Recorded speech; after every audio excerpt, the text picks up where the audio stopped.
Chapter 1. The Fall of Eternal Sky. Fellow cultivators, before we begin this journey, strengthen this channel's foundation. Subscribe and ring the bell so you never miss a new chapter. A single like fuels the furnace. Now let us begin. The dawn broke red over the Eternal Sky Sect, but it was not the red of sunrise. It was the red of fire. Shuiyue woke to screaming. Not the distant kind that might be confused with wine through the mountain passes, but the raw, throat-tearing kind that came from people dying. He threw himself from his bed, his feet hitting cold stone, and in the half-second it took him to reach the window of his quarters, 2 explosions shook the eastern wing so hard that cracks raced across his ceiling like black lightning. Through the window, he saw hell. Black-armored cultivators swarmed the sect grounds like locusts made of shadow. They moved in perfect formation, not bandits, not rogue cultivators, but trained soldiers. Their armor absorbed light, and from their hands came techniques Shuiyue had never seen. Beams of darkness that dissolved everything they touched. Walls, buildings, people. Elder Mao's body lay in the courtyard below, split from shoulder to hip. His eyes were still open. Shuiyue had eaten breakfast with him yesterday. No, Shuiyue whispered. Then louder, no. He grabbed his sword from its mount on the wall, a mid-grade spirit weapon called Clearwater, given to him by his father before his father had died 3 years ago, and burst through his door. The hallway was full of smoke. Disciples ran in every direction, some carrying wounds, some carrying the wounded, most just running blind. To the main hall, Shuiyue shouted. Everyone to the main hall. Form defensive lines. No one listened. They were too far gone in panic. A black-armored cultivator appeared at the end of the hallway, his dark blade already swinging. Shuiyue moved on instinct, Clearwater flashing upward to deflect the strike. The impact sent a jolt through his arms that made his teeth rattle. This man was at core formation, at least 2 full realms above Shuiyue's foundation establishment stage 3. But Shuiyue had trained with the sect's best since he could walk. He ducked under the second strike, stepped inside the man's guard, and drove Clearwater through the gap between helmet and chest plate. The blade found the throat. The cultivator gurgled and fell. Shuiyue pulled his sword free, blood painting his hands, and ran toward the main hall. The scene outside was worse than he'd imagined. The Eternal Sky Sect occupied 17 peaks connected by stone bridges and floating pathways. Of those 17 peaks, at least 6 were already engulfed in black fire. The sect's defensive formations, arrays that had stood for 300 years, were shattered. Someone had disabled them from the inside. A traitor. There was a traitor among them. Shuiyue cut down 2 more black-armored soldiers on the central bridge, moving with a desperation that compensated for his low cultivation. He reached the main hall to find it already breached. Inside, bodies were stacked like cordwood. Senior disciples, inner elders, servants. The attackers made no distinction. Grand Elder Wu Daoming stood at the center of the carnage, his white robes stained crimson, his ancient sword carving arcs of golden light through the air. Despite his age, over 200 years, and the wounds that covered his body, he fought with the precision of a man who had spent a lifetime mastering the blade. 3 black-armored cultivators circled him. 2 more lay dead at his feet. Shuiyue charged into the fray without hesitation. He struck one of the 3 from behind, his sword finding the kidney gap in the armor. The man screamed and dropped. Wu Daoming used the distraction to behead another. The 3rd retreated, only to be impaled by a spear of golden chi that Wu Daoming launched from his palm. Grand Elder. Shuiyue grabbed the old man's arm. Blood was running freely from a wound in Wu Daoming's side. We need to retreat. The defensive arrays are down. Someone disabled them from inside. I know. Wu Daoming's face was carved from granite. It was Gao Ren. Elder Gao. Shuiyue felt the ground shift beneath him. Elder Gao Ren had been his father's friend. He'd bounced Shuiyue on his knee as a child. That's impossible. I saw him myself. He opened the eastern gate array with his own elder seal. Wu Daoming coughed, and blood flecked his lips. Boy, listen to me. We cannot hold. The sect is lost. No. We can regroup at the sect is lost. Wu Daoming's voice cracked like a whip. I count at least 300 attackers, all at core formation or above. Their leader is at spirit severing. We have perhaps 40 combat-capable cultivators left, and that number drops every minute. This is an extermination, Shuiyue. Not a raid. An extermination. Another explosion rocked the mountain. The ceiling of the main hall cracked, and chunks of stone rained down. Through the gaps, Shuiyue could see black-armored figures descending from the sky like a murder of crows. Then we fight, Shuiyue said. We fight until what? Until every last disciple is dead. Wu Daoming grabbed Shuiyue's shoulders with hands that still had the strength to crush stone. You are the last of the Shen bloodline. You are the sect's future. If you die here, the Eternal Sky Sect dies forever. I won't run while my people die. You will run because your people are dying for you to live. Wu Daoming shoved Shuiyue toward the back of the hall. Through the hidden passage. It leads to the cliff face above the Jade River. Jump. The river will carry you. Grand Elder, Gio. Wu Daoming turned his back on Shuiyue and raised his sword. Golden chi erupted from his body, forming a barrier across the main hall's entrance just as a wave of black-armored cultivators crashed against it. The barrier held, but Shuiyue could see the cracks already forming. Shuiyue's legs wouldn't move. He stood there, watching the old man who had raised him since his father's death plant himself like a mountain against the tide. Wu Daoming's sword was a streak of gold in the smoke-filled air, and every strike took a life, but there were too many. Far too many. Boy, Wu Daoming roared without turning around. If you do not leave now, I will kill you myself before they get the chance. Move. Shuiyue moved. He hated himself for it. Every step toward the hidden passage at the back of the hall was a step away from his duty, his honor, his people. He could hear the fighting behind him, the crash of metal, the roar of chi techniques, the screams of the dying, and each sound was a knife in his chest. The hidden passage was narrow and dark, carved into the mountain's bones centuries ago. Shuiyue ran through it blind, one hand on the wall, his sword in the other. The passage twisted and turned, descended steeply, and then opened onto a ledge that jutted out over a chasm. Below, the Jade River roared. It was a 100-meter drop. Mist rose from the water, obscuring the surface. He had no idea how deep it was, how fast the current ran, whether there were rocks beneath. Behind him, the passage trembled. Dust fell from the ceiling. The sounds of battle were fading, not because the fighting had stopped, but because the fighters were dying. Shuiyue looked back one last time. Through the passage, impossibly far away, he could see the faint golden glow of Wu Daoming's chi. Still fighting. Still holding. He turned and jumped. The fall lasted 3 seconds, but each one stretched into an eternity. Wind tore at his robes and ripped the tears from his eyes. Then the water hit him like a wall of ice, and everything went black. The Jade River carried what was left of the Eternal Sky Sect's young master downstream, through rapids that battered his body against rocks, through underwater currents that tried to pin him to the riverbed, through narrows where the water compressed and accelerated until it moved like a living thing with malice in its heart. Shuiyue drifted in and out of consciousness. When he was aware, he tried to keep his head above water. When he wasn't, the river did what it wanted with him. He washed up on a gravel bank 2 miles downstream, just after dawn fully broke. He lay face down in the mud, one arm bent at a wrong angle, blood seeping from a dozen wounds, his sword somehow still clutched in his broken hand. Above him, smoke rose from the mountain where the Eternal Sky Sect had stood for 300 years. It was gone. Everything was gone. Shuiyue closed his eyes and let the darkness take him. Chapter 2. Ashes and Oaths. 3 days passed before Shuiyue woke. He came to consciousness slowly, like a man clawing his way up from the bottom of a grave.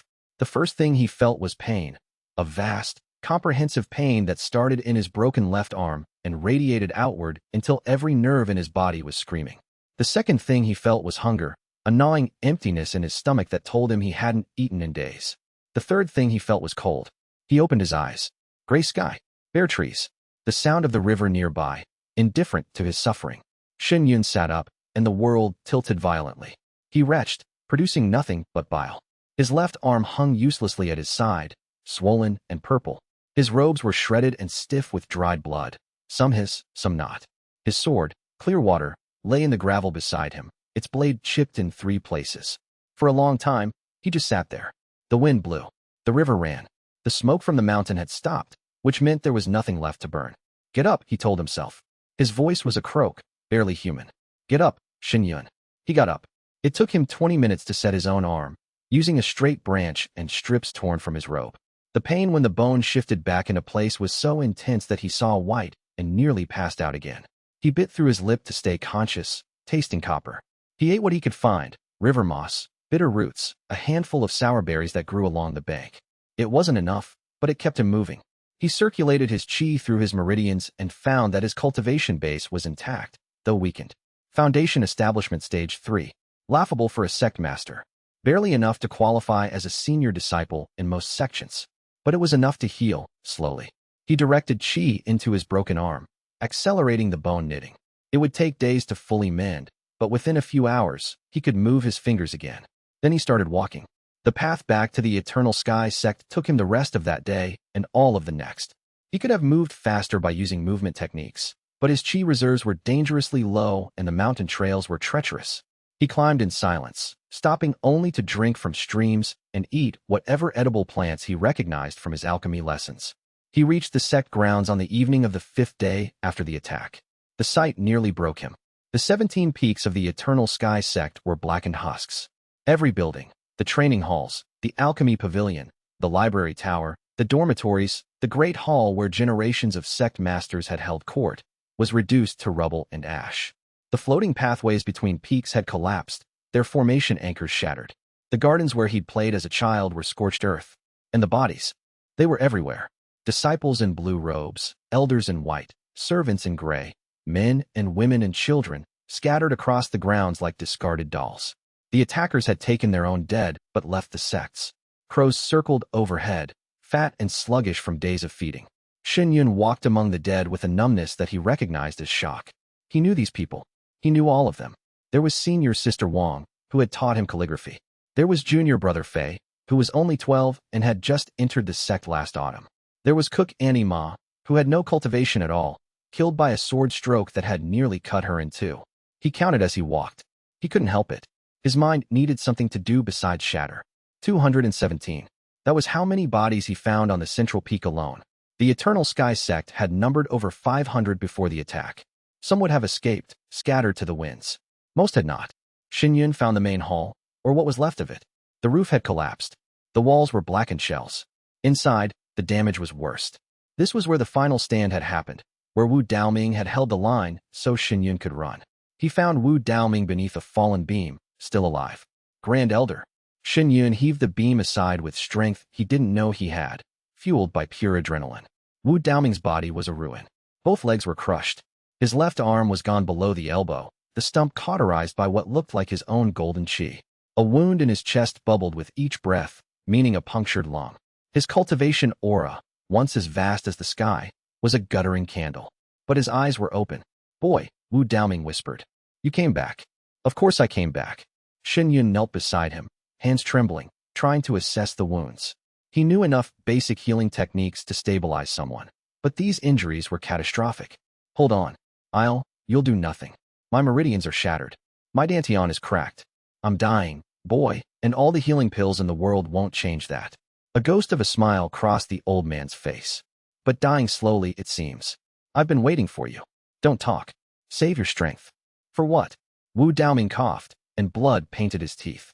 Listen to me, Shuiyue. I don't have long. The attackers, they weren't random. They were sent. Someone ordered the destruction of our sect specifically. Gao Ren was their man inside, but he was just a tool. The one who sent them. I don't know who they are, but Gao Ren called them the Sovereign. He said the Sovereign wanted something our sect possessed, or something our sect would attract. Attract? I don't know what it means. But I know this. They wanted every member of the Eternal Sky sect dead. Not captured. Not subjugated. Dead. This wasn't conquest, Shuiyue. It was erasure. Shuiyue's fists clenched so hard that his nails drew blood from his palms. I'll find them. Whoever ordered this. I'll find them and you'll rebuild. Wu Daoming's hand, his remaining one, found Shuiyue's wrist and gripped it with surprising strength. You'll rebuild the sect. That is your duty as sect master, and it is the greatest revenge you could ever take. They wanted to erase us. So you will make us eternal again. Tears burned Shuiyue's eyes. I'm Foundation Establishment Stage 3. I can barely defend myself, let alone build a sect. I have nothing. No resources, no allies, no disciples. The name Eternal Sky is a graveyard now. Then build on the graves. Plant seeds in the ashes. Wu Daoming's grip tightened. Promise me. Shuiyue looked at the ruins around them. At the fallen beams and shattered stone. At the blood-soaked ground. At the old man who had been more of a father to him than his own father had ever managed to be. He drew clear water and opened a cut across his palm. Blood welled, bright red in the gray light. I, Shuiyue, blood of the Shen lineage, last sect master of the Eternal Sky sect, swear this oath upon my Tao heart and my very soul. His voice didn't waver. I will rebuild the Eternal Sky sect. I will gather disciples worthy of its name. I will find those who destroyed us and bring them to justice. And I will not rest, not falter, not surrender, until the banner of Eternal Sky flies above these mountains once more. The blood from his palm dripped onto the ground, and for the briefest moment, the earth beneath him pulsed with a faint golden light. the remnant of the sect's ancient qi veins responding to the oath. Wu Daoming saw it and smiled.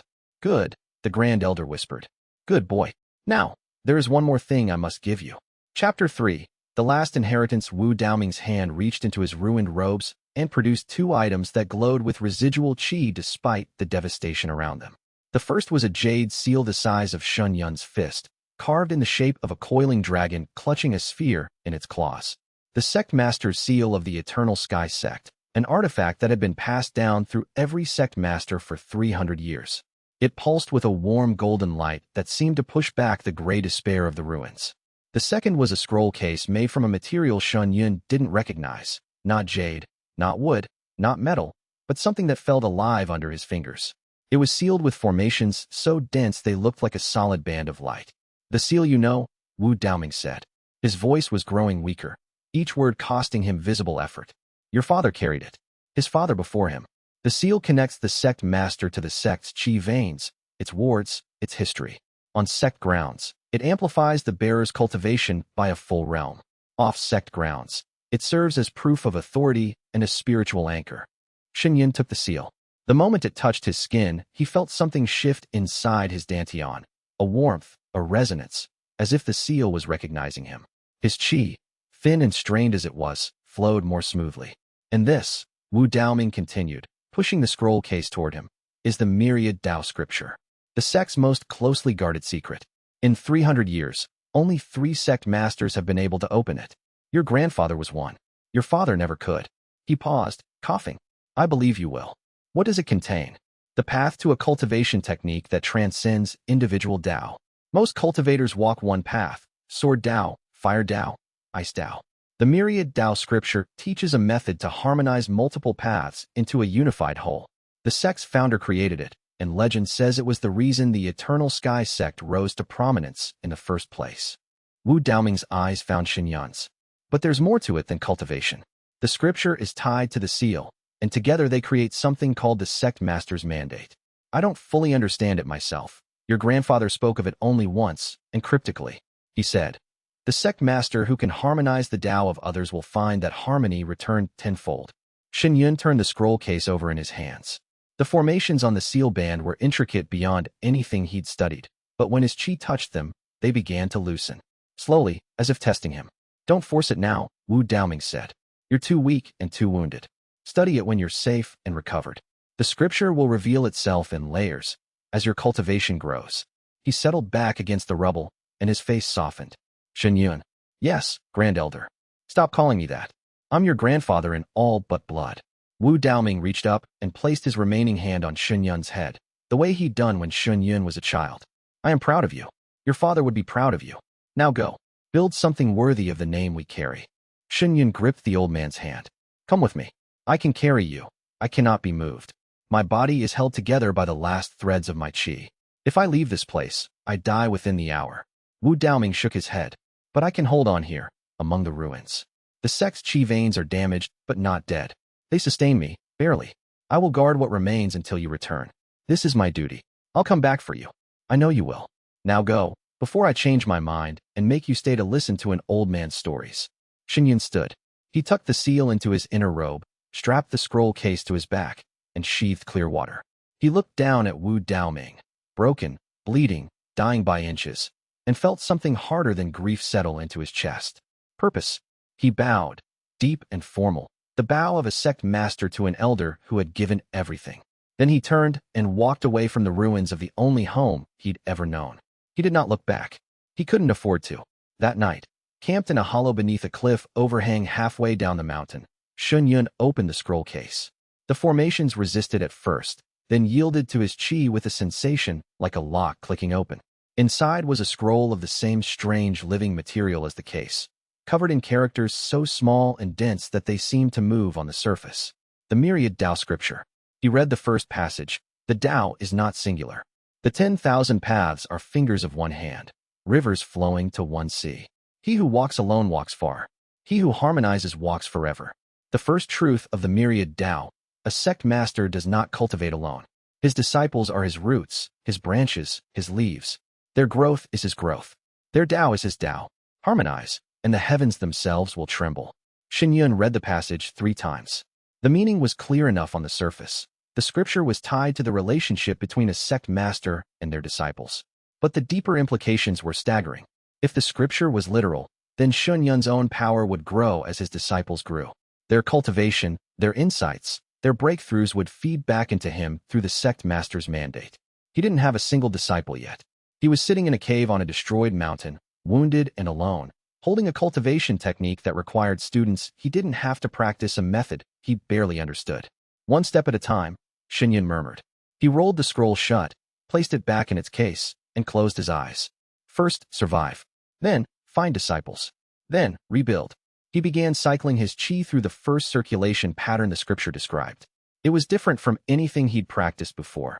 Instead of gathering chi into his dantian, it created channels that extended outward from his body, like invisible roots reaching into the earth.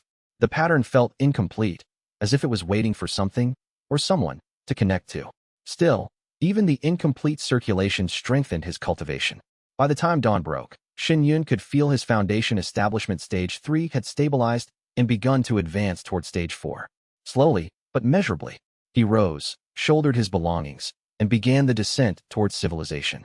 Chapter 4. Descending the mountain, blue jade city squatted in the foothills of the Azure Mountains like a toad made of timber and tile. It was the nearest settlement to the Eternal Sky Sect, or what had been the Eternal Sky Sect, and served as a trading post for the region's smaller sects and independent cultivators. On any given day, its streets held merchants hawking spirit herbs, craftsmen selling formation talismans, and cultivators looking for work, trouble, or both. Shen Yun arrived at the city gates 2 days after leaving the ruins. He'd cleaned himself up as best he could in a stream along the way, scrubbing the dried blood from his skin and tying his torn robes into something approaching respectability. His left arm was still splinted and sore, but functional. Clear water was sheathed at his hip, its chipped blade hidden. He looked, in other words, exactly like what he was.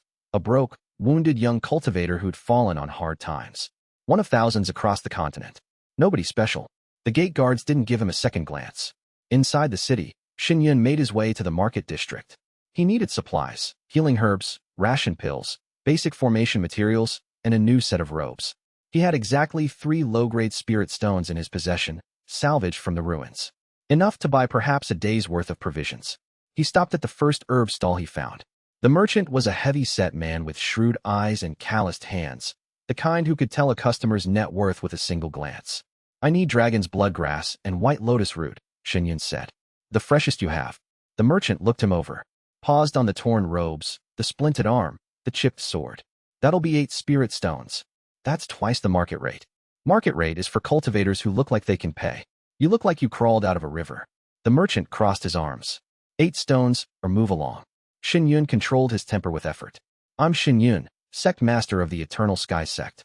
I have credit with." The merchant laughed. It wasn't a kind sound. "Eternal Sky?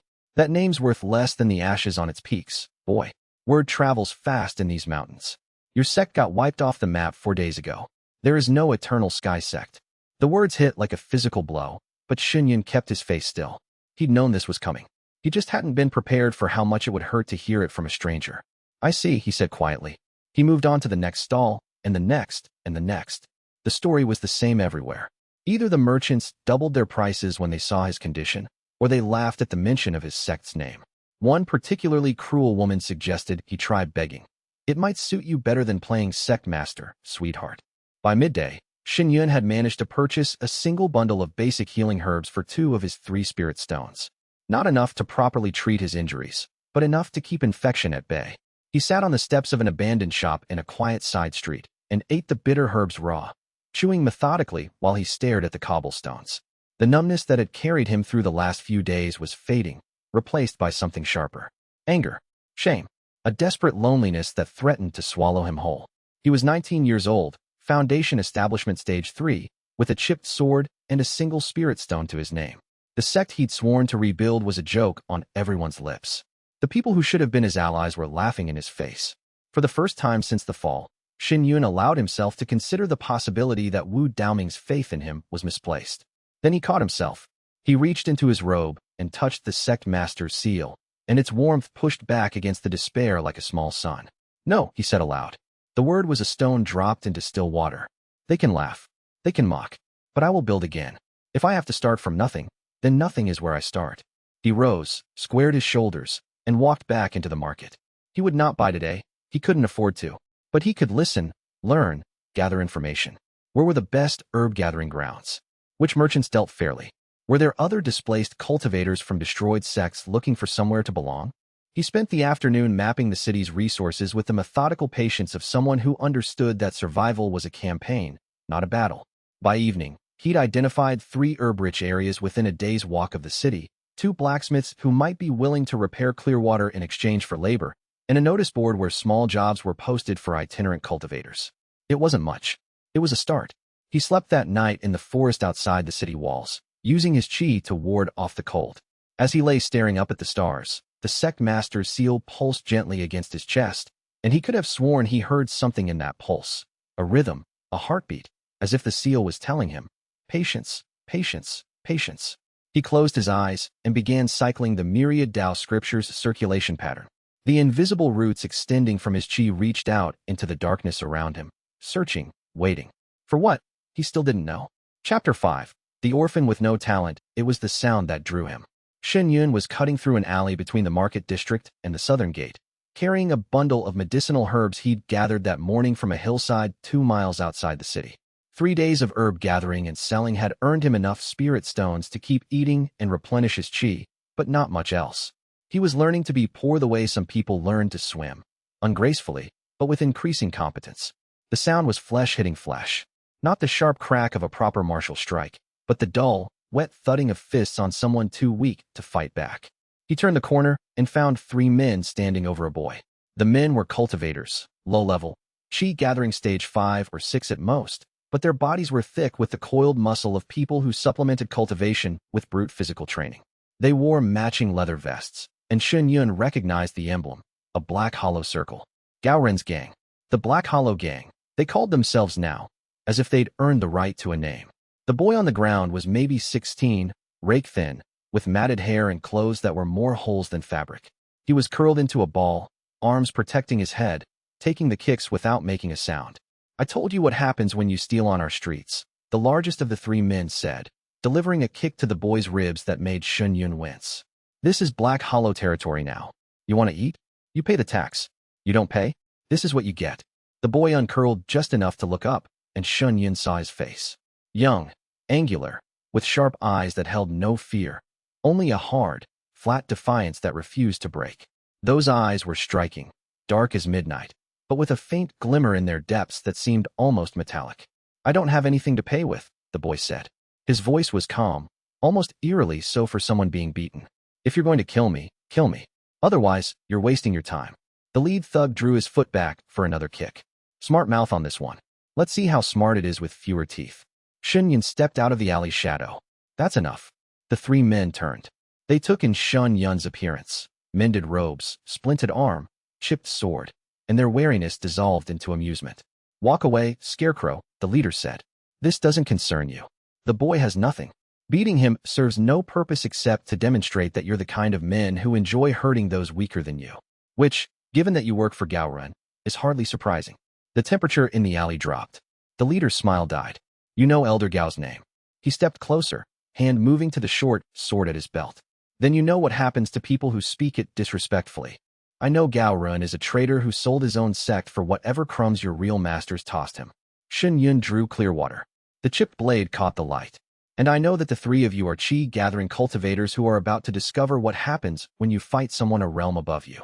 The fight lasted 12 seconds. The leader lunged first, drawing his short sword in a sloppy overhead strike. Shen Yun sidestepped, redirected the blade with Clearwater's flat, and slammed the pommel into the man's temple. He dropped like a stone. The second man threw a chi-charged punch. Shen Yun caught his wrist, twisted, and used the man's own momentum to slam him face first into the alley wall. Brick cracked. The man slid down it, unconscious. The third man ran. He made it 4 steps before Shen Yun flicked Clearwater and sent a crescent of chi that tripped his legs from under him. He hit the ground, scrambled up, and fled the alley at full speed, screaming about demons. Shen Yun sheathed his sword and knelt beside the boy. Can you stand? The boy's eyes had gone wide during the fight. Now they narrowed, reassessing Shen Yun with a calculation that seemed too sharp for a street urchin. You're a cultivator. Yes. Sect. Shen Yun hesitated. Then, eternal sky. He expected laughter. Instead, the boy's expression shifted to something like recognition. That's the sect that was destroyed. I heard about it. People say there are no survivors. People are wrong. Shen Yun held out his hand. My name is Shen Yun. Can you stand? The boy took his hand and pulled himself upright with a grimace. His ribs were bruised, his lips split, but nothing seemed broken. He was tougher than he looked. Lin Feng. And yes, I can stand. I've taken worse. That was probably true, and the thought made something clench in Shen Yun's chest. Where are your parents? Dead. Mother died when I was 8. Father before that. I don't remember him. Lin Feng said it the way someone describes the weather. A fact, not a complaint. I've been on my own for 6 years. I manage. By stealing. A flash of shame crossed Lin Feng's face, quickly hidden. When I have to. I tried signing on with the sects, went to the testing pavilion last season. They measured my spiritual roots and laughed. Said I registered as 0. No affinity for any element. Unprecedentedly talentless, was the exact phrase. 0 spiritual roots, Shen Yun murmured. That was exceptionally rare. Most people had at least a trace of spiritual affinity, even if it was too weak to cultivate meaningfully. True 0 was almost unheard of. And yet, he looked at Lin Feng again. Really looked, this time. Not at the ragged clothes or the hollow cheeks, but at the chi around the boy. What he saw, or rather, what he felt, made him pause. There was something there. Not spiritual roots in the traditional sense, but a density to the air around Lin Feng, an invisible weight that pressed against Shen Yun's senses. It was like trying to see something in peripheral vision. The harder he looked, the more it slipped away. And there were the boy's eyes. That faint metallic glimmer. A normal person's eyes didn't do that. Lin Feng, Shen Yun said slowly. Have you ever held a sword? A stick sometimes. When I was playing. What? How did it feel? Lin Feng frowned. I don't know how to describe it. Like something clicking into place. Like I was remembering something I never learned. He shook his head. That sounds crazy. It sounds like potential. Shen Yun made a decision. It was impulsive, reckless even. He was a sect master without a sect, offering a home he hadn't yet built. But the feeling in his gut was iron strong.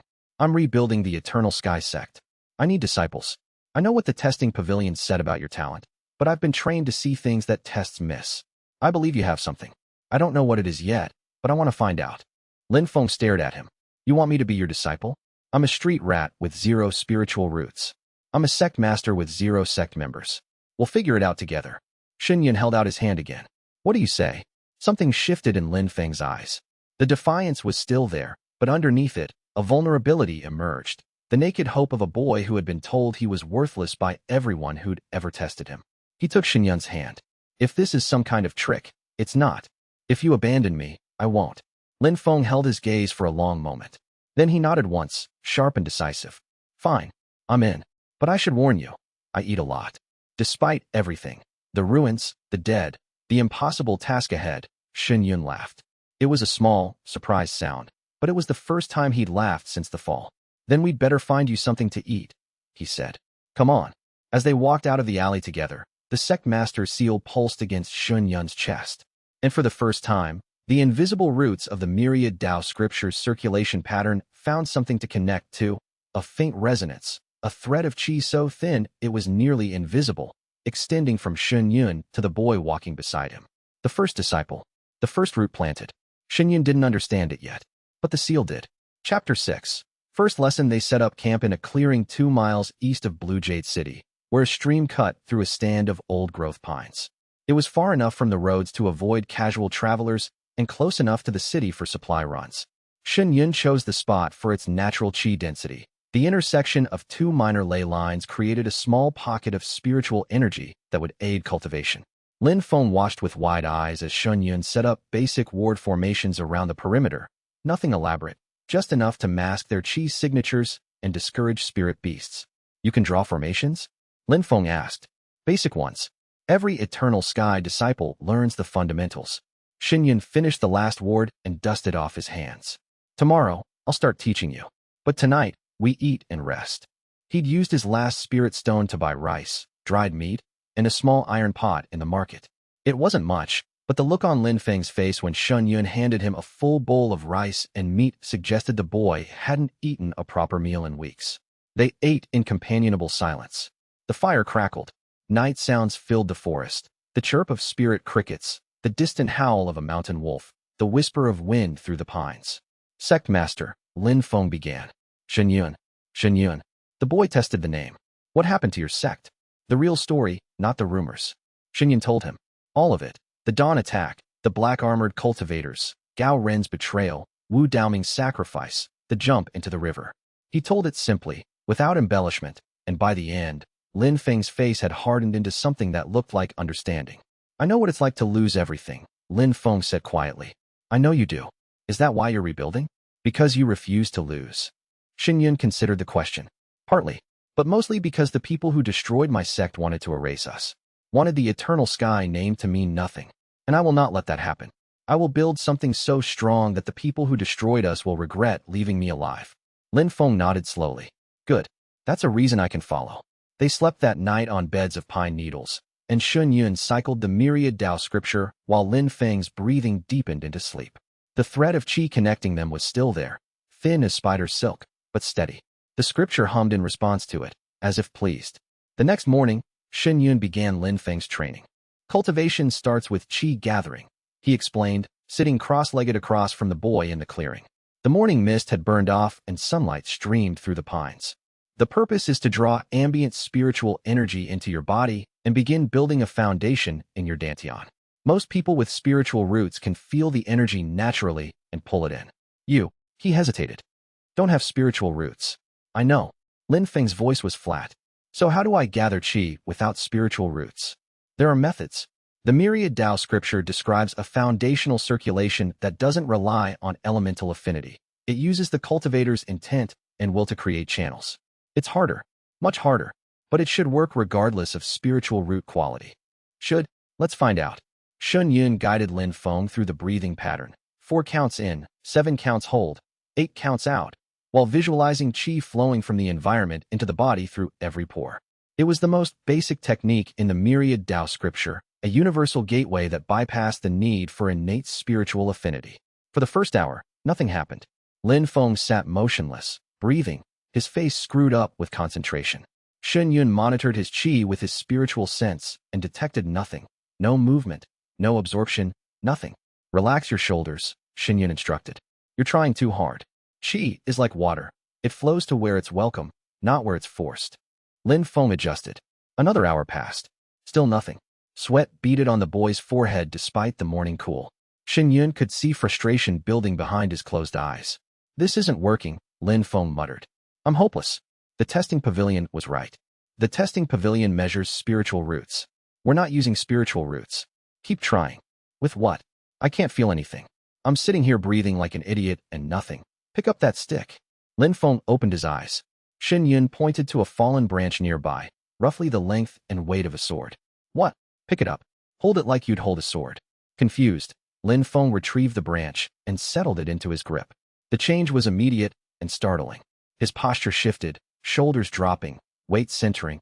The stick held at an angle that was not the angle of a boy who'd never been trained, but the angle of someone who'd held a blade for decades. His eyes did that metallic glimmer thing again, brighter now. Now try the breathing pattern, Shen Yun said, keeping his voice calm despite the thundering of his heart. Lin Feng closed his eyes and breathed. The qi came. Shen Yun watched with his spiritual sense as ambient energy streamed toward Lin Feng like iron filings toward a magnet. Not a trickle, a torrent. Qi flooded into the boy's body through his hands, through the stick, channeled by whatever instinct was guiding his grip. His dantian, which had registered as empty and inert during testing, suddenly blazed to life like a coal catching fire. In 10 minutes, Lin Feng absorbed more qi than most qi-gathering Stage 1 cultivators managed in a week. What? Lin Feng's eyes flew open. I can feel it. I can feel the energy. It's like a river running through my hands, up my arms, into my center. It's warm. He looked at Shen Yun. What's happening? I have no idea, Shen Yun admitted. But it's working. Keep going. By sunset, Lin Feng had reached qi-gathering Stage 1. By any standard, this was impossible. Entering the first stage of cultivation required days of sustained effort for even the most talented beginners. Lin Feng had done it in hours, while holding a stick. The moment he stopped holding the stick, the qi flow ceased. He could still feel the energy he'd gathered, still circulate it through his newly opened meridians, but he couldn't pull in more without something sword-shaped in his hand. It's the stick, Lin Feng said, bewildered. Or not the stick itself, but holding something like a sword. It's like my body remembers how to do this, but only when I'm holding a blade. Remembers. Xinyun turned the word over. An interesting choice of word. It feels like remembering. Like I knew how to do this once, a long time ago, and I forgot, and the sword brings it back. Xinyun studied his first disciple in the fading light. A boy with zero spiritual roots who could absorb qi at prodigious rates, but only while holding a sword. Whose body instinctively adopted the stance of a trained swordsman. Who described the experience as remembering. There was a mystery here. Xinyun didn't have enough information to solve it yet, but he filed it away carefully. Whatever Lin Feng was, he was far more than a talentless orphan. We'll continue tomorrow, Xinyun said. For now, rest. Eat. Let your body adjust to the qi. And Lin Feng. Yes. Welcome to the Eternal Sky Sect. The boy's face split into a grin that erased years of hardship. For a moment, he looked exactly like what he was, a 16-year-old who'd been given something to believe in. That night, as Lin Feng slept with the branch clutched to his chest like a teddy bear, Xinyun opened the myriad Tao scripture and read by the light of a qi-formed candle. The next passage described the sect master's mandate in greater detail. When the first root is planted, the tree begins to grow. The sect master shall feel the growth of his disciples as the growth of his own branches. Each disciple's advancement is a tributary joining the river. The mandate is not a technique, it is a relationship.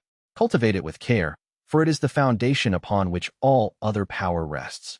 The thin thread of qi between Xinyun and Lin Feng pulsed in the darkness.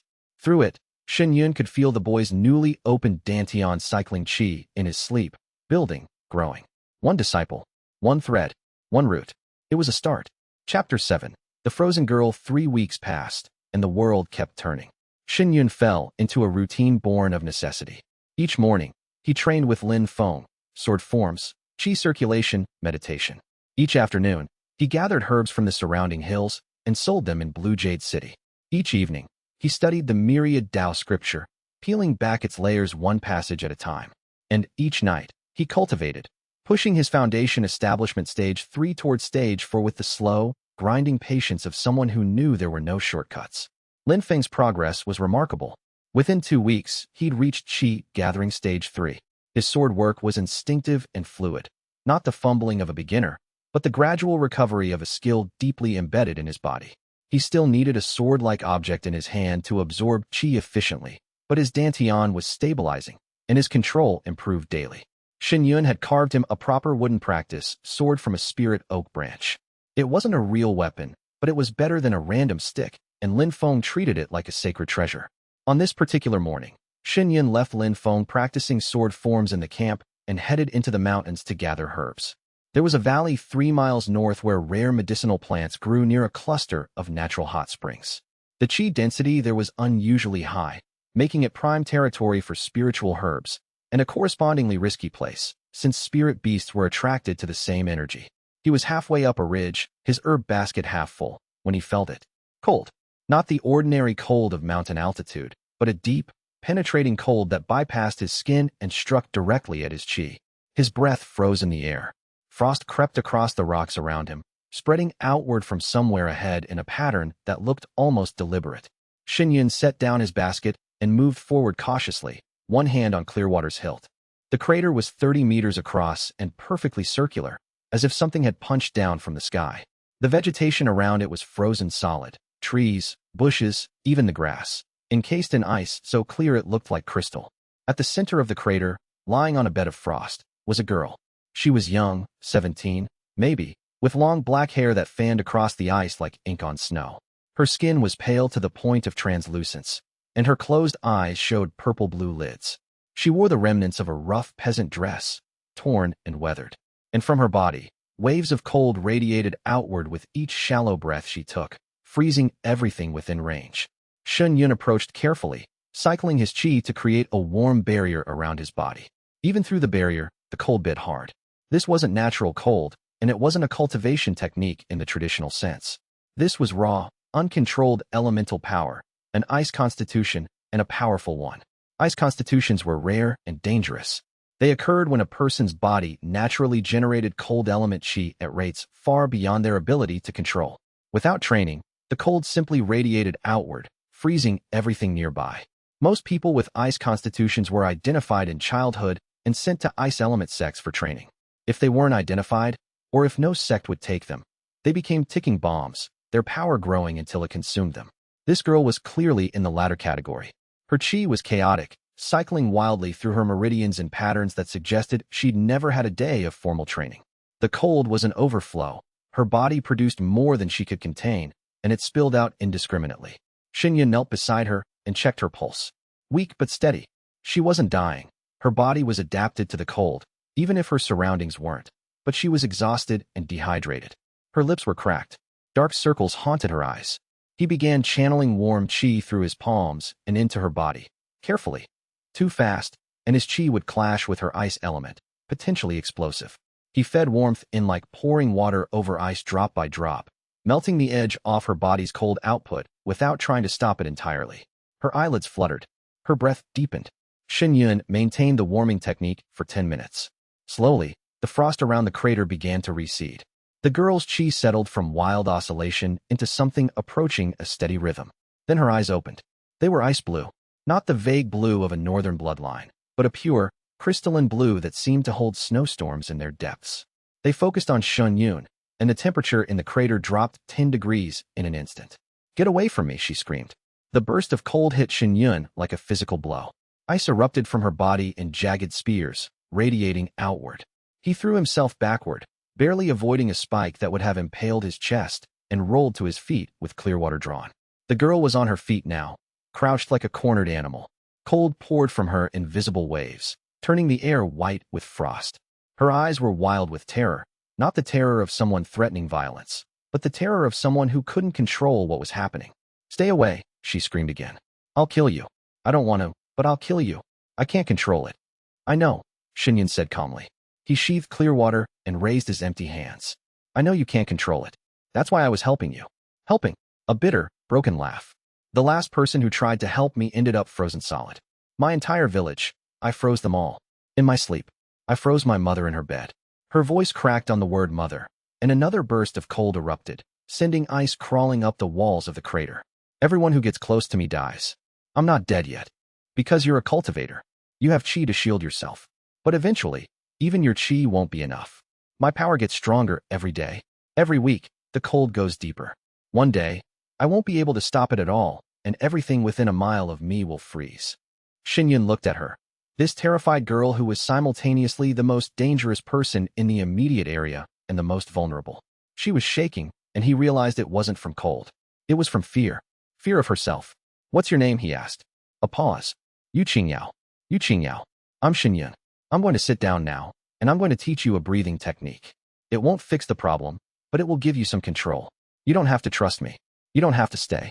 But you should breathe, because right now, your chi is a river with no banks, and we need to build some banks before it floods." He sat down in the frost, cross-legged, as if the cold didn't bother him. It did, enormously, but he kept his face serene and his chi barrier steady. Yu Qingyao stared at him. "You're either very brave or very stupid. I've been told it's hard to tell the difference." Shuiyue closed his eyes and began the breathing pattern from the myriad Tao scripture, the same universal foundation he'd taught Feng, but modified for elemental overflow. Instead of gathering chi, this version focused on channeling existing chi into a stable cycle, creating internal containment. "Follow my breathing. For counts in. 7 counts hold. 8 counts out. On the hold, visualize the cold inside you flowing into a pattern, a circle, a spiral, whatever feels natural. You're not stopping it. You're directing it." For a long moment, the only sounds were the creak of ice and the distant calling of birds. Then Yu Qingyao sat down across from him and began to breathe. It took an hour. There were 3 more bursts of uncontrolled cold during that time, each one weaker than the last. By the end, the frost had stopped spreading. The ice that had formed was still there, but it wasn't growing. Yu Qingyao's chi had settled into a rough but functional cycle, her ice element flowing in a pattern that, while not elegant, at least had direction. She opened her eyes. They were still ice blue, but the storm in them had calmed to something like a frozen lake. Dangerous, deep, but still. "It worked," she whispered. "I can feel it. The cold is still there, but it's going somewhere instead of everywhere. Good. That's a start. With daily practice, you'll gain more control. Within a few weeks, you should be able to contain the overflow entirely." And then what? Her voice was small, fragile, the voice of a girl who'd been running from herself for years. "Where do I go? What village would take me?" What sect would want a walking winter storm? Shuiyue met her eyes. Mine would. He told her about the Eternal Sky sect, the real version, with the ruins and the dead and the blood oath and the one disciple. He didn't dress it up or make it sound grand. He told her the truth, that he was building something from nothing, and that he needed people willing to do the same. I can't promise comfort, he said. I can't even promise safety. But I can promise that no one in my sect will ever fear you for what you are. Power isn't a curse, Jiang. It's just power. What matters is what you do with it. She was quiet for a long time. I won't be your disciple, she said finally. Not yet. I don't know you. I don't trust you. But I'll stay. For now. Until I learn to control this. She gestured at the frozen crater around them. After that, we'll see. Fair enough. He helped her to her feet, and together they walked back toward the camp. The frost in their wake melted slowly, dripping from branches and stones, and if Shuiyue noticed that the sect master's seal pulsed with a second thread of resonance, fainter than Lin Feng's, tentative and uncertain, he said nothing. Some things needed time. Chapter 8. Broken Ice. Warm Heart. The first 3 days were difficult. Jiang kept her distance. She set up her sleeping area on the far side of the clearing, as far from Shuiyue and Lin Feng as she could manage while still being within the ward formations. She spoke only when spoken to, ate separately, and practiced the breathing technique alone with a ferocious intensity that suggested she was trying to master in days what should take months. The cold around her remained dangerous. Lin Feng woke up the first morning with frost on his eyebrows and had to chip ice off the water pot. He didn't complain. The boy had a stoic streak that Shuiyue was coming to admire, but he gave Jiang a wide berth. On the third night, it happened. Shuiyue was jolted from cultivation by a crash of cold so intense that it blew through his chi barrier like paper. He opened his eyes to find the clearing transformed. Every surface within 30 meters was coated in a layer of ice so thick that the pine trees groaned under the weight. The stream had frozen solid. The ward formations sparked and sputtered, nearly overwhelmed. At the center of the clearing, Jiang floated 2 feet off the ground, surrounded by a vortex of ice crystals. Her eyes were open but glazed. She was in the grip of a night terror, her control shattered by whatever nightmare had found her in sleep. The cold pouring from her body was 10 times more intense than anything Shuiyue had felt in the crater. Lin Feng, stay back, Shuiyue shouted. The boy was already on his feet, wooden sword in hand, instinctively ready to fight whatever threat had appeared. This isn't an attack. She's losing control in her sleep. Shuiyue poured chi into his barrier and pushed forward against the cold. It was like walking into a blizzard. Ice crystals cut his face. His robes crackled and stiffened. Each step cost more chi than the last. When he was 5 feet from Jiang, the cold became a wall. His barrier flickered. The temperature was so low that his blood was thickening in his veins, his thoughts slowing, his chi circulation fighting against the ambient freeze. A sensible person would have retreated. A sensible person would have waited for the night terror to pass and dealt with the aftermath. A sensible person would have recognized that getting any closer to a person radiating this much cold element chi was a good way to die. Shuiyue had never been particularly sensible. He dropped his barrier entirely. The cold hit him with its full force, and for a horrible instant, he felt his heart stutter as ice formed on its surface. He cycled the myriad Tao scripture at maximum speed, not to create a barrier, but to generate warmth inside his own body, burning through his chi reserves like a furnace burning fuel. Then he reached out and grabbed Jiang's hand. The contact was electric. Her ice chi surged into him through the point of contact, and his warm chi surged into her. For 3 terrible seconds, the two energies clashed inside his meridians, a war of fire and frost that felt like his body was being torn apart from the inside. Then the sect master's seal blazed to life. Golden light erupted from his chest, flooding through his meridians and into the point of contact. It didn't suppress the cold or overpower it. Instead, it created a bridge, a pathway through which Jiang's chaotic chi could flow into a stable pattern. The myriad Tao scriptures harmonization principle in action, not domination, but integration. Jiang's eyes snapped into focus. She stared at Shuiyue, at his frost-covered face, his whitening lips, his hand gripping hers with a determination that bordered on madness, and the terror in her expression shifted to something he'd never seen there before. Wonder. The vortex of ice crystals slowed, settled, dissolved into a fine mist that drifted through the clearing like snow on a windless day. The temperature began to rise. Jiang's feet touched the ground. She didn't let go of his hand. Her voice was raw. You should have died. That much cold element chi. Your heart should have stopped. It almost did, Shen admitted. His teeth were chattering so hard, He could barely speak. Let's not do that again. Why? Tears streamed down her face, freezing into tiny crystals on her cheeks. Why would you risk your life? You barely know me. I'm not even your disciple. I haven't agreed to anything. Why would you? Because you needed help. And because I'm building a sect for people who need help. If I can't even do this much, I have no right to call myself a sect master. He finally released her hand, and immediately missed the warmth that their chi exchange had generated. You Qingyao. The breathing technique I taught you works while you're conscious. But your power is too strong for consciousness alone to contain. You need real training. Cultivation. Techniques designed for ice constitutions. I don't know any ice cultivation techniques. Neither do I. But the myriad Dao scripture has a principle that might work. Instead of controlling the cold, we build your cultivation to the point where your body can contain it naturally.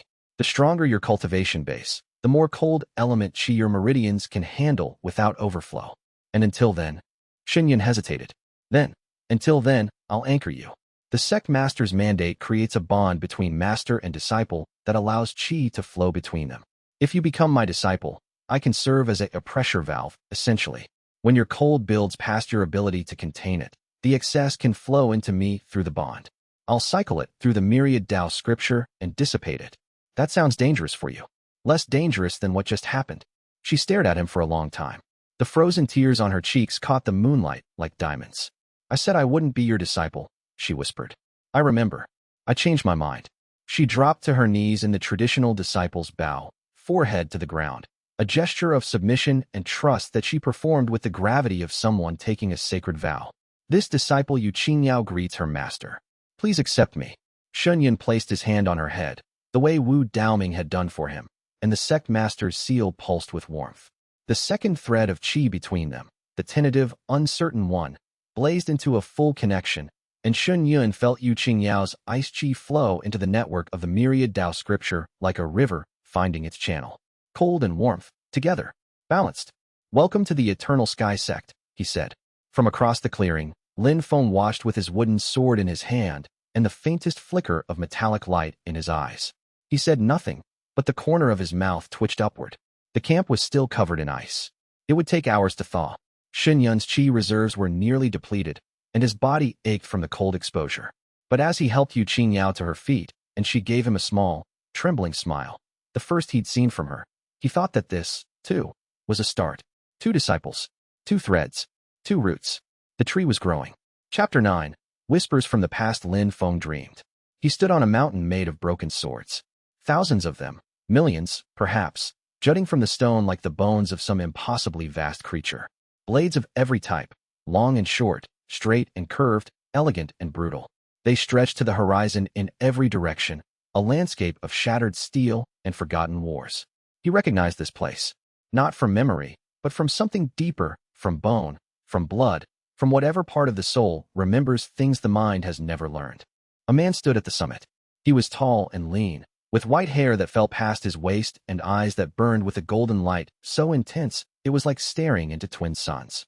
He wore robes of deep blue, and in his hand, he held a single sword, the only unbroken blade on the entire mountain. The man looked at Feng. You are me, the man said. His voice was the sound of steel drawn across whetstone. And I am you. We are the same edge, sharpened across lifetimes. Who are you? Feng's voice came from far away, as if he were speaking through water. I am Gu Tianxiao, the sword immortal. I once cut apart the sky to save the world. And then I died. The man raised his sword, and the air itself split, a line of absolute nothingness that bisected the horizon. My Tao lives in your bones.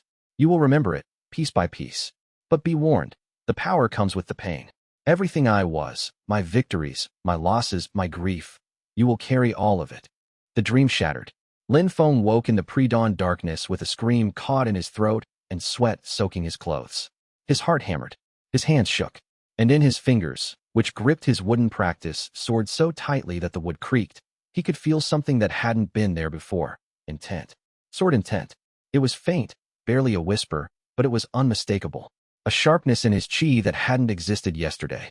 A sense of direction, of purpose, as if every particle of energy in his body had been aligned like iron filings in the wake of a magnet, all pointing the same way, forward, cutting. He rose before the others and went to the far edge of the clearing, where the ice from Yu Qingyao's episode had melted into mud. He began practicing sword forms. The forms he'd learned from Shuiyue were basic, the 7 foundational stances of the Eternal Sky Sect's sword curriculum. He'd been drilling them for weeks, and they'd become smooth and automatic. But now, as he moved through them, new variations bled through. His wrist turned at angles Shuiyue had never taught. His footwork shifted into patterns that were faster, more efficient, more deadly. His strikes carried an edge that went beyond physical sharpness. The wooden sword hummed, and faint lines appeared in the air where it passed, lines of compressed qi, so thin they were nearly invisible. Sword qi, a phenomenon that normally took years of dedicated cultivation to manifest. Feng was producing it at qi gathering stage 4, with a wooden sword, after 3 weeks of training. Shuiyue, who had been cultivating with his eyes closed, opened them at the sound and went very still. He watched Feng move through a form that was not an eternal sky form, not any form Shuiyue recognized from any sect he'd studied. It was fluid and economical, each motion flowing into the next with no wasted energy, the wooden sword tracing arcs that left afterimages in the morning mist. The qi output was impossible for the boy's cultivation level. Feng. The boy stopped mid-strike, the dream's intensity fading from his face. Shuiyue. I'm sorry. Did I wake you? Where did you learn that form? A pause. Feng looked at the wooden sword in his hand, as if seeing it for the first time. I don't know. I had a dream. There was a man on a mountain of broken swords. He said. Feng hesitated. He said his name was Gu Tianxiao. He said he was me. Shuiyue's blood went cold. Gu Tianxiao. The sword immortal Gu Tianxiao. One of the most legendary figures in cultivation history. A man who had reached the peak of the immortal realm and achieved a level of sword Dao that no one before or since had matched. Stories said he could cut apart dimensions, sever the bonds between heaven and earth, unmake reality with a single stroke. He had died 10,000 years ago, in an event that the historical texts described only vaguely as the Great Sealing. And now a 16-year-old orphan with 0 spiritual roots was dreaming of being him and manifesting his sword techniques. Shuiyue. Feng's voice was uncertain. You look like you've seen a ghost. Maybe I have, Shuiyue murmured. He shook himself. Feng. These dreams. Have you had them before? Vaguely. Before I met you, I'd sometimes dream of swords. But they were fuzzy, like looking through fog. This one was different. It was clear. Real. I could feel the mountain under my feet, smell the rust of the broken swords. He paused. And after I woke up, I could do things I couldn't do yesterday. The forms, the sword qi, I don't know how I know them. I just do. Shuiyue made a decision. Telling Feng about Gu Tianxiao now would do more harm than good. The boy was still fragile, still building his foundation. The knowledge that he might be the reincarnation of a legendary immortal could destabilize his cultivation or inflate his ego in dangerous ways. Better to let it develop naturally and provide guidance as needed. The dreams may be a manifestation of a latent bloodline ability, Shuiyue said, choosing his words carefully. Some cultivator lineages carry ancestral memories in their blood. It's rare, but not unheard of. If you're accessing combat techniques through these dreams, we should incorporate them into your training. So I'm not going crazy? You're not going crazy. But be cautious with the techniques you learn this way. Your body may know the movements, but your cultivation level may not be able to support them. Practicing techniques beyond your realm is like pouring a river through a pipe. The pipe can only handle so much before it bursts. Feng nodded slowly. I understand. But Shuiyue, the man in the dream. He felt sad, like he was carrying something heavy that he'd been carrying for a very long time. Perhaps he was. Even legends carried burdens. They left it at that. But as the day progressed, Shuiyue watched Feng's training with new eyes. The boy's improvement was no longer merely remarkable. It was anomalous. His sword qi grew stronger with each practice session. His reflexes sharpened. His movements carried an authority that had nothing to do with his cultivation level and everything to do with a lifetime, or a past lifetime, of mastery. That evening, Shuiyue opened the myriad Dao scripture to a passage he'd been puzzling over for days. The sovereign Dao heart draws what is scattered. That which was broken shall be made whole. The legends of old do not die. They sleep, waiting for the call. The sect master who bears the sovereign Dao heart will unknowingly gather the sleeping ones. For his heart is the beacon and their souls are the moths. Shuiyue read the passage 3 times. Then he looked across the fire at Feng, who was practicing sword forms in the firelight with a focus that bordered on trance. He looked at Yu Qingyao, who sat at the clearing's edge, practicing her breathing technique with ice crystals dancing around her fingers like tiny, orbiting moons. Sleeping ones, he thought. Legends of old. A thought was forming. He pushed it aside, It was too large, too impossible. But it wouldn't quite go away. He closed the scripture and joined his disciples by the fire. Chapter 10. The street rat spirit herbs were Shen Yun's livelihood, and the livelihood of 3 growing cultivators required regular trips to Blue Jade City's market. He went alone this time, leaving Lin Feng and Yu Qingyao to train together. The arrangement had started awkwardly. Yu Qingyao's cold made close quarters sparring dangerous, and Lin Feng's increasingly sharp sword Qi made it risky from the other direction, but they'd found a balance. Lin Feng practiced forms at range while Yu Qingyao worked on precision control, trying to freeze specific targets rather than everything around her. In Blue Jade City, Shen Yun haggled with an herb merchant named Widow Chun, one of the few who treated him fairly. He sold his morning's harvest for 12 spirit stones, a decent take, and purchased rice, dried fish, and 3 bottles of Qi restoration pills. He was crossing the market square when something bumped against his hip. Light, quick, professional, the touch of a pickpocket who'd practiced on 1,000 marks. Shen Yun's hand closed on thin air. His spirit stone pouch was gone. He turned just in time to see a small figure dart between 2 market stalls and vanish into the crowd. Shen Yun followed. Not running. Running drew attention, but moving with the fluid, ground-eating stride of a trained cultivator. He tracked the pickpocket by the faint disturbance in the ambient qi, a ripple that ordinary people wouldn't notice, but that stood out to Shen Yun's trained senses like a beacon. The thief led him on a chase through the market's back alleys, ducking under carts and vaulting over fences with an agility that was impressive for someone who clearly had no cultivation. After 2 minutes, the trail ended at a dead-end alley where a boy sat on an overturned crate, Shen Yun's spirit stone pouch dangling from his fingers.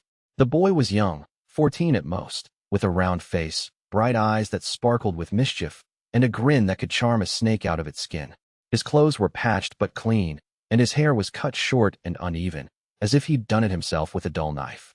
Not bad, the boy said, tossing the pouch from hand to hand. Most marks don't even notice until they're 3 streets away. You've got good senses, Mr. Cultivator. And you've got good hands. But you picked the wrong target. Shen Yun held out his palm. My pouch, please. The boy considered this. Then, with a theatrical sigh, he tossed the pouch back. Fair enough. You caught me. I'll take my beating now, if that's what we're doing. Quick, though. I've got places to be. I'm not going to beat you. The boy's eyebrows shot up. Really? Last cultivator I stole from broke 2 of my fingers. One before that used me as target practice for his fire techniques. The casual way he described it made Shen Yun's stomach turn. I'm not those cultivators. What's your name? Bai Zhen. And before you ask, no parents, no sect, no home. I'm the full package of sad orphan cliches. He grinned, and the grin was so bright and defiant that it hurt to look at. I steal to eat. I'm not proud of it, but I'm not ashamed either. A person's got to survive. Agreed. When did you last eat? The grin flickered. Couple days ago. Times are lean. The Black Hollow gang takes a cut from the street kids now. Protection tax, they call it. Anyone who doesn't pay gets the treatment. Shen Yun reached into his supply bag and pulled out one of the rice cakes he'd purchased for the camp. He held it out. Bai Zhen stared at it like it might bite. What's the catch? No catch. You look hungry. I have food. Simple as that. Bai Zhen took the rice cake with the speed of someone who'd learned that food could be snatched away. He ate it in 4 bites, barely chewing, and the look on his face, the brief, naked gratitude before the mask of bravado slid back into place, told Shen Yun everything he needed to know about this boy's life. So, Bai Zhen said around his last mouthful, you're the eternal sky guy? The one rebuilding the dead sect. I've heard about you. Word travels. In this city? Word sprints. Everyone's talking about the crazy young master who thinks he can raise a sect from the ashes with no money, no backing, and a foundation establishment cultivation. Bai Zhen cocked his head. You know most people think you're insane, right? I've gathered that. For what it's worth, I don't think you're insane. I think you're stupid, which is different, and sometimes better. Shen Yun smiled despite himself. High praise. I'm a generous soul. Bai Zhen hopped off the crate and stretched. As he did, his hand passed over the herbs in Shen Yun's remaining supply bag, and his nose twitched. He paused, leaned closer, and sniffed. You've got a rotten spirit grass mixed in with your silver leaf herbs. 3rd stem from the left. It looks fine on the outside, but the core is decayed. It'll ruin the whole bundle if you don't pull it out. Shen Yun looked at his herb bundle. He pulled out the 3rd stem and broke it open. The interior was black with rot, invisible from the outside. How did you know that? He asked, genuinely startled. I can smell it. Rotten spirit grass gives off a faint sour scent that's different from healthy decay. Can't you smell it? Seeing Shen Yun's expression, Bai Zhen shrugged. I've always been able to identify herbs by smell. Poisons, medicines, spirit plants, alchemical reagents. Doesn't matter. I can tell them apart without looking. The herb merchants in the market tried to hire me as a quality tester, but I wouldn't work for them. They cheat their customers. Identifying herbs by scent alone was an extraordinarily rare talent. Even experienced alchemists relied primarily on sight and spiritual sense. The nose was considered the least reliable tool in herb assessment. For an untrained 14-year-old to identify a concealed rot in a spirit grass by smell alone was. By Zhen, Shen said slowly. Have you ever tried alchemy? What? Pill refining? Never. Don't have a cauldron, don't have training, don't have the cultivation. Kind of need all three, right? Usually yes. Shen thought about Feng, a boy with 0 spiritual roots who could absorb qi through a sword. About Yao, a girl with an ice constitution so powerful it defied her cultivation level. About the passage in the myriad Tao scripture about sleeping legends. He thought about a 14-year-old street thief with the most sensitive alchemy nose he'd ever encountered. How would you feel? Shen said. About joining a sect? Baizhen blinked. Your sect? The Ruins and Ashes sect. That's the one. I don't have spiritual roots worth mentioning. Testing Pavilion said I'm a 2. Barely enough to cultivate at all, and I'd never get past Qi Gathering Stage 5. I have a disciple with 0 spiritual roots who's already at Qi Gathering Stage 4. Spiritual root scores aren't everything. Baizhen studied him with those bright, sharp eyes. The mischief was still there, but underneath it, Shen could see the same thing he'd seen in Feng, a hope that had been beaten down so many times it barely dared to surface. You'd feed me? Baizhen asked. Every day. And teach me alchemy? I'll teach you what I know, which isn't much. But I suspect you'll surpass me quickly. And I wouldn't have to steal anymore? No, never again. The boy's grin returned, wider and more genuine than before. Then Baizhen, world's greatest pickpocket and future world's greatest alchemist, is at your service, Sect Master. When do we start? The walk back to camp was livelier than usual. Baizhen talked constantly about the city, the merchants, the Black Hollow gang, the rumors he'd picked up. He was an information sponge who'd soaked up everything the streets had to offer and retained it with perfect recall. When they arrived at camp and Baizhen met Feng and Yao, he greeted them with a bow so exaggerated it was clearly satirical and announced, Hello, fellow disciples. I'm the new guy. I steal things and I know herbs. Please don't freeze me. Yao's expression didn't change, but her lips might have twitched. Feng just shook his head. That night, after teaching Baizhen the basic qi circulation of the myriad Tao scripture, Shen felt the third thread of connection bloom in the sect master's mandate. 3 disciples, 3 threads, 3 roots. And in the back of his mind, the impossible thought grew louder. Chapter 11. Black Hollow's shadow. The Black Hollow gang came to Blue Jade City like a disease. They'd been growing since the Eternal Sky sect fell. With the region's most prominent sect reduced to rubble, a power vacuum had opened, and Gao Ren had slithered into it with the speed of a man who'd been waiting for exactly this opportunity. His gang occupied the Eternal Sky sect's former territory, claimed its trade routes, and extended protection rackets to every merchant and settlement within 50 miles. Blue Jade City, being the region's largest trading hub, was the jewel in the crown. Shen first noticed the increased presence 3 days after recruiting Baizhen. He'd gone to the city for supplies and found the market different. Quieter. The merchants spoke in lower voices, glanced over their shoulders, moved with the furtive efficiency of people who knew they were being watched. Black Hollow enforcers patrolled the streets in groups of 3 and 4. They wore the Black Hollow circle on their chests, Gao Ren's symbol, a mockery of the Eternal Sky sect's celestial emblem, and they moved with the swagger of men who knew no one would challenge them.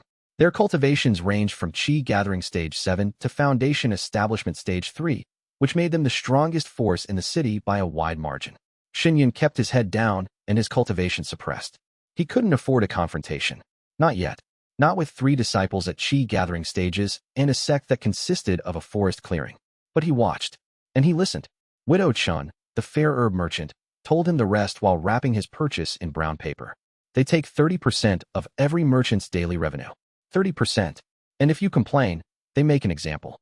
Last week, they burned old merchant Lu's stall to the ground because he was 2 spirit stones short on his payment. Has anyone appealed to the city lord? The city lord? Widow Chen laughed bitterly. He's been paid off. The whole municipal guard has been. The Black Hollow gang doesn't rule through force alone. Gao Ren understands commerce. He cuts the city officials in on the profits, keeps the violence targeted enough to prevent mass panic, and makes himself look like a benevolent overlord bringing order to the region. A man who betrayed his own sect and murdered his own brothers playing benevolent overlord. Shen Yun's voice was soft, but his knuckles were white around the counter's edge. You knew him? Before, he was an elder of the Eternal Sky Sect. My father trusted him. Widow Chen's face softened with something like pity. Then be careful, young master. Gaoren has eyes everywhere. If he learns you're rebuilding the sect, he'll learn eventually. I'd rather it be on my terms than his. He left the market with his supplies and a burning in his chest that had nothing to do with qi circulation. Gaoren, the man who'd opened the gates. The man who'd let the destroyers in. The man who'd killed hundreds of people Shen Yun had loved. And now he was out there, growing fat on the corpse of the sect he'd betrayed, building his little empire on stolen ground and broken oaths. Shen Yun wanted to march into Gao Ren's compound and challenge him. Wanted it so badly his sword hand ached. But Gao Ren was at core formation stage 8, a full realm above Shen Yun, with decades more combat experience. A direct confrontation now would end with Shen Yun's head on a pike and his 3 disciples hunted down. Patience, the seal pulsed. Patience. He returned to camp and found his disciples training. Feng was putting his wooden sword through a form that left visible lines of sword qi in the air. Yao was creating intricate ice structures, cubes, spheres, spirals, with increasing precision. Zhen was experimenting with the herbs Shen Yun had gathered the previous day, crushing and mixing them over the campfire in the iron pot, with a focus that made his usual chatter evaporate. They were growing. All of them. Feng was at qi gathering stage 5 now, his progress accelerating with each dream-fueled insight. Yao's control had improved dramatically. She could contain her cold to a 5-foot radius during waking hours and had begun directing it into offensive and defensive techniques. Zhen, despite his nominal 2-rated spiritual roots, had reached qi gathering stage 2 through the myriad Tao scriptures' universal cultivation method. They were growing, but they weren't ready. Not for Gaoren. Not for what was coming. Shen Yun sat with them that evening and told them about the Black Hollow Gang. He held nothing back. The betrayal, the occupation, the threat. So your old elder is the one running things, Feng said, his eyes dark. The man who killed your sect. He didn't kill them all personally, but he opened the door. Without his betrayal, the attack couldn't have succeeded. Are we going to fight him? Eventually. But not now. He's at core formation stage 8, and he has at least 50 cultivators under his command, most at foundation establishment or above. We're 4 people, none above qi gathering stage 5. The math doesn't work. So we train, Yao said. It wasn't a question. We train, we grow, we build. And when we're ready, truly ready, we take back what's ours. Zhen, who had been unusually quiet, looked up from his herb mixture. Shen Yun? I think I made something. He held up the iron pot. Inside, a small, round pill glowed with a faint green light. It was rough, imperfect, lopsided and slightly cracked, but it was unmistakably a pill. Shen Yun took it and examined it with his spiritual sense. Low-grade healing pill. The kind that qi-gathering alchemists spent months learning to refine in proper alchemy pavilions with proper cauldrons and proper ingredients. Zhen had made it over a campfire with an iron cooking pot and wild herbs. I followed my nose, Zhen said with a sheepish grin. The herbs told me what they wanted. I just listened. Shen Yun looked at the pill, looked at the boy who'd made it, and filed away another data point in the growing collection of impossible things his disciples could do. Zhen, he said, how would you like to learn about spirit-condensing pills? The boy's eyes lit up like stars. Chapter 12. Training in the Wild. A month of training transformed the camp from a survival arrangement into something that almost resembled a sect. Almost. Shen Yun established a schedule that was rigorous but not cruel. Mornings were for cultivation, each disciple working on their individual practice under Shen Yun's guidance. Afternoons were for combat training, sparring, technique refinement, tactical exercises. Evenings were for study. Shen Yun shared what he knew of cultivation theory, sect history, and the broader world of cultivators. The progress was extraordinary across the board. Feng was the most dramatic case. His cultivation had reached qi gathering stage 7, advancing at a rate that defied every known metric of talent assessment. His sword qi was now visible to the naked eye, faint silver lines that hung in the air after each stroke like contrails of light. He'd developed 3 distinct sword forms from his dreams, each one more complex and devastating than the last. During sparring, even Shen Yun had to take him seriously. The boy at qi gathering stage 7 fought like someone at foundation establishment, his sword instincts compensating for the raw power gap. The dreams came every few nights now. Feng didn't share the details anymore. They were becoming more personal, more intense, but each dream left him sharper. Shuiyue watched and guided, offering corrections where the boy's body couldn't support the techniques his soul remembered, teaching him to modulate, to adapt, to use what he could and table what he couldn't. Yao's progress was quieter but no less impressive. Her control over her ice constitution had reached the point where she could contain the cold entirely during waking hours and reduce the overnight overflow to a manageable frost within her immediate sleeping area. More than containment, she was learning to use the ice offensively. She could create a frozen barrier the size of a wall, launch ice projectiles with enough force to punch through tree trunks, and, on one memorable occasion during a training exercise, freeze an entire pond solid in under 3 seconds. That last one surprised everyone, including Jiang. She'd been practicing targeted freezing, trying to freeze a specific fish in the pond without affecting the rest of the water, when the fish darted away, and her frustration triggered a burst of cold that went far beyond her intended scope. The pond went from liquid to solid in the time it took to draw a breath. "I didn't mean to do that," she said, staring at the ice. "But you did it," Shen said. "And you didn't lose control. It was a burst, not an explosion. Your containment held everywhere except the direction you were focusing on. That's actually excellent targeting. I killed all the fish. We'll have fish for dinner." Silver lining. She almost smiled at that. Almost. Zhen had turned the camp's cooking area into a makeshift alchemy station. Without a proper cauldron, he used the iron pot, clay bowls, and flat stones, improvising tools with a creativity that would have horrified any proper alchemy master. And yet his pills kept coming, each one better than the last. Low-grade healing pills became mid-grade healing pills. He figured out chi restoration pills by accident when he mixed spirit grass with river moss, and the combination spontaneously catalyzed over the fire. He could identify any herb within 100 feet by scent alone, including several rare species that even experienced herbalists struggled to find. One afternoon, Shuiyue watched Zhen refine a pill and noticed something strange. The boy's hands moved with a precision that went beyond his training. His fingers adjusted temperatures by fractions of a degree, rotated ingredients at specific intervals, applied chi pressure with a delicacy that should have been impossible for a chi gathering stage 3 cultivator.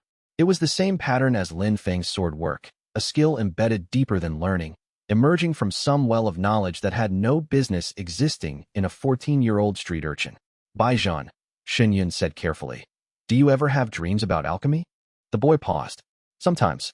There's an old man with white eyebrows. He's always mixing things. Sometimes he talks to me, but I can never remember what he says when I wake up. Just the recipes." He shrugged. "I figured everyone dreams about their hobbies. Not usually this productively." The 3 disciples didn't just grow individually, they grew together.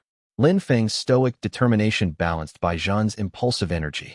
Yao's quiet precision grounded both of them.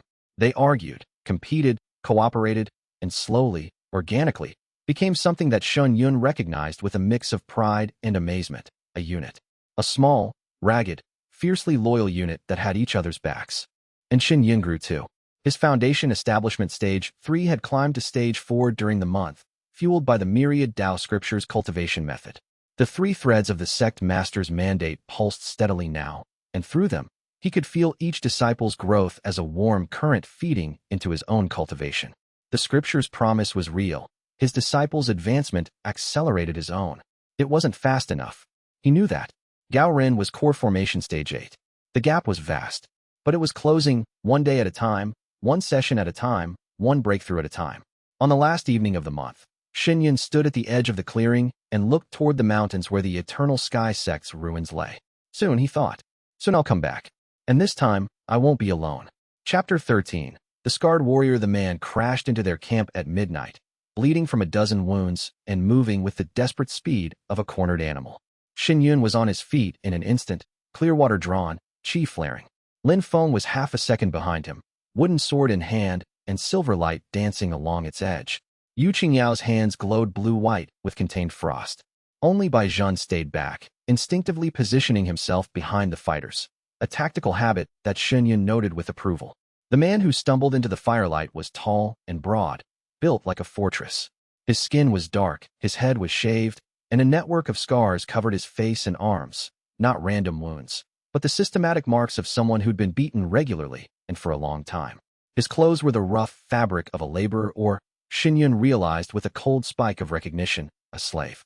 Slavery was technically illegal in the Azure continent's major territories, but in the frontier regions, it persisted in all but name. Debt bondage, indentured servitude, contractual labor, the euphemisms were endless, and the reality was the same. People owned by other people. The man's eyes were wild, the whites showing like a spooked horse. He held a crude weapon, a chain with a weighted end, the kind of thing used in mining operations, and he swung it toward Shuiyue with the reflexive violence of someone who'd learned that everything in the world was a threat.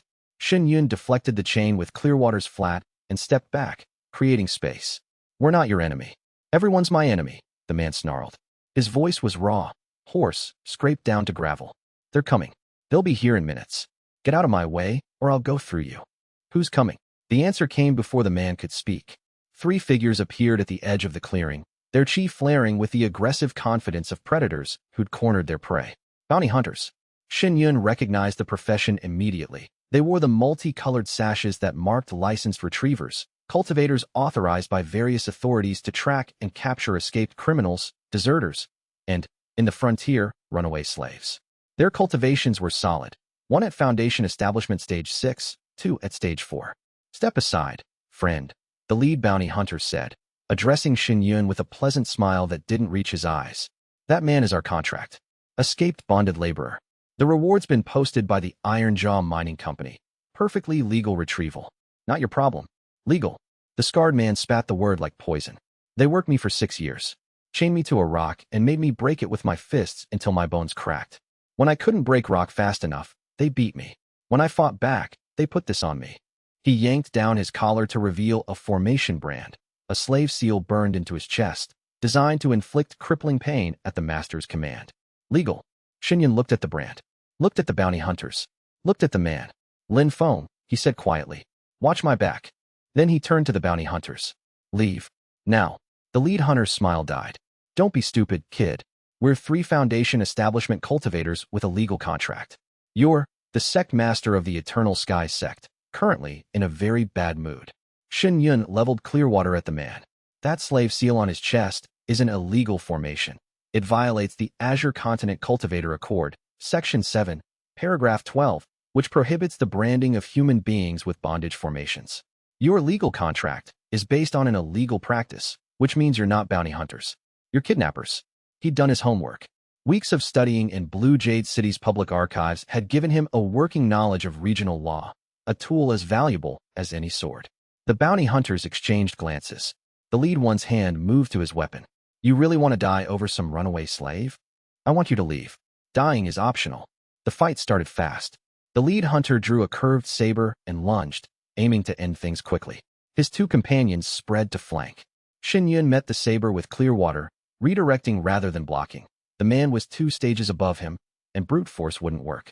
He used the myriad Tao scriptures circulation pattern to enhance his speed, borrowing a fraction of Feng's sword intent through the mandate bond to sharpen his strikes. Feng engaged the flankers. His wooden sword shouldn't have been effective against cultivators with actual weapons, but his sword chi compensated. He parried a spear thrust, stepped inside the wielder's guard, and drove the point of his wooden blade into the man's solar plexus with enough chi-enhanced force to crack ribs. The hunter doubled over, and Feng brought the wooden sword down on the back of his neck. 1 down. The second flanker threw a formation talisman, a flash grenade that detonated in a burst of white light. Yu Qingyao countered with a wall of ice that absorbed the blast and shattered into a cloud of glittering crystals that momentarily blinded the attacker. Feng was through the cloud and on him in a heartbeat, disarming him with a wrench of the wrist and a knee to the groin. 2 down. The lead hunter, seeing his companions fall, disengaged from Shuiyue and prepared to flee. The scarred man's chain caught his ankle. The hunter hit the ground face first, and the scarred man was on him with a berserker's fury, fists hammering down with the force of a man who'd spent years breaking rock with his bare hands. "Enough!" Shuiyue grabbed the scarred man's arm before he could deliver a killing blow. The man whirled, wild-eyed, chain raised, then stopped. Something in Shuiyue's expression, or perhaps in his chi, cut through the berserk rage. "He's down," Shuiyue said. "It's over." The scarred man stood there for a long moment, chest heaving, fists dripping with the bounty hunter's blood. Then the tension drained from his body like water from a broken vessel, and he sat down heavily on the ground. "Over," he repeated. The words sounded like he was tasting it for the first time. "It's over." Shen Yun zip-tied the bounty hunters with formation suppression cord from his supplies, confiscated their weapons, and left them at the edge of the clearing with a warning: return, and the next encounter would end differently. Then he knelt beside the scarred man and began treating his wounds. The cuts were numerous, but mostly superficial. The man's body was extraordinarily tough, his muscles dense with the kind of strength that came from years of brutal physical labor, supplemented by involuntary qi exposure in the mines. "What's your name?" Shen Yun asked, applying a healing salve that Bai Zhen had prepared. "Zhao He." The man's voice was calmer now, though wariness still lurked in his eyes. "Why did you help me?" "Because you needed help. That's not a reason. People don't help for free. People in my sect do." Zhao He studied him. His eyes, dark, deep-set, haunted, moved from Shen Yun to the three disciples watching from the fireside. Bai Zhen gave a cheerful wave. Lin Feng nodded. Yu Qingyao's expression was unreadable, but she didn't turn away. "You're the eternal sky man," Zhao He said. "The one rebuilding the sect. Word travels fast. Even in the mines. Some of the guards talked about it. Said you were a fool." A pause.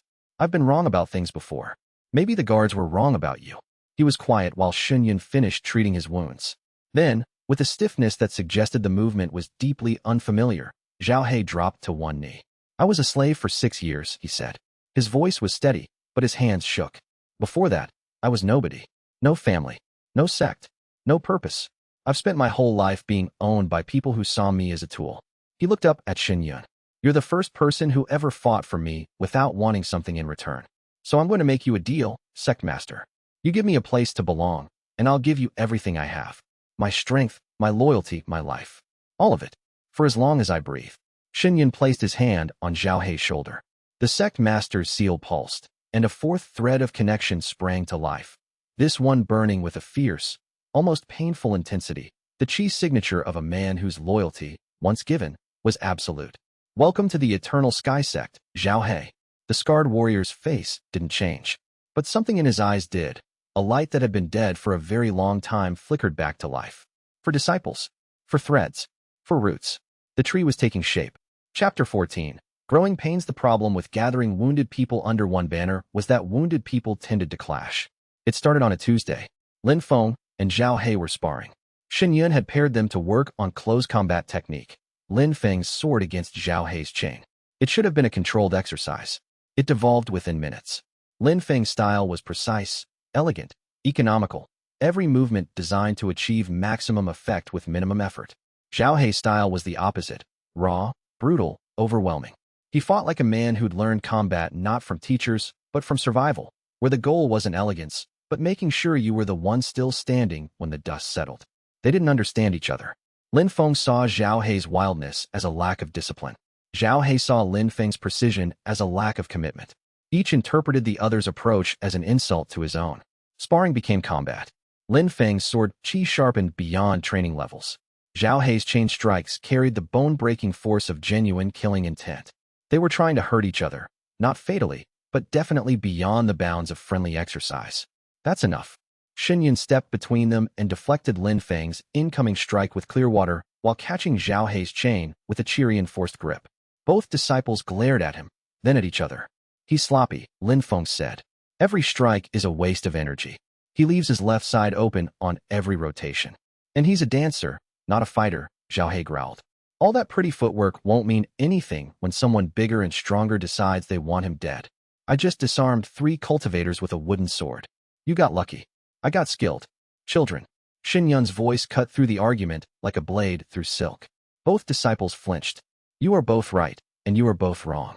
Lin Feng, your technique is superior, but your adaptability is limited. You fight as if every opponent will stand still and let you execute your forms. Zhao He, your power is extraordinary, but undirected power is just destruction. You fight as if every battle is your last, which means you'll run out of energy long before you run out of enemies." He looked at them both. "You are not rivals. You are brothers. Start acting like it." There was a long, tense silence. Then Zhao He unclenched his jaw and extended his hand to Lin Feng. "Sorry. I fight dirty. It's all I know." Lin Feng gripped the hand. "Sorry. I'm used to doing things alone.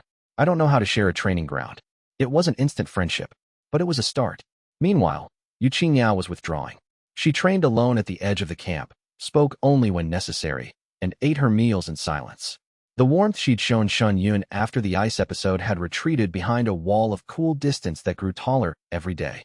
Shuiyue found her one evening sitting by the stream, her fingers trailing in the water and leaving ice crystals in their wake. She didn't look up when he approached. "You don't have to sit alone," he said, settling beside her at a respectful distance. "I'm not alone. I'm choosing solitude. Is there a difference?" "Yes. Alone is circumstance. Solitude is armor." He let that sit for a moment. "What are you armoring against?" Her jaw tightened. "The last time I let people close, I froze them in their beds. My mother, my neighbors, everyone I loved. The closer someone is, the more dangerous I become to them. You haven't frozen anyone since you joined. Because I've been careful. But careful isn't permanent. One nightmare, one loss of control, and she broke off. Her hand clenched in the water, and ice shot across the surface of the stream in a jagged bolt.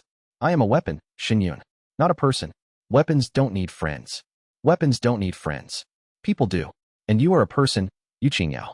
A person with a gift that she hasn't learned to control yet. That's all." She turned to look at him, and for a moment, the wall cracked. He saw the girl underneath. Lonely, terrified, desperate for connection, and equally desperate to deny herself that connection, because the last time she'd had it, people had died. "What if I hurt them?" she whispered. "Feng, Zhen, Jiang. What if I, then we'll deal with it. Together." That's what a sect is, Jiang. Not just a training ground or a power structure. It's a family. And families don't abandon each other because things are dangerous. She held his gaze for a long time. Then she turned back to the stream and said nothing. But the ice on the water melted, and the next morning, she sat with the others at breakfast for the first time. Zhen, characteristically, was the glue. The boy had a gift for defusing tension that went beyond his years. When Feng and Jiang squared off, Zhen inserted himself between them with a joke or a challenge that redirected their competitive energy. When Jiang retreated into her shell, Zhen brought her herbs to examine or pills to evaluate, drawing her out with shared work rather than emotional confrontation. When Shuiyue's leadership faltered, because it did, regularly, because he was 19 and learning on the job, Zhen provided the honest feedback that the others were too respectful to offer. "You're training us like soldiers," Zhen told Shuiyue one afternoon. "It's efficient, but it's cold. We're not soldiers, Shuiyue. We're people. We need to know you care about more than our cultivation levels." The critique stung, but Shuiyue absorbed it. That evening, instead of training, he built a larger fire and told stories about his childhood in the Eternal Sky Sect, about his father, about Wu Daoming's terrible jokes, and the way the sunset looked from the 17th peak. The disciples listened, and one by one, they shared their own stories. Feng spoke about his mother's death.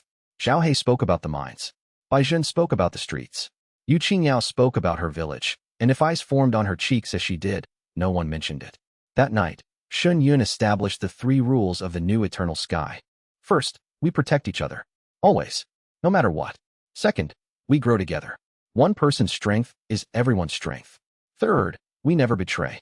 This is the one rule without exception or forgiveness. The disciples accepted the rules in silence. But the silence felt different now, not the silence of strangers sharing a campfire, but the silence of people who understood each other. It was a small thing, but small things were all they had. Chapter 15. The silent array. The ruined village was 3 days' walk from their camp, nestled in a mountain valley that had once been fertile farmland. Now it was empty. Houses collapsed, fields gone to seed. The only sound the whisper of wind through broken shutters. Shuiyue had come to salvage building materials.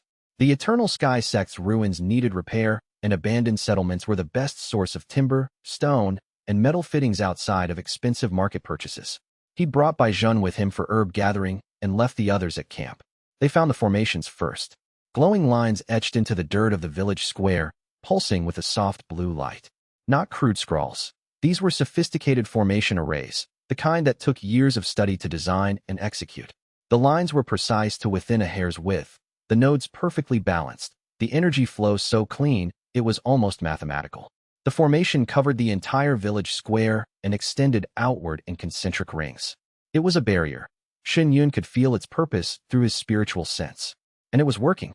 Beyond the formation's edge, the remains of 3 dead spirit beasts lay, their bodies stopped mid-charge as if they'd hit an invisible wall. At the center of the formation, huddled beneath a collapsed market stall, was a girl.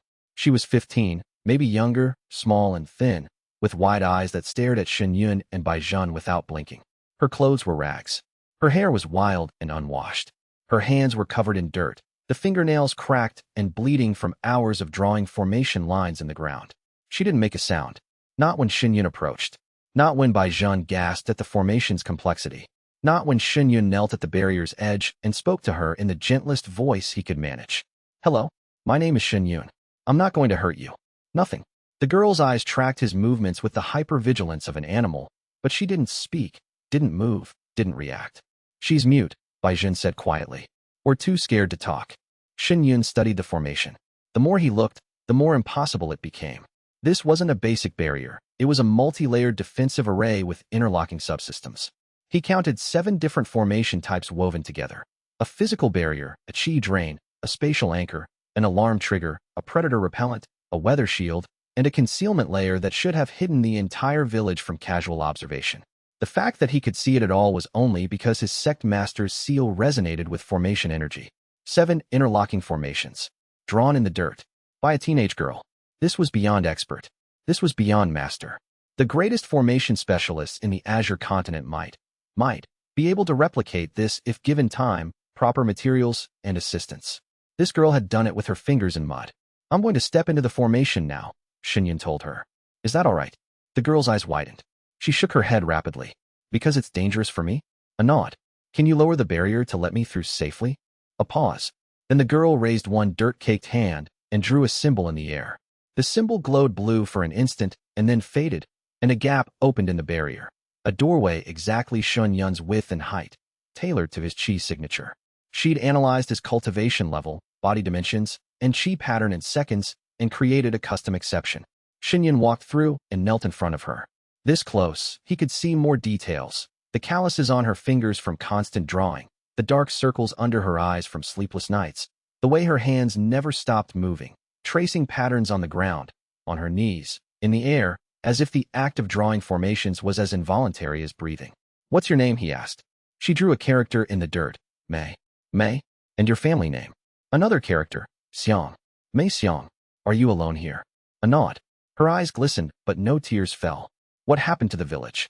Her hand moved in the dirt, faster now, drawing not characters, but pictures. A rough sketch of a village. Then dark figures approaching. Then fire. Then bodies. Then a lone figure. Herself.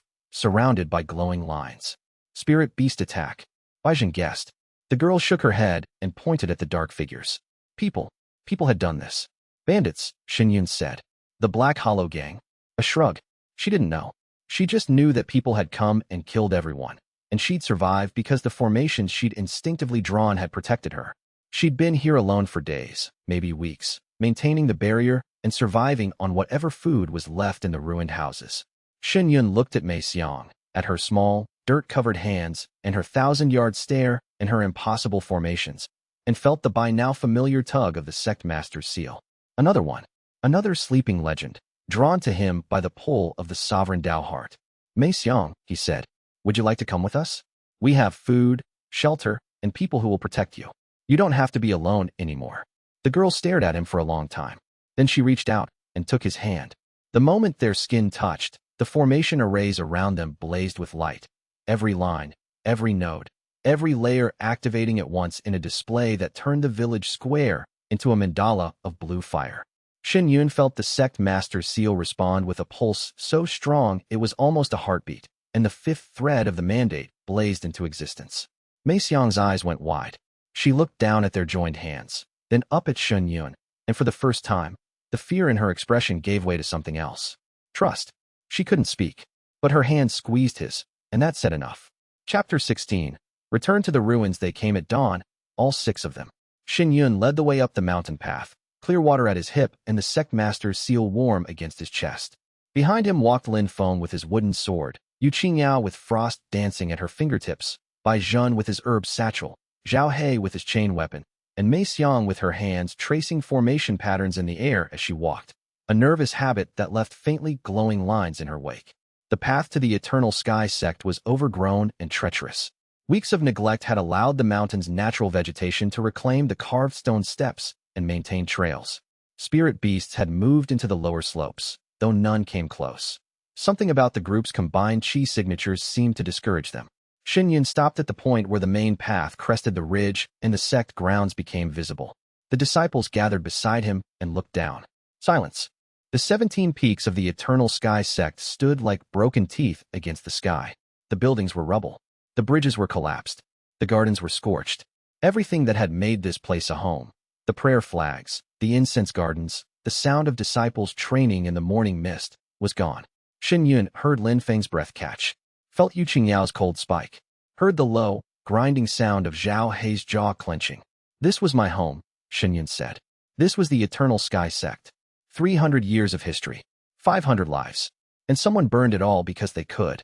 He looked at his disciples. We're going to rebuild it. Not just the buildings. A sect is more than buildings. We're going to rebuild the spirit, the purpose, the promise. He drew clear water and planted it in the earth at his feet. Starting now, they descended into the ruins. Grand Elder Wu Daoming was where Shen Yun had left him. In the ruins of the main hall, propped against a fallen pillar, sustained by the sect's damaged chi veins. He looked worse. His skin was gray, his breathing shallow, his remaining arm resting limply at his side.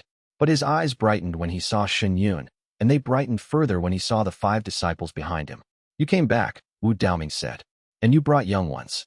Grand Elder, these are my disciples. Lin Feng, Yu Qingyao, Bai Zhen, Zhao Hei, and Mei Xiang. Shen Yun gestured to each in turn. The first members of the new Eternal Sky Sect. Wu Daoming's eyes moved from face to face, and something shifted in his expression, a recognition, a knowing, as if he saw more in these 5 young people than their surface appearance suggested. Remarkable, he murmured. Then, louder, welcome to the Eternal Sky Sect, young ones. I apologize for the state of the place. We've had renovation issues. Baizhen laughed. No one else did, but the tension broke slightly. They set to work. Clearing the ruins was back-breaking labor, even with cultivation-enhanced strength. Shen Yun organized the disciples into teams. Lin Feng and Zhao Hei on heavy lifting and demolition, Yu Qingyao on stabilizing damaged structures with ice reinforcement, Bai Zhen on salvaging anything useful from the wreckage, and Mei Xiang on assessing the formation infrastructure. Mei Xiang's contribution proved the most immediately valuable. She walked the perimeter of the central peak in silence, her hands outstretched, tracing the remnants of the sect's defensive formations in the air. After 3 hours, she stopped at the main hall, knelt, and began drawing in the dirt. What emerged was a map of the entire formation network, every array, every node, every channel. Most of it was destroyed. But Mei Xiang's map showed that roughly 30% of the infrastructure was still intact, buried beneath rubble, but functional. Given time and materials, she could rebuild the rest. Shen Yun looked at the map and felt a spark of hope. Formations were the backbone of any sect's defenses. With a functional formation network, even a small number of cultivators could defend against a much larger force. They worked for 3 days straight. By the end, the first training hall had been cleared and partially rebuilt. For walls, a roof of salvaged timber, and a floor of packed earth. It wasn't much. It was a building. A real building, with the Eternal Sky Sect's emblem carved into the lintel by Shen Yun's own hand. On the evening of the 3rd day, Shen Yun gathered everyone in the training hall. Wu Daoming had been carefully moved there, propped on cushions, looking like a benevolent ghost in the firelight. This is the beginning, Shen Yun said. 1 building on 1 peak of 17. But it's ours, and it's real, and every day, it'll grow. He looked at each of his disciples. The Eternal Sky Sect lives. Not because of the buildings, or the formations, or the territory. It lives because we're here. Because we chose to be here. Lin Feng drove his wooden sword into the packed earth beside him. Zhao Hei laid his chain across his knees. Yu Qingyao's cold withdrew until the room was warm. Bai Zhen sat cross-legged with his herb satchel. Mei Xiang drew a protection formation around them all without being asked. Wu Daoming watched them with ancient eyes that shone with unshed tears. The Eternal Sky Sect lived. For the moment, that was enough. Chapter 17. Gao Ren's ultimatum. The Black Hollow Gang discovered them a week later. Shen Yun wasn't surprised. They'd made no effort to hide. Reconstruction was noisy work, and the sight of cleared rubble and a standing building on the Eternal Sky Sect's central peak was visible from several surrounding vantage points. It was only a matter of time before Gao Ren's scouts reported activity. The messenger arrived at noon. A single cultivator at Foundation Establishment Stage 2, wearing the black hollow circle and an expression caught between swagger and nervousness. He landed on the sect's main approach and found Shen Yun waiting for him. Message from Elder Gao Ren. The messenger said, producing a sealed scroll. For the self-proclaimed sect master of the Eternal Sky Sect. Shen Yun took the scroll without reacting to the insult and broke the seal. The message was written in Gao Ren's distinctive calligraphy, precise, elegant, the handwriting of a man who'd been educated in the very sect he'd betrayed. Shen, I have heard that you survived. I have heard that you've been playing at rebuilding, recruiting strays and orphans, and pretending to be a sect master. It would be amusing if it weren't so pathetic. The Eternal Sky Sect is dead. I killed it. This territory belongs to the Black Hollow Gang. You have 3 days to remove yourself and your children from my mountain, or I will come and remove you myself. Consider this a kindness, for old time's sake. Gao Run. Shen Yun read the letter twice. Then he folded it, tucked it into his robe, and looked at the messenger. Tell Gao Ren this. The Eternal Sky Sect was not his to kill, and this mountain is not his to claim. I am Shen Yun, son of Shen Hao, grandson of Shen Tianyu, sect master by blood and seal. I will not leave. If he wants this mountain, he can come and try to take it. The messenger's nervousness won out over his swagger. He left without argument. 3 days. That was the timeline. 3 days to prepare for whatever Gao Ren would send. Shen Yun gathered his disciples in the training hall. Gao Ren will attack in 3 days. He won't come personally, not yet. He'll send thugs first. 20, maybe 30, at Foundation establishment level. Enough to overwhelm us through numbers if we fight conventionally. Then we don't fight conventionally, Lin Feng said, his eyes gleaming with that metallic light. Exactly. Shen Yun turned to Mei Xiang. How much of the formation network can you restore in 3 days? Mei Xiang held up 3 fingers, then pointed to the central peak. 3 formations on the central peak, enough to cover the main approach and the training hall. Do it. Focus on defensive barriers and alarm triggers. He turned to Bai Zhen. How many healing pills and chi restoration pills can you produce? With the herbs we have, 30 healing, 20 restoration. More if I can get fresh Moonveil root. Get the Moonveil root. I'll cover the cost. He turned to Yu Qingyao and Zhao He. You two are our heavy hitters. Yu Qingyao, I need you to prepare an area of effect cold technique, something that can slow multiple enemies at once. Zhao He, you're on the main gate. When they come, you hold the choke point. With pleasure, Zhao He said, and his smile was not a pleasant thing.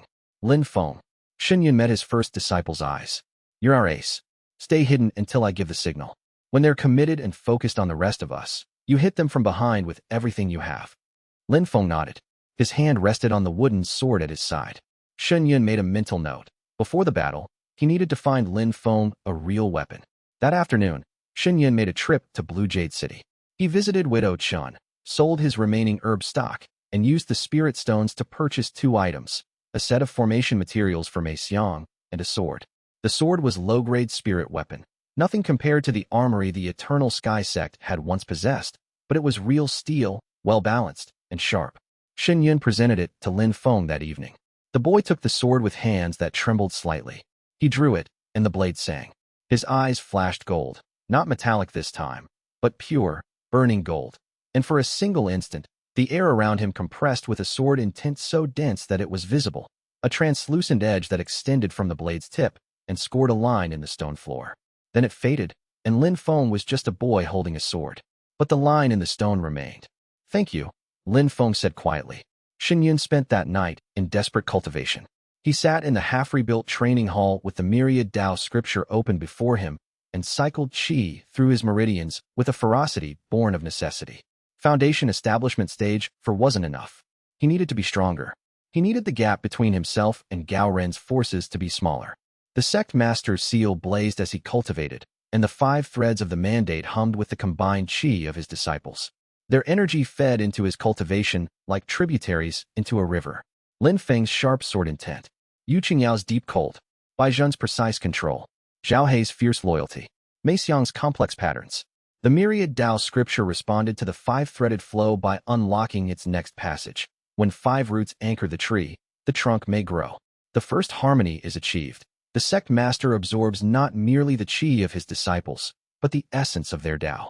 Each Tao fragment, harmonized through the scripture, becomes a tool in the sect master's hand. Shen Yun felt his dantian expand. Qi flooded in from the mandate bonds, not just raw energy, but flavored energy, carrying traces of sword, ice, alchemy, war, and formation. His meridians widened to accommodate the influx. His cultivation base, pressured from 5 directions simultaneously, began to crack and reform. The breakthrough hit at dawn. Foundation establishment stage 5. Not just a single stage advancement. His qi density had doubled, and within his dantian, 5 motes of colored light orbited his core: silver for sword, blue for ice, green for alchemy, red for war, and white for formation. The fingerprints of his disciples, woven into his very cultivation. He opened his eyes to find the morning sun streaming through the training hall's new windows. 2 days until the battle. He was stronger. But was he strong enough? There was only one way to find out. Chapter 18. Night before the storm. The last night before the attack was quiet. Jiang had completed her formations by sunset. 3 arrays covered the central peak. A perimeter alarm that would alert them to any approach within 500 meters, a barrier formation over the main approach that would slow and drain attackers, and a concealment array over the training hall that would hide their exact numbers and positions. They were rough, drawn in dirt, and anchored with whatever formation stones Shuiyue had been able to afford, but they were functional. Zhen had produced 37 healing pills and 24 chi restoration pills, each one stored in a pouch at his belt. He'd also created something he called flash smoke pills, crude alchemical grenades that produced a burst of chi-disrupting smoke when thrown. They wouldn't hurt anyone, but they'd confuse and disorient for a few critical seconds. Jiang had practiced her area technique until she could reliably lower the temperature across a 30-meter radius by 50 degrees in under a second. Not enough to harm a Foundation establishment cultivator, but enough to slow their movements and disrupt their chi circulation. Zhao had sharpened his chain to a razor edge and spent hours at the main gate, memorizing every stone, every angle, every potential avenue of approach. He'd also, without being asked, moved Wu Daoming to the safest position in the training hall and set up a secondary defensive position around the Grand Elder. Feng had been in the training hall since morning, meditating with his new sword across his knees. He hadn't spoken to anyone. The gold in his eyes was brighter than ever, and the sword intent he radiated made the air around him feel like it might cut if you breathed too hard. Shuiyue checked each position, verified each formation, counted each pill. Then, with nothing left to prepare, he climbed to the highest point on the central peak, a broken watchtower that still offered a view of the surrounding mountains, and sat. The night was clear. Stars blazed overhead in their thousands, indifferent to the small dramas playing out on the mountains below. The air smelled of pine and cold stone and the faintest trace of smoke from their campfire. Tomorrow, his disciples would fight for the first time as a unit. Some of them might die. The thought was a cold hand around his heart. Footsteps on the tower stairs. Jiang emerged onto the platform, her hair loosened from its usual tie, frost crystals drifting around her like personal snowfall. Can't sleep either? Shuiyue asked. I never sleep well. She sat beside him, close enough that the edge of her cold aura brushed his chi barrier. I wanted to. I need you to know something. What? If the battle goes wrong tomorrow, if we're overwhelmed, I want you to take the others and run. I'll stay behind and hold them off with a full-power cold burst. At maximum output, I can freeze everything within a mile for at least 10 minutes. It would give you time to escape. No. Shuiyue, no. He turned to face her. We don't sacrifice. That's not how the sect works. We fight together, we win together, or we lose together. No one stays behind. You stayed behind for Grand Elder Wu. Wu Daoming forced me to leave. It nearly destroyed me. I won't do that to anyone else. Jiang was quiet for a moment. The frost around her slowed, the crystals hanging in the air like tiny suspended stars. You're a fool, she said softly. So I've been told. A kind fool. She paused. When I was in that crater, dying of cold that was coming from inside me, hating myself for what I'd done to my village, you sat down in the frost and offered to teach me. You didn't flinch. You didn't run. Everyone else in my life had run from me, and you sat down. Jiang, let me finish. Her voice was steady, but her hands weren't. I don't know how to trust people. I've been alone since I was 12. But I trust you. And if we die tomorrow, I wanted you to know that. She stood abruptly, frost swirling. That's all. Good night. She was gone before he could respond, descending the tower stairs with the quiet efficiency of someone retreating from a vulnerability they hadn't planned to reveal. Shuiyue sat alone on the watchtower and thought about trust. About the 5 threads of the mandate pulsing in his chest. About the weight of responsibility that came with people believing in you. He would not fail them.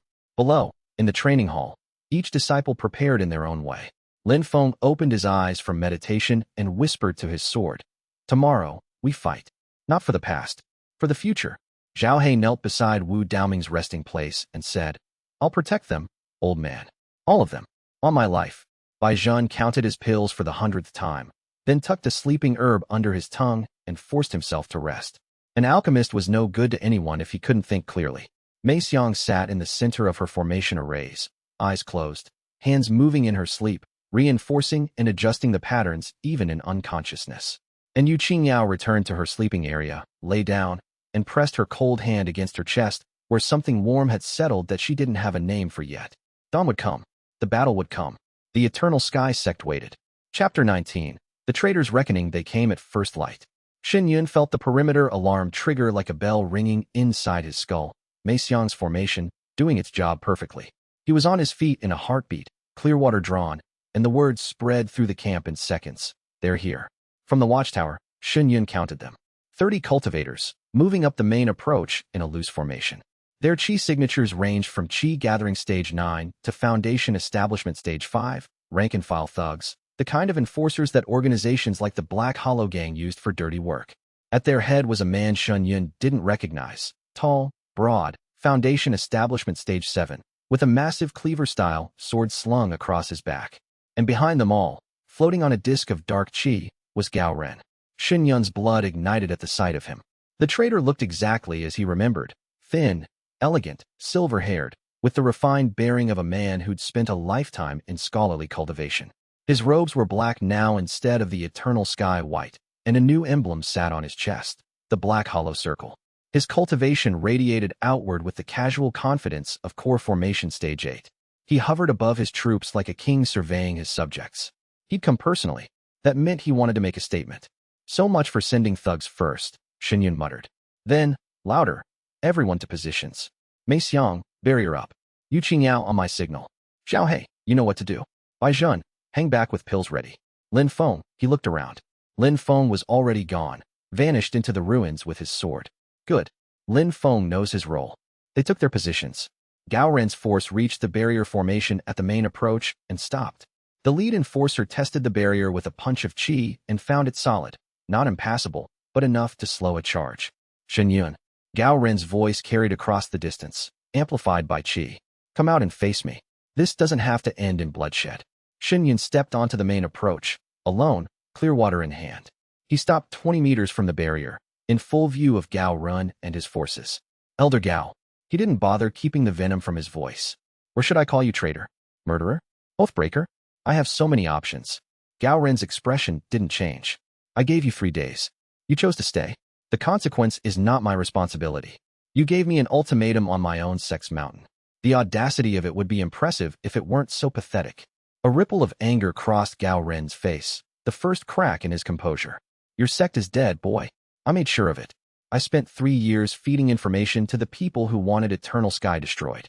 3 years of planning, of patient betrayal, while your fool father and your senile grandfather suspected nothing. And when the time came, I opened the gates myself and watched it all burn. Why? Because the Eternal Sky sect was a prison. Gao Ren's voice hardened. I served your family for 60 years. 60 years of duty and honor and loyalty. Words that meant nothing except that I should kneel to lesser men. Your father was a mediocre cultivator and a worse leader. Your grandfather was a relic clinging to traditions that should have died centuries ago. The sect was stagnating, rotting from within, and anyone with eyes could see it. So you killed 500 people. I freed myself. The others were collateral. Gao Ren gestured dismissively. Enough. I've indulged this reunion long enough. Surrender the sect master's seal and the myriad Tao scripture, and I'll let you and your children walk away. Refuse, and my men will take them from your corpse. Shen raised Clearwater. The blade caught the dawn light and shone. Come and take them. Gao Ren sighed. Kill them. The 30 enforcers surged forward. They hit Mei Xiang's barrier, and it slowed them. But 30 cultivators hammering at a barrier meant for 10 overwhelmed the array in seconds. The formation shattered, and the attackers poured through. Now, Shen shouted.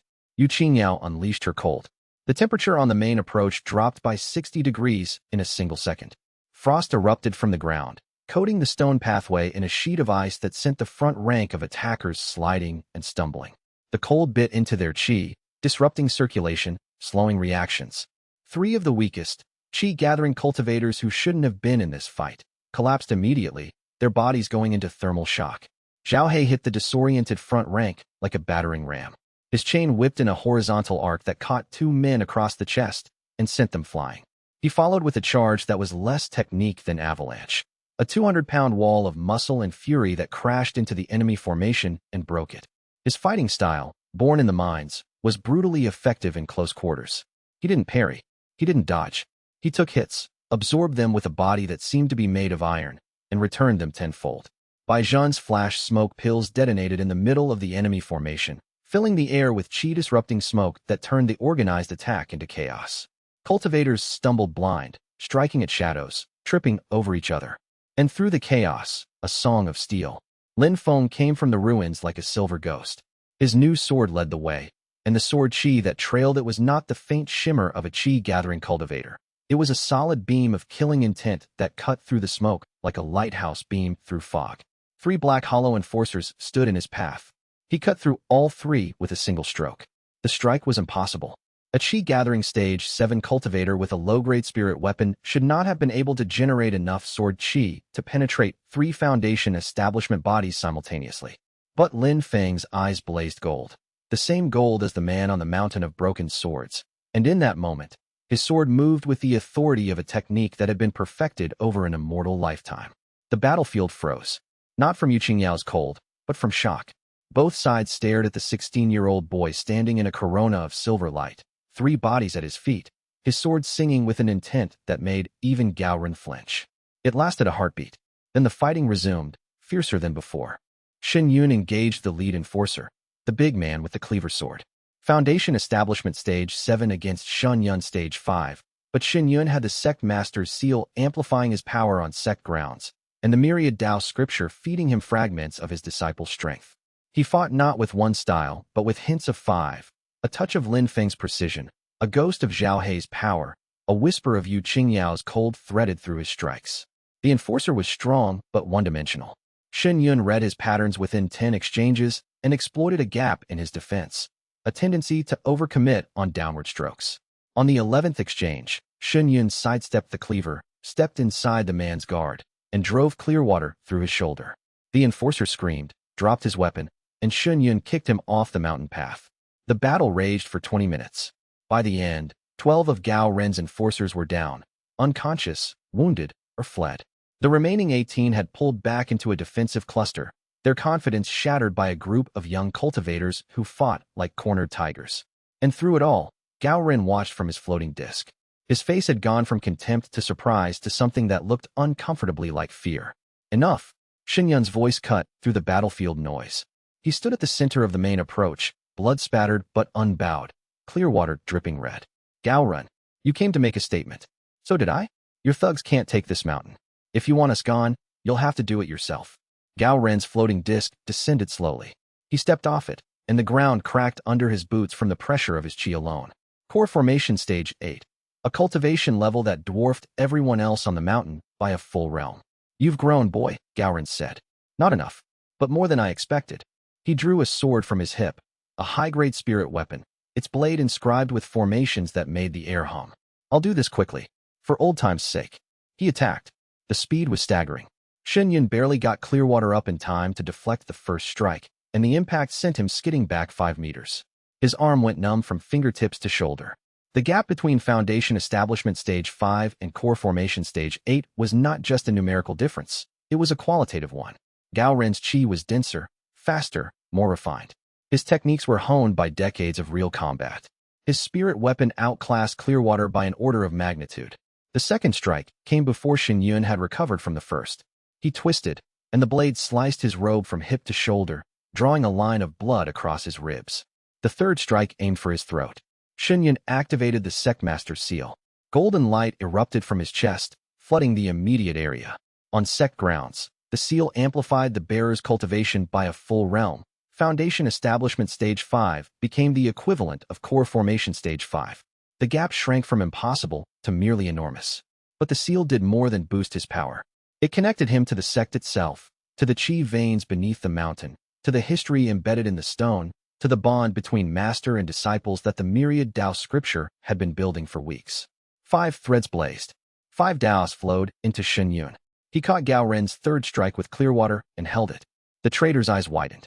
How? Shuiyue answered with a counterstrike that carried Feng's sword intent, Zhao Hei's raw power, and a coating of Yu Qingyao's frost that turned his blade into a weapon of ice and steel. Gao Ren blocked, but the cold seeped through his guard and numbed his sword hand. They traded blows. Yun fought with everything. The seal's amplification, the mandate's combined Tao, his own desperate skill and training. It wasn't enough to overpower Gao Ren, but it was enough to match him. And on this mountain, on this ground, with his disciples fighting and bleeding beside him, matching was enough. Because Yun wasn't trying to overwhelm Gao Ren. He was trying to outlast him. The sect master's mandate drew energy from his disciples, yes, but it also drew from the sect grounds themselves, the chi veins, the formation remnants, the accumulated spiritual energy of 3 centuries.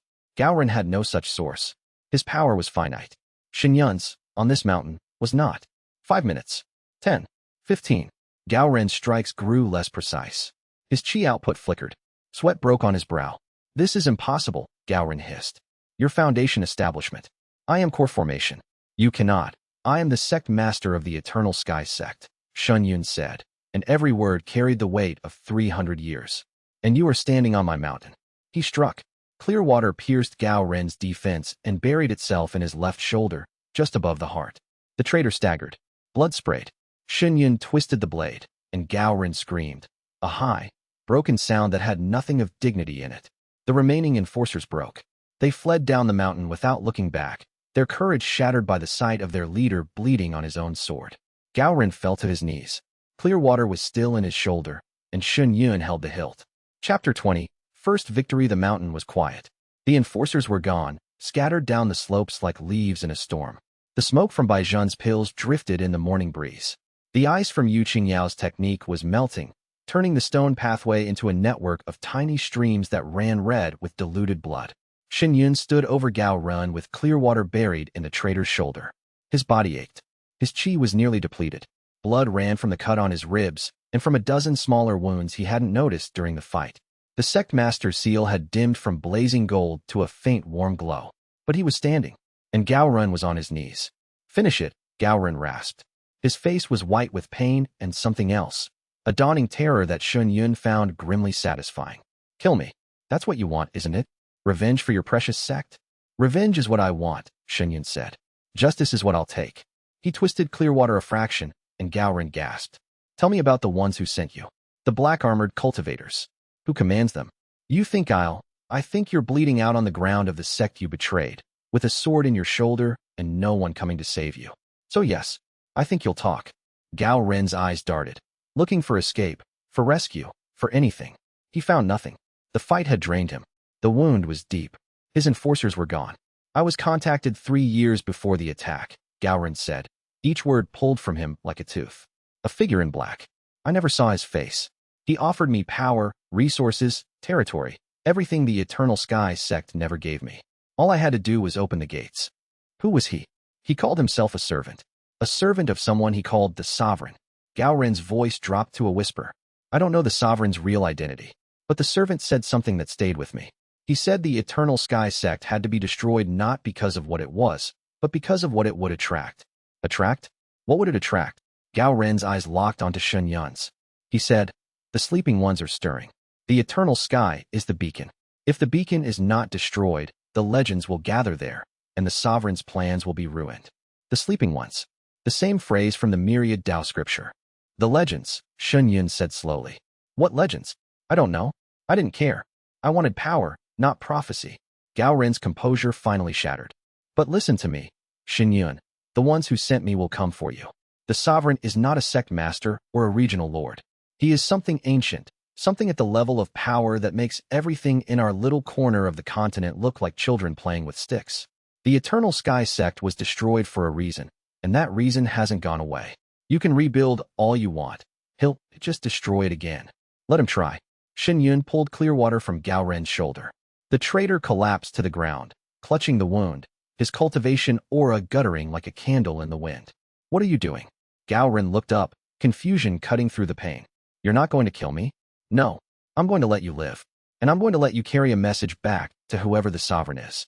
Tell him the Eternal Sky Sect is rebuilt. Tell him it has disciples whose power he cannot imagine.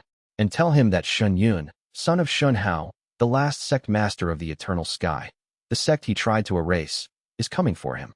He turned his back on Gao Ren. It was a calculated risk. The traitor could have struck from behind, wounded as he was. But Shen Yun's spiritual sense, enhanced by the mandate bonds, told him that Gao Ren's chi was shattered. The man couldn't lift a chopstick, let alone a sword. Gao Ren crawled to his feet and staggered down the mountain path, leaving a trail of blood. He looked back once, and the look on his face was not anger or defiance, but something Shuiyue had never expected to see there. Fear. Not of Shuiyue, of what Shuiyue was becoming. The traitor disappeared into the morning mist. Shuiyue turned to his disciples. They stood in a loose group on the main approach, battered and bloodied, but alive. Every one of them alive. Feng leaned on his sword, chest heaving, the gold fading from his eyes, but a new confidence settled in its place. 3 enforcers lay at his feet, the mark of a swordsman who had found, in the crucible of real combat, the beginning of his true power. Yu Qingyao's hands still glowed with residual frost. She'd sustained a cut on her arm, a shallow wound from an enforcer who'd gotten too close. But her expression was calm. The terror of losing control, the fear that her ice would harm her allies, was gone. She'd fought alongside people, and no one had frozen. Zhao He stood at the main gate like a blood-soaked monument, his chain wound around his arm, surrounded by the bodies of enforcers who tried to break through his position. He hadn't let a single one pass. His scars had fresh company, a gash across his cheek, a cut on his forearm, but he wore them like medals. Bai Zhen was already moving among the wounded, administering healing pills with hands that were steady despite the adrenaline still visibly coursing through him. The pills he'd refined worked. Bruises faded, cuts closed, broken ribs knit. Mei Xiang sat in the center of her formation arrays, exhausted but functional. She'd spent the entire battle maintaining and adjusting the formations, redirecting barriers, activating and deactivating arrays in response to the shifting combat. It was a display of multitasking and formation control that would have impressed a master. And Grand Elder Wu Daoming watched from the training hall doorway, a smile on his ancient face. Well fought. The old man called, his voice weak but warm. Well fought, all of you. Shuiyue looked at his sect, his small, battered, impossible sect, and felt the sect master's seal pulse with a warmth that went beyond chi. It was pride, not just his own, but the sect's. 300 years of accumulated spirit, responding to the first victory won in its name since the fall. Gather around, Shuiyue said. All of you. They came. 5 disciples, bloody and tired and alive. They formed a circle around Shuiyue, and the threads of the sect master's mandate hummed between them. 5 connections, 5 bonds, 5 roots feeding one tree. Today, we defended our home, Shuiyue said. The first battle of the new Eternal Sky Sect, and we won. But this is only the beginning. Gao Ren told me something before he left.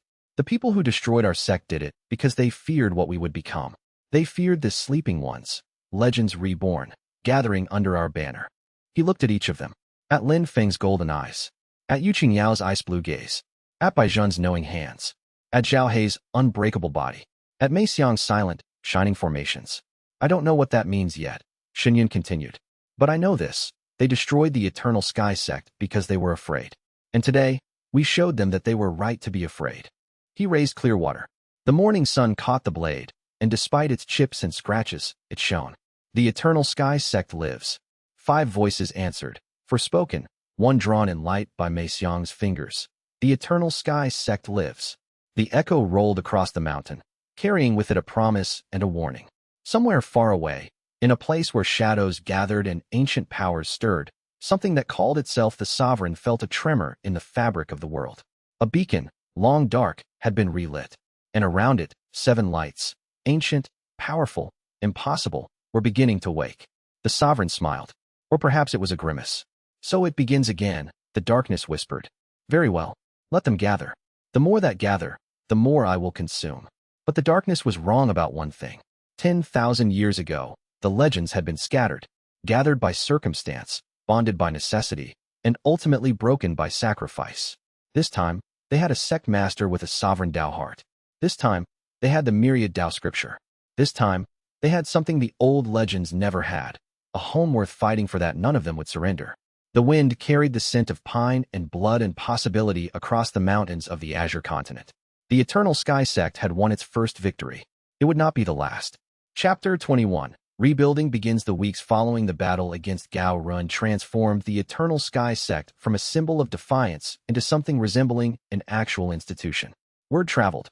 That was the nature of the cultivation world. News of fights, victories, and defeats spread through the network of traveling merchants, itinerant cultivators, and gossip-hungry tea house patrons with the speed of spiritual transmission. Within a week, the story of how a teenage sect master and 5 young disciples had defeated 30 enforcers and driven off a core formation cultivator was being told in every tea house within 100 miles. The versions varied. Some said Shuiyue had single-handedly fought Gao Ren to a standstill. Others claimed the disciples wielded divine weapons. One particularly creative account insisted that the Eternal Sky Sect had resurrected an army of undead cultivators from the ruins. But the core truth remained. The sect that everyone had written off as dead had come back, and it had teeth. The first newcomers arrived 3 days after the battle. They came in ones and twos, wandering cultivators who'd heard the stories and wanted to see for themselves. Most were young, under 30, with cultivations ranging from chi gathering to foundation establishment. They were the kind of people who existed on the margins of the cultivation world, too weak for the established sects, too proud to be bandits, too talented to give up entirely. The type who'd been waiting for something to believe in. Shuiyue was selective. He sat with each applicant personally, asking questions that went beyond cultivation level and combatability. What had they done before coming here? Why did they want to join? What would they do if they saw a fellow disciple in danger? What would they do if ordered to commit an act they believed was wrong? The last question was the decisive one. Any applicant who answered obey was politely turned away. Any applicant who answered refuse and explain why was welcomed. He accepted 11 new members in the first wave. Outer disciples, all of them. They hadn't earned the trust required for inner positions, but they brought bodies, skills, and enthusiasm. 3 were herbalists who could support Zhen's growing alchemy operation. 2 were formation technicians who immediately fell under Mei Xiang's silent command. The rest were combat cultivators who slotted into training rotations under Zhao Hei's harsh but effective supervision. The construction accelerated. With 16 people working instead of 6, the Central Peak's infrastructure began to take shape. The main training hall was expanded and properly roofed. A dormitory went up beside it. A basic alchemy pavilion was constructed from salvaged materials, and Zhen practically vibrated with excitement when he saw the first proper workbench installed. Mei Xiang's formation network expanded to cover the entire Central Peak, with a secondary array extending to the 2 adjacent peaks that were in the best structural condition. Shuiyue established formal training schedules. Mornings were divided between individual cultivation and group exercises. Afternoons alternated between combat drills and specialized training. Sword work with Feng, ice techniques with Yu Qingyao, alchemy with Zhen, formation study with Mei Xiang, physical conditioning with Zhao Hei.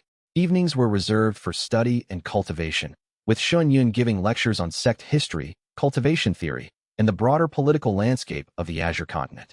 He was making it up as he went. He knew that. A 19-year-old sect master with a foundation establishment cultivation running training programs for people who, in some cases, were older and more experienced than him. It should have been absurd.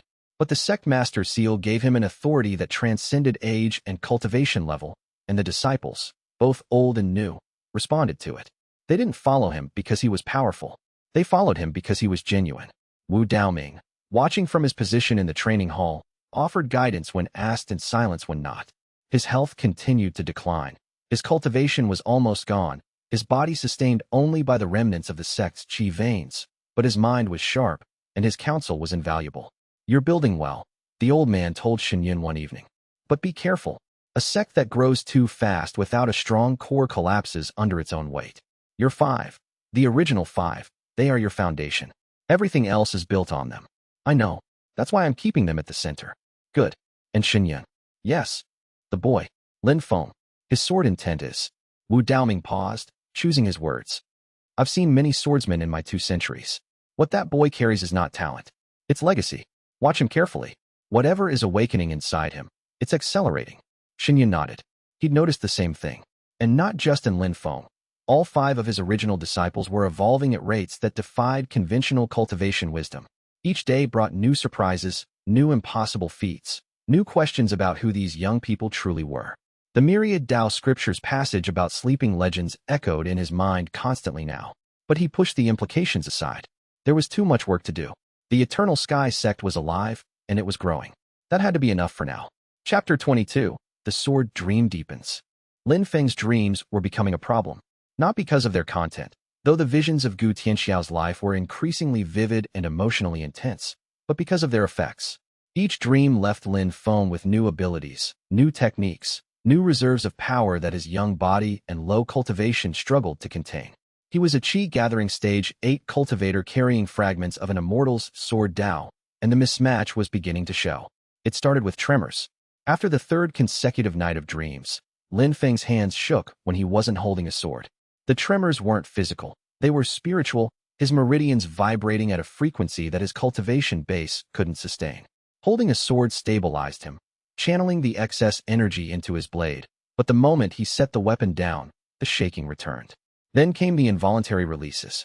Twice during training, Lin Feng's sword qi erupted without conscious command, once slicing a deep gash in the training hall's new wall, once nearly decapitating Zhao He during a sparring session. Both times, Lin Feng's eyes had gone gold, and he'd moved with a speed and precision that were not his own. "It's like someone else is moving my body," Lin Feng told Shuiyue during a private session on the third peak, away from the other disciples. His voice was strained, his usual composure cracked. During the dreams, I am Gu Tianxiao. I see through his eyes, feel what he felt, know what he knew. And when I wake up, pieces of him stay behind. They're getting bigger. Shuiyue studied his first disciple with both his physical eyes and his spiritual sense. What he saw through the sect master's mandate was alarming. Lin Feng's qi was divided into two distinct layers. The boy's own qi gathering cultivation, thin and steady, and beneath it, a vast reservoir of sword intent that burned like a subterranean sun. The second layer was growing. If it continued to expand unchecked, it would overwhelm the first, and Lin Feng's body would not survive the resultant qi explosion. "You need to cultivate faster," Shuiyue said bluntly. "The power awakening inside you is growing at a rate your current cultivation can't match. We need to build your foundation until it can contain what's emerging. I'm cultivating as fast as I can. I've been at qi gathering stage 8 for 2 weeks. The bottleneck to stage 9 won't break. It will if we approach it differently." Shuiyue opened the myriad Dao scripture to a passage he'd been studying. The scripture describes a technique for shared cultivation. The mandate bond between us can be used to transfer stabilizing energy. I can act as a buffer, absorbing the excess sword intent through our bond and feeding it back to you in a regulated flow. Like a dam controlling a river. Won't that hurt you? Probably. But less than watching you explode. They spent the next 4 hours in joint cultivation. Shuiyue placed his hand on Lin Feng's shoulder and opened the mandate bond to its fullest extent, allowing the excess sword intent to flow from the boy into his own meridians. The sensation was like swallowing liquid lightning, sharp, searing, alive. The sword intent raced through Shuiyue's channels, and the myriad Dao scriptures harmonization principle kicked in, cycling the wild energy into a manageable pattern before feeding it back to Lin Feng in a steady, controlled stream. By the session's end, Lin Feng's hands had stopped shaking. The two layers of his qi had integrated slightly, the gap between his own cultivation and the dormant sword Dao narrowing. He wasn't stable, not yet, but he was better. "Shuiyue," Lin Feng said as they walked back to the central peak. "In the dreams, Gu Tianxiao speaks to me now, not just showing his memories, actually speaking, as if he's aware." "What does he say?" "He says." Lin Feng hesitated. "He says he's been waiting. For a long time. For someone who could carry what he left behind. He says I need to be stronger, faster, or they will come before I'm ready." "They?" "He won't say who. Just they." "And he says." Lin Feng looked at Shuiyue with an expression that was older than his 16 years. "He says the others are waking too. All of them. And that this time, the sect master has to be different from the last one." "Different how?" "He says, the last one asked us to die. This one must find another way." Shuiyue felt a chill that had nothing to do with the mountain air.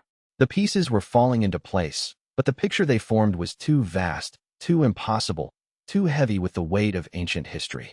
He walked in silence, the sect master's seal warm against his chest, and wondered how long he could keep the truth at bay. Chapter 23. Jiang How returns. The man at the sect gate was thin, travel-worn, and smiling. "Shuiyue." Jiang How opened his arms wide, his grin splitting his face from ear to ear. "Look at you. Alive and rebuilding. I knew it. I told everyone. Shuiyue won't break. Not that one. Not ever." Shuiyue stared at his oldest friend and felt something crack inside his chest. Not painfully, joyfully. The crack of an ice dam giving way to spring melt. Jiang How had been his closest companion since childhood. They'd grown up in the Eternal Sky sect together, trained together, gotten into trouble together, shared secrets and dreams, and the lazy, sun-drenched afternoons that Shuiyue now realized he'd been mourning without knowing it. Jiang How was foundation establishment stage 4, close to Shuiyue's own level, and had always been the more charming of the two. Quick with a joke, easy with a smile, The kind of person who could walk into a room full of strangers and have them eating out of his hand within minutes. Jiang, how? Shen Yun's voice was thick. How? How did I survive? Jiang Hao's grin faded into something more somber. I wasn't in the sect when the attack came. I was on an errand to Silver Pine City. Your father sent me to negotiate a herb supply contract 3 days before. By the time I heard about the attack and got back, it was... He swallowed. It was over. Everything was gone. I searched for survivors for weeks. Found nothing. Assumed the worst about you. I'm ashamed to say. You couldn't have known. But I should have looked harder. Instead, I spent months drifting, taking odd jobs, trying to figure out what to do with a life that had lost its purpose. Jiang Hao looked around at the partially rebuilt central peak, the training hall, the dormitory, the formation arrays, the disciples moving purposefully between buildings. And then I heard the rumors. The crazy young master rebuilding from the ashes. Had to come see for myself. Shen Yun pulled his friend into an embrace. The familiar scent of Jiang Hao's travel-worn robes, the feel of his lean frame, the sound of his heartbeat. All of it was a bridge to a past that Shen Yun had thought was gone forever. Welcome home, Shen Yun said. Jiang Hao met the disciples over dinner. He was at his charming best, asking questions, telling stories, making Bai Zhen laugh until the boy nearly choked on his rice. Even Yu Qingyao thawed slightly under the warmth of Jiang Hao's attention, and Zhao He, who trusted no one on first meeting, gave a grudging nod of acceptance. Only Lin Feng seemed reserved. He watched Jiang Hao throughout the meal with an unreadable expression, his hand resting on the sword at his hip, a habit that had become unconscious. Your friend is likable, Lin Feng told Shen Yun later, when the others had retired. Very likable. That's what bothers me. You don't trust him? I don't trust easy smiles. In the alleys where I grew up, the people who smiled the widest were usually the ones about to stick a knife in your ribs. Jiang Hao isn't from the alleys. He's my oldest friend. I know, and I hope I'm wrong. Lin Feng met Shen Yun's eyes. But I'm not wrong often. Not about people. Shen Yun dismissed the concern, but it lodged in the back of his mind like a splinter too small to find but too sharp to ignore. In the dead of night, when the sect slept, Jiang Hao slipped out of the dormitory. He moved silently through the shadows between buildings, past Mei Xiang's ward formations. He knew the gaps, had mapped them during his afternoon tour of the grounds, and reached a rocky outcropping on the peak's southern face. He produced a spirit bird from his sleeve, a tiny thing, barely larger than his thumb, its feathers black as ink. He attached a sliver of jade to its leg, a message crystal containing everything he'd observed, the number of disciples, their cultivation levels, the state of the formations, the layout of the defenses. He whispered an address to the bird. Iron Fong Sect. Zhou Wuji. Priority. The bird took flight and vanished into the starless sky. Jiang Hao watched it go. His easy smile was gone, replaced by something hollow, exhausted, and deeply afraid. I'm sorry, Shen Yun, he whispered to the darkness. They have my sister. He returned to the dormitory and lay down on his mat. Sleep came slowly, and when it did, it brought no peace. Chapter 24. Yu Qingyao's Ice Heart. The Ice Phoenix was born from an accident. Yu Qingyao had been practicing precision control on the third peak, working on a technique Shen Yun had designed for her, channeling her ice chi into specific shapes and maintaining them under stress. She'd started with simple constructs, walls, spheres, blades, and had progressed to more complex structures. Today, she was trying to create a bird. Not a phoenix, just a bird. A sparrow, specifically, based on the ones that nested in the eaves of the training hall. She'd been studying them for days, noting the proportions, the way the wings folded, the tilt of the head. She gathered her ice chi, shaped it in her mind, and pushed. What emerged was not a sparrow. It was twice her height, blazing with blue-white flame that wasn't fire but concentrated cold, so cold that it wrapped back around the spectrum and became luminous. Its wings spanned 5 meters. Its eyes burned with an intelligence that ice shouldn't possess. Every feather was a perfectly crystallized formation of cold element chi, layered and interlocked in a pattern so complex that it made Mei Xiang's best arrays look like finger paintings. An ice phoenix. The signature technique of the Frost Empress Shuiyue. Yu Qingyao screamed. The phoenix screamed back, a cry that shattered every piece of ice within 100 meters and flash froze the training ground into a mirror of solid crystal. Then it dissolved, the chi that composed it rushing back into Yu Qingyao's body with a force that knocked her off her feet. She lay on the frozen ground, gasping, her entire body trembling. Not from cold, from terror. Because she hadn't created the phoenix. Something inside her had. Something that knew the technique, knew the pattern, knew the precise chi configuration required to manifest a creature that should have been impossible for anyone below the spirit-severing realm. Shen found her 20 minutes later, still on the ground, staring at the sky with wide, frightened eyes. Yu Qingyao. He knelt beside her, careful not to touch. Her cold aura was spiking erratically. What happened? I made something. Her voice was barely audible. Something I shouldn't have been able to make. It came from inside me, not from my cultivation, not from my training. From somewhere deeper. Somewhere that knows things I don't know. He helped her sit up and got the full account. When she described the phoenix, his blood went cold for the second time in recent weeks. The ice phoenix technique was legendary. One of the signature abilities of Shuiyue, the Frost Empress, who had ruled the northern wastes as an immortal emperor before dying in the Great Sealing 10,000 years ago. The same Great Sealing where Gu Tianshao had died. The same era.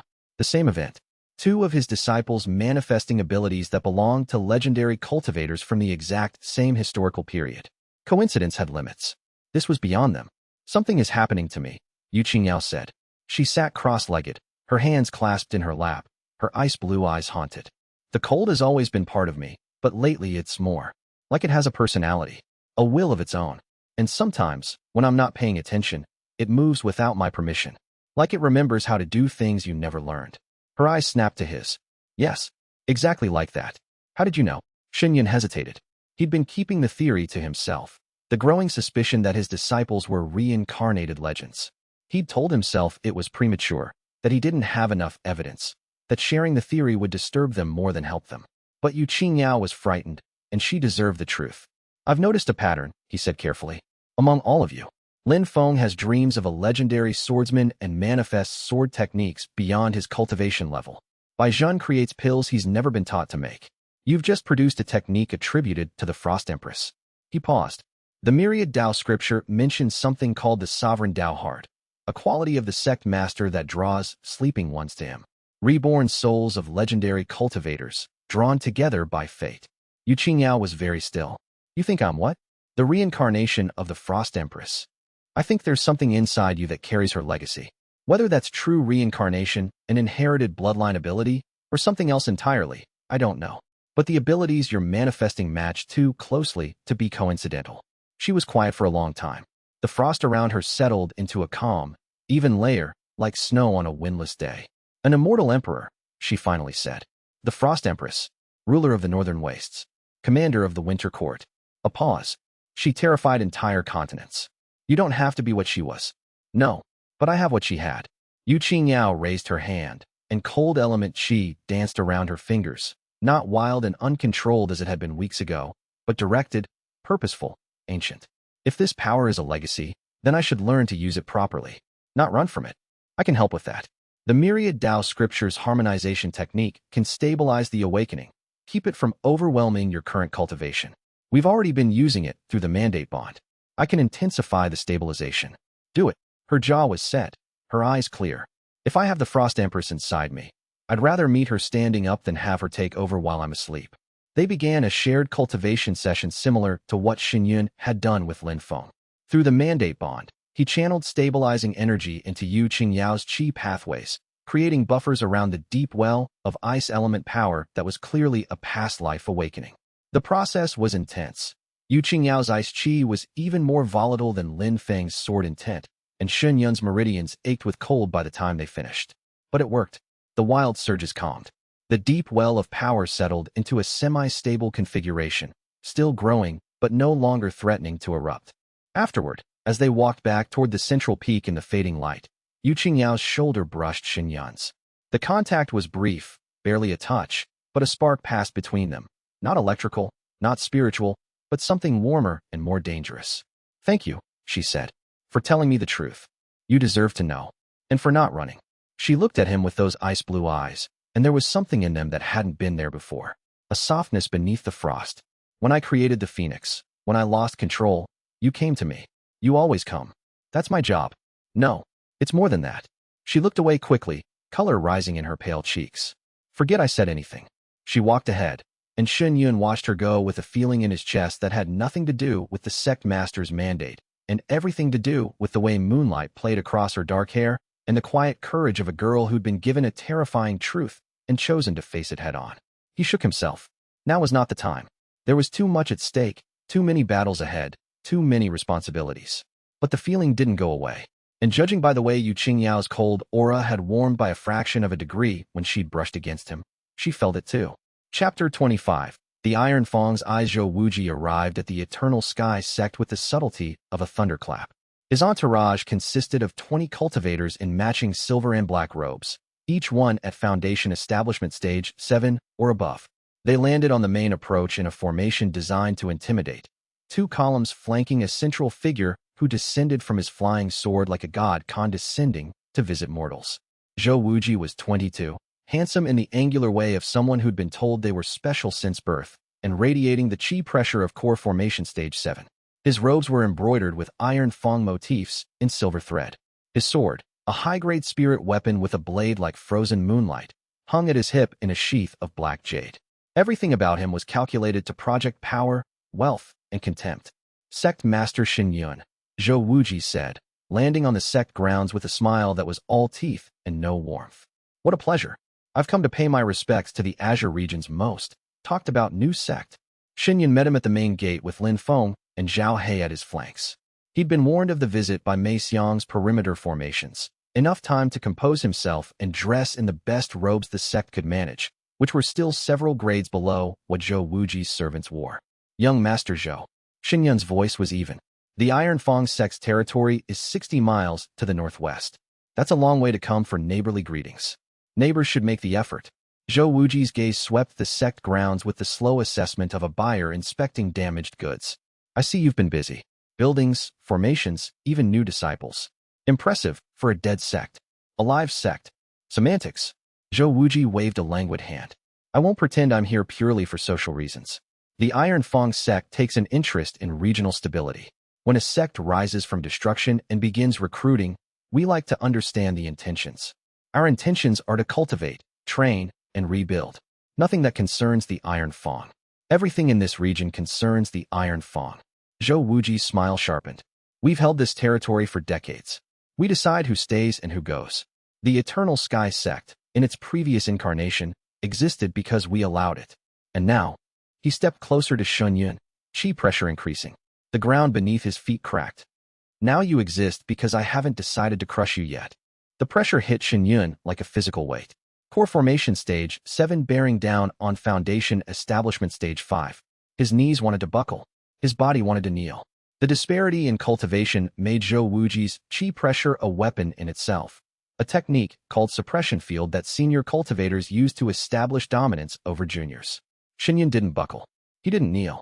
The sect master's seal blazed against his chest, and the mandate bonds hummed, and the 5 threads of his disciples' loyalty poured strength into his spine. He met Zhou Wuji's eyes and held them. Is there anything else? Shen Yun said quietly. Or was the posturing your entire agenda? Something flickered in Zhou Wuji's expression. Surprise, quickly buried. He wasn't used to being resisted by cultivators weaker than himself. A word of advice, sect master. Zhou Wuji withdrew his pressure and turned to leave. I've looked into your disciples. Their chi signatures are unusual, anomalous, even. The kind of anomalies that draw attention from people far more dangerous than me. He paused at the gate. Be careful what you're building. Some things are better left buried. He leapt onto his flying sword and ascended, his entourage following in precise formation. Within minutes, they were gone, leaving only the cracked ground and a lingering scent of ozone. I don't like him, Zhao He growled. Few do, Shen Yun said. But did you catch what he said? He's investigated our disciples' chi signatures. He knows something about them, or suspects something. He's fishing, Lin Feng said, trying to provoke a reaction so he can learn more. Agreed. Which means we gave him nothing. Good. Shen Yun turned to his disciples. From now on, outer perimeter patrols at all times. If Zhou Wuji sends scouts, I want to know about it. What he didn't tell them, couldn't tell them yet, was the cold certainty that had settled in his gut during the conversation. Zhou Wuji wasn't just a neighboring sect master protecting territory. The visit was too pointed, too informed. Someone had told him about the disciples' anomalous chi signatures. Someone with inside access. The splinter of doubt that Lin Feng had planted about Jiang how dug a little deeper. Chapter 26. Baizhan's impossible pills. The alchemy pavilion had become Baizhan's kingdom. It wasn't much to look at, a wooden structure with a thatched roof, a single stone workbench, 3 salvaged pill furnaces of varying quality, and shelves overflowing with herbs, reagents, and the organized chaos of a mind that moved too fast for tidy storage. But it functioned, and in the weeks since its construction, Zhen had transformed it from a workshop into a miracle factory. The boy was at Qi Gathering Stage 5 now. His spiritual roots were rated at 2, the lowest viable level for cultivation, and supposedly the ceiling for his alchemical ability. A 2-rated alchemist could, at their absolute peak, refine low-grade pills suitable for Qi Gathering cultivators. Mid-grade pills required at least a 4 rating. High-grade pills required 6 or above. Zhen didn't seem to care about these rules. The breakthrough came on a Tuesday afternoon. Shen was passing the alchemy pavilion when a flash of green light erupted from the interior, followed by a whoop of pure, unfiltered joy. He found Zhen standing over his best pill furnace, hands raised in triumph, staring at a perfectly round, jade-green pill that floated above the furnace's opening, radiating spiritual energy so dense it was visible as a green glow. A spirit-condensing pill. Shen knew the pill on sight. Every cultivator did. The spirit-condensing pill was the gold standard of advancement aids, a pill that compressed ambient spiritual energy into a form that directly accelerated cultivation, pushing the consumer through minor bottlenecks and stabilizing their foundation. It was essential for any cultivator attempting to break through from Qi gathering to foundation establishment.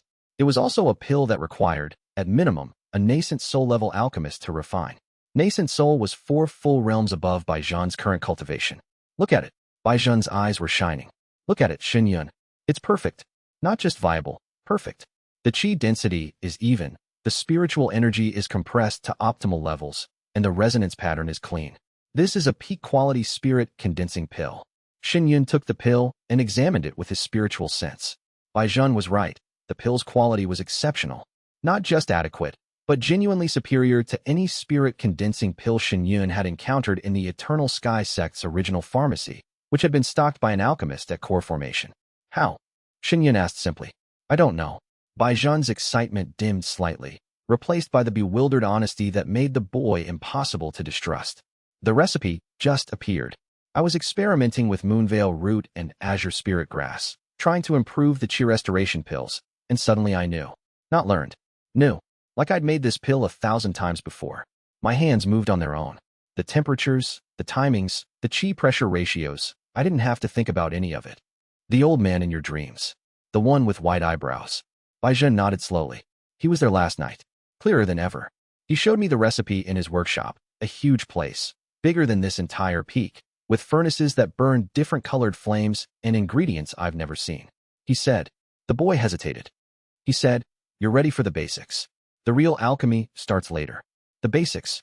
A spirit-condensing pill was the basics for whoever was teaching Zhen in his dreams.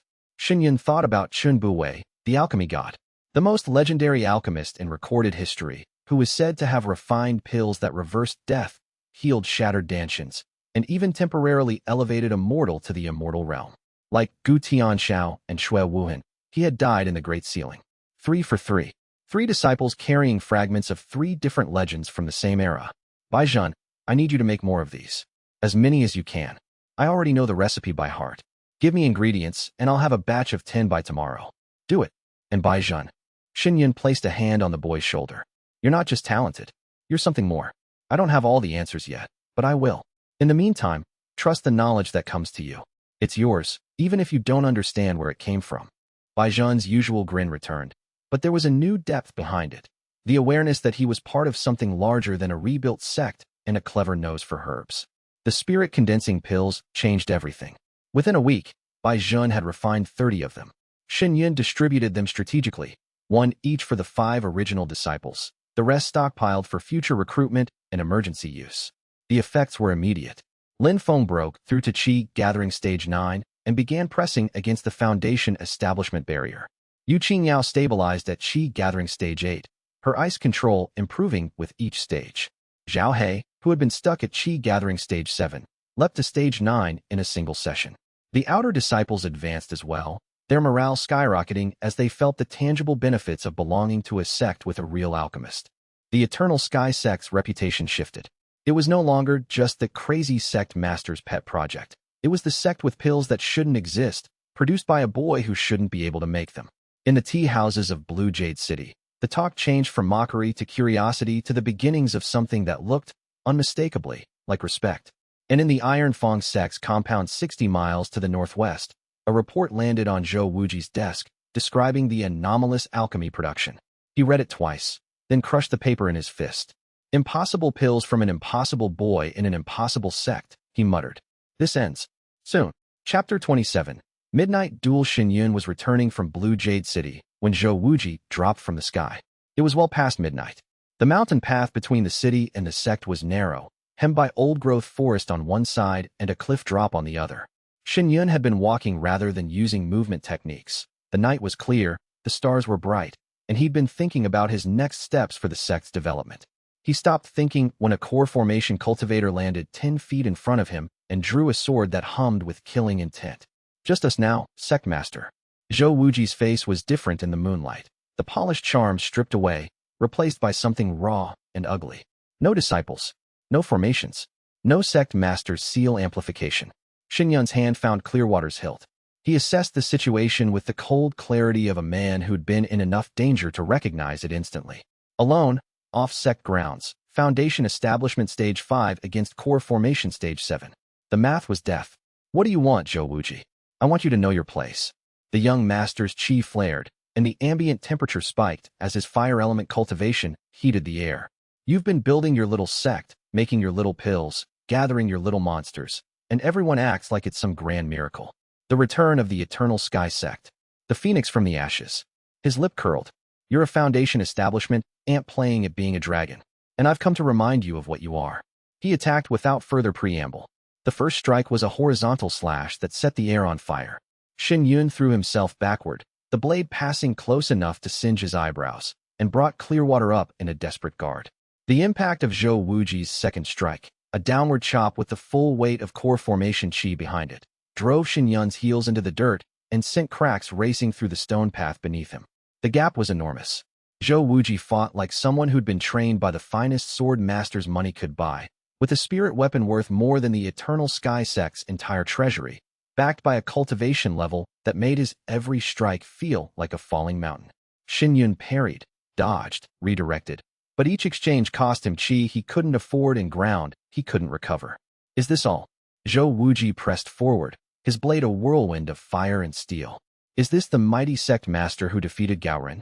You're nothing without your mountain and your seal. Nothing. He was right.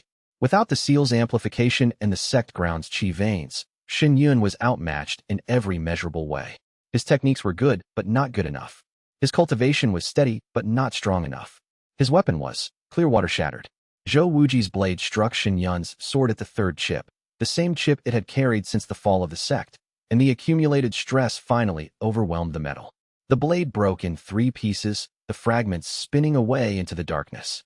Xinyun stared at the hilt in his hand. The sword his father had given him. The sword he'd carried through the destruction of his sect, the building of a new one, the first victory. Gone. Zhou Wuji raised his weapon for the killing blow, and the sect master's mandate activated. Not the seal. The seal was a tool, an amplifier, dependent on proximity to sect grounds. The mandate was different. The mandate was a bond, a relationship, a living connection between master and disciples that existed regardless of distance. 5 threads blazed to life in Xinyun's chest. Through them, he felt his disciples, all of them, miles away, asleep in the dormitory, their loyalty and devotion and fierce determination pulsing through the bonds like heartbeats. The myriad Tao scripture's first layer activated on its own, responding to mortal danger the way a mother responds to a child's cry. It drew energy from the mandate bonds, not enough to drain his disciples, just a fraction, a sip from each well, and channeled it into Xinyun's depleted reserves.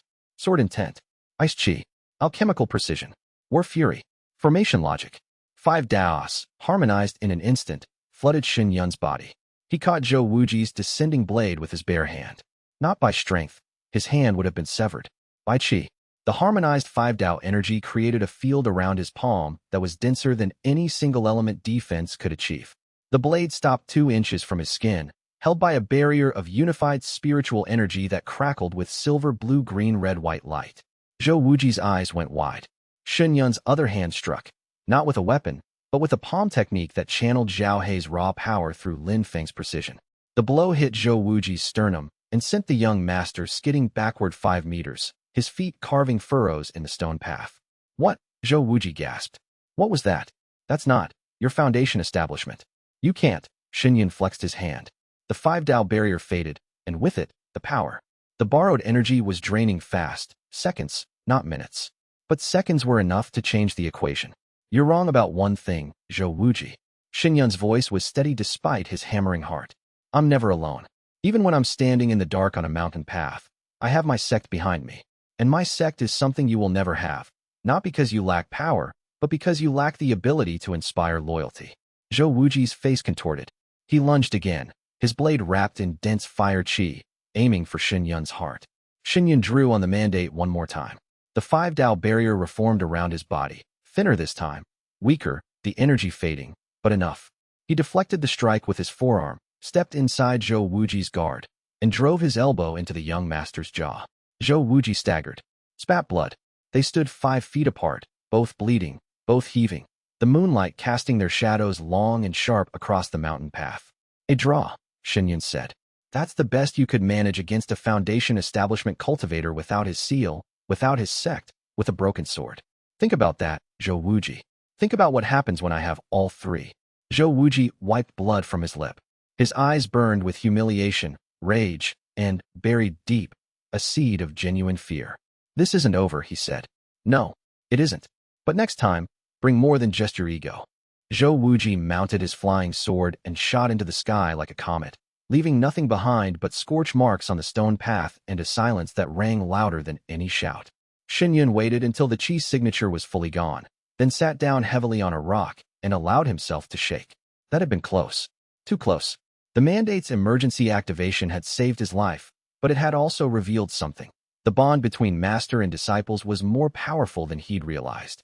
Powerful enough to bridge a 2-realm gap in an instant of crisis. He looked at the broken fragments of clear water scattered across the path. His father's sword. Another piece of the past, gone. He gathered the pieces and placed them in his pack. Then he stood, empty-handed but not empty, and began the walk back to the sect. He needed a new sword, and he needed to be stronger.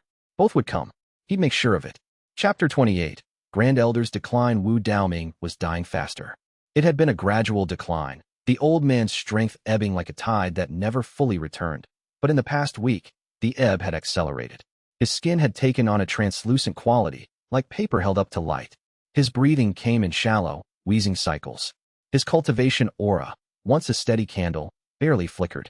Shen spent every free moment at the Grand Elder's side. He brought healing pills, by Zhen's best work, and fed them to the old man with quiet care. The pills slowed the decline, but couldn't stop it. Wu Daoming's meridians were shattered, his dantian cracked, his body held together by the barest thread of the sect's qi veins. It was like trying to fill a broken cup. Stop fussing, Wu Daoming said on the 3rd evening, pushing away Shen latest offering. I'm 230 years old, boy. I've lived 3 lifetimes by mortal reckoning. A few more pills aren't going to change the outcome. I can find better medicine. There are alchemists in the capital who specialize in meridian repair. If I could, you could spend resources the sect needs on a dying, old man. Wu Daoming's voice was gentle but firm. I know you love me, Shen. I love you too. That's why I'm asking you to stop fighting the inevitable and use the time we have left for something more productive than denial. Shen's jaw tightened, but he sat down. Good. Now listen. Wu Daoming shifted against his pillows, wincing at the movement. There are things I need to tell you. Things I've been saving for, well, for now. About the sect? About the sect's destruction. About why it happened. Wu Daoming's eyes found Shen's and held them with an intensity that belied his frailty. I told you before that Gaoren mentioned the sovereign, someone who wanted the Eternal Sky sect destroyed because of what it would attract. I've been thinking about that. Thinking about your disciples. Thinking about the myriad Dao scripture and the sovereign Dao heart. You know about the sovereign Dao heart. I know the name. Your grandfather spoke of it once, in the last year of his life. He was drunk, the only time I ever saw him drunk, and he told me something that I dismissed as rambling at the time. Wu Daoming's voice dropped. He said, the Eternal Sky sect was not built to be a cultivation school. It was built to be a beacon, a lighthouse for souls lost in the sea of reincarnation. The sect master's bloodline carries a heart that calls to them. The legendary dead, the ancient heroes who sacrificed everything to seal a great evil. They are reborn in every generation, scattered and lost, and the beacon draws them home. Shen felt the blood drain from his face. A convergence, Wu Daoming continued. That's what the ancient texts call it. Once every 10,000 years, the sealed evil weakens, and the legendary souls are reborn to reinforce the seal. But they don't remember who they are. They need a beacon to find each other. A sect master with the sovereign Tao heart. My disciples, Shen whispered. They're the reborn legends. I believe so. Lin Feng's sword intent matches the accounts of Gu Tianxiao. Yu Qingyao's ice phoenix is Shuiyue Wuhan's signature. By Zhen's alchemy. Wu Daoming shook his head. The alchemy god Qin Buwei was said to be able to identify any ingredient by scent alone. The confirmation hit Shen Yun like a physical blow. He'd suspected. He'd theorized. But hearing it spoken aloud by the person he trusted most made it real in a way that theory never could. The sect was destroyed because of this, he said. Because someone knew the convergence was approaching and wanted to destroy the beacon before the legends could gather. Yes, and that someone, this sovereign, is clearly powerful enough to command armies and manipulate sects across the continent. An immortal-level cultivator, at minimum, perhaps higher. Wu Daoming's expression was grim. The legends gathered around your grandfather's sect 10,000 years ago. They reinforced the seal at the cost of their own lives. The sovereign, or whatever it serves, wants to prevent that from happening again. But they're already gathering. They've found me. Which means the sovereign will come for you again. Not with thugs and enforcers this time. With real power. Wu Daoming reached out and gripped Shen Yun's hand. You must be ready. Your disciples must be ready. The convergence is happening whether you understand it or not, and the forces that oppose it will stop at nothing. Shen Yun gripped the old man's hand back. I'll protect them. All of them. I know you will. Wu Daoming's eyes softened. You are more than I hoped for, Shen Yun. More than your father, rest his soul. You have the heart for this. The question is whether you have the time. They sat in silence as the sun set over the broken peaks of the eternal sky sect. The chi veins beneath the mountain pulsed, weaker with each passing day, as Wu Daoming's connection to them faded. Time was running out. For the Grand Elder. For the sect. For all of them. Chapter 29. Formation of the Inner Circle. The ceremony was simple because the sect couldn't afford elaborate. Shen Yun held it at dawn in the rebuilt training hall, with the morning lights streaming through the eastern windows and the smell of pine incense drifting from a small altar. Wu Daoming sat in the place of honor, a cushioned chair that Zhao He had carved from a fallen oak, looking frail but alert. The 5 original disciples stood in a line before Shen Yun. Behind them, the 11 outer disciples watched from the edges of the hall. This was a ceremony for the core, but the whole sect needed to see it. When I swore to rebuild the Eternal Sky Sect, Shen Yun began. I was alone, wounded, and carrying nothing but a broken sword and a blood oath.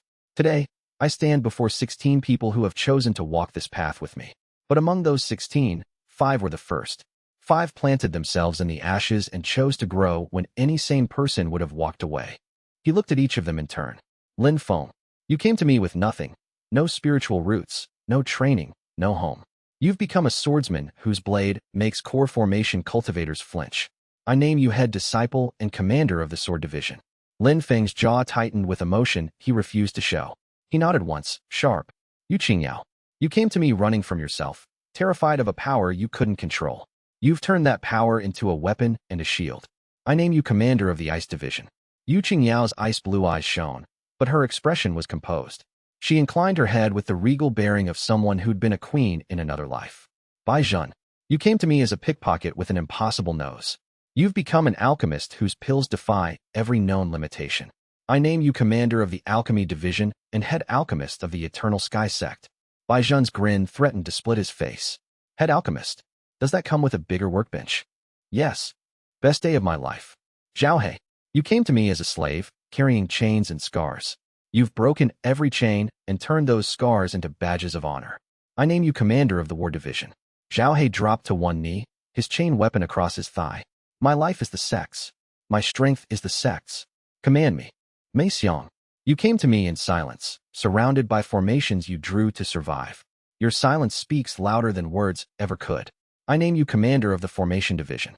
Mei Xiang drew a character in the air that glowed blue, gratitude. It floated there for a moment, then dissolved into light. Together, Shen Yun said, you are the 5 pillars of the Eternal Sky Sect. When I fall, you hold the sky. When the sect is threatened, you are its defense. When the path is dark, you are its light. He drew a small knife and cut his palm. Blood welled, bright red. Each disciple did the same without being asked. They knew the ritual. Shen Yun pressed his palm to each of theirs in turn, and with each contact, the sect master's mandate blazed. The thin threads that connected them thickened, strengthened, became cables of golden light visible even to the outer disciples watching from the hall's edges. 5 bonds, 5 pillars, 5 roots that could anchor a mountain.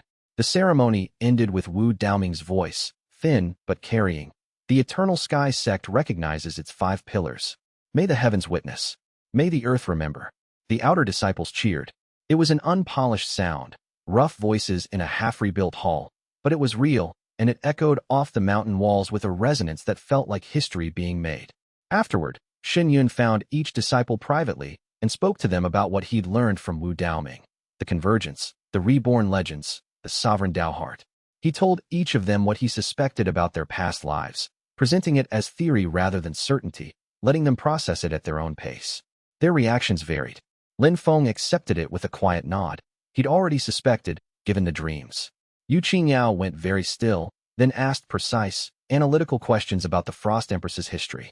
Zhen said, cool, and then immediately asked if the alchemy god's recipes were part of the package. Zhao He said nothing for a long time. Then, I was a war god? Makes sense. Always felt like I was built for something bigger than a mine. Mei Xiang drew a single character in the air, remember. She was beginning to remember. Chapter 30. Jiang Hao's secret. It was Mei Xiang who caught him. The mute girl's formations didn't just defend, they observed. Every ward array she'd placed around the sect perimeter included a secondary function, a surveillance web that detected spiritual energy disturbances. Spirit birds, message crystals, transmission talismans, anything that carried qi in a pattern consistent with communication was flagged and logged. She brought the log to Shuiyue on a sheet of formation paper, the entries neatly cataloged by time, location, and direction. One entry repeated every 3 days. At the same time, a spirit bird launched from the southern outcropping, aimed northwest. Northwest, toward the Iron Feng sect. 3 days, Shuiyue murmured. The same interval as Zhou Wuji's visit. Someone's been reporting since then. He looked at the location data. The southern outcropping was accessible from only one building without triggering the ward formations, the dormitory. His heart began to sink. He set the trap that night. He told each person in the sect a different piece of false information, a technique called salting the well that he'd learned from a book on intelligence operations in the Blue Jade City Library. A different planned expedition route for each person. Whoever's route showed up in the next intercepted message would be the spy. 2 days later, Mei Xiang intercepted another spirit bird. The message inside was encoded, but the route information was clear, the exact expedition route Shuiyue had told Jiang Hao. The confirmation hurt more than the midnight duel with Zhou Wuji, more than the fall of the sect, more than anything, because this was personal. This was the boy he'd grown up with, the friend he'd trusted without question, the one piece of his old life he'd thought was still whole.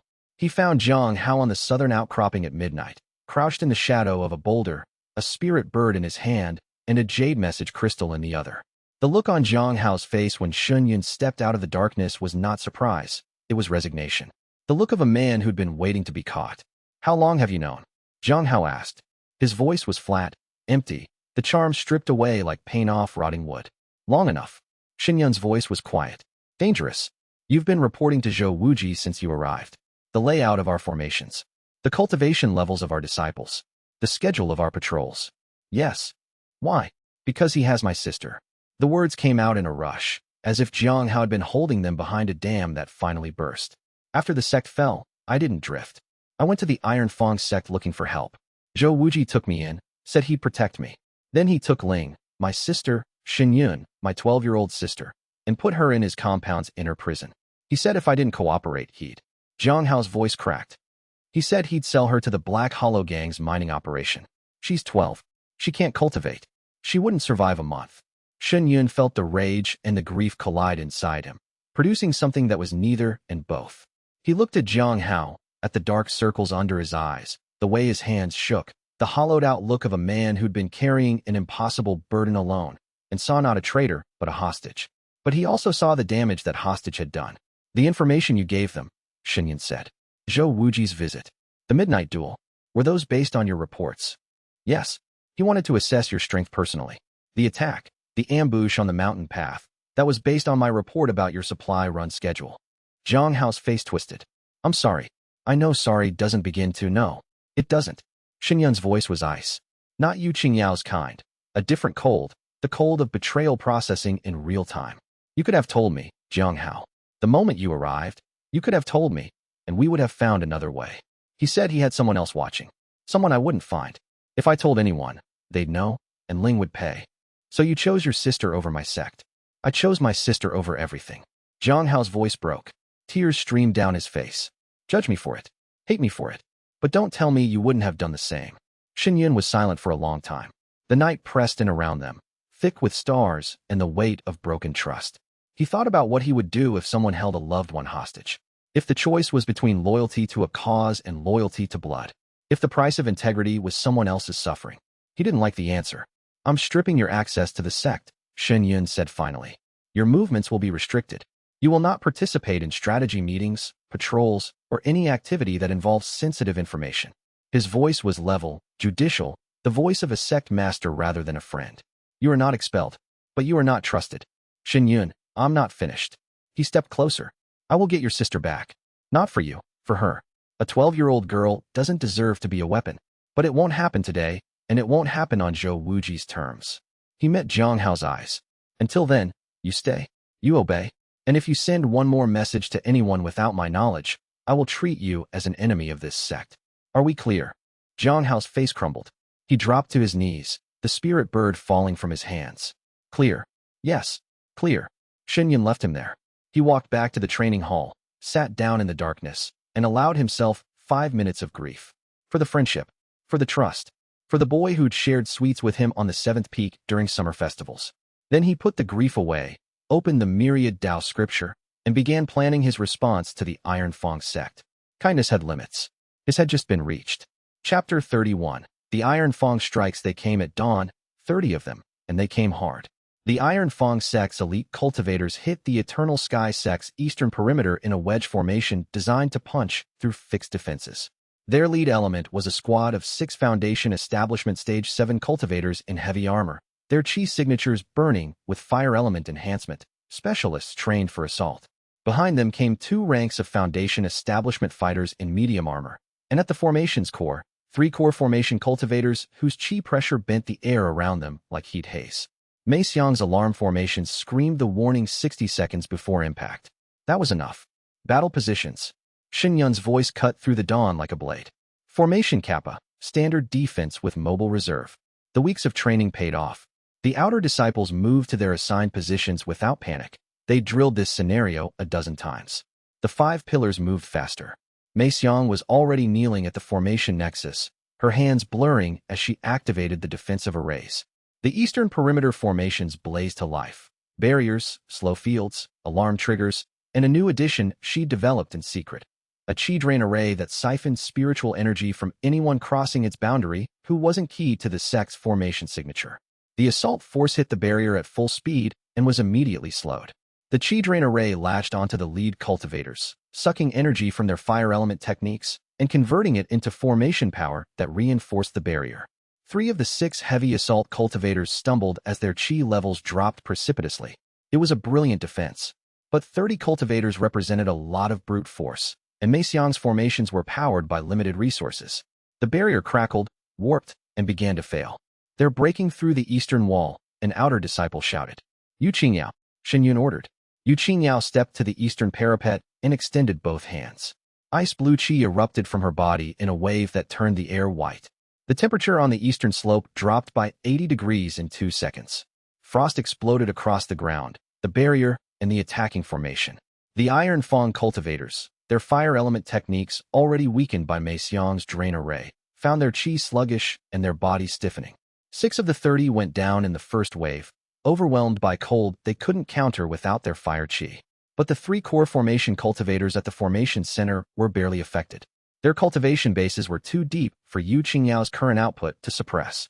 They punched through the ice, shattered the barrier's weakened section, and breached the eastern perimeter. Wall is breached. Core formation cultivators inside. Zhaohe. Shen Yun drew his new sword, a mid-grade spirit weapon he'd purchased from Blue Jade City after the loss of Clearwater. It wasn't as elegant as his father's gift, but it was sharper and better suited to the myriad Tao scriptures' harmonized fighting style. Zhaohe was already moving. The former slave met the first core formation cultivator at the main gate, a narrow choke point between 2 rebuilt walls that funneled attackers into a kill box. Zhaohe planted himself in the center of the gate and swung his chain. The impact was colossal. The weighted end of Zhao Hei's chain, reinforced with war qi that blazed red around the metal, struck the core formation cultivator in the chest and sent him flying backward into his companions. Zhao Hei followed with a roar that was pure berserker fury, the war god's legacy erupting from a body that was built for battle the way a mountain was built for weather. He fought all three core formation cultivators simultaneously. His chain was everywhere, whipping, entangling, crushing, deflecting. His body took hits that would have killed a normal foundation establishment cultivator and kept moving. A sword slash to his shoulder drew blood, but didn't slow him. A fire element palm strike to his ribs scorched his skin, but didn't break his stance. He was chi-gathering stage 9 fighting core formation cultivators, and he was winning. Not through technique, through sheer, overwhelming, impossible fury. Every strike carried the instinctive combat genius of the war god Lu Zhantian, channeled through a body that had been tempered by 6 years of slave labor in the harshest conditions imaginable. Zhao Hei didn't just fight. He endured. He absorbed. He outlasted. One core formation cultivator went down to a chain strike that shattered his arm. A second retreated with broken ribs. The third disengaged from Zhao Hei and tried to circle around the gate, only to find Shen Yun waiting. Shen Yun engaged the third core formation cultivator with the full power of the Sect Master's seal amplification. On Sect grounds, his foundation establishment stage 5 fought like core formation stage 5. The harmonized 5 Dao energy from the mandate added layers of versatility that his opponent couldn't match. Shen Yun fought with sword qi borrowed from Feng, durability borrowed from Zhao Hei, precision borrowed from Mei Xiang, and a coating of Yu Qingyao's frost that turned his blade into a weapon of winter. The fight lasted 4 minutes. Shen Yun won it with a combination technique that he'd been developing in private, a sword strike that carried ice element qi along the blade's edge, freezing the opponent's weapon arm on contact. The core formation cultivator, unable to swing his sword, took Shen Yun's following thrust in the abdomen and crumpled. Meanwhile, the remaining foundation establishment attackers were being systematically dismantled. The outer disciples held the southern and northern approaches with the disciplined efficiency of their training. They fought in pairs, covering each other's weaknesses, rotating when one partner's qi depleted. They weren't powerful enough to win individual fights against the Iron Feng elites, but they didn't have to. They just had to hold until the pillars could address the threats. Bai Zhen moved through the battlefield like a shadow, dispensing pills to the wounded and throwing flash smoke grenades at enemy clusters. He developed a new concoction for this battle, a capsule that burst on impact and released a vapor that caused intense nausea. Several Iron Feng cultivators were on their knees, retching, unable to fight. Mei Xiang's formations continued to shift and adapt. Every few minutes, a new barrier appeared, redirecting attackers into unfavorable positions or cutting off retreat paths. Her array work was so complex that the Iron Feng cultivators couldn't predict where the next barrier would materialize, turning the familiar terrain of the Sect grounds into a labyrinth. And Yu Qingyao's cold continued to spread. She stood on the eastern parapet like a figure carved from ice, her qi output growing steadily as she drew deeper on the Frost Empress's legacy. The temperature on the battlefield dropped and kept dropping. Frost coated everything: weapons, armor, skin. The Iron Feng cultivators' fire techniques, already suppressed, guttered and died in the cold. The tide turned in the battle's 20th minute. The Iron Feng force, reduced from 30 to 18 combat effective, began to falter. Their formation discipline broke as Mei Xiang's arrays separated squads from each other. Zhao Hei's gate defense had become a one-man meat grinder that no one was willing to approach. Yu Qingyao's cold had turned the battlefield into an ice rink that favored the Eternal Sky disciples who'd trained on it. Then a horn sounded from the rear of the Iron Feng formation. Retreat. They fell back in better order than Shen Yun expected. These were elite soldiers, not the Black Hollow Gang's thugs. They collected their wounded, covered their retreat with fire techniques, and withdrew down the eastern slope with disciplined efficiency. In 10 minutes, they were gone. Shen Yun stood on the eastern parapet and watched them disappear into the morning mist. His body ached. His qi was depleted. Blood trickled from a wound on his forearm that he hadn't noticed during the fight. But the Sect stood, battered, bloodied, victorious. Again. Chapter 32, Frozen Fury. The attack's aftermath revealed 2 casualties among the outer disciples and 7 wounded. The casualties were not deaths. Bai Zhen's healing pills and prompt treatment kept both alive, but the injuries were severe. Broken bones, qi disruption, and deep cuts that would take weeks to fully heal. Yu Qingyao found Shen Yun on the eastern parapet after the wounded had been treated. She was trembling, not from cold, never from cold, but from the aftermath of sustained power output that had pushed her body to its limits. Something happened during the battle, she said. Something I need to tell you. She described it in precise, clinical terms. During the height of the fighting, when the three-core formation cultivators had breached the eastern wall and the battle's outcome hung in the balance, she'd felt a shift inside her. Not a gradual awakening like the ice phoenix, but a sudden, violent unlocking, as if a door she didn't know existed had been kicked open. A domain had manifested.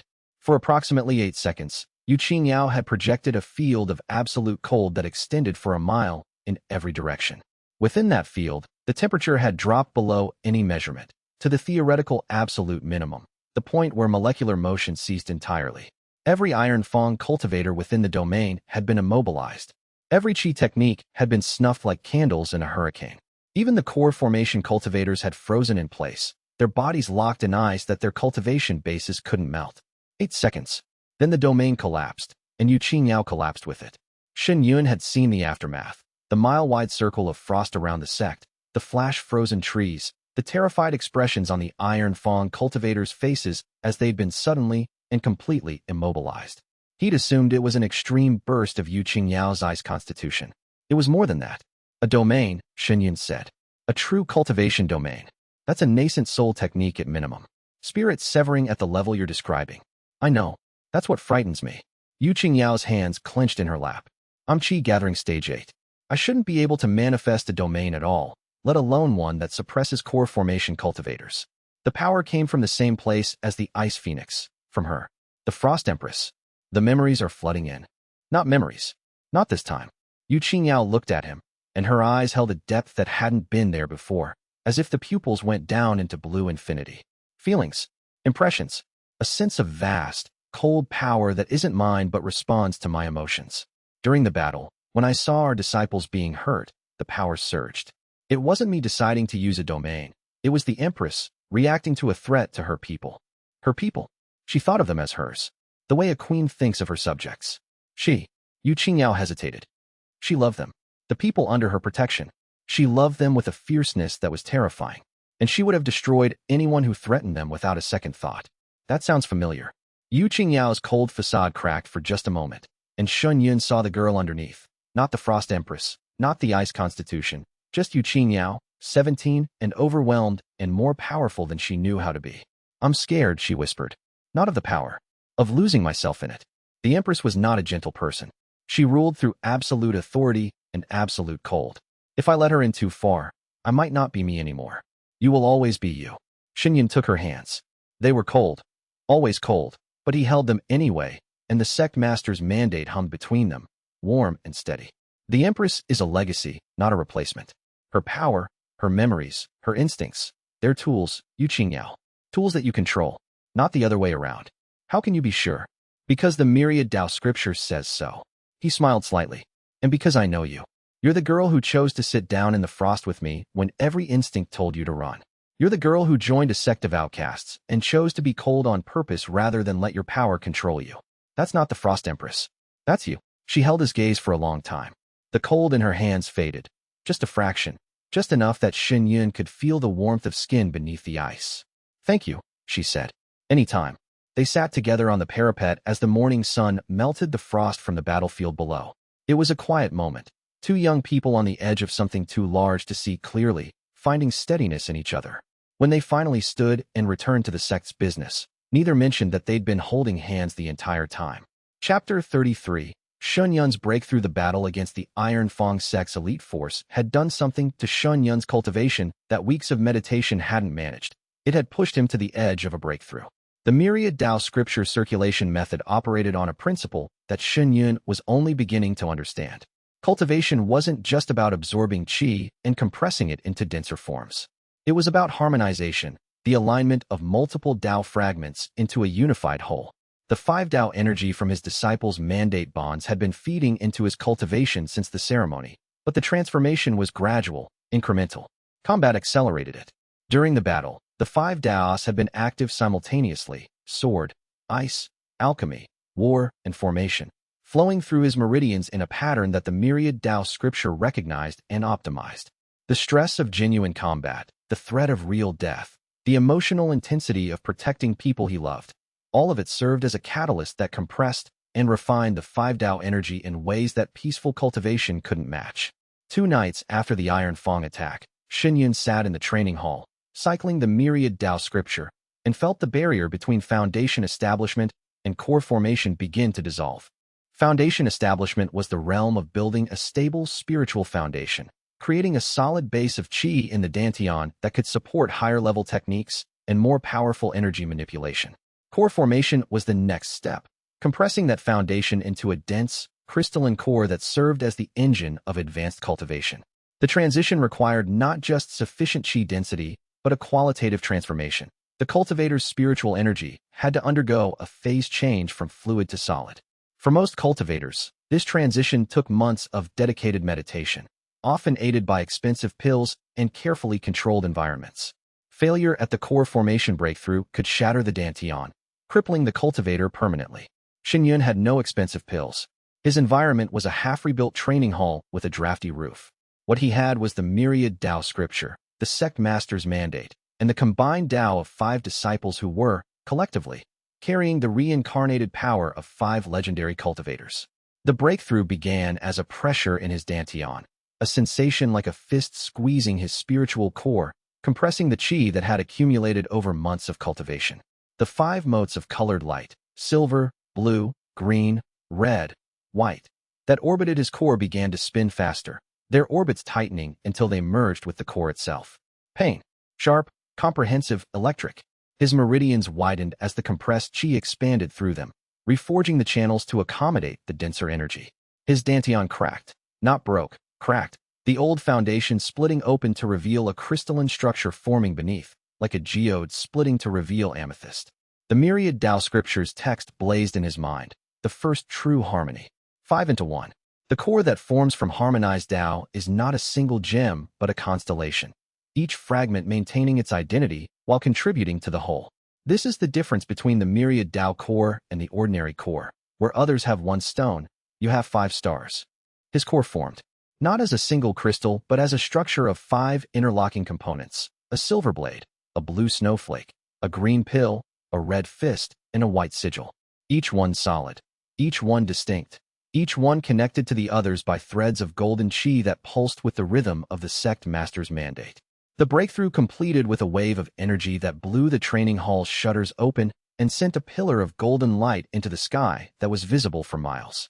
The 5 mandate threads hummed at a new frequency, stronger, clearer, more defined. Through them, Shen felt each disciple react. Lin Feng's sword sang. Yu Qingyao's cold deepened. Bai Zhan's alchemy intuition sharpened. Zhao Hei's war qi surged. Mei Xiang's formations brightened. Core formation stage 1. And with the breakthrough came understanding.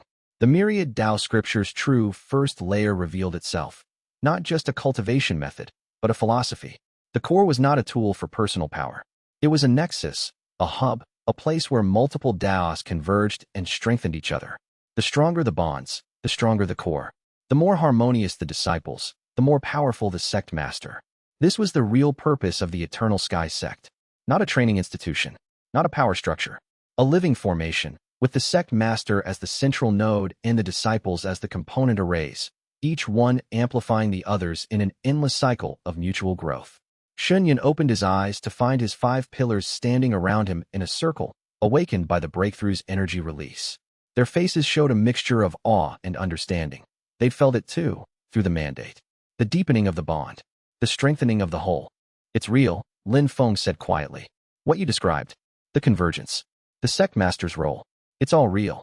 It's real. And it's just the beginning. Shen stood, and the golden light of his new core shone through his skin like a star wrapped in flesh. The scripture has more layers, more power, but it only unlocks as we grow, all of us, together.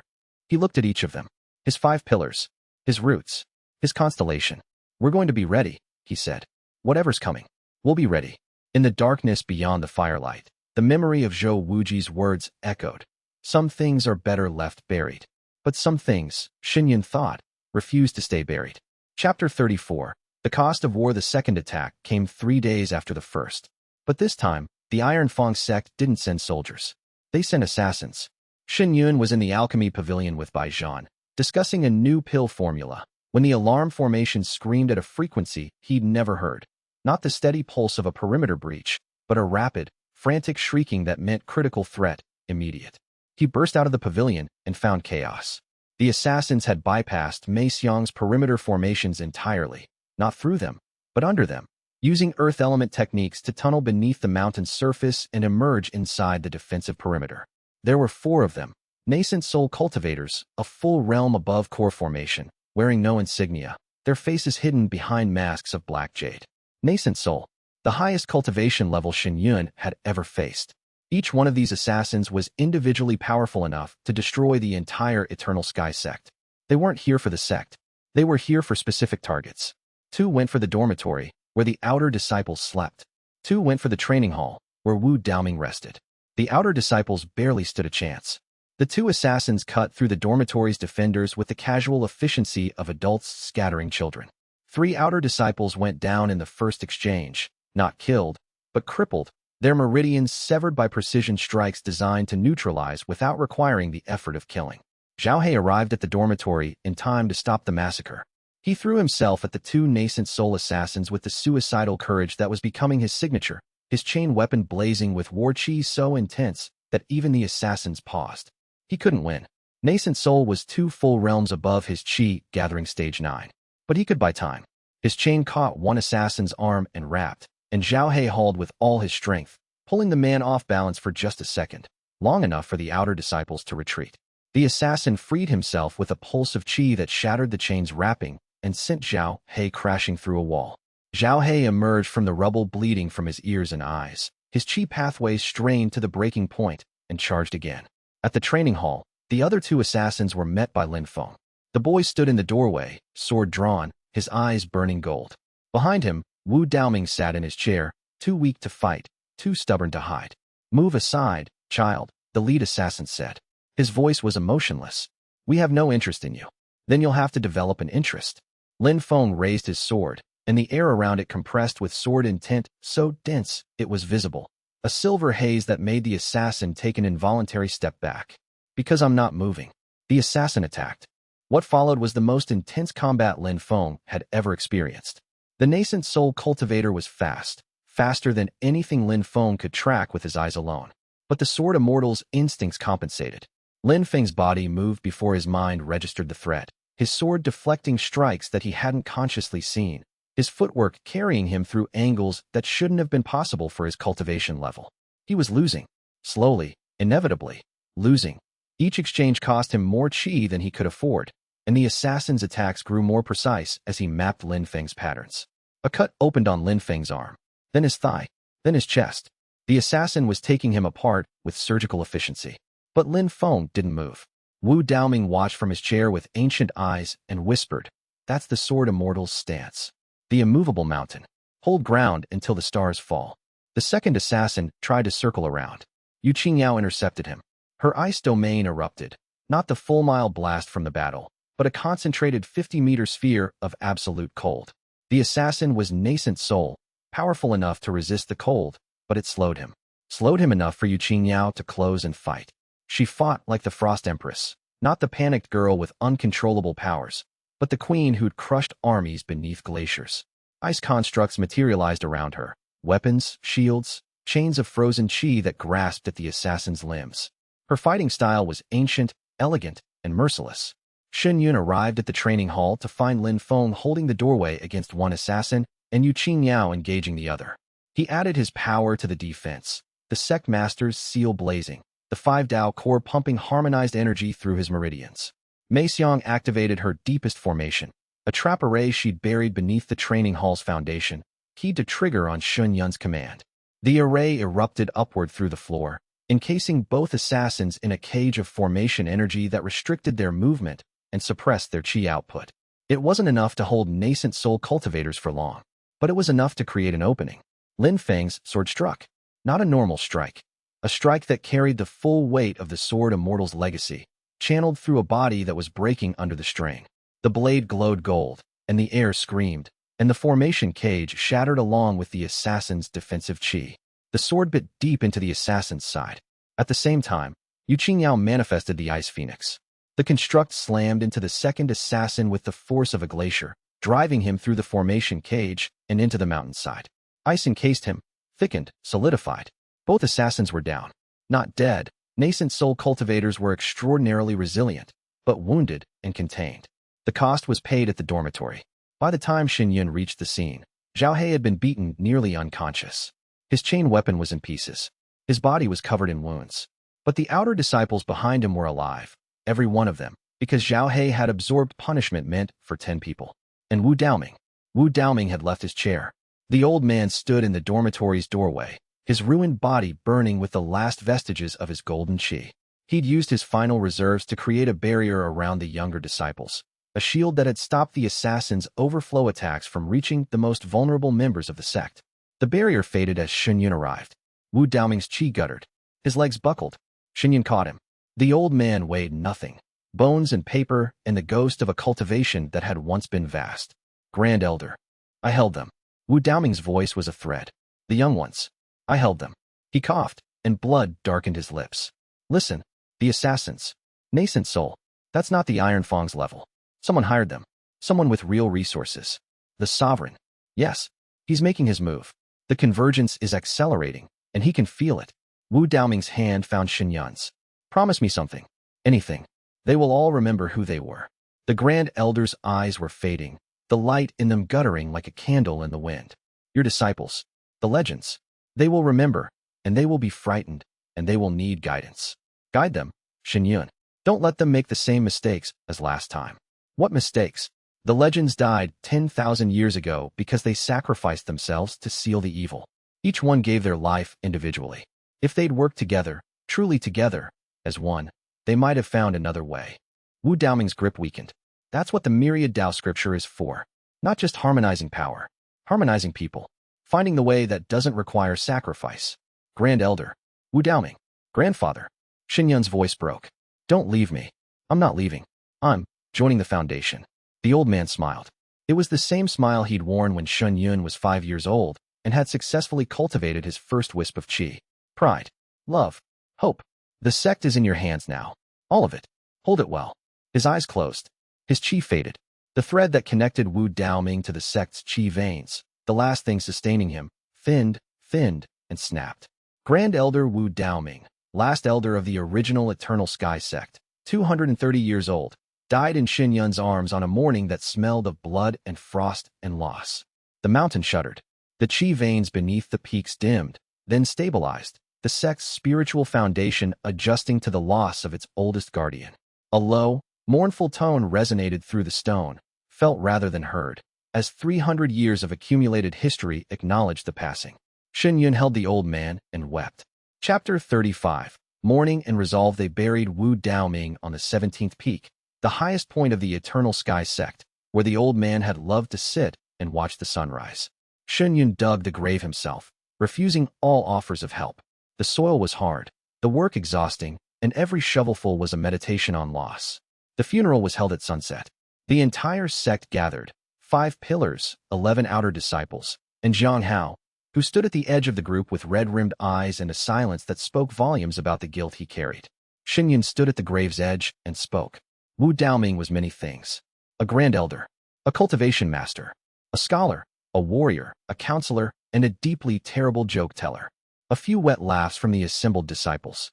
But to me, he was something simpler. He was home. When my father died, Wu Daoming became my father. When the sect fell, Wu Daoming became my anchor. When I despaired, Wu Daoming became my hope. He survived the destruction of our sect by sheer willpower, a wounded, crippled old man clinging to life in the ruins because he believed I would come back. And when I did come back, alone and broken and afraid, he gave me the sect master's seal, the myriad Tao scripture, and something far more valuable, his faith. I cannot replace him. I will not try.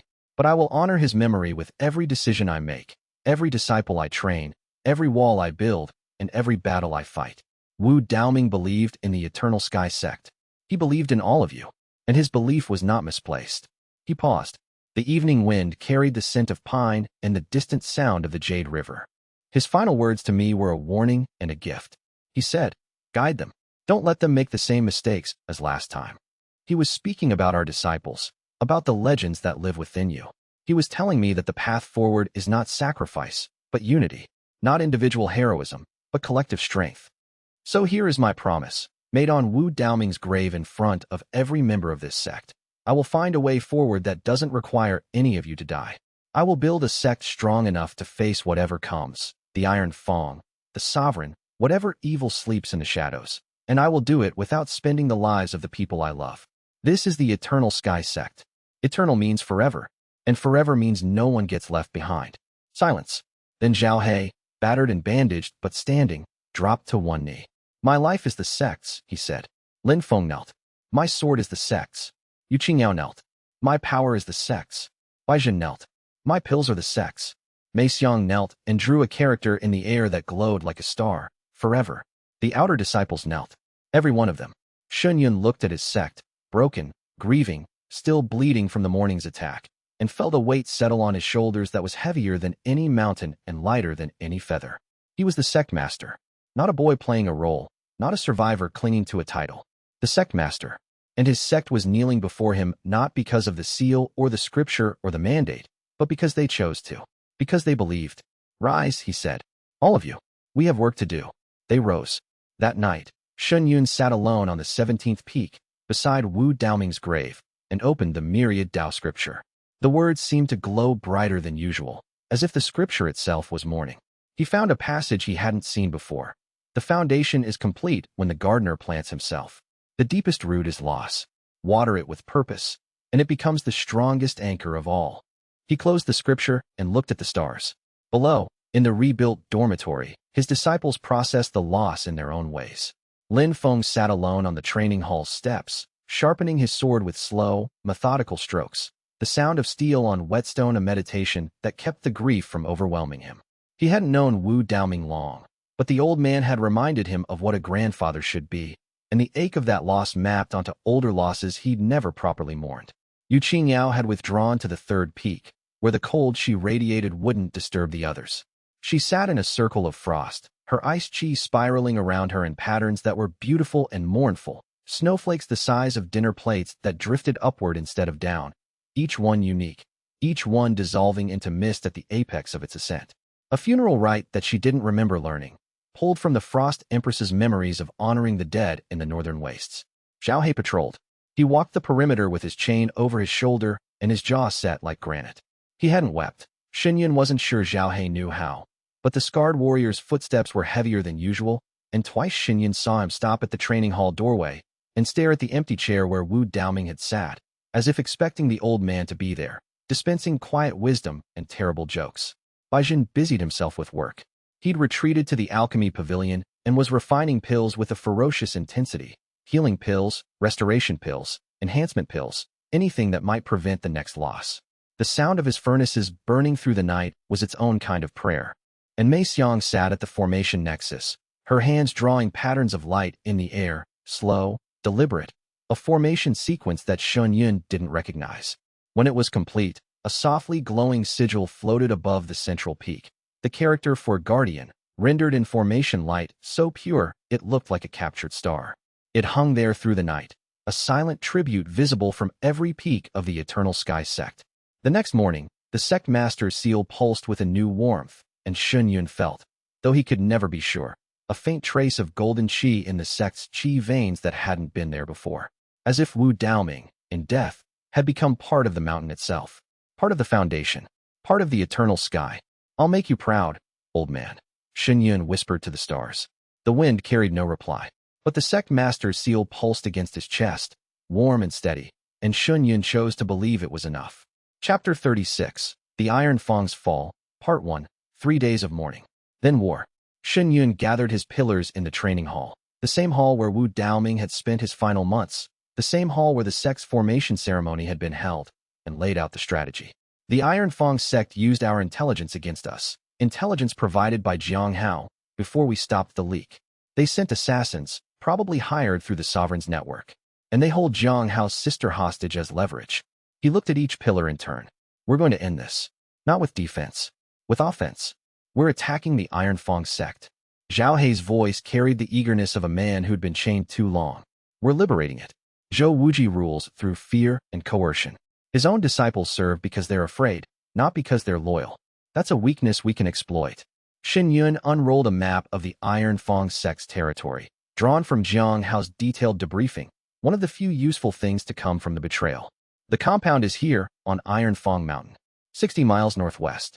3 outer defensive perimeters, 2 inner walls, and a central hall where Zhou Wuji keeps his personal quarters, his treasury, and his prison. The prison where Jiang Hao's sister is held, Lin Feng said. Yes, our primary objective is the prison. Secondary objective is Zhou Wuji himself. If we can neutralize him, the Iron Feng sect will collapse. His leadership is personal, not institutional. He's core formation stage 7, Yu Qingyao noted. Your core formation stage 1. That's still a significant gap, which is why we're not going to give him a fair fight. Shen Yun smiled, and it was not the smile of a nice young man. Mei Xiang, how long would you need to study their formation network if I got you within range? Mei Xiang held up 2 fingers, then pointed at the map. 2 hours. Good. Here's the plan. They left the sect at nightfall, traveling in 2 groups. The main force, Shen Yun, Lin Feng, Yu Qingyao, and Zhao He, moved openly along the main road, making no attempt to hide their approach. Their chi signatures blazed like torches in the night. Anyone with spiritual sense within 10 miles would know exactly where they were and exactly where they were heading. That was the point. The second group, by Zhen and Mei Xiang, moved through the forest, using concealment techniques and Mei Xiang's formation-based stealth to approach the Iron Feng compound from the undefended eastern slope. Their mission was quiet, precise, and critical. The main force reached the Iron Feng sect's outer perimeter at midnight. Iron Feng sentries spotted them immediately and raised the alarm. Within minutes, the compound was awake, lights blazing, cultivators scrambling to defensive positions. Shen Yun stood at the perimeter's edge, his 5 Dao core pulsing with golden light, his new sword drawn and gleaming. Zhou Wuji, his voice, amplified by qi, rolled across the mountain like thunder. I am Shen Yun, sect master of the Eternal Sky Sect. You attacked my home. You threatened my people. You murdered my elder. Come out and face me, or I will come in and find you. The bluff was everything. He didn't have the strength to assault the Iron Feng compound directly. Their defenses were far more extensive than his own, backed by decades of investment and the resources of a wealthy sect. But Zhou Wuji didn't know that Shen Yun had broken through to core formation, didn't know the full extent of the mandate's power, didn't know what the pillars were capable of. Uncertainty was a weapon, and Shen Yun wielded it like a blade. The Iron Feng sect's outer formations blazed to life, defensive barriers, alarm arrays, and offensive traps that turned the perimeter into a killing ground. But Shen Yun didn't advance. He stood at the edge, just out of range, and waited. Let them wonder. Let them sweat. Let them focus every eye and every formation on the front gate. While on the eastern slope, unseen and undetected, Mei Xiang placed her hands on the mountainside and began to listen. Formation networks were like languages. Each one had a grammar, a syntax, a set of rules that governed how energy flowed from node to node. Mei Xiang's past life as the formation Saint Ji Luoyan gave her an instinctive understanding of these rules that transcended formal education. She could read a formation network the way a musician read sheet music, not just the notes, but the intention behind them. The Iron Feng sect's formations were competent, well-designed, well-maintained, drawing power from multiple chi veins beneath the mountain. But they had a flaw. They were designed to defend against external assault. They assumed the attacker would be outside the barrier, pushing in. They were not designed for someone inside the barrier, pulling apart. Mei Xiang found the formation network's central node, a buried formation stone deep beneath the compound's main hall. She couldn't reach it physically, but she didn't need to. She drew a counter-array in the soil of the eastern slope, a formation designed not to attack the barrier, but to speak to it, to feed it contradictory instructions, to make it confused.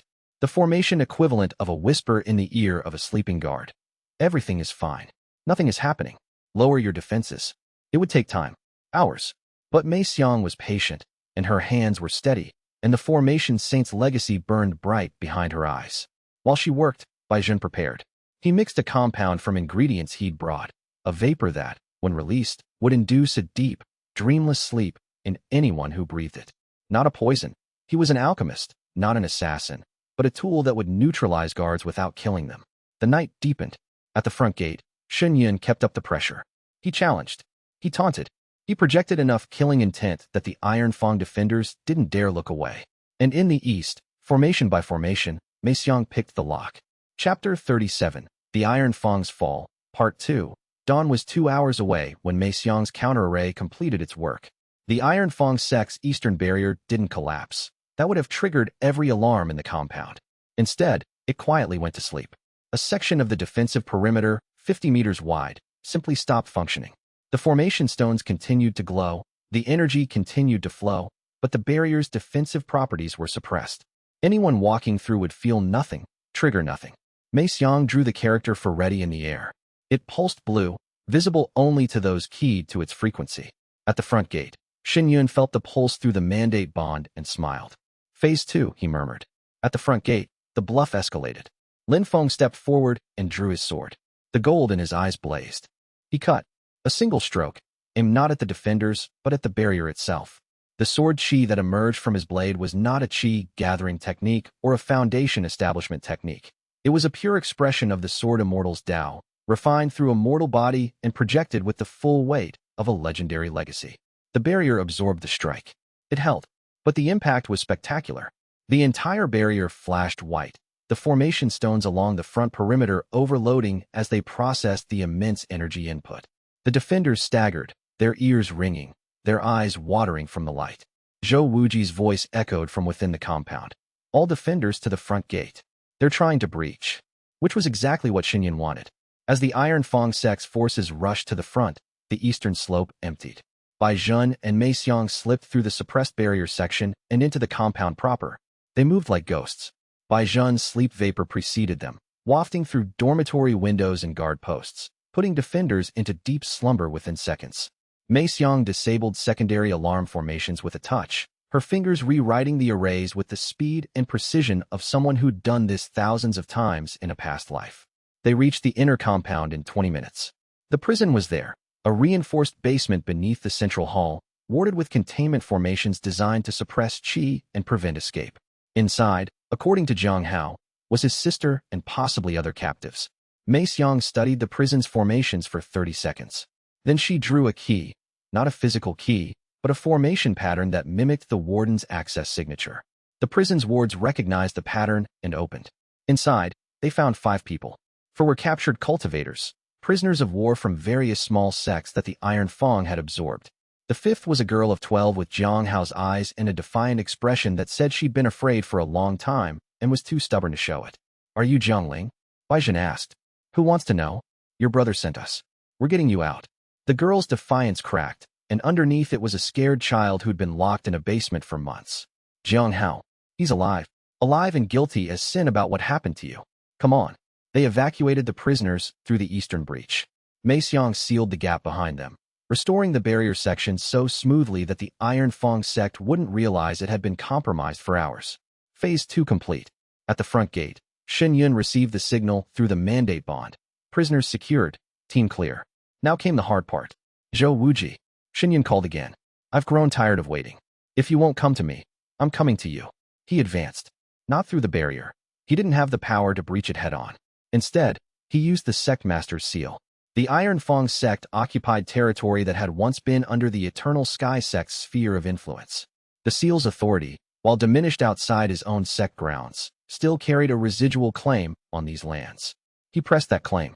The seal blazed, and the front barrier hesitated. It didn't open, didn't collapse, but it wavered, as if recognizing an authority it hadn't felt in decades. In that moment of wavering, Shen passed through, Feng and Zhao on his flanks, Yuqingyao behind. They were inside the Iron Feng Sect. Defenders swarmed. Dozens of Foundation establishment cultivators converging on the breach with fire element techniques blazing. Zhou Wuji's elite guard, 8 core formation cultivators in matching black armor, formed a blocking line. "Zhao, hold the line. Feng, with me. Yuqingyao, cover us." Zhao charged the blocking line like a living battering ram. His new weapon, a chain forged from spirit metal that Shen had purchased after the old one broke, sang through the air with a sound like a banshee. The first core formation guard went down to a strike that crushed his armor like tin foil. The second barely got his sword up before Zhao fist, bare, glowing red with war chi, shattered the blade and the arm holding it. Feng cut through the Foundation establishment defenders like a scythe through wheat. His sword left silver afterimages in the air, and each afterimage was a kill zone.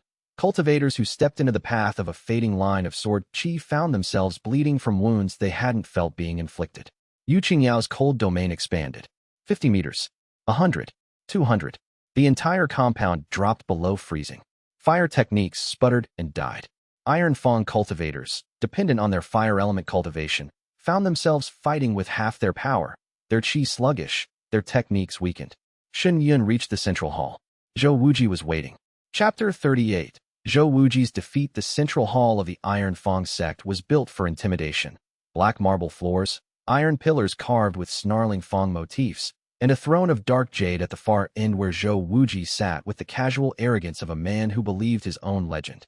He stood as Shuiyue entered, his moonlight sword already drawn. "You've got nerve, Shuiyue," Zhou Wuji said. His voice was tight with fury, but his cultivation control was impeccable. Core formation stage 7 radiating outward in waves that made the air hum. "Breaking into my sect. Attacking my people. This is an act of war.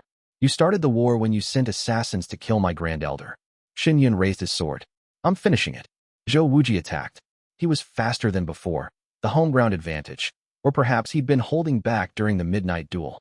His blade moved in patterns that combined fire element chi with sword technique, each strike leaving a trail of flame that burned in the air long after the sword had passed. Shuiyue met him with the 5 Dao core. His sword technique was no longer purely martial. It was a synthesis of 5 different disciplines, each one lending characteristics that made his movements unpredictable. A parry that carried Lin Feng's sword precision. A dodge that used Mei Xiang's geometric understanding of space. A counterstrike that hit with Zhao Hei's power. And the cold. Yu Qingyao's ice chi laced every exchange, coating Shuiyue's blade in frost that sizzled against Zhou Wuji's fire. The temperature around them fluctuated wildly, fire and ice clashing, steam erupting, the marble floor alternately blackening from heat and cracking from cold. They were closer in power than they'd ever been. Shuiyue's core formation stage 1 was boosted by the seal, which retained partial authority on these grounds, the mandate, and the 5 Dao harmonization. Zhou Wuji's core formation stage 7 was diminished by Yu Qingyao's domain, which had penetrated even the central hall and was suppressing his fire element. The fight lasted 7 minutes. In the 5th minute, Zhou Wuji realized he was losing. "This is impossible." His voice came through gritted teeth as Shuiyue's frost-coated blade scored a line across his forearm. "You were Foundation establishment a month ago. How? I broke through. And I'll keep breaking through. Every time you think you've measured my limits, I'll surpass them. That's the difference between us, Zhou Wuji. My strength comes from my sect. Yours comes from your ego." In the 7th minute, Shuiyue found the opening. Zhou Wuji's fighting style had a flaw, the same one Shuiyue had noticed during the midnight duel. When pressed, he overcommitted to offensive techniques, sacrificing defense for power. It was the fighting style of someone who'd always been the strongest person in the room and never needed to defend. Shuiyue feinted high, drew Zhou Wuji's guard upward, then dropped and swept. His blade, enhanced with all 5 Daos, caught Zhou Wuji across the torso. Not a deep cut, but deep enough to break through his chi armor and draw blood. Zhou Wuji staggered. Blood bloomed across his embroidered robes. Shuiyue pressed the advantage. 2 more strikes, one to the sword arm, numbing it with ice chi, one to the knee, buckling it with war chi. Zhou Wuji fell to one knee, his moonlight sword clattering from nerveless fingers. "Yield," Shuiyue said. Zhou Wuji looked up at him with eyes that burned with hatred, but also with the terrible clarity of a man who knows he's beaten. "You think this ends here?" Zhou Wuji spat blood. "You think beating me solves anything? I was paid to destroy you. Paid by someone who makes both of us look like insects. The sovereign." Zhou Wuji's eyes widened. "You know? Then you know you can't win. He's not a sect master, Shuiyue. He's an immortal king. He exists on a level that our little regional squabbles can't even comprehend. He contacted me a year ago, offered resources, techniques, connections. All I had to do was keep the Eternal Sky Sect weak and report on your disciples' abilities. The sovereign's name. Give it to me. Su Kong. He calls himself." Zhou Wuji stopped. His eyes bulged. A tendril of black chi erupted from his chest. Not his own energy, but something implanted, something foreign and malevolent. It spread across his body like black lightning, and wherever it touched, flesh died. "No." Zhou Wuji clawed at his chest. He said, he promised. "I was useful. A dead man tells no tales," a voice said. Not Zhou Wuji's voice. A voice that came from the black chi itself, cold and vast, and infinitely amused. "Goodbye, little pawn." The black chi consumed Zhou Wuji in 3 seconds. His body dissolved, his cultivation scattered, his life extinguished with the casual contempt of someone crushing an insect. When it was done, nothing remained but a smear of darkness on the marble floor, and the lingering echo of a voice that belonged to something ancient and terrible.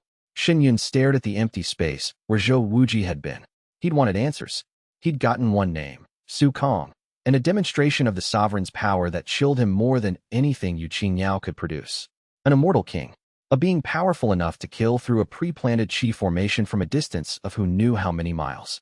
A puppet master who treated core formation cultivators as disposable tools. This was the enemy, not the Iron Feng Sect, not the Black Hollow Gang. This, Shen Yun, Lin Feng's voice from the doorway. The compound is secured. Defenders are surrendering. Zhao He is being gentle about accepting their surrender in his own way. The prisoners. Bai Zhen has them. Jiang Hao's sister is safe. Shen Yun nodded. Gather everything. Documents, records, communication crystals. The Iron Feng Sect was being used by the sovereign. Whatever intelligence they had on him, we need. He looked at the smear on the marble floor one last time. Su Kong, the Void Sovereign. The true enemy had a name. Chapter 39. Jiang Hao's Redemption. The return to the Eternal Sky Sect was a procession. 16 Eternal Sky disciples, for liberated prisoners, one 12-year-old girl, and a cartload of supplies, weapons, and documents seized from the Iron Feng Sect's treasury. It wasn't a triumphant march. Too many were wounded, too many were exhausted. But it was a march forward, and that counted. Jiang Hao met them at the sect gate. He saw his sister, and his composure shattered. The smile, the charm, the easy manner, all of it dissolved. He ran to Jiang Ling, dropped to his knees, and held her so tightly that the girl had to tap his shoulder and ask him to ease up because she couldn't breathe. You came for her, Jiang Hao said to Shen Yun, his voice raw. After what I did. After everything. I told you I would. I don't deserve. This isn't about what you deserve. It's about what's right. Shen Yun looked at the man who'd been his friend, then his betrayer, and now existed in a complicated space between the two. Your debt to this sect is real, Jiang Hao. But debts can be repaid. That night, as the sect settled in to process the victory, Jiang Hao came to Shen Yun's quarters. His eyes were clear, clearer than they'd been since he'd arrived. I want to tell you something, Jiang Hao said. During the assault, I followed you. I know you told me to stay at the sect, but I followed. I stayed in the forest outside the Iron Feng compound and watched. I know. Mei Xiang tracked you. Jiang Hao blinked. Of course she did. He took a breath. I saw the trap. When Bai Zhen and Mei Xiang were evacuating the prisoners through the eastern breach, there was a secondary formation on the escape route. A deadfall trap, 100 tons of rock held in place by a formation trigger. If anyone had walked through it, they'd have been crushed. Shen Yun went cold. We didn't detect that. I know. Neither did Mei Xiang, because it was keyed to a separate system, Zhou Wuji's personal security. I recognized it because he showed it to me once, bragging about how his compound was impossible to escape. Jiang Hao held up his hand. His palm was burned, a deep, ugly burn that went to the bone. I disabled it manually, reached into the formation core and pulled the trigger crystal. Burned through my chi channels in my right hand. Probably permanently. Shen Yun looked at the burned hand. At the damage that would take months to heal, if it healed at all. At the sacrifice that had been made in silence, without recognition, without anyone knowing. That trap would have killed Bai Zhen and Mei Xiang, Shen Yun said. And your sister, Jiang Hao added, looking at Jiang Ling sleeping peacefully across the room. Which is why I didn't hesitate. Shen Yun extended his hand. Your debt is halved. Jiang Hao took it. His grip was weak, his right hand barely functional, but steady. I'll earn the other half, Jiang Hao said. However long it takes. See that you do. It wasn't forgiveness. Not yet. But it was a path toward it. And in the cultivation world, paths were everything. Chapter 40. The name on the wind. The documents seized from the Iron Feng Sect filled 3 tables in the training hall. Shen Yun spent 2 days poring through them, assisted by Bai Zhen, whose alchemy god memories included an eidetic recall that made him an excellent researcher, and Mei Xiang, who could read formation signatures on documents to determine their origin and authenticity. Most of the documents were mundane: financial records, supply inventories, personnel files, training schedules. The Iron Feng Sect had been a well-organized operation, efficient and profitable, and Zhou Wuji's management style, while brutal, had been effective. But buried in the mundane, Shen Yun found the extraordinary. A sealed letter, hidden in a compartment of Zhou Wuji's personal desk, protected by formation locks that took Mei Xiang 40 minutes to unravel. The letter was written on material that Shen Yun recognized from the myriad Dao scripture scroll case. The same strange, living substance that seemed to exist between organic and mineral. The letter read, Zhou Wuji, you have performed adequately. The Eternal Sky Sect remains a nuisance, but the sect master's disciples are developing as predicted. Continue monitoring. Do not kill the disciples. Their awakening serves my purpose, though they do not yet know how. When the convergence reaches its critical point, I will harvest them myself. Until then, keep the sect master occupied with regional threats. His growth is unexpectedly rapid, but ultimately irrelevant. An immortal king does not fear the growth of ants. One final instruction: should the sect master discover this letter, activate the failsafe I planted in your dantian. Dead men tell no tales, but dead sects tell even fewer. Su Kong, Sovereign of the Void. Xinyun read the letter 3 times. Each reading added a new layer of understanding and a new depth of dread. The Void Sovereign knew about the disciples, knew about the convergence, was allowing the awakening to proceed because it served his purpose. The implication was horrifying. Su Kong wanted the legendary souls to awaken, wanted them to regain their power, not to seal him, but for some other reason, a harvest. What did you harvest from reborn legends? Their Tao, Bai Zhen said when Xinyun shared the contents with the pillars. The boy's usual cheer was absent, replaced by the grave intensity of the alchemy god's legacy. If the legend's reincarnation is part of a seal mechanism, then their awakened Daos contain the seal's power. Harvesting them, consuming the awakened Daos, would break the seal permanently. So the sovereign wants the legends to awaken, then kill them and eat their power, Zhao He summarized. And the stronger they become before the harvest, the more power he gets. Which means everything we've been doing, cultivating, awakening past life abilities, growing stronger, has been playing into his hands, Feng said.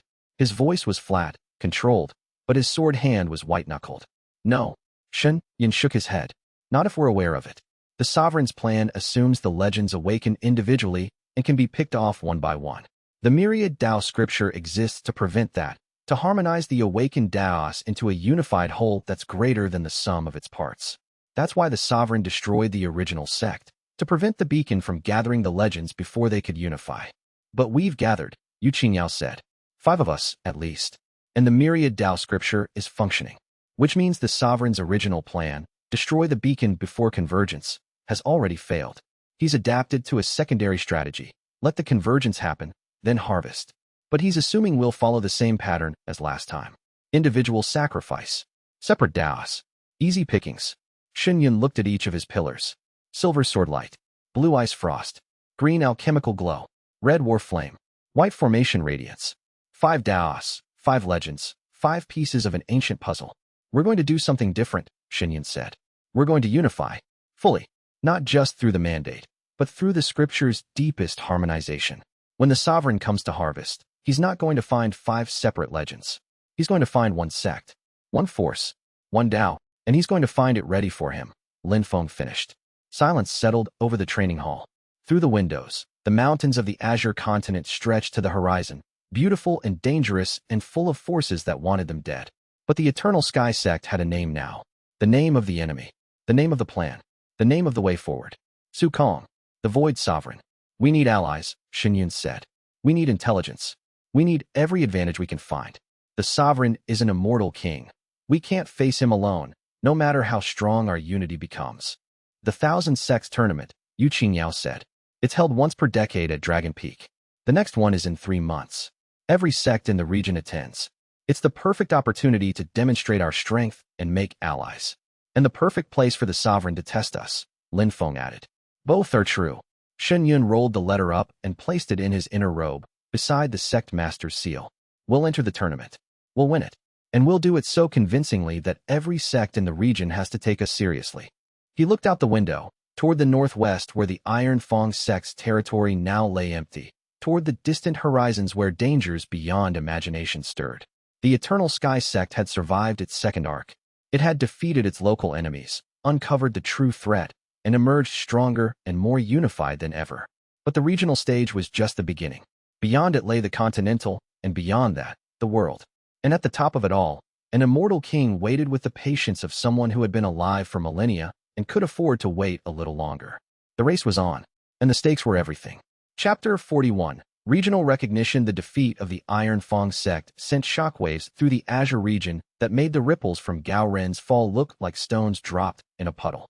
The Iron Feng had been the region's dominant force for decades.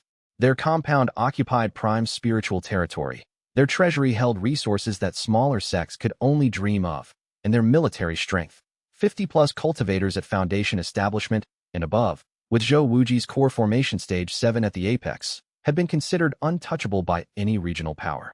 The Eternal Sky Sect, a rebuilt ruin staffed by teenagers, had dismantled them in a single night.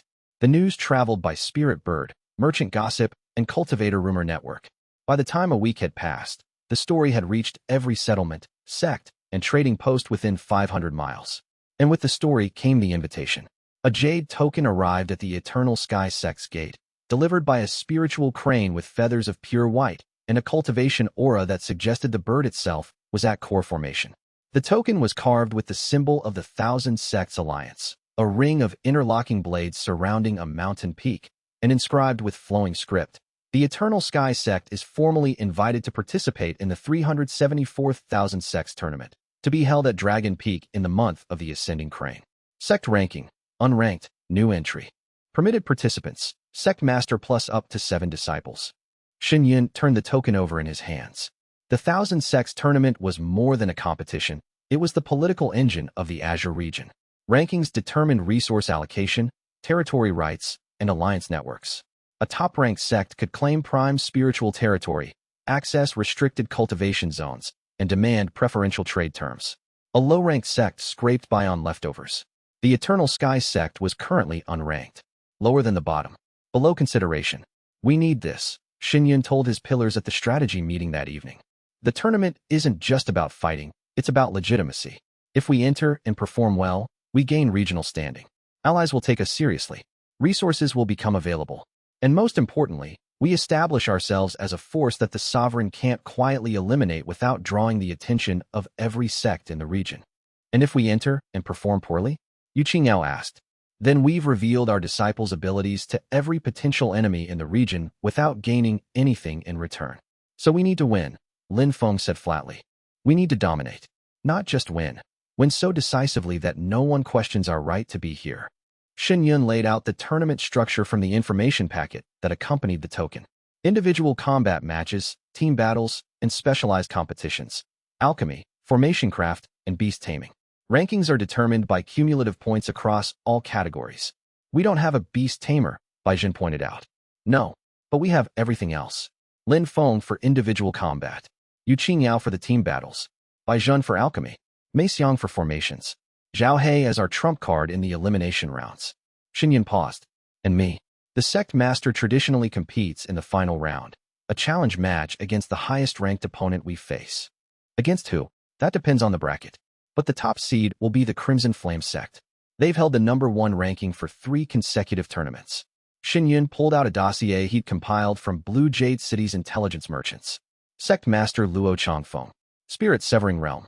One of the strongest cultivators in the Azure region. The room went quiet. Spirit Severing was 3 full realms above Shen core formation stage 1. The gap was astronomical. I'm not planning to fight Luo Changfeng, Shen said quickly.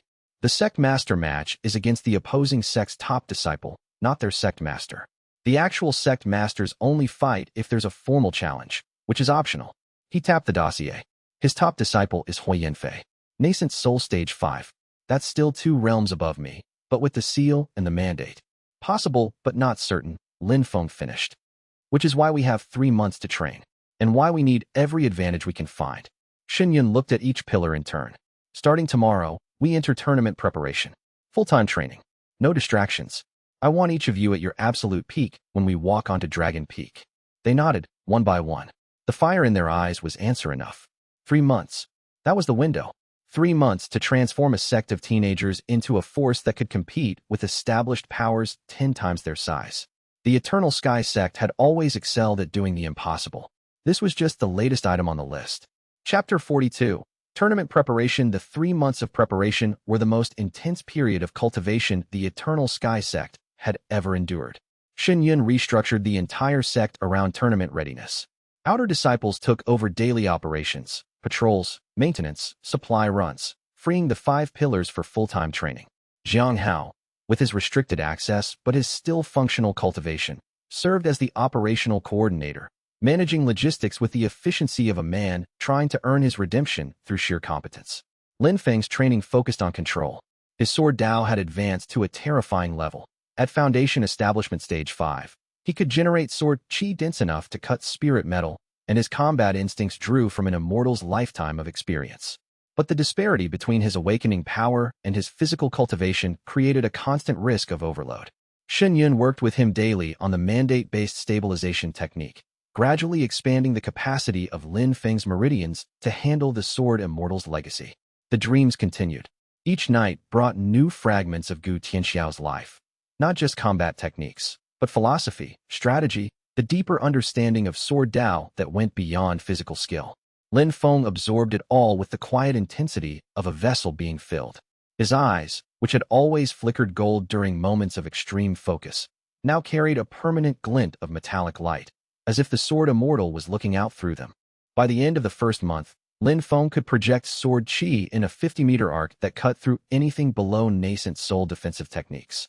His foundation establishment stage 5 body moved with the precision of a Dao Lord. In terms of raw combat effectiveness, he was arguably the most dangerous cultivator on the team, not the strongest in cultivation, but the most lethal in execution. Yu Qingyao's training centered on domain control. Her ice domain, the Frost Empress's signature ability, had manifested twice now, both times involuntarily. The goal was to make it voluntary, reliable, and graduated. She needed to be able to deploy it at controlled intensity, expanding or contracting the field based on tactical need. The work was grueling. Yu Qingyao spent hours each day at the edge of her control, pushing her ice output to domain-level intensity and then pulling it back before it overwhelmed her.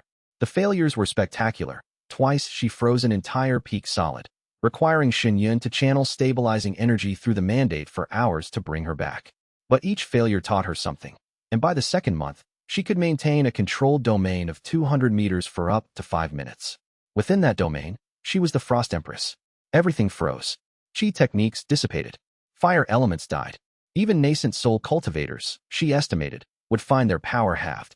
Bai Zhen's preparation was alchemical. The tournament's alchemy competition tested both speed and quality. Contestants were given ingredients and a time limit, and the pills they produced were evaluated by a panel of master alchemists. Bai Zhen's advantage was his instinct. The alchemy god's legacy gave him access to recipes and techniques that were thousands of years more advanced than anything the competition would face. But instinct alone wasn't enough. Competition alchemy required discipline, presentation, and the ability to work under pressure with unfamiliar ingredients. Shen set up mock competitions in the alchemy pavilion, with time challenges using random herb combinations. Bai Zhen grumbled at the structure, but applied himself with the focused intensity that surfaced whenever his alchemy god memories were engaged. By the third month, Bai Zhen could refine a Tier 6 pill, a level of alchemy normally requiring nascent soul cultivation, in under 30 minutes. The pills were flawless. Even Shen, who was no alchemist, could see the difference between Bai Zhen's creations and normal pills. They glowed brighter, lasted longer, and contained a depth of spiritual energy that spoke of a mastery that transcended cultivation level. Mei Xiang's formation training was the most solitary and the most impressive. She spent her days in the formation nexus, drawing increasingly complex arrays on every available surface: walls, floors, specially prepared formation papers, even the air itself. Her past life memories as the formation saint were emerging in large chunks now, each revelation adding new layers of complexity to her work. She developed portable formation talismans, pre-drawn arrays compressed into paper strips that could be activated in combat with a pulse of chi. Barriers, traps, teleportation arrays, suppression fields. She created a toolkit of formation weapons that could be deployed in seconds. For the tournament, she prepared a demonstration piece, a defensive array so intricate that she estimated it would take the competition judges hours to fully analyze. Zhao Hei's training was simple and brutal. He fought every day, all day, against every willing sparring partner in the sect. The outer disciples learned to dread training with him, not because he was cruel, but because his war god instincts drove him to push every opponent to their absolute limit. He fought Lin Feng and learned sword evasion. He fought Yu Qingyao and learned to endure cold. He fought Shen and learned the 5 Dao harmonized style. His cultivation broke through to foundation establishment during the second month, a transition that was accompanied by a wave of war chi so intense that it cracked the training hall's new floor. The war god's legacy settled deeper into his body, reinforcing his already extraordinary physical resilience with spiritual durability. By the end of the third month, Zhao Hei could take a core formation cultivator's full power strike without flinching.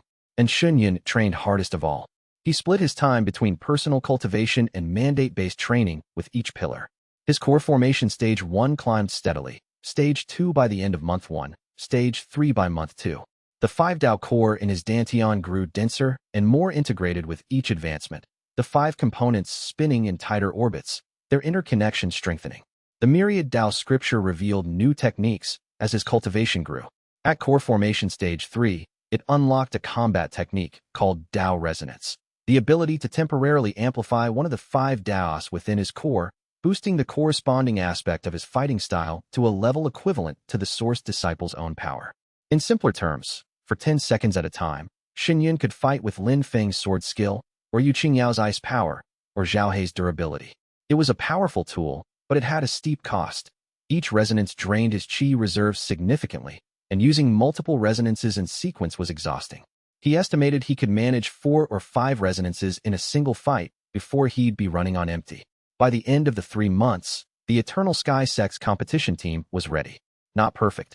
They were still young, still outnumbered by any established sect, still carrying the weight of past lives they didn't fully understand. But they were sharp, unified, and burning with a determination that no amount of preparation could manufacture. The group dynamics shifted during these months of intense preparation. The 5 pillars, who had always worked well together, developed a level of coordination that transcended verbal communication. Through the mandate bonds, they could sense each other's positions, emotional states, and combat intentions in real time. In sparring sessions, they moved as a single organism, covering blind spots without being asked, providing support before it was needed, anticipating each other's movements with an accuracy that made the outer disciples stare in open-mouthed amazement. Shen watched this integration with pride and a growing certainty that it was not just the result of good training. The myriad Dao scripture's harmonization principle was working at a level deeper than technique. It was weaving the 6 pillars into a collective that was greater than the sum of its parts. Each disciple's awakening amplified the others. Lin Feng's sword precision sharpened Zhao Hei's combat timing. Yu Qingyao's domain control benefited from Mei Xiang's formation logic. Bai Zhen's alchemical insights improved Tong Li's purification techniques.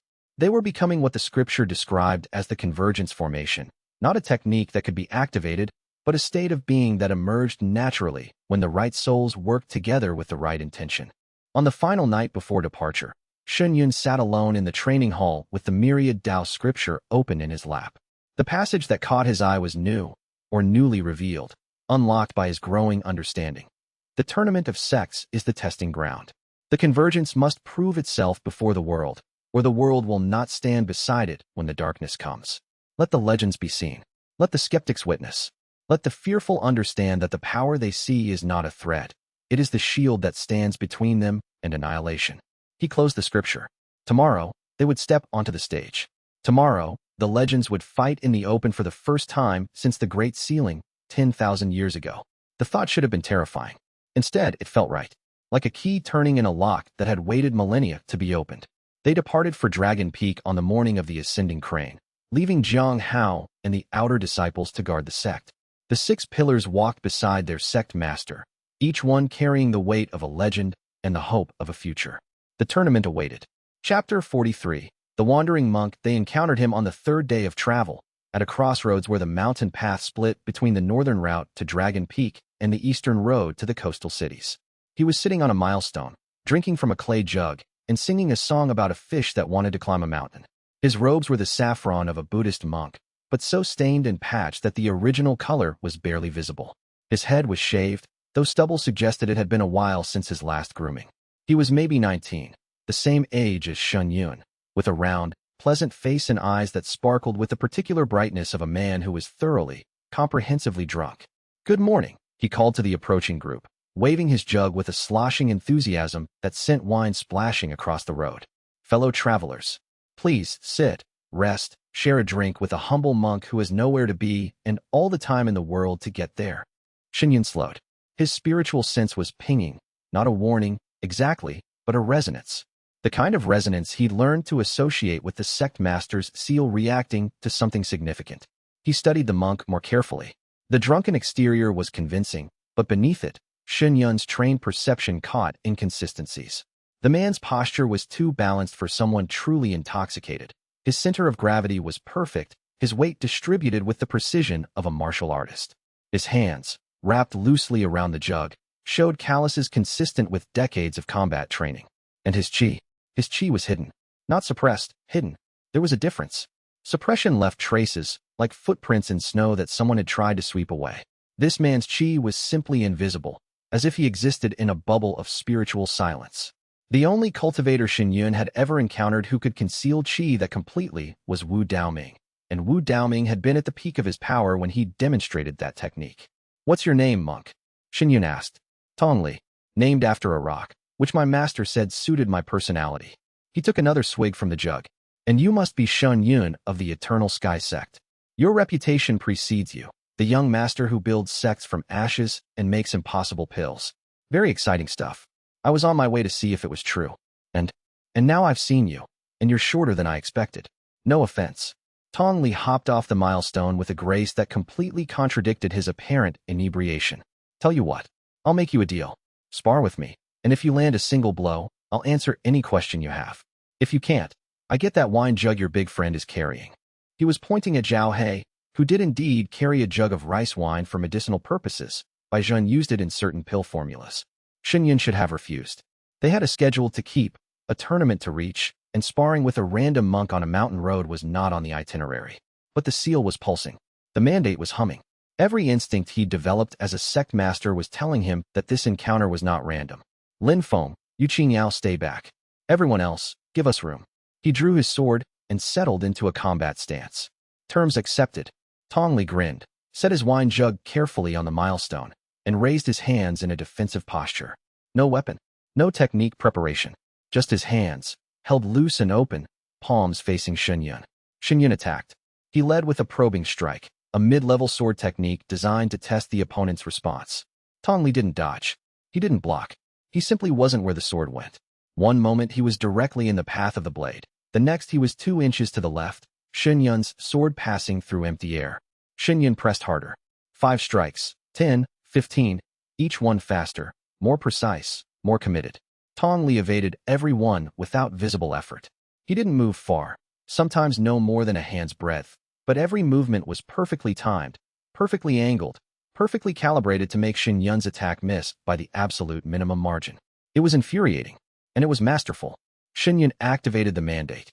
5 Dao energy flooded his core, and he launched a Dao resonance using Lin Feng's sword Dao. 10 seconds of sword immortal level precision and speed, channeled through his core formation body. His strikes became silver blurs that tore the air apart and left afterimages of sharpness hanging in the space between heartbeats. Tong Li evaded them all. Not just evaded, neutralized. Every strike that came close was deflected by the barest touch of Tong Li's palm, and each touch redirected Shuiyue's force back into his own body. His own attacks were being used against him, the energy cycling through Tong Li's defensive technique and returning amplified. By the 20th strike, Shuiyue was panting and Tong Li hadn't broken a sweat. "Not bad," Tong Li said cheerfully. "But you're thinking about attacking. A true martial artist doesn't think. He becomes the attack. The distinction is subtle but important. Also, your footwork at the 3rd transition is sloppy. You shift your weight half a beat too early." Shuiyue sheathed his sword.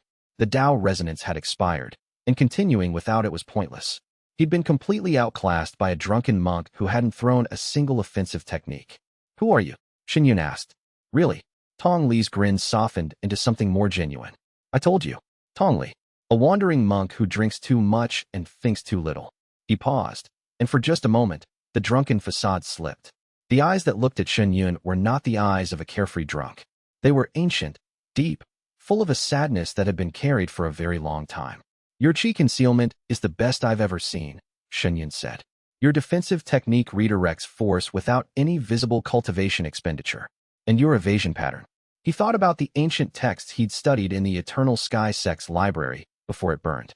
The Iron Dharma Body, a defensive cultivation method attributed to the Buddhist sovereign Kongming. The name landed like a stone in still water. Tong Li's expression flickered, surprise, recognition, and something that might have been relief. "Well," the monk said, "that's more than most people figure out. Usually they just think I'm fast." "You're at nascent soul," Shuiyue continued. "At least. Possibly higher. Your concealment makes it impossible to read your true level. And you knew my name and my sect before I introduced myself, which means you've been tracking us." Tong Li was quiet for a long moment. Then he sat back down on the milestone, picked up his wine jug, and took a long drink. I've been watching you for 3 months, he said. Since you rebuilt the Eternal Sky Sect. I felt the beacon light up. That's what the sovereign Tao heart feels like from the outside, by the way. A lighthouse in a dark sea. Hard to miss if you're sensitive to it. The sect master's seal pulsed. Shen felt the familiar tug, the same pull that had drawn Feng, Yu Qingyao, Bai Zhen, Zhao He, and Mei Xiang. You're one of them, Shen said. One of the reborn legends. Buddhist sovereign Kongming. Tong Li raised his jug in a mock toast. Once upon a time, the most powerful defensive cultivator in existence. Held the line against an army of shadow creatures for 7 days while the other legends prepared the seal. Then died, like all the others. He took another drink.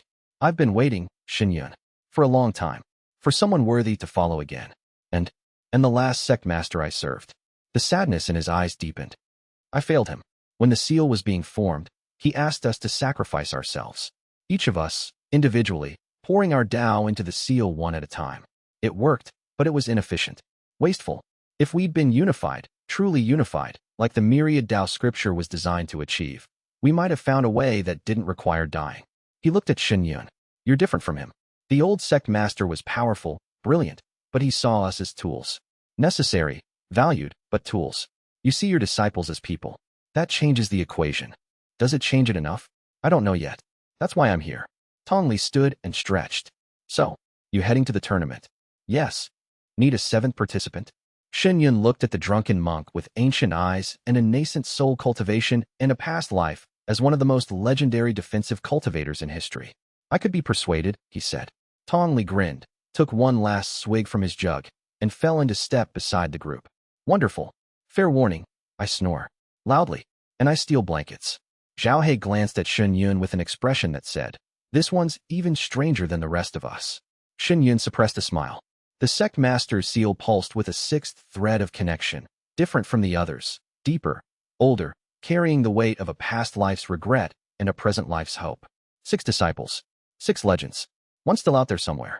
The gathering was almost complete. Chapter 44. Arrival at Dragon Peak. Dragon Peak was a mountain that had been sculpted by human hands and divine ambition into a monument to cultivator civilization. The peak itself rose 3,000 meters above the surrounding plains, its summit flattened into a vast plateau that served as the tournament's main arena. Terraced seating carved into the mountainside could accommodate 10,000 spectators. Flying sword docks hung in the air like crystalline chandeliers. Formation-powered lifts carried visitors between the 7 levels of the complex, from the base-level merchant district to the summit arena. The Thousand Sects tournament attracted cultivators from every corner of the Azure region. On the day the Eternal Sky Sect arrived, the mountain was already swarming with activity. Banners of 100 different sects flew from poles, pavilions, and spirit beast platforms. The air crackled with overlapping chi signatures, thousands of cultivators, ranging from chi-gathering novices to spirit-severing elders, all compressed into a single location. The Crimson Flame sect occupied the premier position on the mountain's northern face. Their pavilion was a structure of red marble and bronze, large enough to house 50 cultivators, flying the sect's banner, a crimson phoenix wreathed in flame, from a pole that towered over every other sect standard.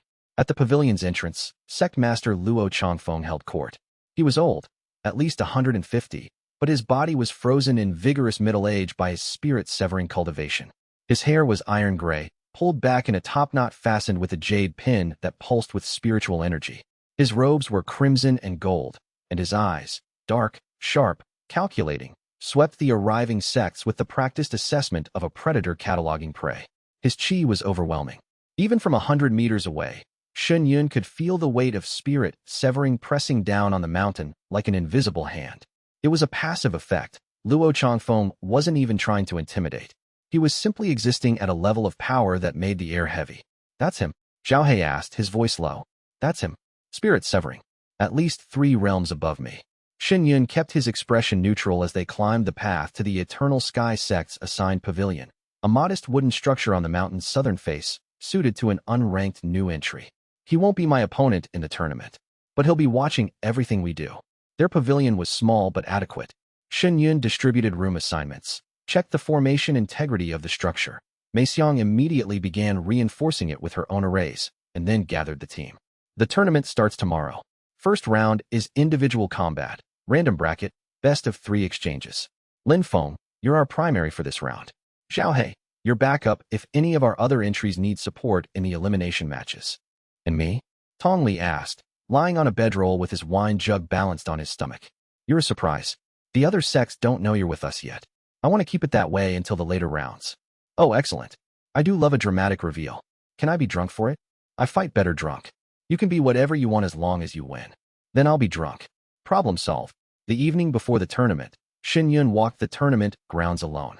He studied the competition, the sects, their banners, their cultivation levels, their bearing. Most were regional powers of varying size, from 5-person teams to 50-person delegations.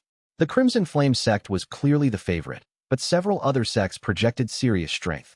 The Jade Mountain Alliance, a coalition of 3 smaller sects pooling resources, the Black Serpent sect, whose cultivation style emphasized poison and subterfuge, and the Heavenly Sword Pavilion, a sword specialist sect that would be Lin Feng's most dangerous competition.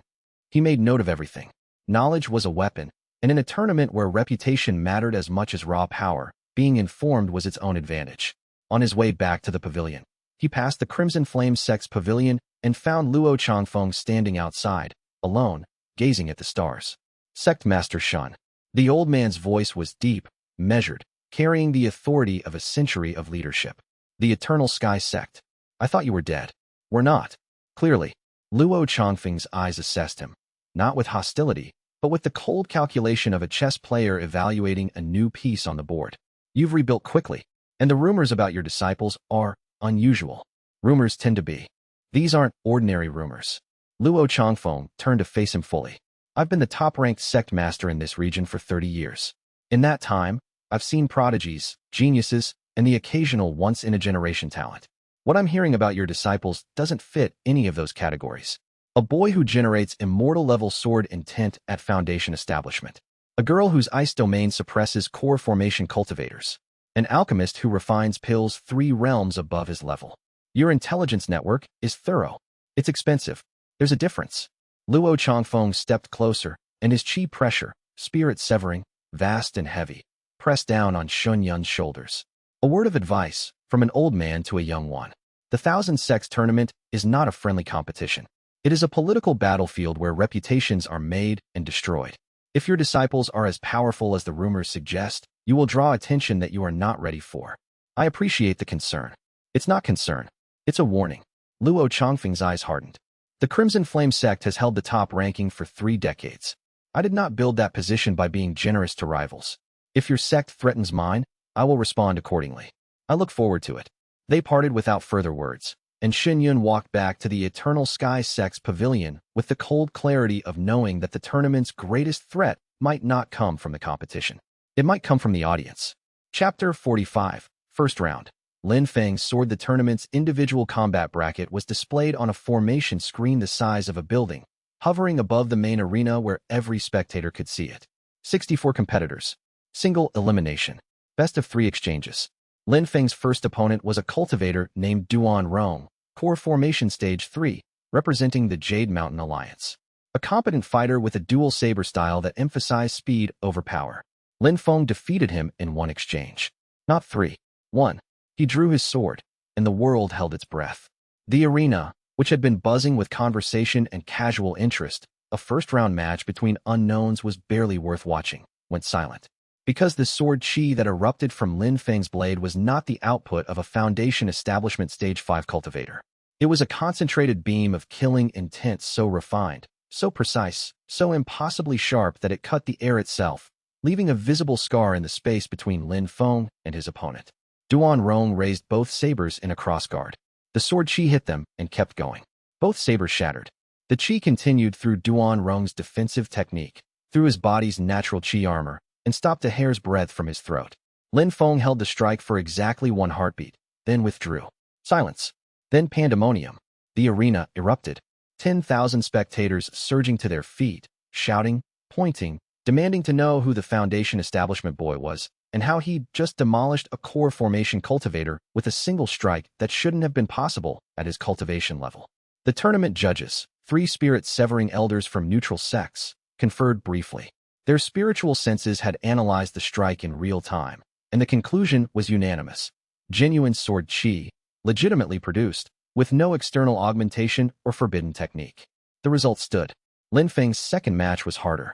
His opponent was a core formation stage 6 cultivator from the Heavenly Sword Pavilion, a sect that specialized in sword cultivation, where every member was a dedicated swordsman and every technique was blade-oriented. The man's name was Jian Wu, and he was, by any conventional measure, a better swordsman than Lin Feng. His technique was polished, his experience vast, his cultivation 2 full stages above Lin Feng's peak capacity. The match lasted 40 exchanges. Jian Wu fought brilliantly. His sword technique was a flowing, adaptive style that probed for weakness with feints and misdirections while building toward devastating committed strikes. Against any normal foundation establishment cultivator, he would have won in 3 exchanges. But Lin Feng was not normal. The Sword Immortal's legacy didn't just give Lin Feng techniques, it gave him sight. Sword sense, the ancient texts called it. The ability to perceive an opponent's intentions through the vibrations of their blade. To a sword sense user, every strike began before the body moved, in the subtle shifts of qi, weight, and intention that preceded physical action. Lin Feng could read Jian Wu's attacks before they happened, which turned the cultivation gap from lethal to manageable. They traded exchanges in a duel that had the entire arena transfixed. Steel sang against steel. Sword qi clashed in the air between them, producing shockwaves that cracked the arena floor. Jian Wu's technique was a river, smooth, powerful, relentless. Lin Feng's was a needle, precise, sharp, finding the gaps that no one else could see. On the 40th exchange, Lin Feng found the gap.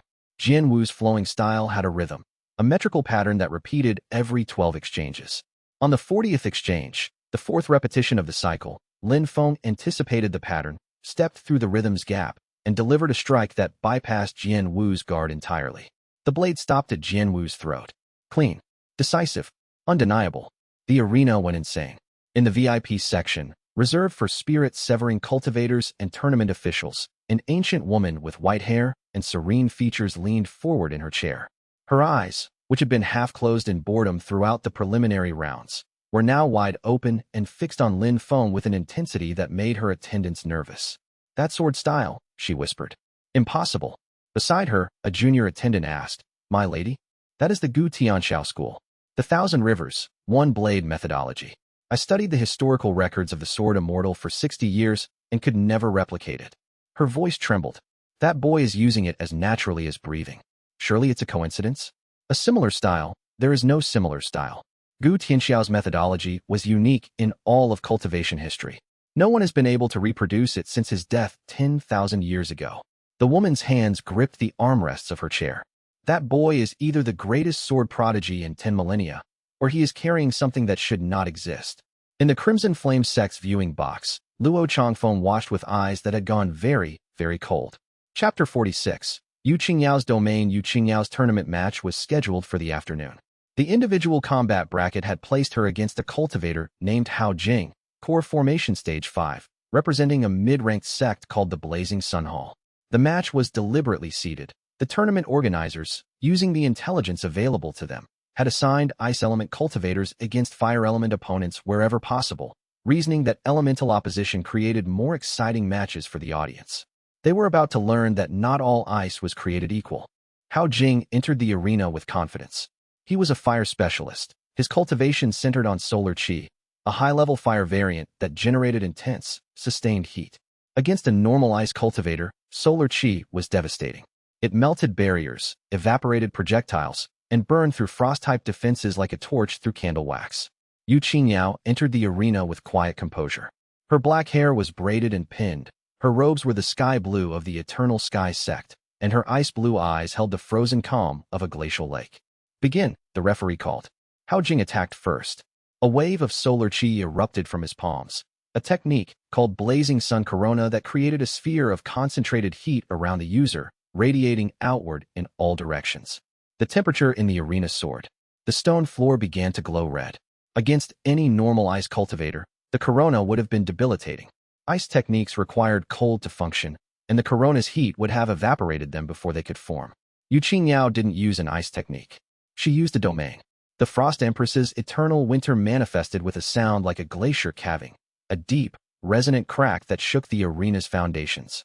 Cold erupted from Yu Qingyao's body in a spherical wave that expanded to fill the entire arena floor. Not surface cold, existential cold. The kind of cold that didn't just lower temperature, but suppressed the fundamental energetic state of everything within its boundary. How Jing's blazing sun corona met the domain and died. Not gradually, instantly. The solar chi simply ceased to exist, its energy states frozen, its fire element extinguished by a cold that operated at a level beyond mere temperature. The cultivator gasped as his chi circulation faltered, his meridians suddenly sluggish, his body's spiritual energy moving through channels that had become thick and resistant. What? He tried to reignite his corona. The technique sputtered, flared briefly, and died again. Yu Qingyao walked toward him across the frozen arena floor. Each step left a print of ice that didn't melt. Her eyes glowed blue, not her natural color, but the Frost Empress's signature, a crystalline blue that held the memory of 1,000 winters. She raised her hand. An ice phoenix materialized above her, smaller than the one she'd accidentally created months ago, but far more controlled. Its wings spread across the arena, and where its shadow fell, the cold deepened to the point where Hao Jing's breath froze in his lungs. Yield, Yu Qingyao said. Her voice carried the authority of a queen and the gentleness of a girl who remembered what it felt like to be afraid of her own power. Hao Jing yielded. The arena was silent for 3 seconds. Then the noise began, not just cheering, but a confused, awed, almost frightened roar from 10,000 cultivators who had just witnessed a Foundation establishment girl deploy a domain technique that spirit-severing cultivators would struggle to replicate. In the VIP section, the white-haired woman stood up. Her face was pale. First the Sword Immortals methodology. Now the Frost Empress's domain. Her voice was barely audible. What is that sect? The attendant beside her had no answer. In the Crimson Flame Sect's box, Luo Chongfeng's jaw was set like granite. He turned to his senior disciple, Hui Yanfei, a young man of 25 with a nascent soul stage 5 cultivation and the arrogant bearing of someone who had never been seriously challenged. Watch them carefully, Luo Chongfeng said. Every one of them. Something is happening here that goes beyond talent. They're impressive, Hui Yanfei conceded with visible reluctance. But impressive doesn't win tournaments. Power wins tournaments. And their sect master is only core formation stage 3.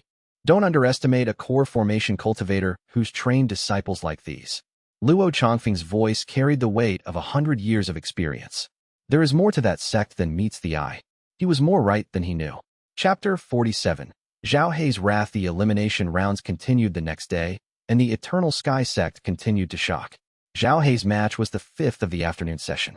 His opponent was a cultivator named Duan Shun, a core formation stage 6 fighter from the Black Serpent sect who was, according to the tournament program, a 4-time veteran of the Thousand Sects tournament and a former champion of the individual combat bracket. What the tournament program didn't mention was that Duan Shun had been a slave master. The Black Serpent sect's wealth came from mining operations in the eastern mountains.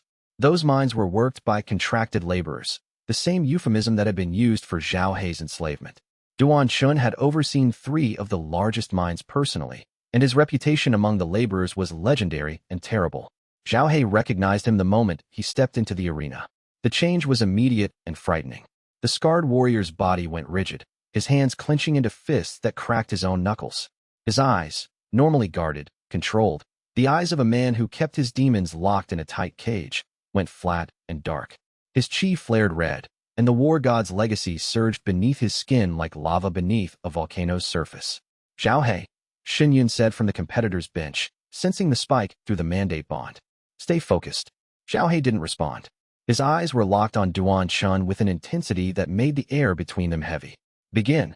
Duan Shun attacked with the Black Serpent sect's signature style, a sinuous, coiling technique that used poison-laced chi to corrode an opponent's defenses over time.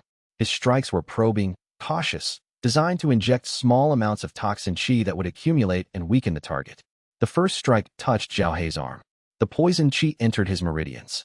Zhao Hei didn't flinch, didn't dodge, didn't defend. He let the poison in, and then he walked forward. The war god's legacy erupted. Not gradually, not in controlled bursts, but in a tidal wave of red-gold energy that enveloped Zhao Hei's body like a second skin. His muscles visibly swelled. His scars, the marks of years of abuse, glowed like brands. His eyes burned with a light that was no longer human. He hit Duan Shun with a straight punch. The sound was like a mountain breaking. Duan Shen's defensive chi, his body armor, and 3 of his ribs shattered simultaneously. The former slave master was launched backward across the arena, hit the boundary formation, bounced, and hit it again before sliding to the ground in a heap. Zhao He followed. He was beyond reason now. The war god's memories had merged with his own, and the face he saw wasn't just Duan Shen's. It was every slave master who'd ever held a whip, every mind boss who'd worked men to death, every comfortable cultivator who'd bought their luxury with someone else's suffering. He raised his fist for a killing blow. Zhao He, Shen Yun's voice, amplified by the mandate bond, cut through the berserker rage like a blade through fog. It carried not just volume but the authority of the sect master, a spiritual command that bypassed the conscious mind and spoke directly to the bond of loyalty at the core of Zhao He's soul. Zhao He stopped. His fist hovered an inch from Duan Shen's face. The red-gold aura flickered. His eyes cleared, slowly, like a man surfacing from a very deep dive. He looked at his fist, at the terrified man beneath it, at the 10,000 spectators watching in stunned, horrified silence. He stepped back. "I yield the point," Zhao He said. His voice was rough, scraped raw by the war god's energy. "The match is mine." The referee, who had been frozen in shock, remembered his job. Winner, Zhao He, Eternal Sky Sect. 2 exchanges to 0. The arena didn't cheer. The display had been too primal, too frightening, too far beyond what anyone expected from a Foundation establishment cultivator in a tournament setting. The spectators weren't excited, they were afraid. In the competitors' area, Shen closed his eyes and exhaled. That had been close. Too close.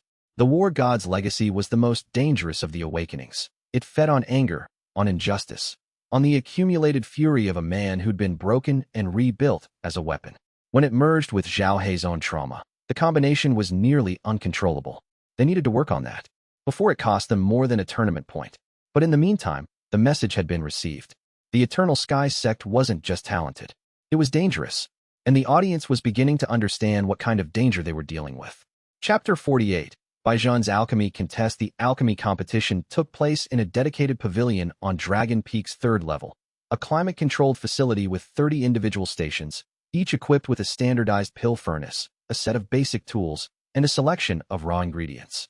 30 alchemists from 30 different sections, each one tested by their sect standards, each one representing the best their organization could produce. Cultivation levels ranged from foundation establishment to nascent soul. Experience levels ranged from decades to half-centuries. Baijian was 14, at Qi Gathering Stage 7, and had been practicing alchemy for approximately 4 months. He should have been terrified. Instead, he was whistling. "This is amazing," he told Shen as they walked to the competition pavilion. "A real furnace. Real tools. Do you know what I've been working with? An iron cooking pot and a campfire. This is like going from a puddle to an ocean." "Focus, Baijian.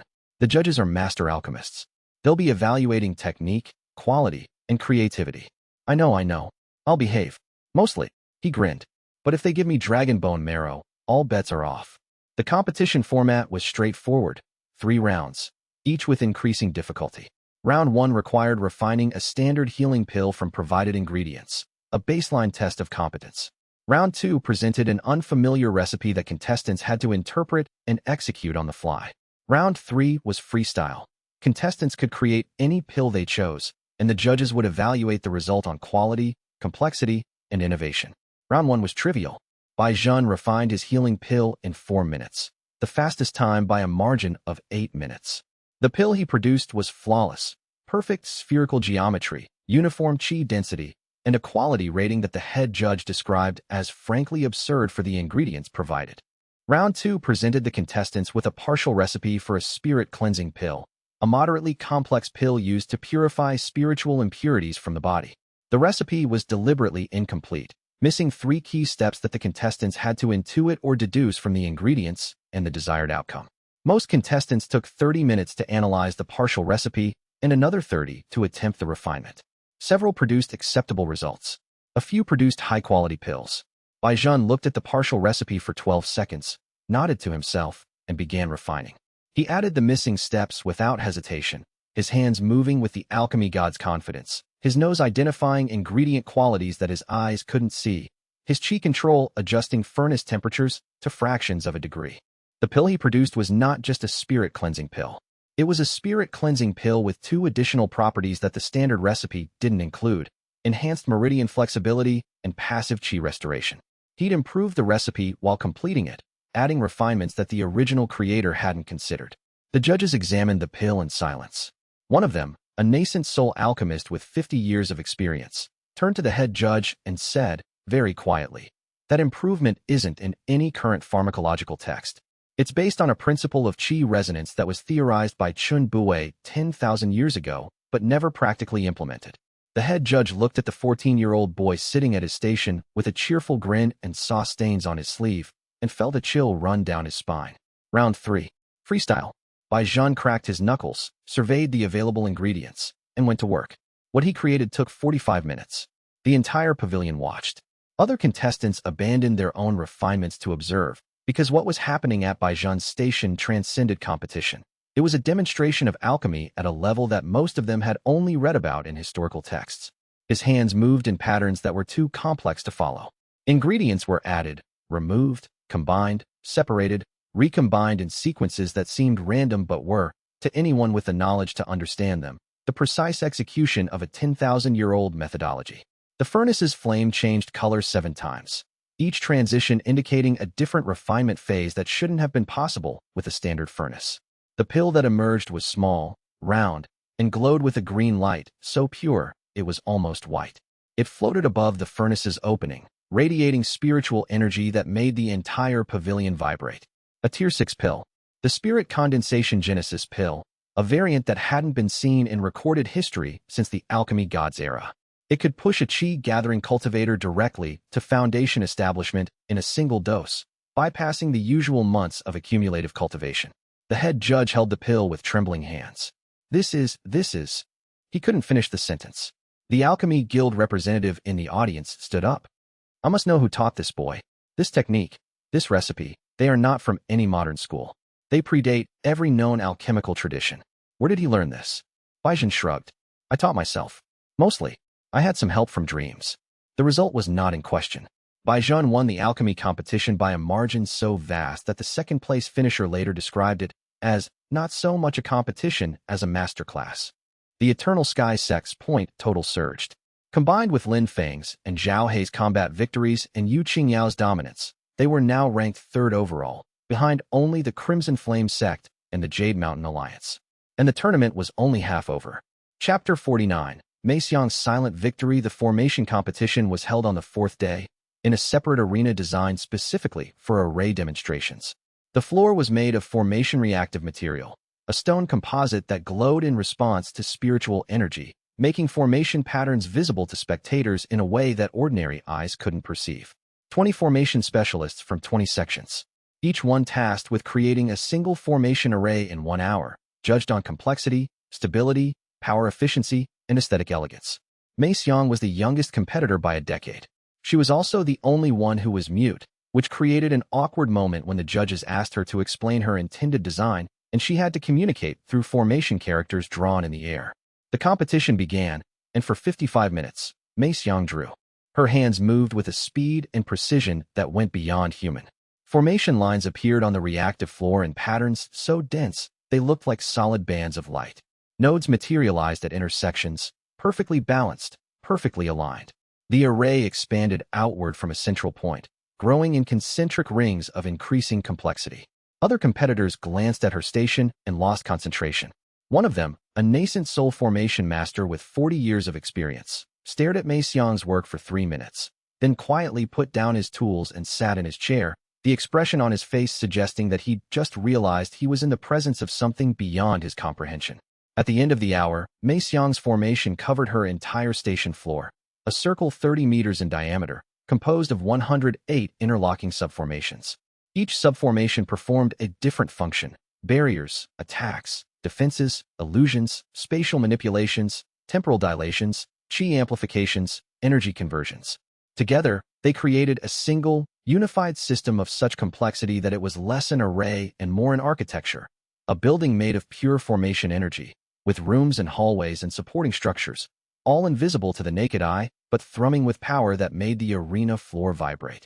The judges approached the formation and began their analysis. They worked methodically, unraveling layer after layer, cataloging each subformation, tracing each energy pathway.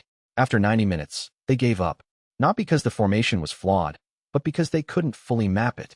The deeper they went, the more complexity they found. Each subformation contained nested formations within it, which contained their own nests, which contained still more.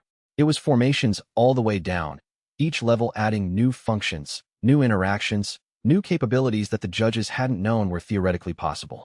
The head formation judge, a spirit-severing specialist who had written 3 of the standard textbooks on formation theory, stood before the panel and delivered his verdict. In my 70 years of formation study, I have never encountered anything like this.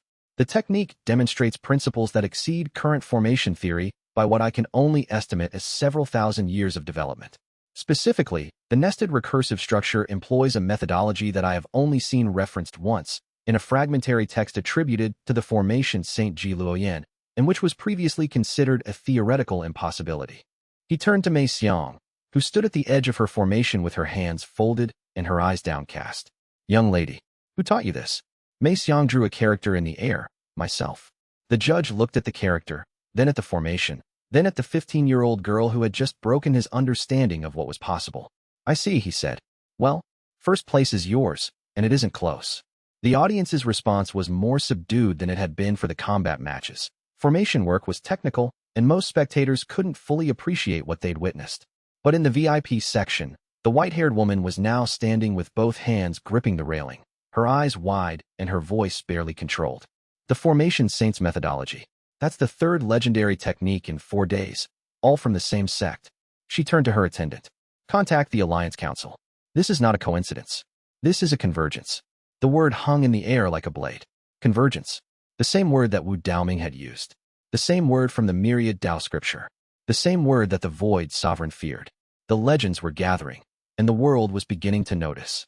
Chapter 50. The Monk Returns Tong Li's tournament debut was scheduled for the afternoon of the 5th day. He entered the arena drunk. Spectacularly, ostentatiously, almost performatively drunk. He wove between the competitors' entrance columns, stumbled over his own sandals, nearly tripped on the arena steps, and finally arrived at his starting position clutching his ever-present wine jug and wearing a grin that could have lit a bonfire. The arena murmured with confusion. The Eternal Sky Sect had been the tournament's breakout story for devastating performances in 4 days. The expectation was that their 6th member would continue the trend. Instead, they got a saffron-clad drunkard who looked like he'd wandered in from a street corner. Tong Li's first opponent was a core formation stage for cultivator from a minor sect. The man attacked with a confident palm technique. Tong Li didn't dodge. He didn't block. He simply wasn't there.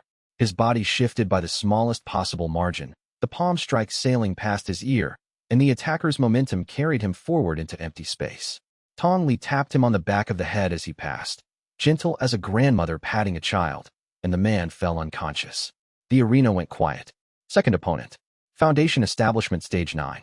A spear user with excellent technique and 12 years of tournament experience. The spear struck at Tong Li 17 times. 17 perfectly aimed, perfectly timed thrusts that should have perforated even a core formation cultivator's defenses. Tong Li evaded all 17 without moving his feet.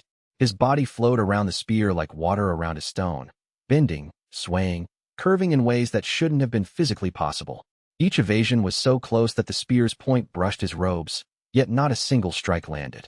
The spear user, increasingly frustrated, charged with a full-power thrust.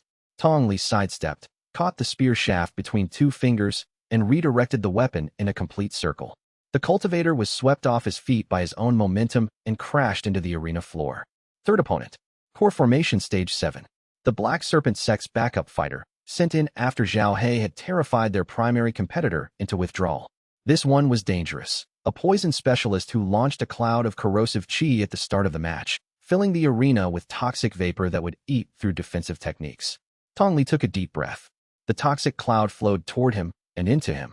He inhaled the entire cloud, held it for a moment, then exhaled it as a harmless puff of green mist that smelled, inexplicably, like jasmine tea. The arena lost its collective mind. The Black Serpent cultivator, now without his primary weapon, attacked with hand-to-hand techniques. Tong Li engaged him in close combat for the first time, and what the audience saw shattered their understanding of defensive martial arts. Every attack the Black Serpent cultivator threw was returned to him. Not reflected, returned. Punches turned into pushes. Kicks became trips. Grapples transformed into gentle redirections that left the attacker stumbling past Tong Li, who hadn't thrown a single offensive technique. It was the Iron Dharma body.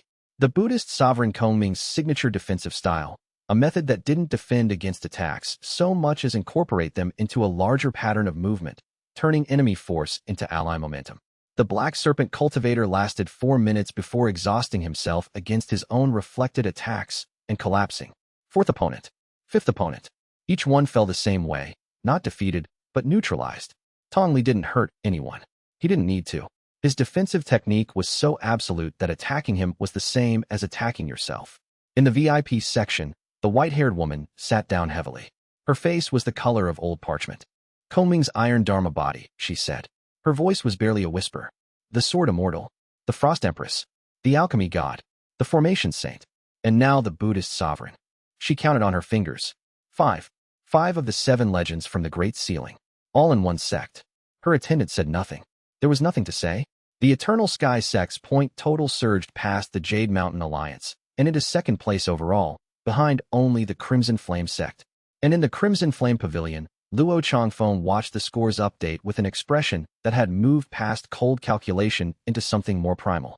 The sect he'd dismissed as upstarts was now the only thing standing between his 30-year dynasty and irrelevance. And the disciples who produced these impossible results were, he was beginning to realize, not merely talented. They were something else entirely. Something that should not exist. Chapter 51. Shen versus Luo Changfeng's prodigy, the semifinals. The Eternal Sky Sect versus the Crimson Flame Sect. The tournament's 2 dominant forces colliding for the first time. The Sect Master match, the final individual combat of the semifinal round, would determine which sect advanced to the championship. Shen Yun's opponent was Huiyanfei. Luo Changfeng's top disciple was everything Shen Yun wasn't. Tall, handsome, impeccably groomed, radiating the casual confidence of a man who'd been trained by the best and equipped with the finest resources since childhood. His cultivation was nascent soul stage 5, 2 full realms above Shen Yun's core formation stage 3. His weapon was a flame glaive, a high-grade spirit weapon that trailed fire with every movement. His reputation was spotless, 18 tournament victories, 0 defeats. The arena was packed. Every seat filled, every standing position occupied, spectators hanging from railings and hovering on flying swords to get a view. The Eternal Sky Sect's unprecedented performance had made this match the most anticipated in the tournament's recent history. Core Formation Stage 3 against Nascent Soul Stage 5, the head referee announced, consulting the match card. A 2-realm gap. Standard rules apply. No forbidden techniques, no lethal force, 3 exchanges to victory. Sect Master Shen, are you certain you wish to proceed? I am. The referee looked at him with an expression that said, I've seen ambitious young cultivators die in matches like this before. Don't be another one. Begin. Huiyanfei didn't waste time. His flame glaive erupted with fire chi, the weapon's blade extending to 3 meters in a crescent of flame that turned the air into a furnace. He closed the distance in a single explosive step, the glaive sweeping in a horizontal arc designed to end the fight before it started.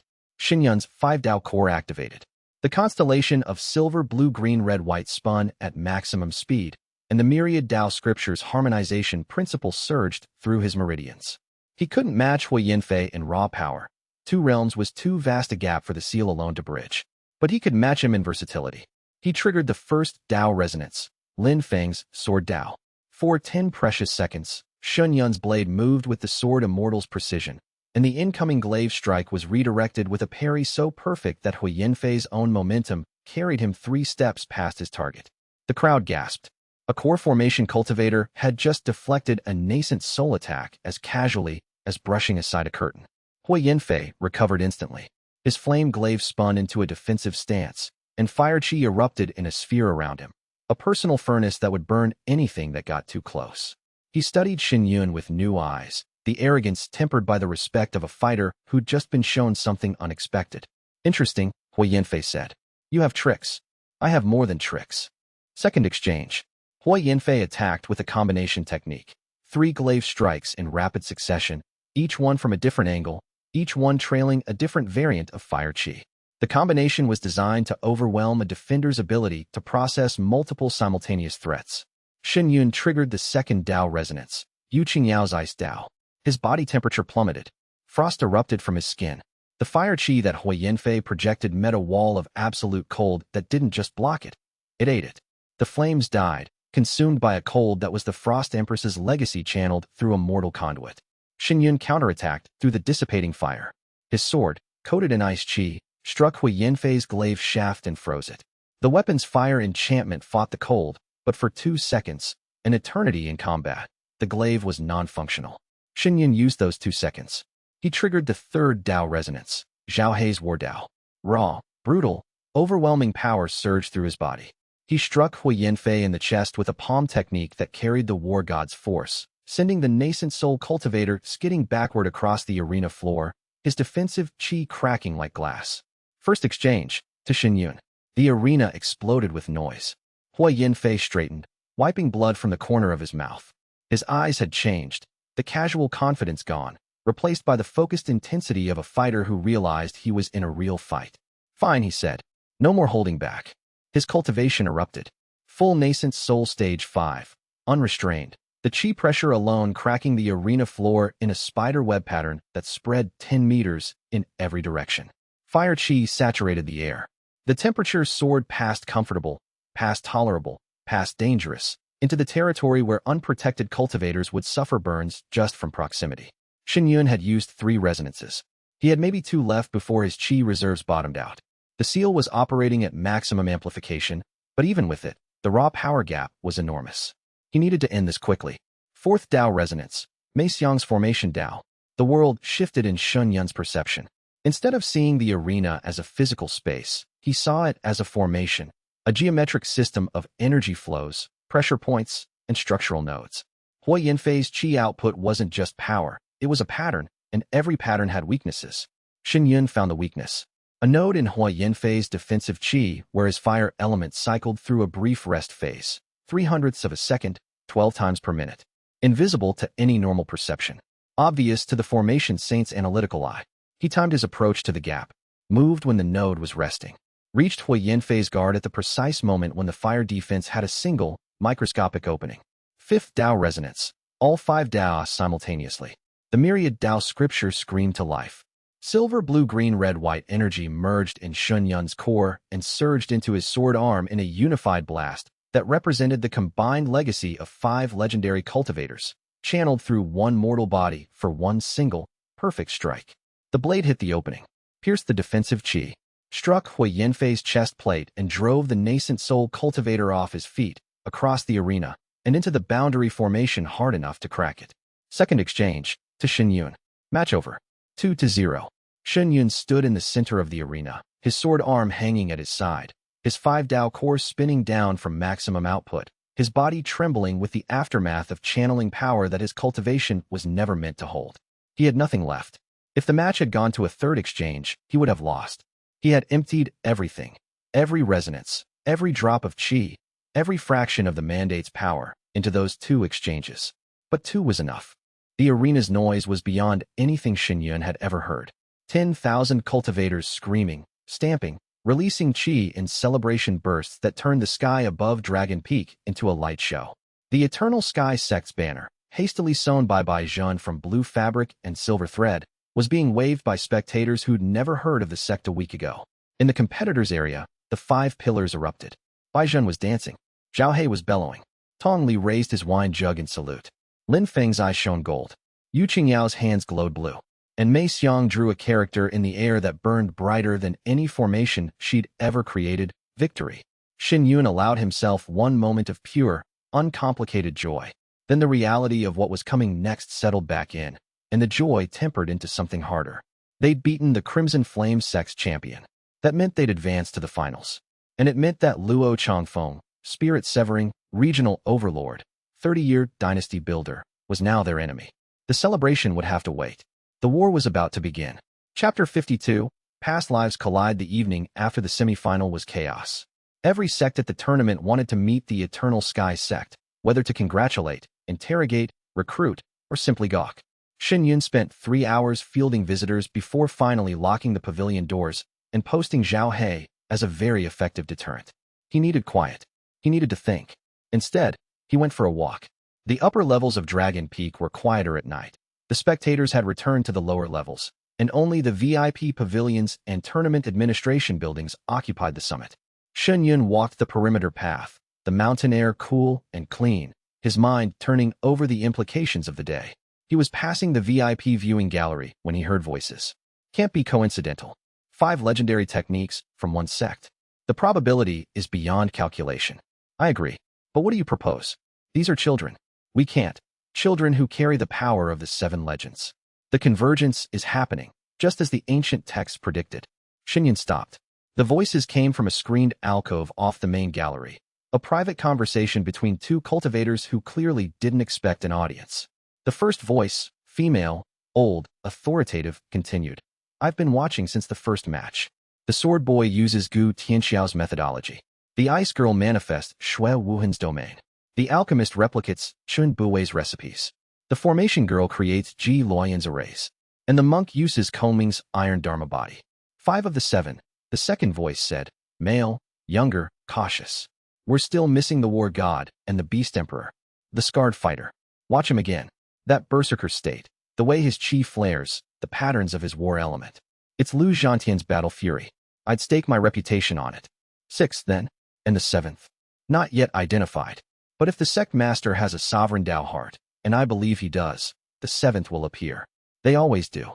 Shen blood ran cold. These people knew. Not suspected, not guessed, knew.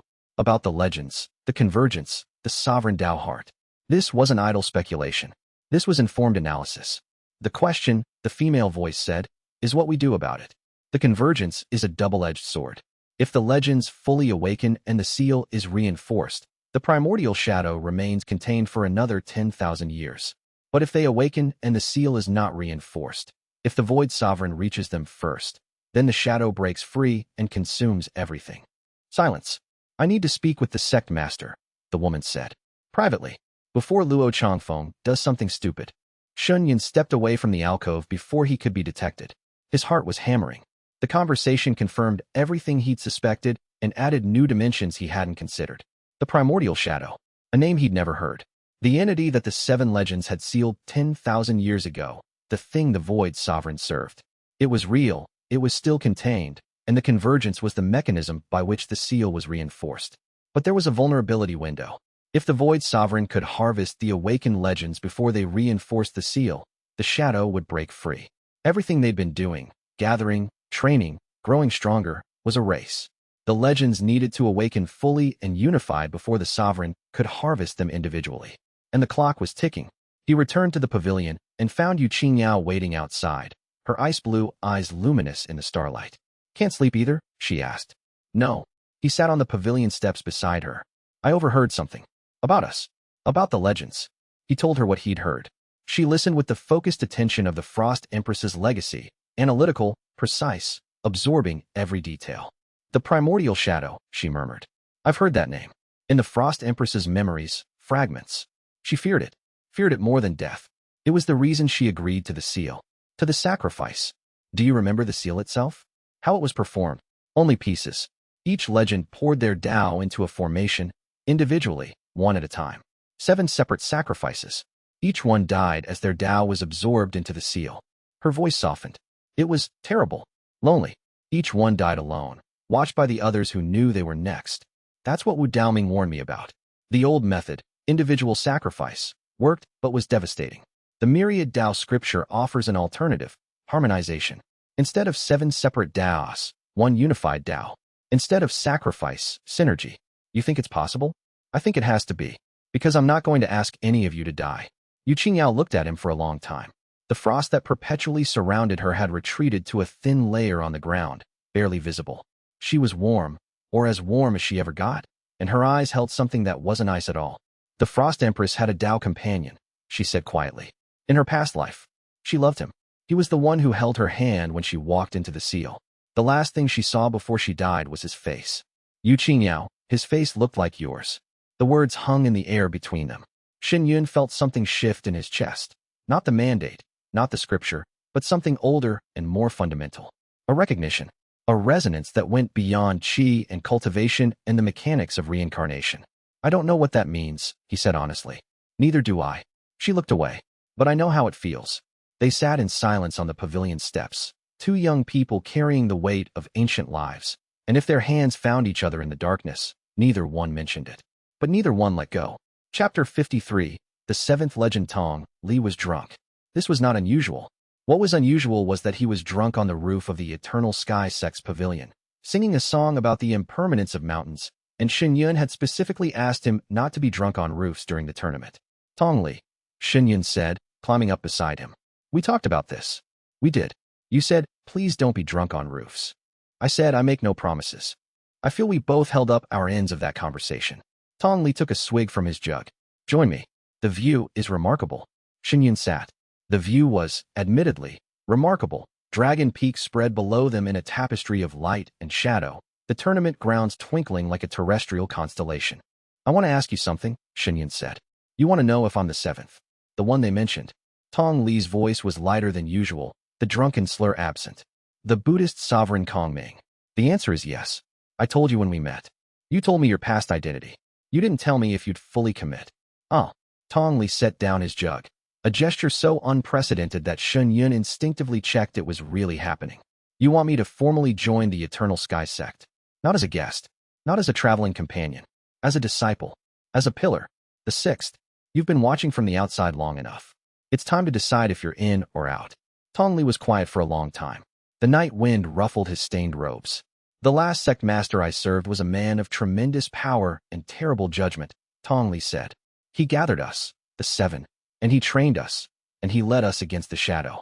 And when the time came to seal it, he asked us to die, each one of us, individually, for the greater good. That was his phrase, the greater good. I know. Do you know what the greater good feels like from the perspective of the person being sacrificed? Tong Li's voice was steady, but his eyes were old. It feels like betrayal. Not the dramatic kind. No knife in the back, no scheming. Just a leader who looked at you and did the math and decided your life was an acceptable cost. A cold, clinical betrayal that wore the face of necessity. I won't do that. Everyone says that. I mean it. Shuiyue turned to face him. The myriad Tao scripture offers an alternative. Harmonization. Unity. A method that doesn't require individual sacrifice because the power comes from connection, not destruction. I've been studying it since the beginning, and every layer I unlock confirms the same principle. Together, we are more than the sum of our parts. And more might be enough. Might. I can't guarantee it. I can guarantee this. I will spend every resource I have, exhaust every option, explore every possibility before I ever ask one of you to sacrifice yourself. And if the moment comes and there truly is no other way, I'll go first. The sect master, before any disciple. Tong Li studied him. The drunk facade was entirely gone now, and the man who looked at Shuiyue was the Buddhist sovereign, a being of vast age and vast wisdom and vast, aching loss. You mean that? Tong Li said. Not a question. I do.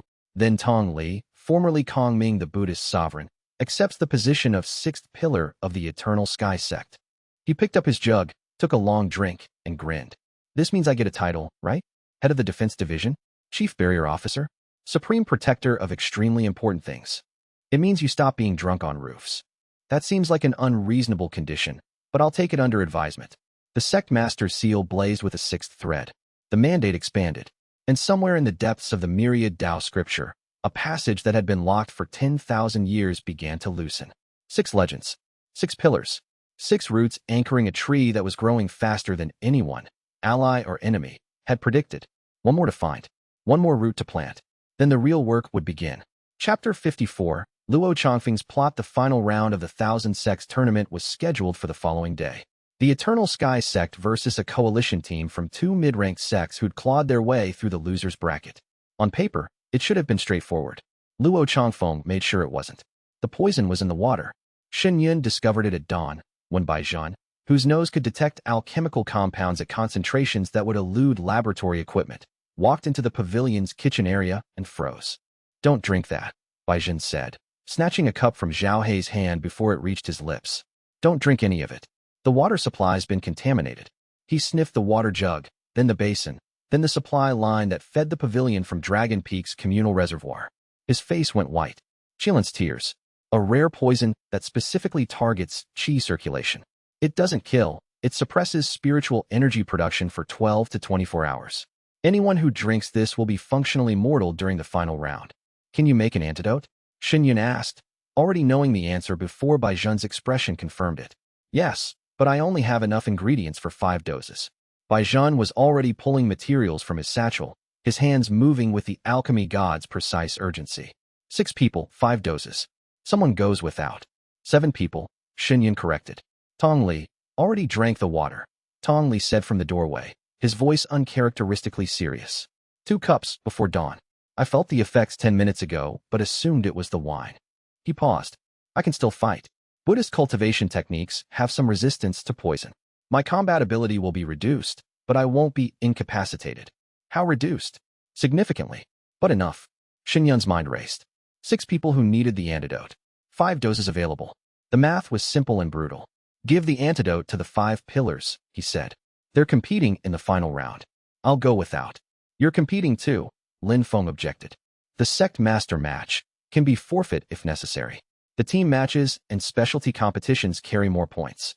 If the 5 pillars perform at full strength, we win on accumulated score even if I lose the Sect Master match. Shen Yun's voice was calm, but the decision burned. This is the tactical calculation. The Sect's victory matters more than my personal performance. This isn't right, Yu Qingyao said. We should find another way. There isn't time. The final round starts in 3 hours. Shen Yun looked at each of them. Take the antidote.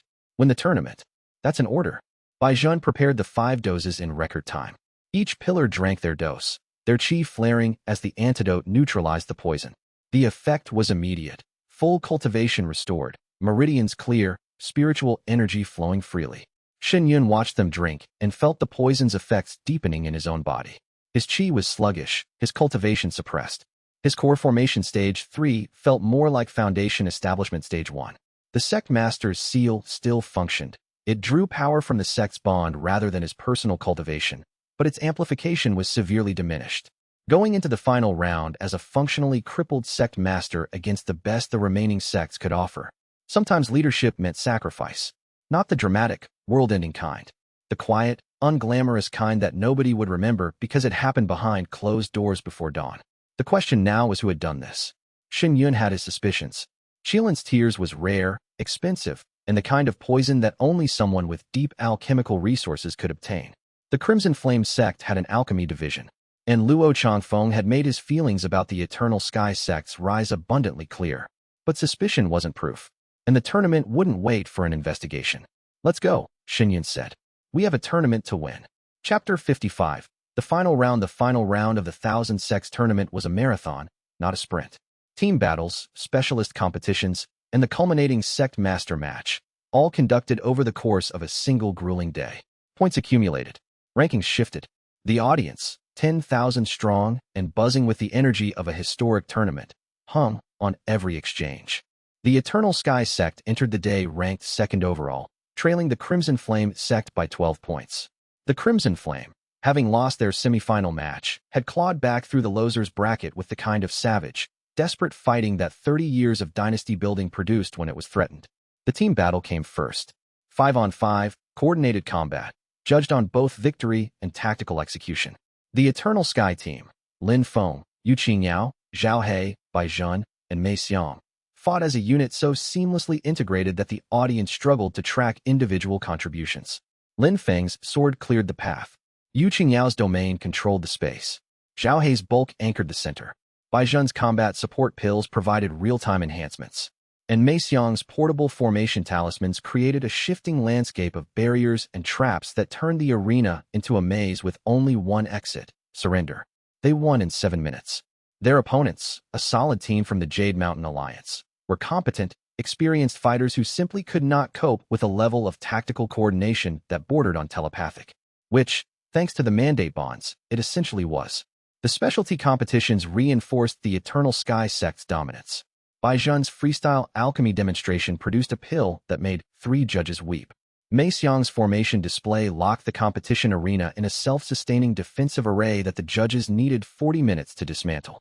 Even Tong Li, weakened by the poison, won his combat match through pure defensive brilliance, absorbing and redirecting every attack with an efficiency that compensated for his reduced power.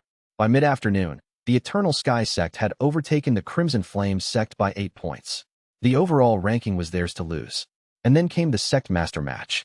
Shen Yun stepped into the arena weakened by Qilin's tears, his chi suppressed, his cultivation effectively halved.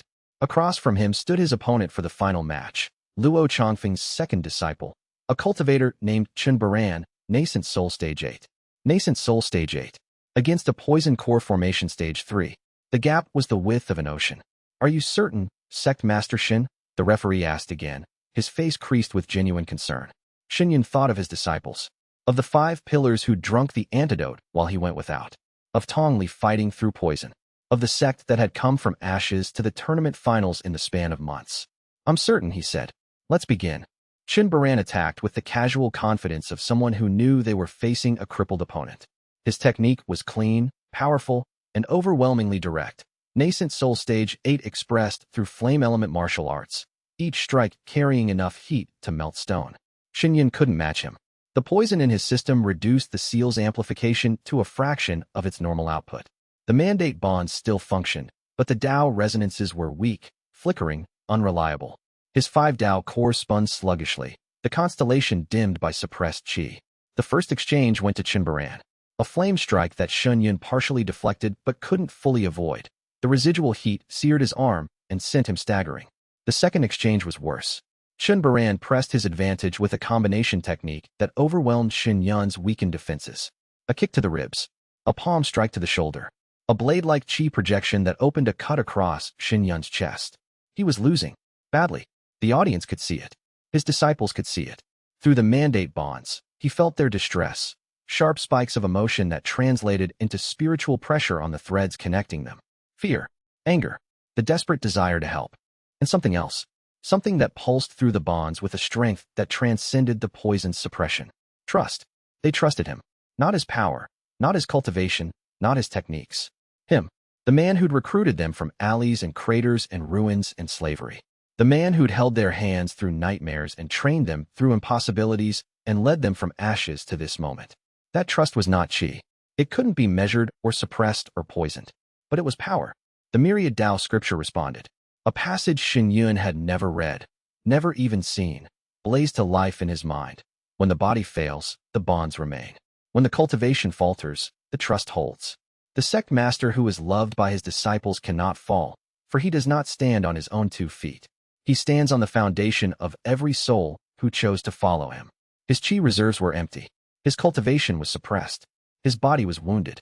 But the mandate bonds blazed with a light that wasn't his own. 5 threads. No, 6, including Tong Li's, burning brighter than they ever had, pouring energy into Shuiyue not because the scripture told them to, but because the people on the other end of those bonds refused to let him fall. The breakthrough came not from cultivation. It came from connection. Shuiyue's core ignited, not with his own qi, with theirs. A surge of harmonized energy that bypassed the poison entirely, flowing through the mandate bonds and into his dantian with a force that made the arena tremble. Core Formation Stage 3 became Core Formation Stage 4, then Stage 5, then Stage 6, then Stage 7, and then, at the limit of what Core Formation could contain, the barrier shattered. Nascent Soul. Chapter 56. Shuiyue's Nascent Soul. The breakthrough was a supernova. Golden light erupted from Shuiyue's body, a pillar of radiance that punched through the arena's formation ceiling and shot into the sky above Dragon Peak. The light was not a single color but a spectrum, silver, blue, green, red, white, and the saffron gold of Tong Li's Buddhist Tao, all woven together in a helix of harmonized energy that was unlike anything the spectators had ever seen. At the center of the light, Shuiyue's dantian transformed. The 5-component constellation that had been his core formation core dissolved and reformed. Not as a crystal, not as a sphere, not as any of the standard nascent soul configurations described in cultivation texts.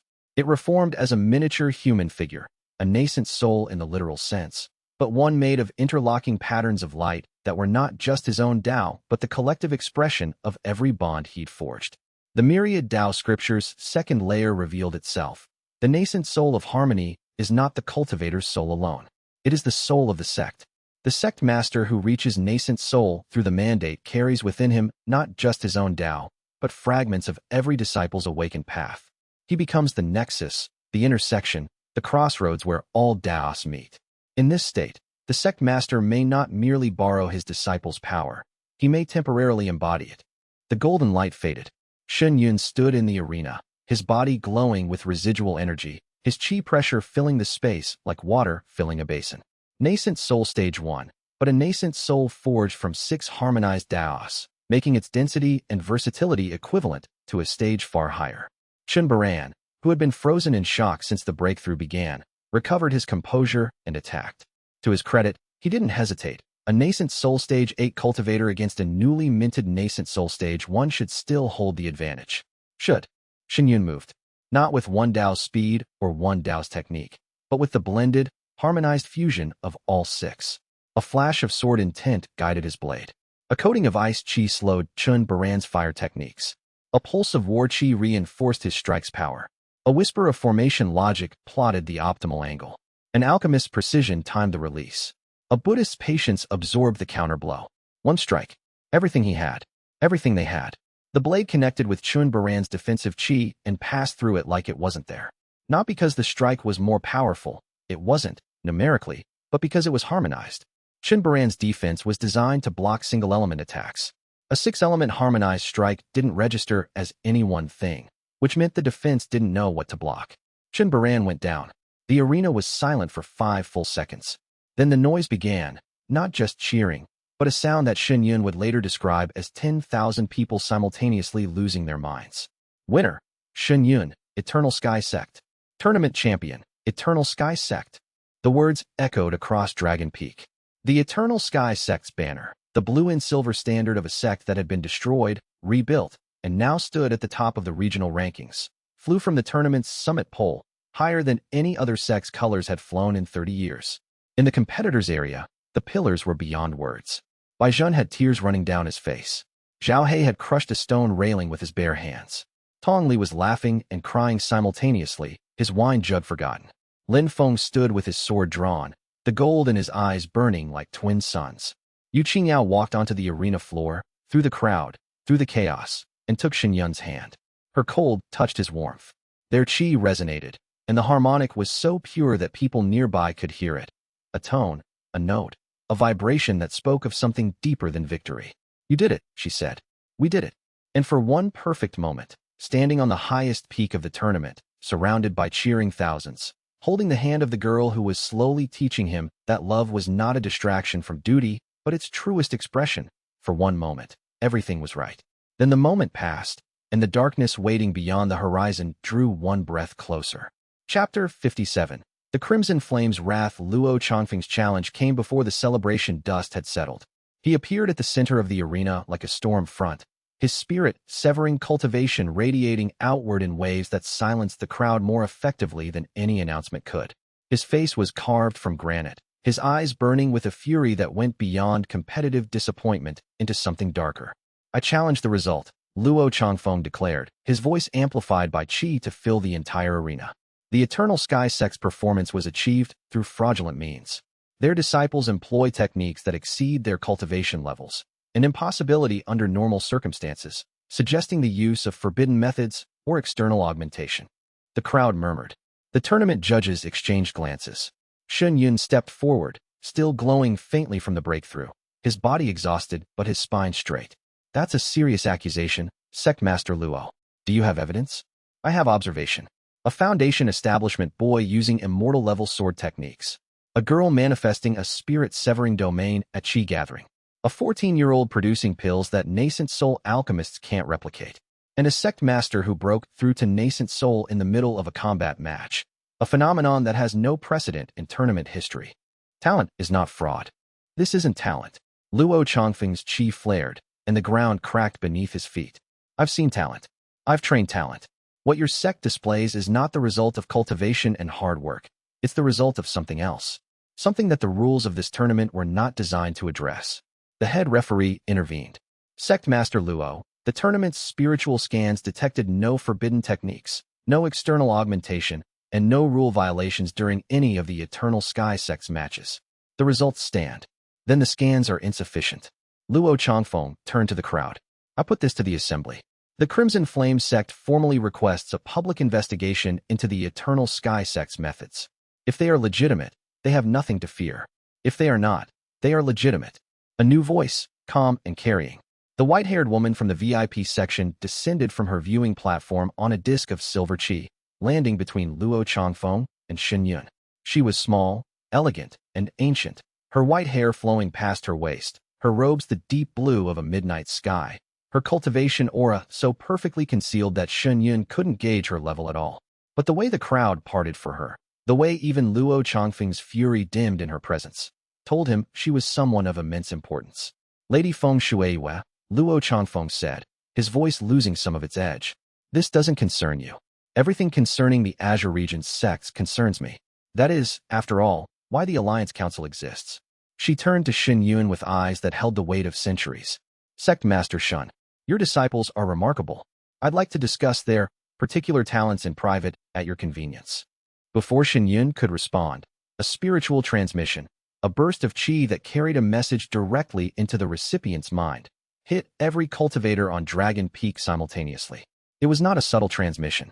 It was a shout, a blast, a declaration that came from everywhere and nowhere, carried on a frequency that suggested the sender was so powerful that distance was meaningless. The 7 legends must be destroyed. Any sect harboring them will share their fate. Wait, that message was supposed to come later, after the tournament. But the timing was wrong. The voice was wrong. The timing was now. The Void Sovereign had been watching. The message was signed with a pulse of black qi that made every cultivator on Dragon Peak shudder. Not because of its power, though it was powerful, but because of its nature. The qi felt wrong. Alien. Like something from beyond the boundaries of the world pressing against the fabric of reality. The crowd erupted in chaos. Cultivators drew weapons, formed defensive stances, looked to their sect masters for guidance. Luo Chanfeng's face went pale, not with fear, but with the sudden, terrible understanding that his political maneuvering had just become irrelevant. Su Kong, Shen Yun said. The name fell from his lips like a stone into still water. You know the name? Lady Feng Shuiyue's composure cracked for the first time. How? He destroyed my sect the first time. He's the reason we're here. Shen Yun looked at the sky, where the black qi was dissipating like ink in water. He's coming. Not today, maybe not tomorrow. But he's coming. The tournament's festive atmosphere was shattered.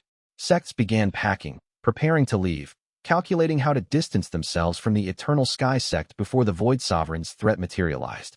The alliance Shen Yun had been building through tournament performance was crumbling in real time. We need to talk, Shen Yun told Lady Feng Shuiyue. Now. Yes, she agreed. We do. But there was no time. Not here. Not now. The Void Sovereign's message had changed the game, and the game was no longer about tournaments and rankings. It was about survival. Chapter 58. Yu Qingyao's confession. The journey home from Dragon Peak was tense and subdued. The tournament victory should have been triumphant.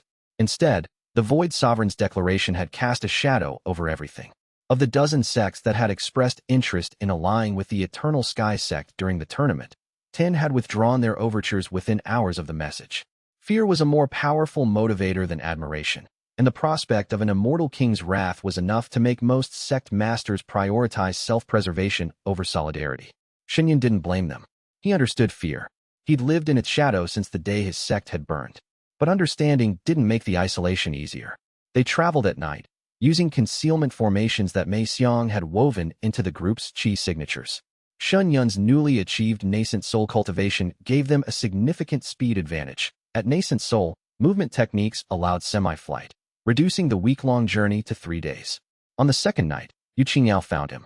He was keeping watch on a bluff overlooking the mountain road, the sect master's seal warm against his chest, the 6 threads of the mandate humming in the darkness. The others slept below in a concealed camp, protected by Mei Xiang's formations and Tong Li's passive defensive aura. Yu Qingyao climbed the bluff with the quiet grace of falling snow. She sat beside him without speaking, and for a long time, they shared the silence. I remember more now, she said finally. The Frost Empress, Shui Wuhan. Her life, her throne, her wars. A pause. Her love. Shen Yun waited. She had a Dao companion, a man named Shen Tianyu. Yu Qingyao's voice was careful, deliberate, as if each word was a step on thin ice. He was the sect master of the Eternal Sky Sect, the original one, 10,000 years ago. The name hit Shen Yun like a physical blow. Shen Tianyu, the Shen bloodline, his ancestor, or, if the convergence theory was correct, his own past self. He was the one who gathered the 7 legends. Yu Qingyao continued. He had the sovereign Dao heart, the myriad Dao scripture, the sect master's seal. He was their leader, their anchor, their beacon. Her voice softened. And he was Shui Wuhan's heart. They were Dao companions for 1,000 years before the sealing. She followed him into death not because she believed in the seal, but because she couldn't bear to let him face it without her. Yu Qingyao, I remember his face. She turned to look at him, and in the moonlight, her ice-blue eyes held tears that crystallized as they fell. tiny diamonds of frozen grief tracking down her cheeks. I remember what he looked like when he asked her to sacrifice herself. The pain in his eyes. The way his hand shook when he held hers. The way he whispered, "I'm sorry," as her Tao left her body and entered the seal. Xinyun couldn't breathe. The weight of 10,000 years pressed down on him. Not just his own past life, but the echoing grief of a love that had survived death and reincarnation and the forgetfulness of mortal birth, only to find its way back to this moment, on this bluff, under these stars. "He looked like you," Yu Qingyao whispered. "Exactly like you." "I know," Xinyun said. "I've suspected for a while." "Then you know what I'm about to say." "Yes. I'm going to say it anyway." Yu Qingyao took his hand. Her touch was cold. It was always cold, but beneath the cold, warmth pulsed. "I don't know if what I feel is mine or hers. I don't know if this is Yu Qingyao choosing Xinyun, or the Frost Empress reaching for her Tao companion across 10,000 years of death and rebirth. I don't know, and I don't think it matters." "It matters." "Then let me tell you what I know. I know that when I'm near you, the ice is quieter.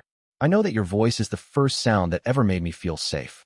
I know that when you held my hand through the night terrors and the ice bursts and the fear, you held it without flinching, and no one in either of my lives has ever done that." She paused.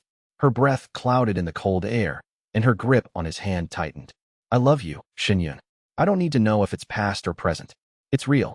It's mine. And I wanted you to know before whatever comes next takes that chance away." The night was very quiet. Stars blazed overhead. The mountain wind carried the scent of pine and snow. Xinyun turned her hand over in his and pressed his palm against hers. Warmth against cold, fire against ice. Two halves of something that had been broken 10,000 years ago and was slowly, painfully, beautifully mending. "I love you too," he said. "And I'm going to find a way to end this that doesn't require losing you. I don't care what the old seal demanded. I don't care what the traditions say. I will not ask you to die. Not you. Not any of them. I know." She leaned her head against his shoulder, and where her cold hair touched his neck, it didn't freeze. The mandate bond between them pulsed, and the resonance was so perfect it was almost audible. A note, a chord, a harmony that transcended qi and cultivation and spoke of something deeper. They sat like that until dawn, hand in hand, ice and warmth, watching the stars rotate over a world that was about to change. The kiss, when it came, was as natural as breathing. Cold lips on warm, the taste of frost and morning air. Their chi sang at the point of contact. Ice and fire, not clashing but harmonizing, creating something new. They didn't need to say anything more. Some things spoke louder than words. Chapter 59, Luo Changfeng Attacks. The attack came at sunrise, 3 days after their return to the Eternal Sky Sect. It was not subtle. Luo Changfeng brought his full force, 120 cultivators from the Crimson Flame Sect, including 3 spirit-severing elders, 12 nascent soul fighters, and a battalion of core formation soldiers. They descended on the Eternal Sky Sect's mountain in a formation that was designed not for subtlety, but for overwhelming force. A crimson wedge of fire and fury that turned the dawn sky red.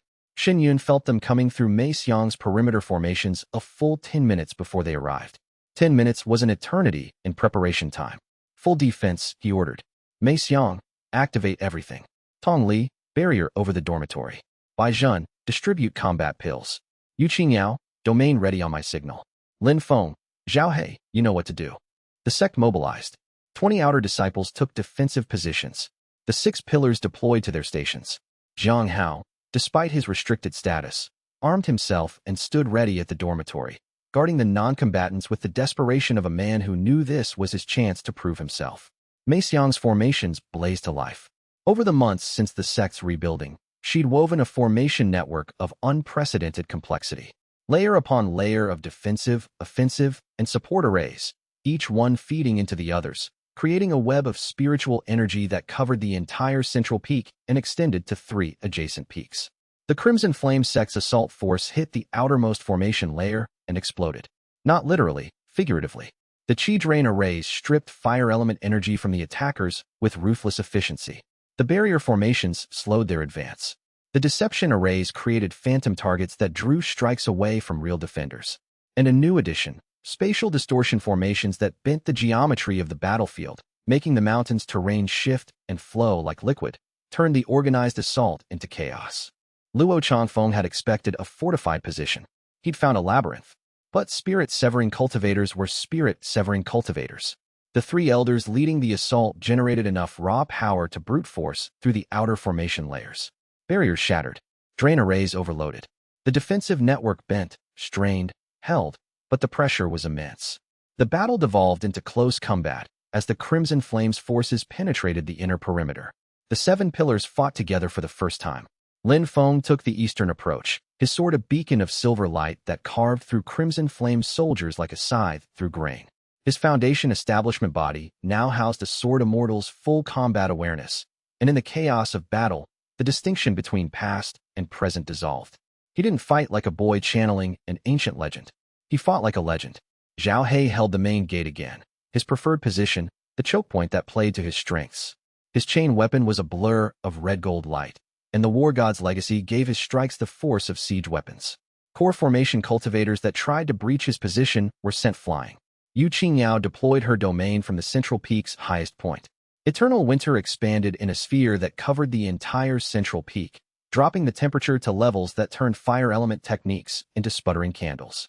The Crimson Flame cultivators, specifically trained in fire, were fighting at half-strength within her domain. Bai Zhen operated as a combat medic, moving between positions with a satchel of pills that kept the defenders fighting through wounds that should have taken them out of action. His alchemical grenades, smoke, nausea, chi disruption, added chaos to the battlefield that favored the defenders. Mei Xiang sat at the formation nexus and orchestrated the array network like a conductor directing a symphony. Barriers appeared and disappeared. Trap formations activated beneath attackers' feet. Spatial distortions herded enemy squads into kill boxes where the outer disciples could overwhelm them. And Tong Li, the Buddhist sovereign reborn, deployed his most powerful defensive technique, the Thousand Buddha Formation. A dome of golden light materialized over the central peak, and within it, every defender's resilience doubled. Attacks that should have wounded bounced off enhanced chi armor. Fatal strikes became survivable. The defenders fought like immortals within the dome's protection. It was magnificent. It was desperate. It was not enough. Because Luo Changfeng himself entered the battle. Spirit severing. A full 4 realms above Shun Yun's newly achieved nascent soul. The gap was not just quantitative, but qualitative. Spirit-severing cultivators existed in a different category of power, their chi refined to a level that core formation and nascent soul cultivators couldn't comprehend, let alone match. Luo Changfeng walked through Mei Xiang's formations like they weren't there. His chi was too vast to be drained, too dense to be slowed, too refined to be confused. He came for Shen Yun. This ends now, boy. His voice was the cracking of tectonic plates. You have potential. I see that. But potential does not defeat power. And I will not allow a sect of children to threaten what I've built. Shen Yun drew his sword. The sect master's seal blazed. The mandate bonds hummed. 6 threads. 6 pillars. 6 legendary Daos. He had one advantage. One card that Luo Changfeng hadn't seen. Chapter 60. The Crimson Flame Falls. Shen Yun activated the mandate's deepest function. The myriad Dao scripture's second layer, the one revealed during his nascent soul breakthrough, contained a technique he'd been studying since the moment the text had manifested. The sect masters combined Dao manifestation. Not borrowing. Not resonating. Combining. 6 threads became 1 cable. 6 Daos became 1 Dao. 6 disciples' power, channeled through the nexus of Shun Yun's harmonized nascent soul, fused into a unified expression of spiritual energy that transcended individual cultivation levels. The effect was visible. Shun Yun's body blazed with light. Not gold, not silver, not any single color, but all of them simultaneously, shifting and merging in patterns that hurt to look at. His sword hummed with a frequency that cracked the ground beneath his feet. His chi pressure, nascent soul stage 1 by personal cultivation, expanded and expanded and expanded until it pressed against Luo Changfeng's spirit-severing aura and pushed back. The crowd of battling cultivators felt the collision of pressures and froze. Both sides, Crimson Flame and Eternal Sky alike, stopped fighting and stared. 2 cultivation auras, clashing in the air above the central peak like weather fronts meeting. 1 crimson, 1 rainbow, both vast, both unyielding. Luo Changfeng's eyes widened. What is this? This is the Eternal Sky Sect, Shen Yun said. All of it. He struck. The blade carried the combined Dao of 6 legendary cultivators, sword, ice, alchemy, war, formation, and dharma. Each element was distinct but integrated, like instruments in an orchestra playing a single chord.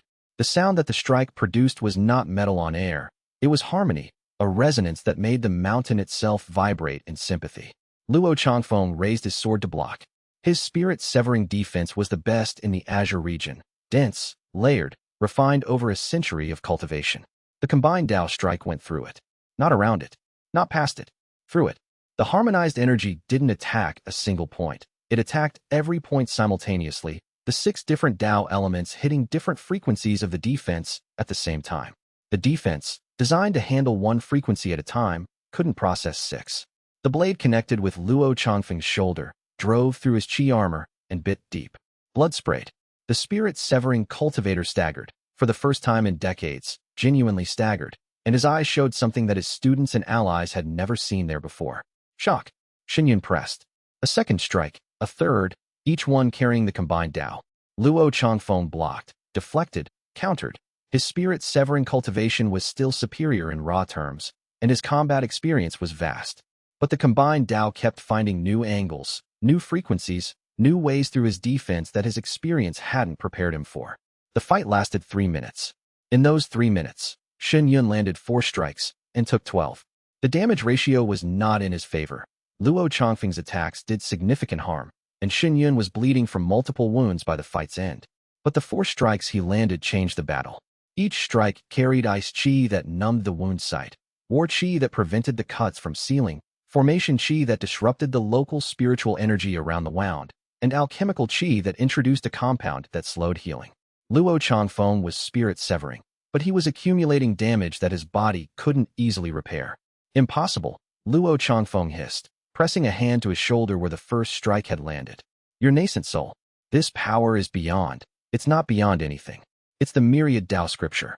It's the sect master's mandate. It's the combined power of 6 disciples who are more than they appear. Shen raised his sword, and the 6-color light blazed from its edge. You said this was about protecting what you've built, Luo Changfeng. I understand that. But you attacked my home. You threatened my people. And that I will not tolerate. Luo Changfeng looked at the battlefield around them. His forces were losing. The combination of Mei Xiang's formations, Yu Qingyao's domain, Zhao Hei's gate defense, Lin Feng's sword, Tong Li's protective dome, and Bai Zhen's combat support had neutralized the numerical advantage. The Crimson Flame soldiers were retreating from the formation labyrinth, their fire technique suppressed, their morale cracking. You know why I did this, Luo Changfeng said. The Void Sovereign. He contacted me months ago, offered me the continent if I destroyed you. Said your disciples were a threat to everything, that the legends would bring ruin if they gathered. He paused. I didn't believe him. Not entirely. But the tournament, seeing what your disciples could do. I was afraid. Afraid of what they are. Afraid of what you're becoming. We're not your enemy, Luo Changfeng. I know that now. The old man's sword lowered. But the sovereign will come regardless. He manipulated me, just as he manipulated Zhou Wuji. We're all puppets, Shen. The only question is who's pulling our strings. He sank to one knee, not in surrender, in exhaustion and the bitter clarity of a man who just realized he'd been played.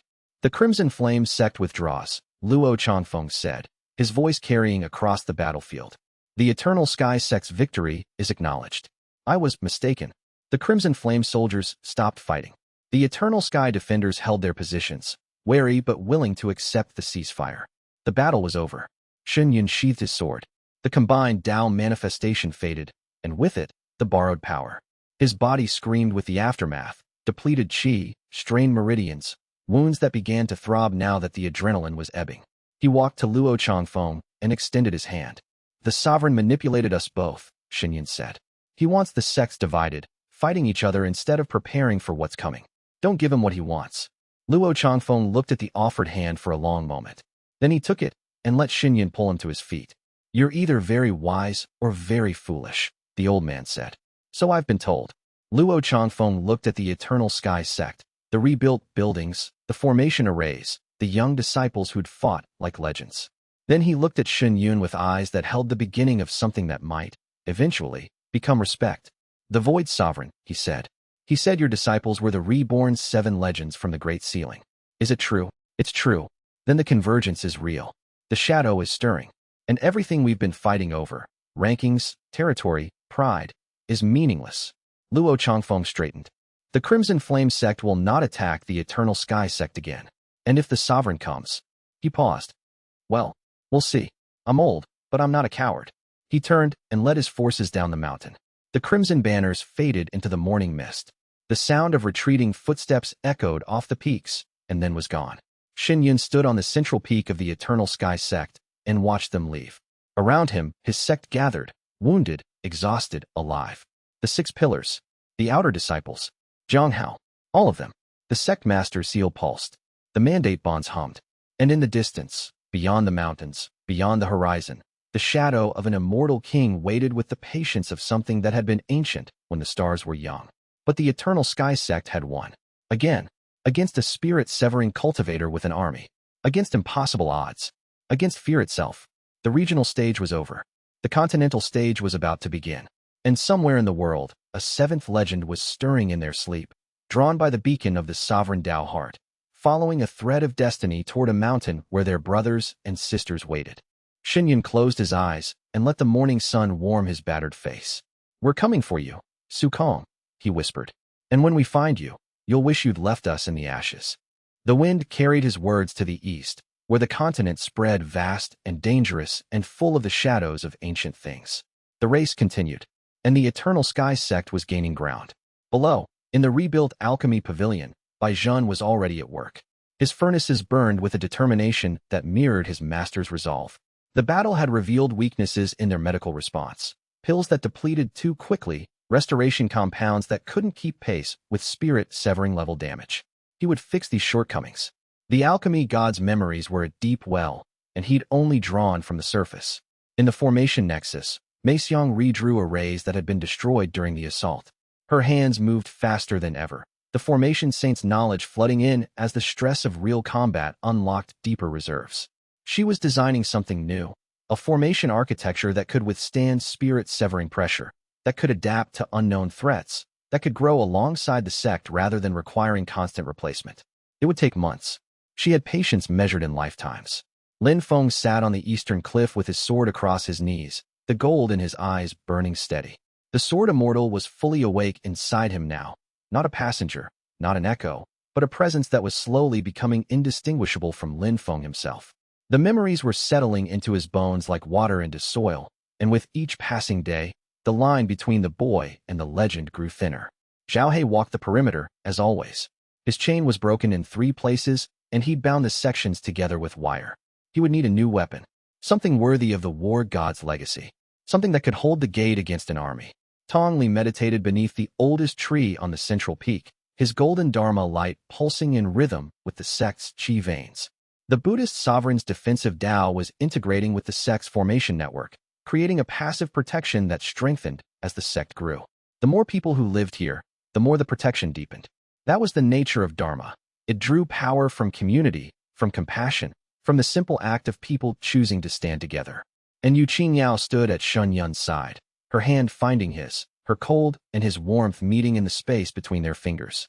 The Frost Empress's power hummed in her veins, quieter now, more controlled, shaped by a love that the original Empress had never had the chance to fully know. The Eternal Sky sect stood on its mountain, battered and bloodied and unbreakable, and faced the horizon with the calm certainty of people who had already been through the worst and come out the other side. The continental storm was coming. Let it come. Chapter 61. Continental Ripples. The Eternal Sky sect's tournament victory and subsequent defeat of the Crimson Flame sect's assault reached the continental stage within a week.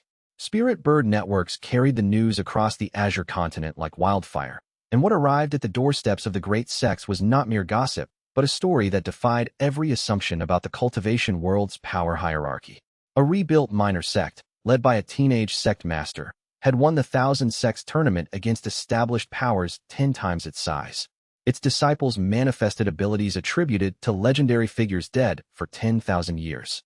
And when the region's most powerful sect had attacked in retaliation, the teenagers had beaten them too. The continental powers took notice. The first envoy arrived 12 days after the battle, a delegation from the Heavenly Dragon sect, the Azure continent's undisputed apex predator. 3 cultivators in dragon motif robes of deep green and gold, each one at nascent soul or above, accompanied by a spirit beast, a juvenile azure dragon, 30 feet long, coiled in the air above them like a living crown. Their leader was a woman named Xiao Lianhua, vice elder of the Heavenly Dragon sect and niece of sect master Xiao Tianlong. She was in her 60s, though her cultivation kept her appearance at a sharp, handsome 35. Her eyes missed nothing, and her spiritual sense probed the Eternal Sky sect's formations with the casual thoroughness of someone accustomed to assessing threats. Sect Master Shen.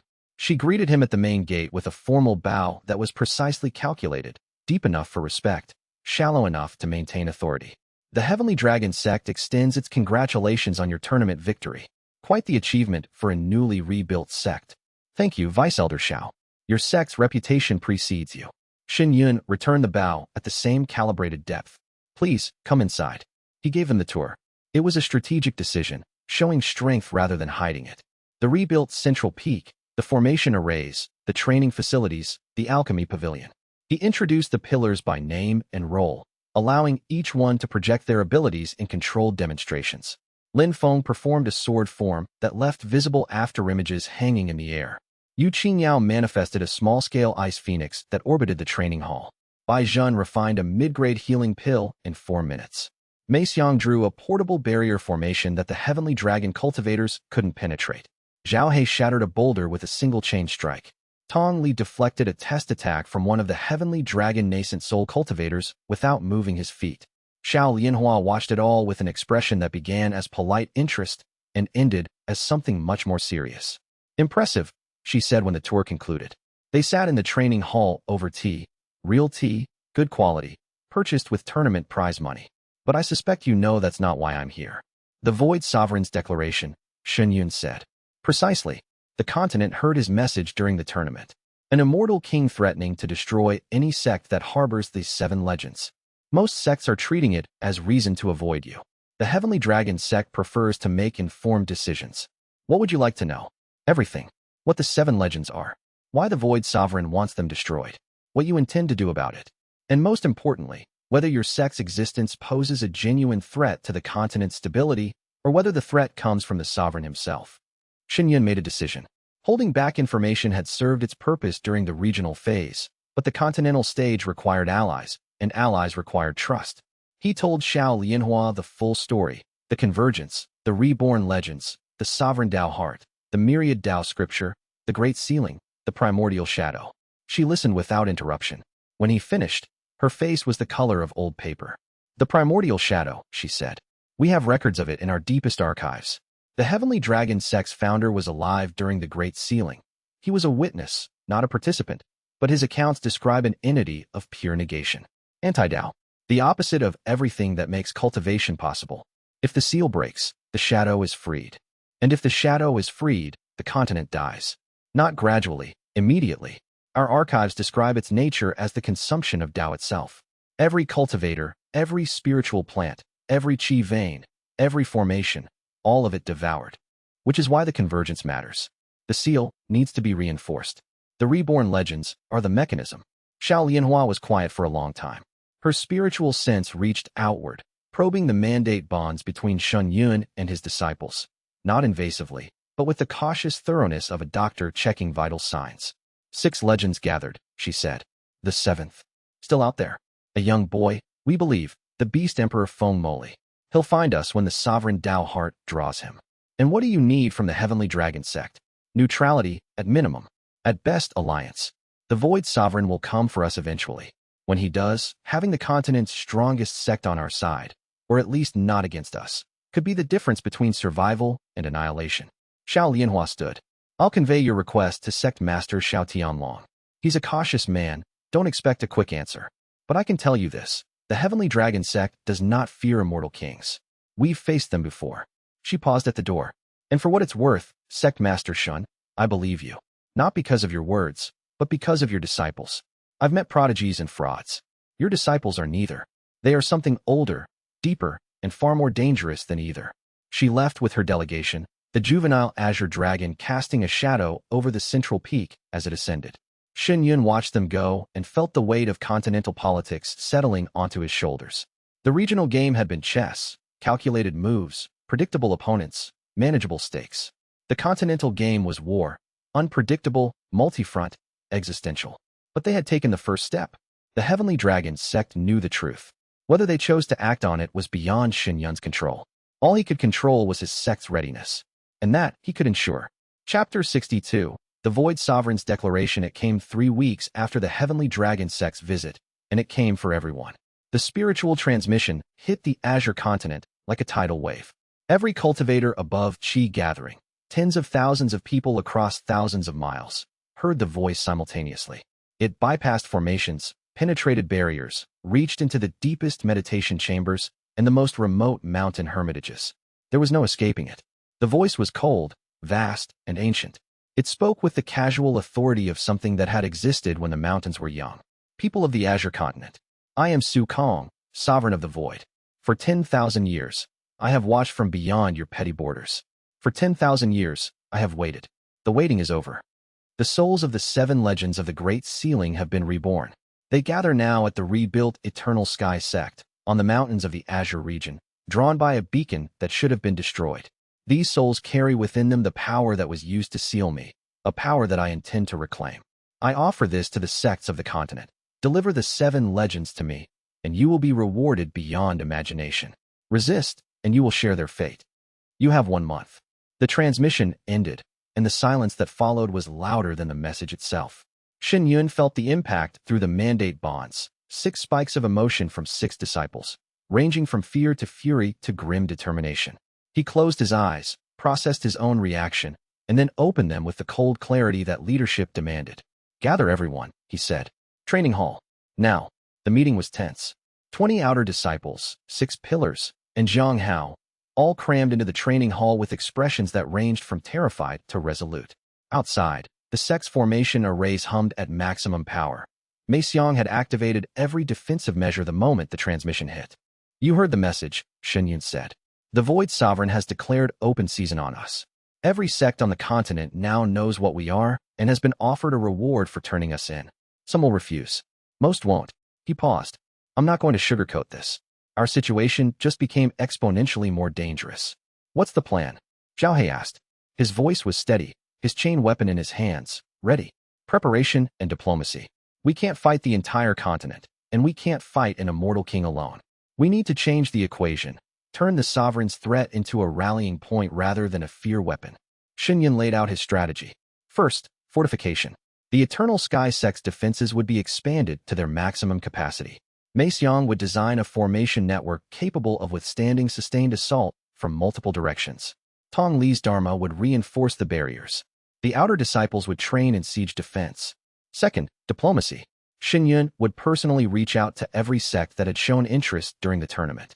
The message was simple. The Void Sovereign wasn't threatening just the Eternal Sky Sect. He was threatening the continent.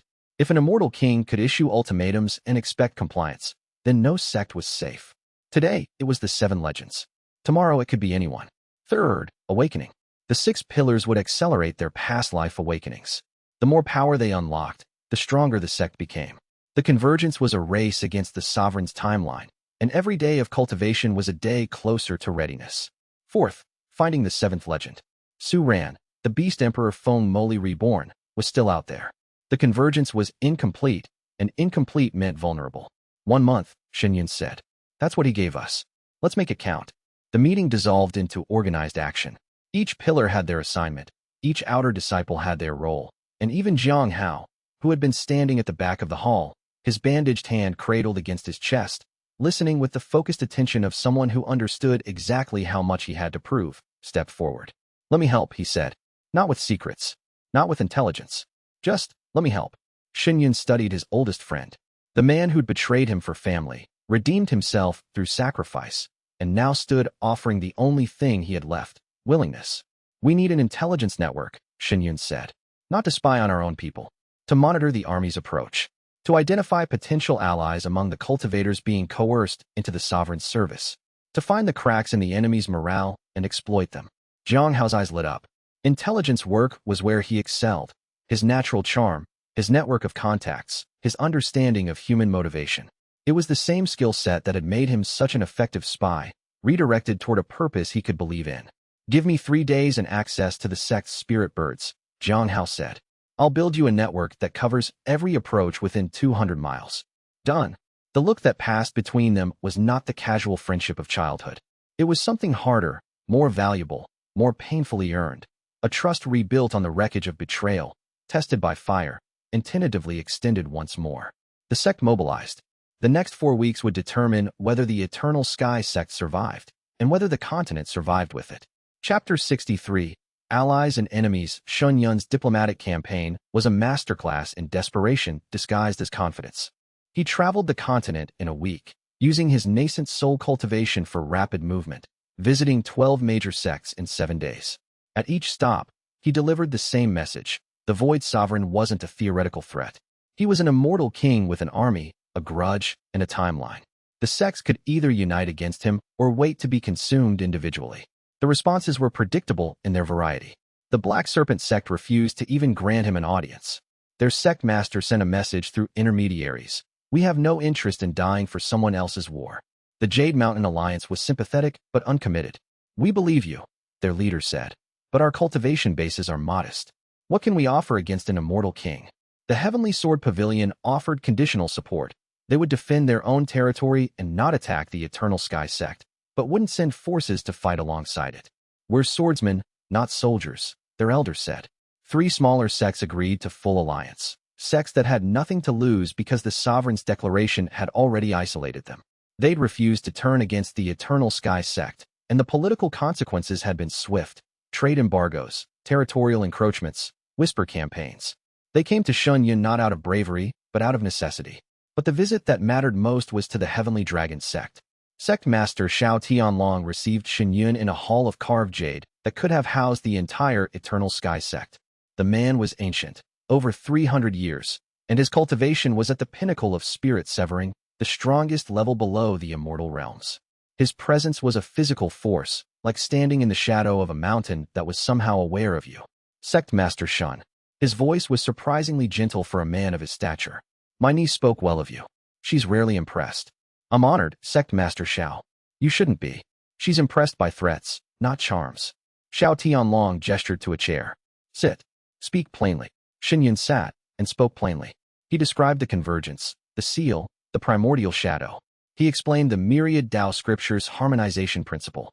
He outlined the timeline, 1 month before the Sovereign's ultimatum expired. You want me to commit the Heavenly Dragon sect to a war against an immortal king, Xiao Tianlong said. I want you to commit to survival. If the Sovereign harvests the legends and the seal breaks, the primordial shadow consumes the continent. Every living thing, every cultivator, every sect, including yours. Your claim rests on the assumption that the shadow is real and that the seal is necessary.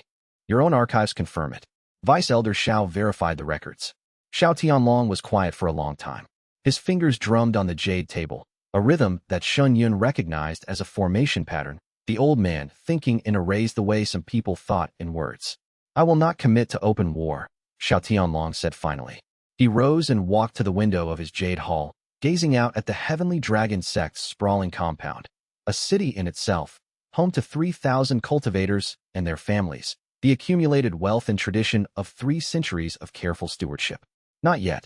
The political cost is too high, and my sect has responsibilities to thousands of cultivators and their families.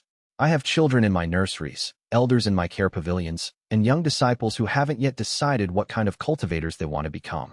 I cannot gamble their futures on a threat that, however credible, remains theoretical until it manifests directly. He turned back to Shen Yun, and the weight of 300 years of leadership was visible in his ancient eyes. But he held up a hand to forestall Shen Yun's protest. I will maintain strict neutrality. The Heavenly Dragon sect will not attack the Eternal Sky sect, will not aid the Sovereign, and will not pressure other sects to comply with his demand.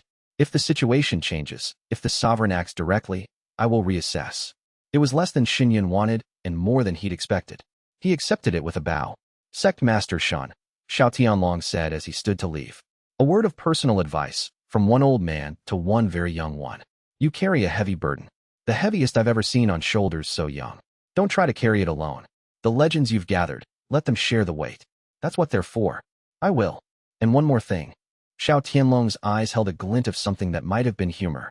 When the Sovereign comes, and he will come, don't try to be clever. Be honest. Clever people die in wars. Honest people survive them. Shen Yun carried those words home with him, turning them over in his mind like stones in a stream, smoothing their edges until they fit into the larger picture of what was coming. Neutrality from the Heavenly Dragon sect. Conditional support from the Heavenly Sword Pavilion. Full alliance from 3 minor sections. And silence, hostile, fearful silence, from everyone else. It wasn't enough, but it was a start. And starts, as Shen Yun had learned, were everything. Chapter 64. Lin Feng fully awakens. The awakening came without warning. Lin Feng was in the training hall, practicing the seventh form of the Gu Tianxiao sword methodology, the most advanced form he'd yet recovered from his dreams. The form was called Skybreak, a technique that, according to the sword immortal's memories, could cut through dimensional barriers and sever the bonds between realms. At its full power, Skybreak could literally bisect reality. Lin Feng couldn't execute Skybreak at full power. His foundation establishment stage 7 body didn't have the chi reserves for dimensional cutting. But he could practice the form, let the movements settle into his muscles, build the neural pathways that would make the technique instinctive when his cultivation caught up. He was midway through the form's third transition when the world stopped. Not metaphorically, literally. The air in the training hall went still. The dust motes froze in their paths. The sound of wind through the windows ceased. Time itself seemed to hold its breath. And then the memories came. Not fragments, not dreams, not glimpses through fog. The complete, unfiltered lifetime of Gu Tianxiao. Every moment, every battle, every victory, every loss, every breath from birth to death, crashed into Lin Feng's consciousness like an ocean pouring through a keyhole. He saw the sword immortal's birth, a mortal child in a nameless village, born holding a splinter of wood that his mother mistook for a birth defect. He saw the training, decades of solitary practice on mountains that no longer existed, refining a sword Dao that grew sharper with each year until it could cut the concept of distance itself. He saw the wars, vast, continent-spanning conflicts between immortal powers, where Gu Tianxiao's blade had been the deciding factor in battles that shaped the world. He saw the gathering, the first sect master of the Eternal Sky Sect, a man named Shen Tianyu, calling the 7 legends together. Gu Tianxiao answering, not because he believed in the seal, but because Shen Tianyu was the only person who had ever seen him as more than a weapon. He saw the ceiling, walking alone toward the formation that would consume his Dao, knowing that each step was a step toward oblivion, knowing that the sacrifice was necessary and hating it anyway. And he saw the last moment, the blade falling from his hand as his Dao left his body, and the world going dark, and a thought that echoed across 10,000 years. Next time, let it be different. Lin Feng opened his eyes. He was on his knees in the training hall, his sword embedded in the floor in front of him, the stone cracked in a pattern that radiated outward like a starburst. His body was trembling, his chi was in chaos, and tears streamed down a face that held 2 lifetimes of memory. He was Lin Feng, a 16-year-old orphan from the alleys of Blue Jade City. He was Gu Tianxiao, the sword immortal, the greatest swordsman in the history of the world. He was both. He was one. And the sword intent that erupted from his body in the moment of full awakening was not foundation establishment, or core formation, or nascent soul, or spirit severing. It was Dao Lord level, the 6th realm of cultivation, a level of power that could reshape landscapes and challenge immortals. The sword intent was trapped in a body that was foundation establishment stage 7. The mismatch was catastrophic. Lin Feng's meridians screamed as Dao Lord energy tried to flow through channels designed for foundation establishment capacity. The pressure was like forcing a river through a garden hose. Something was going to break. Shuiyue felt it through the mandate bond, a spike of energy so intense that it blew through his spiritual defenses like a hurricane through a screen door. He was running toward the training hall before his conscious mind registered why. He found Lin Feng glowing silver from head to toe, suspended 2 feet above the ground, his sword humming at a frequency that made the walls vibrate. The boy's eyes were pure gold, no iris, no pupil, just radiant golden light that spilled from his eye sockets like liquid sun. Lin Feng, Shuiyue reached through the mandate bond and poured stabilizing energy into his first disciple. The 5 Dao harmonization technique activated, creating channels for the excess sword intent to flow into, spreading the pressure across the mandate network rather than letting it concentrate in Lin Feng's body. The other pillars felt it and responded instinctively. Yu Qingyao's ice chi cooled the overheating meridians. Bai Zhen's alchemical precision regulated the energy flow. Zhao Hei's durability reinforced the structural integrity of Lin Feng's body. Mei Xiang's formation logic created bypass channels for the excess power. Tong Li's Dharma protection wrapped the whole process in a stabilizing field. 6 disciples, working through the mandate, saved the 7th from his own awakening. After 20 minutes of sustained crisis management, Lin Feng's chi stabilized. The Dao Lord intent settled into a compressed core within his dantian, not fully accessible, but no longer threatening to explode.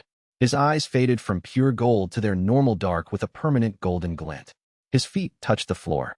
He looked at Shuiyue with eyes that were young and ancient at the same time. I remember everything, he said. All of it. Every life, every blade, every death. His voice cracked. He was so lonely, Shuiyue. The sword immortal. He spent centuries alone. He was the sharpest blade in existence, and no one wanted to get close to a blade. You're not alone. No. Feng looked at the pillars gathered around him, the family he'd found in the ashes of a destroyed sect. No, I'm not. And that makes all the difference. He pulled his sword from the floor. The blade sang, and the note it produced was pure and clear and carried the weight of 10,000 years. I can't use his full power yet, Feng said, assessing his own capabilities with the detached precision of 2 lifetimes of combat experience. Tao Lord intent in a Foundation establishment body. It's like having an engine too large for the vehicle. But I can channel fragments, controlled bursts, and my understanding of Sword Tao is now. He searched for the word. Complete. I know everything Gu Tianxiao knew. Every technique, every principle, every secret. I just need the cultivation base to use it all. Then we build that base, Shuiyue said. Starting now. The sword immortal had fully awakened, and the clash between his reborn power and his young cultivation created both a weapon of incredible potential and a vulnerability that the Void Sovereign would surely try to exploit. In the aftermath, Feng sat alone on the training hall steps with his sword across his knees. Shuiyue found him there as the afternoon light slanted through the pines, painting gold stripes across the scarred stone. How does it feel? Shuiyue asked, sitting beside him. Like being 2 rivers trying to flow through the same channel. Feng turned his hands over, studying them. These are a boy's hands, but they remember holding a sword that could cut dimensions. The mismatch is... He searched for the right word. Painful. Constantly painful. Not physical pain, existential. I know what I could do, and I know what I can't do, and the gap between them is the most frustrating thing I've ever experienced. It'll close. Your cultivation is advancing rapidly. Not rapidly enough. Feng's golden eyes flickered. Gu Tianxiao was at the peak of the immortal realm when he died. His techniques require immortal-level cultivation to execute safely. I'm Foundation establishment. Even if I advance 10 stages in the next month, I'll still be realms below what's needed for his full repertoire. Then we use what we can and develop alternatives for the rest. The myriad Tao scriptures harmonization technique might allow the other pillars to support your sword Tao during critical techniques, sharing the load, distributing the energy cost across multiple cultivators instead of concentrating it in your body alone. Feng considered this. Like a formation. Multiple nodes supporting a single array. Exactly like a formation. You're the array. We're the nodes. A ghost of a smile crossed Feng's face. Rare and precious. The smile of a boy who'd spent too long being serious. The others. They're awakening too. Yu Qingyao's domain is approaching its full Frost Empress configuration. Bai Zhen's dream recipes are getting more advanced every night. Zhao Hei's war god instincts are integrating with his combat experience. Mei Xiang just spoke for the first time. The formation saint is fully awake. And Tong Li. Shen Yin shook his head. Tong Li has apparently been at full Buddhist sovereign awakening since before he joined us. He was just being polite about it. Of course he was. Feng looked at the mountain around them, the rebuilt buildings, the formation arrays, the disciples training in the courtyard below. It's strange. I remember dying. I remember the seal consuming my Tao. I remember the last thought I had. Next time, let it be different. And here I am. Next time. And it is different. It will be different. Shuiyue said with a conviction that came from 100,000 years of accumulated determination. I promise. Feng nodded. Then he stood, sheathed his sword, and walked toward the training ground with the steady, purposeful stride of a legend who had been given a second chance and intended to use it. The race was getting tighter. Chapter 65. The Void Army marches. The scouts reported it first. Jiang, who had been running the Sect's intelligence network with the obsessive competence of a man repaying a debt, received reports from contacts in 3 different cities on the same day. An army was moving. Not a sect force, not a mercenary band, not a bandit horde. An army. Thousands of cultivators from dozens of subjugated sects, moving in coordinated formations across the continent's interior. They wore no common insignia. They answered to no common banner.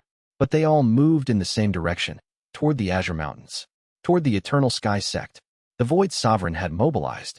Estimates put the total force at 5,000 cultivators, Jiang reported, spreading his intelligence on the War Council table. Cultivation levels range from Qi gathering to nascent soul, with at least 100 core formation and 20 nascent soul among them. They're drawn from sects that the Void Sovereign has been controlling for years: sleeper cells, proxy forces, cultivators who were coerced or bribed into service. 5,000, Zhao He said. The number didn't frighten him. Numbers never did, but the logistics made him frown.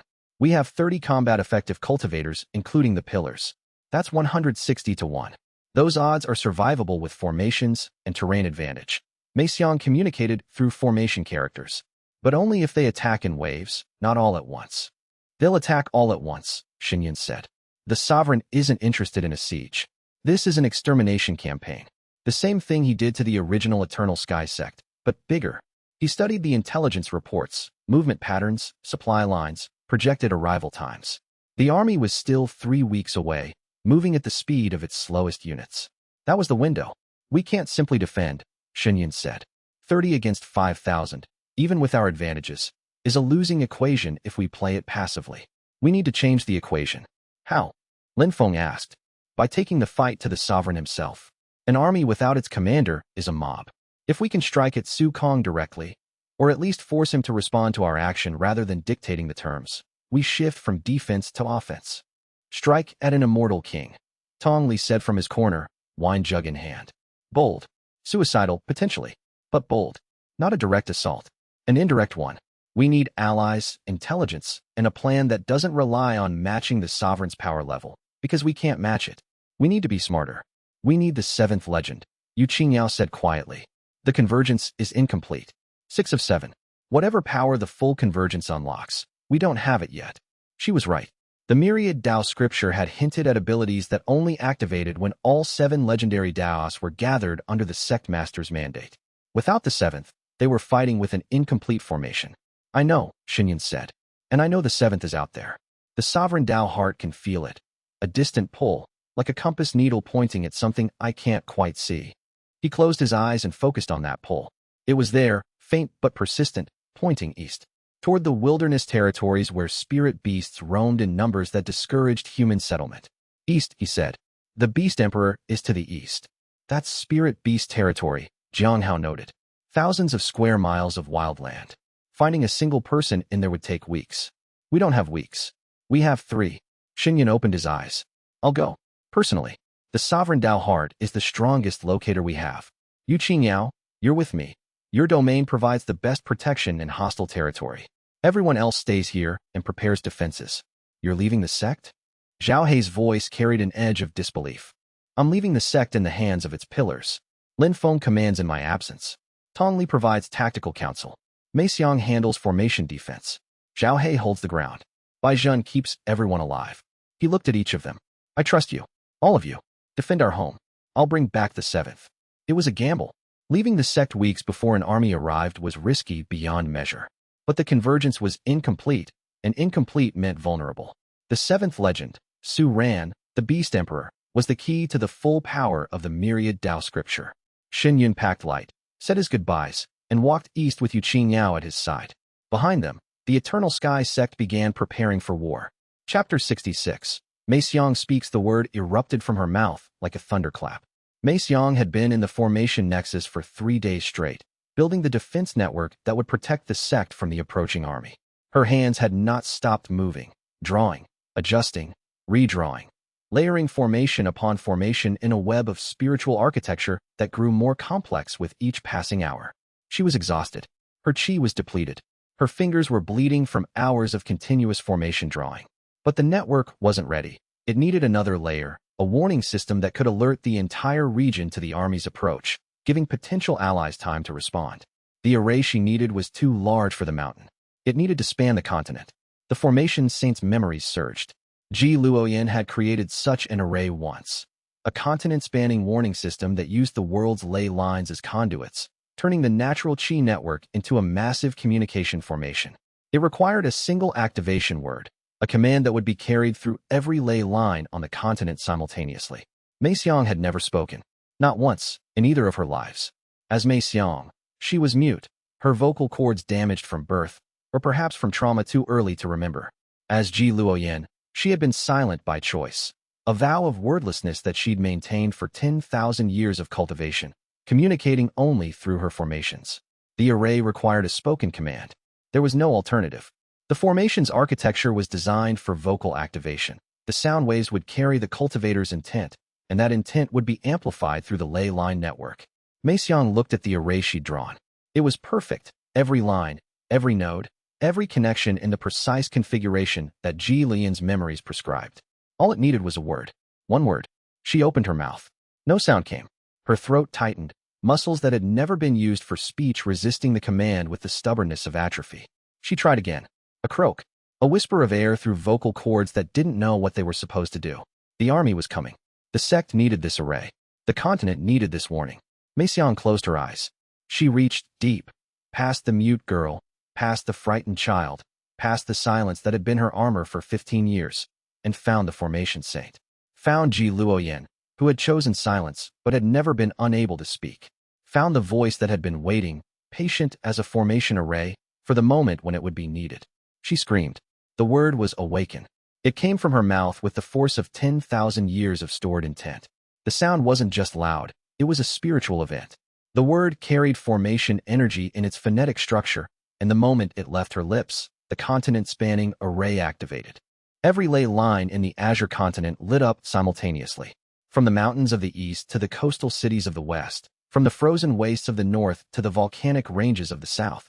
Every spiritual conduit, every chi vein, every natural energy channel blazed with a pulse of warning that every cultivator on the continent could feel.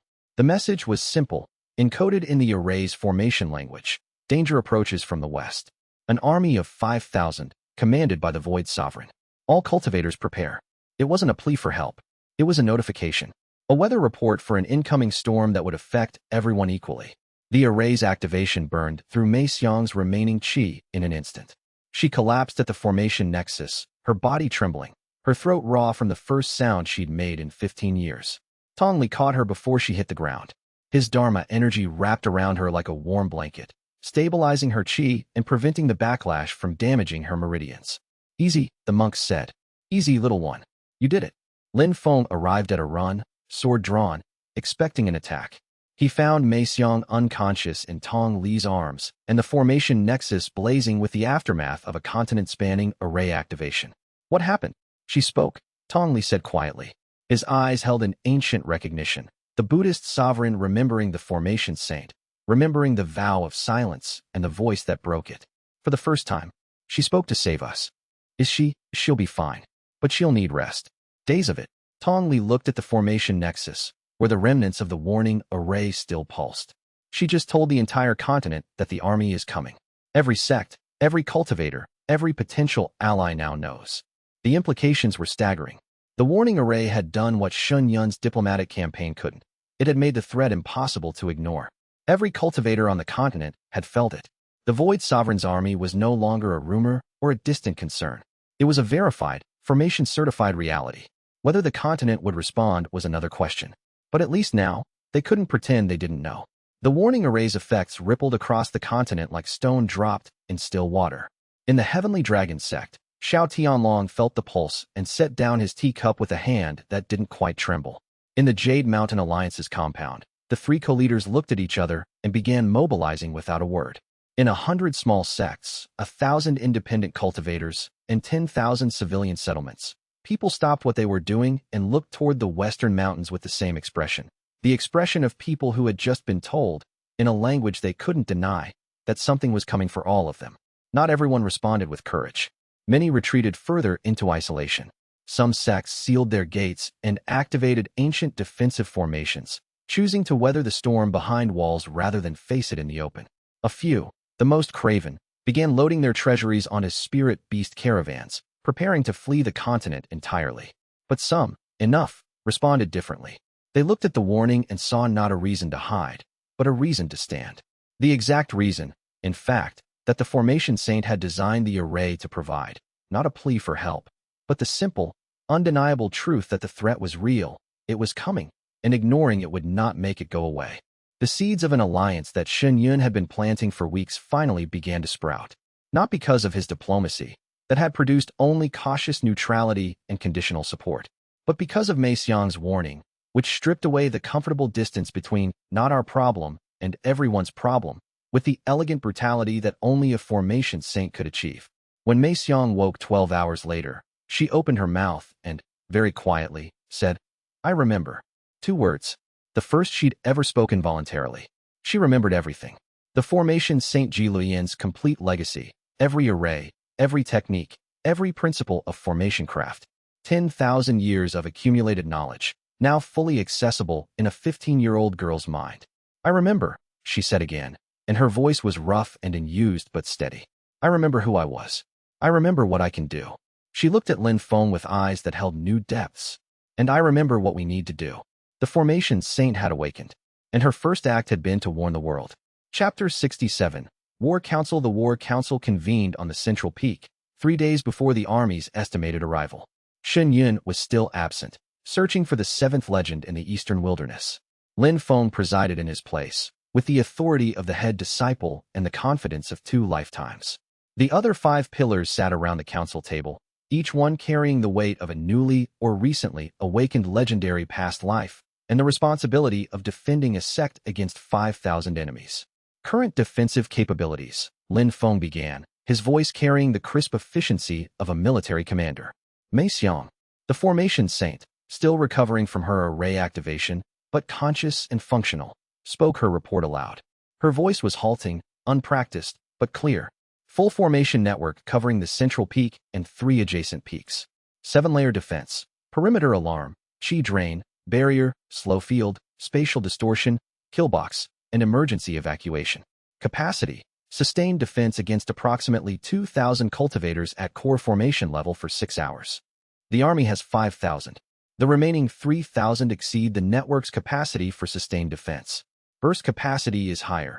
I can hold the full 5,000 for approximately 45 minutes before the network collapses.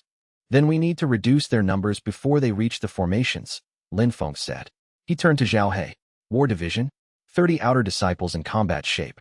Cultivation range, Qi gathering stage 7 to foundation establishment stage 5. Morale is high. Training is good.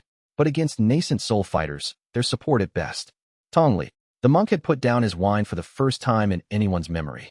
His face was serious, not drunk serious, but Buddhist sovereign serious. My 1,000 Buddha formation can protect a defensive position for up to 2 hours against sustained assault. Within the formation, our cultivators receive doubled resilience. The limitation is area. I can cover the central peak or 2 adjacent peaks, but not both. Zhen, full combat pill supply. 200 healing pills, 100 chi restoration pills, 50 enhancement pills, plus 60 flash smoke grenades and 30 nausea capsules. Enough for a major battle, but not a prolonged siege. Yuqingyao. The ice cultivator was quiet for a moment. My domain has expanded since the tournament. Full deployment covers a 3-mile radius. Within the domain, fire element cultivators, which make up approximately 60% of the Void Sovereign's army, based on intelligence reports, operate at 40% capacity. Non-fire cultivators are slowed by 30%. Feng processed the data. The picture was grim, but not hopeless. With Xiang's formations, Tong Li's protection, Yuqingyao's domain, and the combined combat power of the pillars, they could hold. For a time. But holding wasn't winning. And an army of 5,000 could afford losses that a sect of 30 could not. We need a plan that doesn't rely on endurance, Feng said. We need to make the first strike count. What about Shen? Zhen asked. He said he'd be back with the 7th legend. He's not back yet. We plan for what we have, not what we hope for. Feng's voice carried no recrimination, just the pragmatic assessment of a swordsman who planned for the worst. Su Ren may arrive in time, or he may not. Either way, we fight. They planned through the night. By dawn, they had a strategy that was equal parts brilliant and desperate, a plan that leveraged every advantage they had and gambled everything on a single, decisive engagement. The army was 3 days away. The sect was as ready as it would ever be. The night before the expected arrival, the 6 pillars gathered on the central peak's watchtower, the same broken tower where Shuiyue and Yuqingyao had sat before the battle against Gao Run a lifetime ago. They didn't plan. They didn't strategize. They simply sat together, 6 people bound by ancient ties and present choices, and watched the stars. Do you think he'll make it back in time? Zhen asked. He was the youngest voice, always the one willing to speak the concern that others held in silence. He'll make it, Feng said. The certainty in his voice wasn't bravado. It was the Sword Immortal's understanding of Shunyun's soul, a soul he'd followed across 10 incarnations, a soul that had never once failed to keep a promise. He always makes it. And if he doesn't? Zhao Hei's pragmatism cut through sentiment. We fight anyway. We hold until he arrives. We hold until the stars fall if we have to.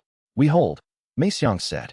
Her voice, still rough and unused to forming words, carried a weight that silenced the tower. The formation saint didn't speak often, which meant that when she did, every word mattered. Tong Li raised his wine jug, conspicuously full, conspicuously untouched. A toast. To the eternal sky sect. To the legends who chose to come back. And to the sect master who gave us something worth coming back for. They didn't drink, but they held the moment, and the moment held them. And somewhere in the eastern wilderness, Shuiyue felt 6 threads of warmth pulse through the mandate bond and knew, with absolute certainty, that his sect would stand. Whether or not he was there to stand with them. And somewhere in the eastern wilderness, Shuiyue was running out of time.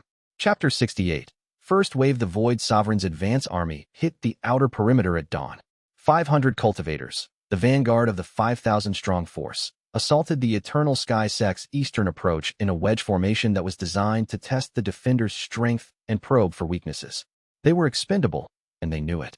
Their faces held the grim resignation of cultivators who'd been coerced into service and had no illusions about their survival prospects. Mei Xiang's alarm formation screamed. The outer perimeter arrays activated. Qi drain fields, slow field barriers, and the first layer of spatial distortion that turned the mountain path into a maze of false turns and dead ends. The vanguard hit the formation wall and immediately lost cohesion, squads separating as the spatial distortion pulled them in different directions. Hold fire. Feng ordered from the command position on the central peak. Let the formations work. The formations worked beautifully. The Qi drain fields siphoned energy from the attackers at a rate that dropped their effective cultivation by half within minutes. The slow field barriers reduced their movement speed to a crawl. The spatial distortion had squads wandering in circles, fighting phantom opponents that Mei Xiang's illusion arrays generated. But 500 cultivators, even slowed and drained, were still 500 cultivators. The vanguard adapted. Their commander, a nascent soul cultivator who'd clearly fought against formations before, organized his forces into suppression teams that targeted the formation nodes directly, brute forcing them with concentrated Qi attacks. Formation nodes shattered. Gaps appeared in the defensive layers. The vanguard pushed through. Second layer, Feng commanded.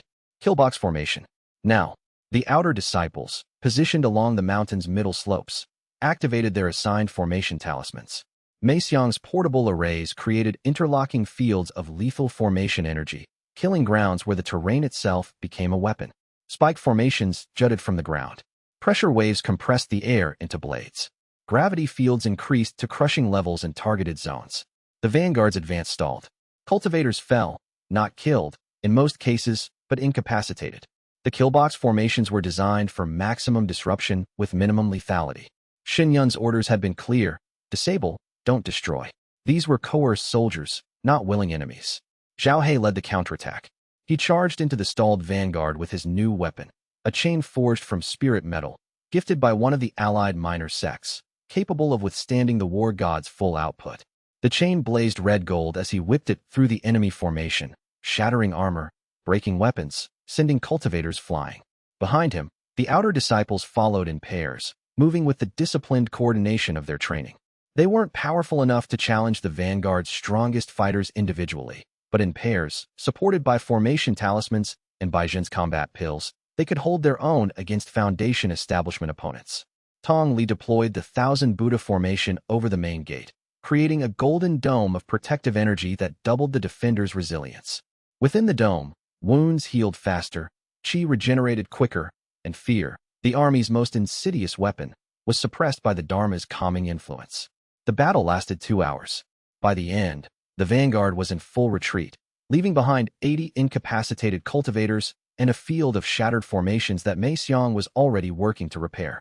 The first wave was repelled, but it had done its job. It had tested the defenses, mapped the formation layout, and identified the Eternal Sky Sect's key positions. The main army was still coming, and it had learned from its vanguard's sacrifice. How long until they arrive in force? Feng asked. Jiang Hao checked his intelligence network. 18 hours. The main body is advancing at full speed now. No more probing, they're coming with everything. 18 hours. 18 hours to repair the formations, rest the defenders, distribute pills, and prepare for a battle that would determine the fate of the sect. The outer disciples worked through the night. 3 teams rotated in shifts, one repairing formation nodes under Mei Xiang's direction, one distributing supplies under Bai Zhan's coordination, one resting under Tong Li's Dharma field, where sleep came fast and deep and restorative. The efficiency was remarkable for a group that had been in mortal combat hours ago, testament to both their training and the unshakable morale that came from having survived the impossible once and believing they could do it again. Zhao He personally inspected every defensive position, testing walls with his fists, checking sight lines, identifying dead zones where attackers could approach unseen.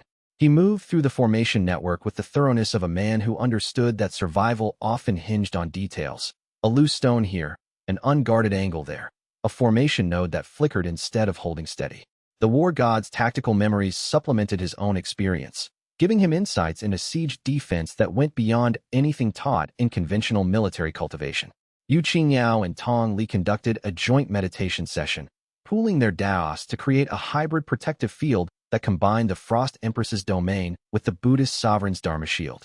The result was a technique they called the Winter Temple, a protective zone where cold and peace coexisted, slowing attackers while calming defenders, creating an environment that was simultaneously a fortress and a sanctuary. Bai Zhen, characteristically, turned anxiety into productivity. He refined pills until his furnaces glowed white-hot, producing not just the standard combat pills, but 3 new formulas drawn from the alchemy god's deeper memories. A berserker pill that could temporarily double a cultivator's physical strength at the cost of chi instability. A ghost step pill that enhanced movement speed for 30 seconds. And a formation fuel pill, a capsule of compressed spiritual energy that could be fed directly into Mei Xiang's arrays, extending their operational life by hours. The formation fuel pills were the most valuable. Each one was equivalent to a day of natural chi regeneration for a formation node. Bai Zhen produced 20 of them, and Mei Xiang distributed them across the network's most critical nodes with the careful precision of a doctor administering medicine. Feng spent the night on the eastern cliff, meditating with his sword. The Sword Immortal's full awakening had given him access to techniques that his body couldn't safely execute, but it had also given him something more valuable: perspective. Gu Tianxiao had fought in hundreds of battles over his immortal lifespan, and many of those battles had been against superior numbers. The memories didn't just contain techniques. They contained strategy, psychology, the ability to read a battlefield and understand its flow. He mapped the likely attack vectors, analyzed the army's probable tactics based on their formation during the first wave, identified the moment in the coming battle where the defense would be most vulnerable and the positions where a single well-timed strike could break the enemy's momentum. He was ready. They were all ready. Not confident. Confidence was the luxury of people who hadn't been through what they'd been through. But ready. Prepared. Resolved. Feng looked at his sword, at the gold glinting in its blade, at the weight of 2 lifetimes pressing down on his shoulders. "We hold," he said. "Whatever comes. We hold." Chapter 69. Su Ran's beast Shen found the 7th legend in a valley of spirit beasts. He and Yu Qingyao had been traveling east for days, following the pull of the sovereign Dao heart through wilderness that grew increasingly wild and dangerous. The spirit beast population thickened with each mile, from the scattered, territorial creatures near the settled regions to the dense, organized communities of the deep wilderness where beasts outnumbered humans 1,000 to 1. The valley appeared without warning. One moment they were pushing through dense forest. The next they emerged onto a ridge overlooking a bowl-shaped depression that teemed with life.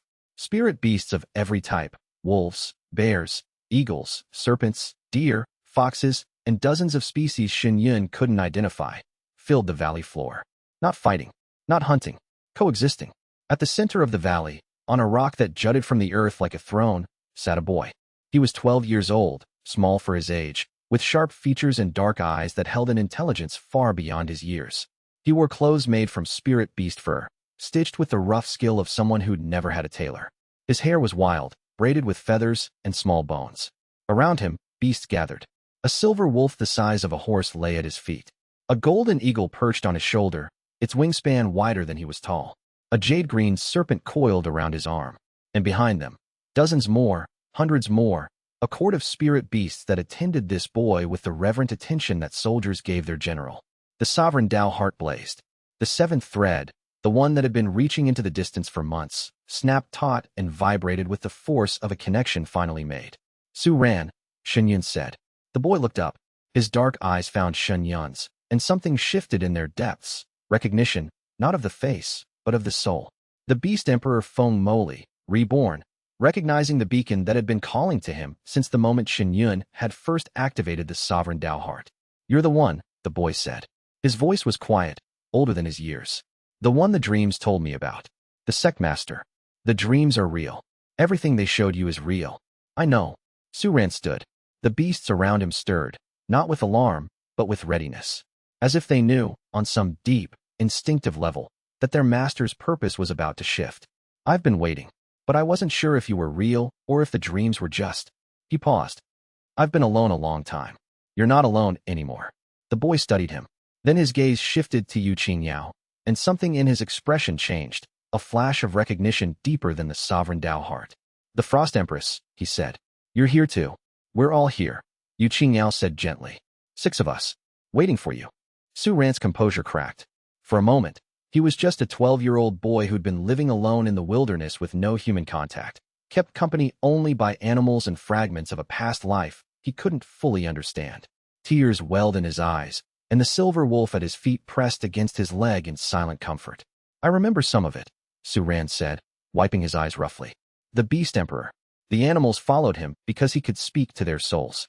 He could command every spirit beast on the continent with a thought. He gave his life to seal."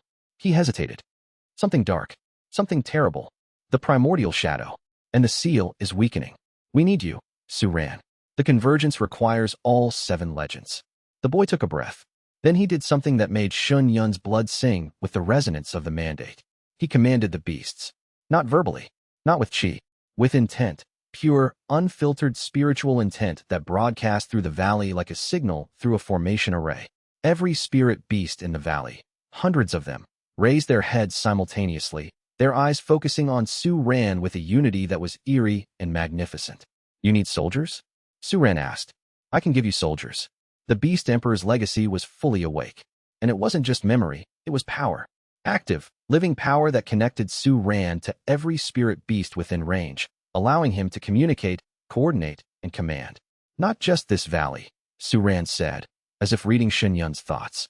"Every spirit beast within 1,000 miles. They can feel me. I can feel them. If you need an army." He looked at the silver wolf, the golden eagle, the jade serpent. "I have one. The 7th legend. The 7th thread. The convergence, completed." Shen Yun felt the Sect Master's seal blaze with a warmth that went beyond anything he'd experienced. Not just warm but whole. 7 threads.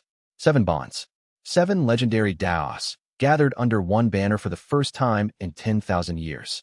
The myriad Dao scripture's deepest layer began to unlock. "We need to go," Shen Yun said. "The army is almost at our sect. Then we fly." Su Ran whistled, and the golden eagle on his shoulder launched into the sky. Within seconds, it grew, not physically, but spiritually, its body radiating qi that expanded its effective size until it could carry 3 riders. More beasts gathered, sky serpents, cloud ravens, wind deer that could run on air itself. An aerial escort of 50 spirit beasts, each one responding to Su Ran's will, formed around them. As they flew, Shen Yun felt the 7th thread of the mandate settle into its final configuration. The sensation was unlike any of the previous 6 connections. The Beast Emperor's Tao was fundamentally different from the others, where they focused inward, sword, ice, alchemy, war, formation, dharma. Su Ran's Tao focused outward. It was the Tao of connection with nature, of the bond between human civilization and the wild world that existed alongside it. Through Su Ran's thread, Shen Yun could feel the spirit beasts mobilizing across the eastern wilderness. Thousands of them, answering the call with an instinctive understanding that transcended language. They moved not because they were commanded, but because they recognized authority. The Beast Emperor's soul, speaking through a 12-year-old boy, asking rather than demanding. The difference mattered. Su Ran didn't enslave the beasts. He spoke to them as an elder speaks to younger members of a community, with respect, with clarity, with the understanding that their cooperation was given, not taken. And the beasts responded with a loyalty that went beyond obedience into something that looked, to Shun Yun's wondering eyes, like love. "He's extraordinary," Yuqingyao murmured, watching Su Ran communicate with the sky serpent through nothing more than eye contact and a gentle touch. "They all are. Every one of them."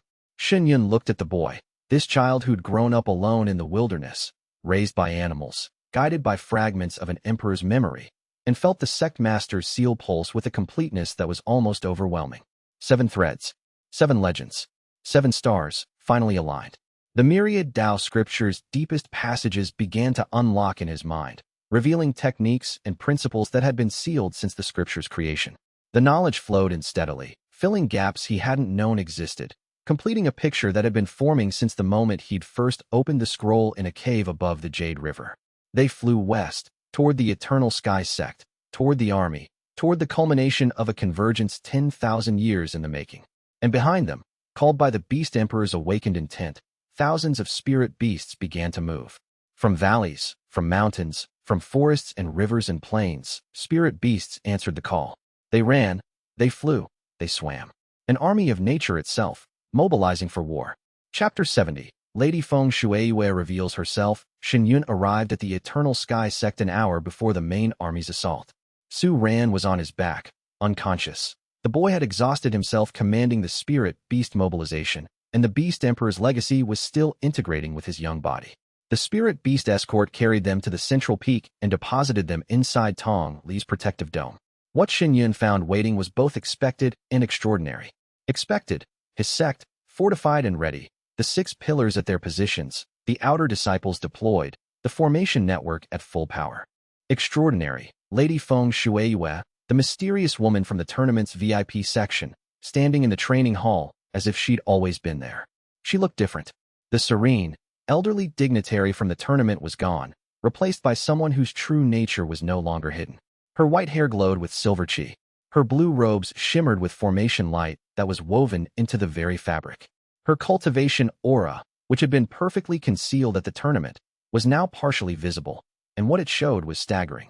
She was at the true immortal realm, the 9th level of cultivation, a being so powerful that her presence alone made the formation arrays vibrate in sympathy. Sect Master Shen. Her voice was warm, but carried the authority of eons. I apologize for the deception. My true name is Feng Shuiyue, and I am a guardian, one of the immortals tasked with watching over the convergence cycle. You've been watching us. Since before you were born. Since before this incarnation of the Eternal Sky Sect existed. The Guardians have watched every convergence for the past 100,000 years. We cannot interfere directly. The convergence must occur naturally, through the choices of the reborn legends and their sect master. But we can observe, and in times of crisis, we can reveal ourselves. This is a time of crisis. An immortal king with an army of 5,000 is about to assault a sect of 37 cultivators, yes. Arai smile. I'd say that qualifies. She told them the full truth. Then, the complete history that Wu Daoming had only known fragments of, and the myriad Tao scripture had only hinted at. The primordial shadow was not merely an ancient evil. It was the antithesis of Tao itself, a fundamental force of negation that existed in the space between realms. It had been contained by the first convergence 100,000 years ago, sealed by 7 legendary cultivators using a formation of harmonized Tao energy. That seal required periodic reinforcement, every 10,000 years, by a new generation of 7 legends who were reborn specifically for this purpose. The Void Sovereign, Su Kong, was the Shadow's agent.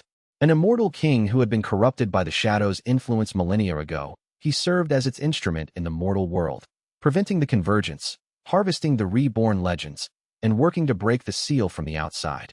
He doesn't want to just harvest your Daos, Lady Feng said. He wants to consume them, to feed them to the Shadow. Each legend's Tao contains a fraction of the seal's power. Consume all 7, and the seal collapses. The Shadow is freed, and the Shadow's freedom means the end of everything, not just the Azure continent. Every realm, every dimension, every fragment of Tao in existence, consumed by absolute negation. The room was very quiet. Can you fight him? Shen Yun asked. You're true immortal. He's a mortal king. The gap is 1 realm. And no, I cannot defeat him alone. My role is guardian, not warrior.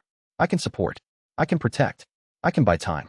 But the Void Sovereign can only be defeated by the convergence itself, by the harmonized power of the 7 legends, channeled through the myriad Tao scripture. Which is exactly what we've been building toward.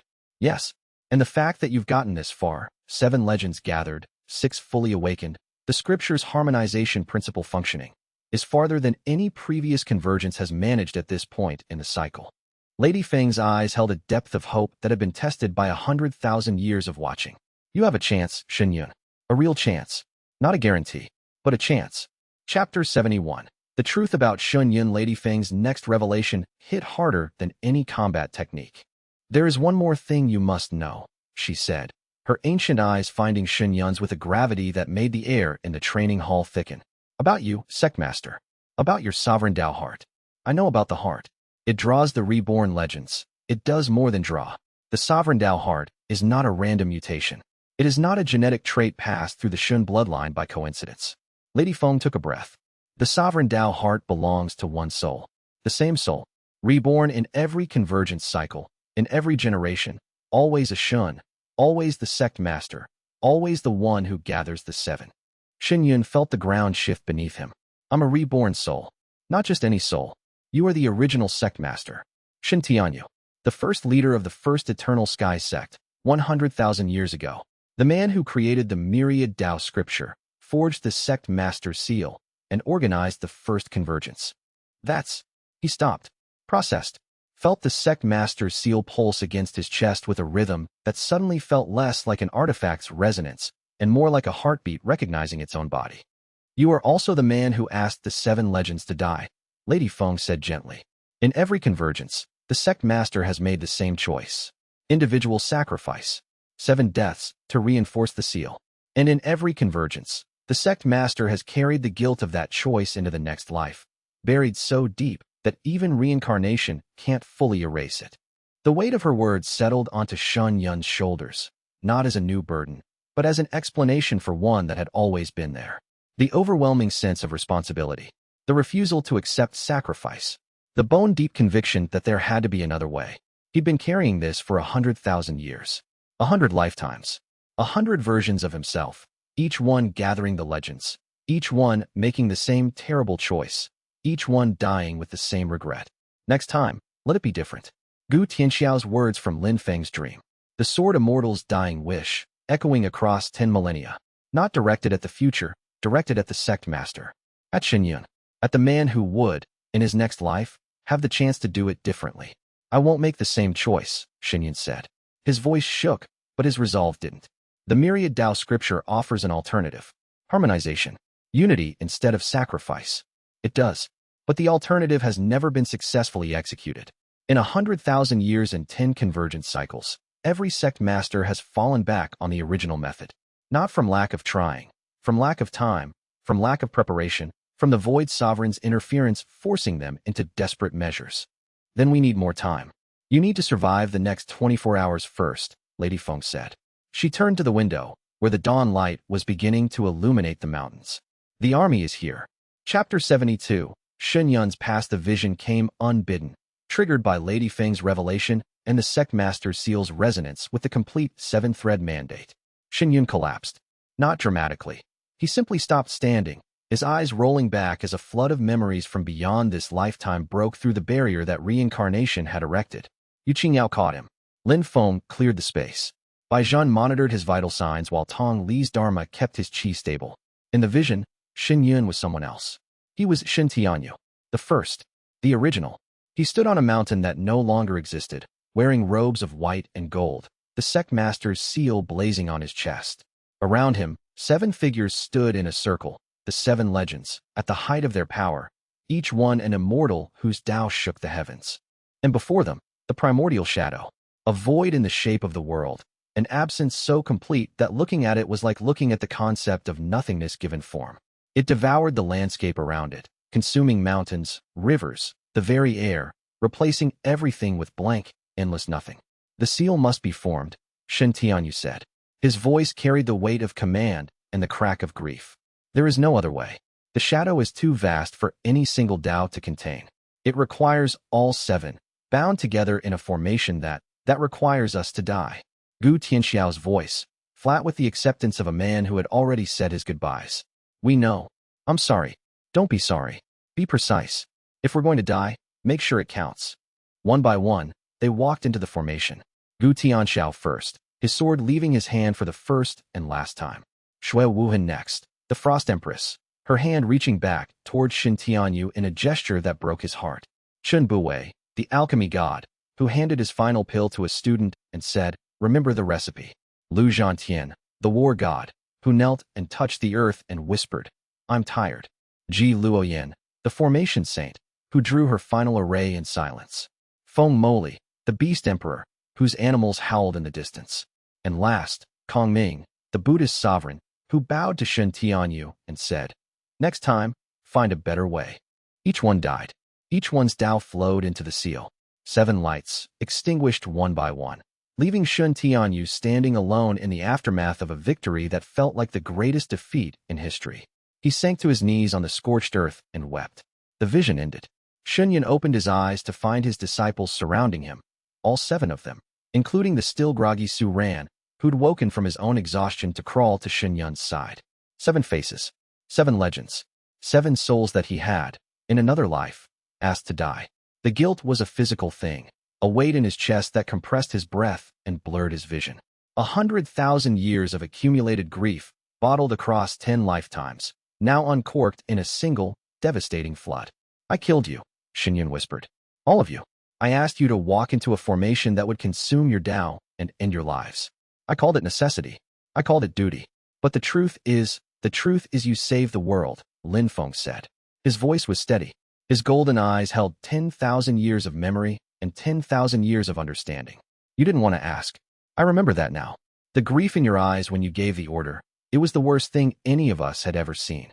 Worse than the shadow itself. You carried us," Yu Qingyao said, her cold hand finding his. "In every life since.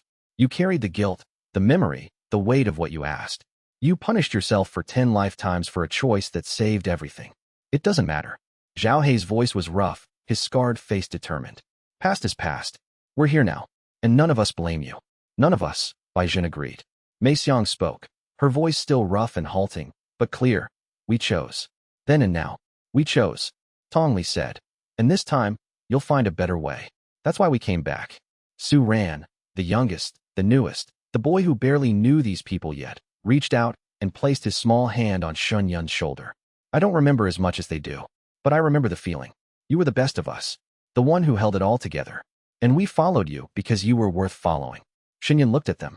7 legends, 7 friends, 7 people who had died for him once and were choosing, freely, willingly, fully aware of the stakes, to stand beside him again. He took a breath, let it out, and let the guilt go. Not completely, not forever. Some weights couldn't be set down entirely, but he loosened his grip on it, allowed it to transform from a crushing burden into a compass. A reminder of what had happened before. A guarantee that it would not happen again. "Thank you," he said. The moment hung in the training hall like a held breath. 7 people, bound by ancient ties they were only beginning to understand, standing in a circle of shared purpose that bridged the gap between past and present, between legend and life. Shen Yun felt the myriad Tao scripture respond to the emotional shift.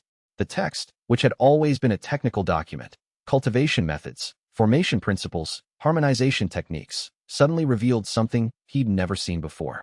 Not a technique, a message, written in the hand of Shen Tianyu 100,000 years ago, addressed to his own future self.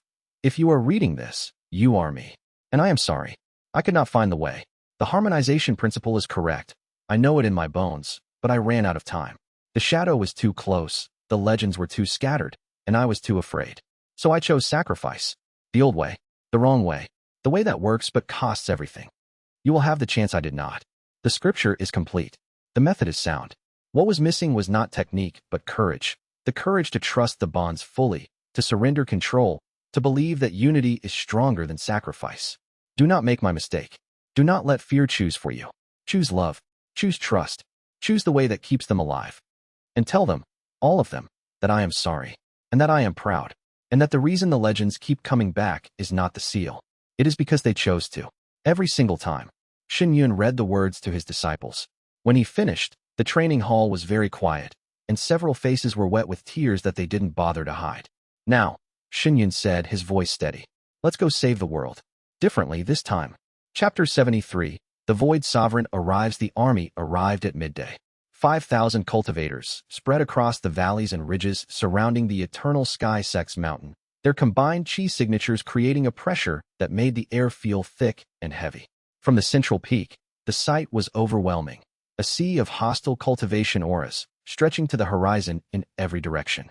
And above them all, floating on a disk of void energy that consumed the light around it, Su Kong, the Void Sovereign. Shen Yun had seen immortal-level cultivators before. Lady Feng Shuiyue's aura had been vast and ancient. But Su Kong's was different. Wrong. His chi was not the refined spiritual energy of a cultivator who had ascended through the realms. It was darkness given form, a black hole of spiritual power that drew in ambient energy and converted it to void. The space around him warped, reality bending away from his presence as if the world itself recoiled. He was human-shaped, barely. His features were hidden beneath layers of void energy that clung to him like a living shroud. What could be seen? Chin, jaw, the faintest outline of eyes, suggested a face that had once been handsome and was now eroded by millennia of corruption, like a statue weathered by an acid rain of darkness. Shen Yun. The Void Sovereign's voice was the sound of things ending. The latest version. How many has it been now? 10. I lose count. This is the last one, Shen Yun said. He stood on the central peak's highest point, flanked by 7 disciples, backed by 30 outer disciples, and 1 true, immortal guardian. The Sect Master seal blazed. The 7th red mandate hummed. They all say that. Sukong descended until he was level with the peak, close enough that the void energy radiating from his body made the formation arrays flicker. And they all fail. Do you know why? Because you interfere. Because you're human. Mortal. Bound by lifetimes that are too short and emotions that are too strong. You love them. He gestured at the 7 pillars. That's your weakness. Every version of you loves them, and every version makes the same mistake, trying to find a way to save them while saving the world. It can't be done. I disagree. Your disagreement is noted and irrelevant. Su Kong raised a hand, and the void energy around him coalesced into something solid, a blade of pure negation that drank the light around it. Give me the 7. They're awakened Daos. Their legendary power. Surrender it willingly, and I'll make it painless.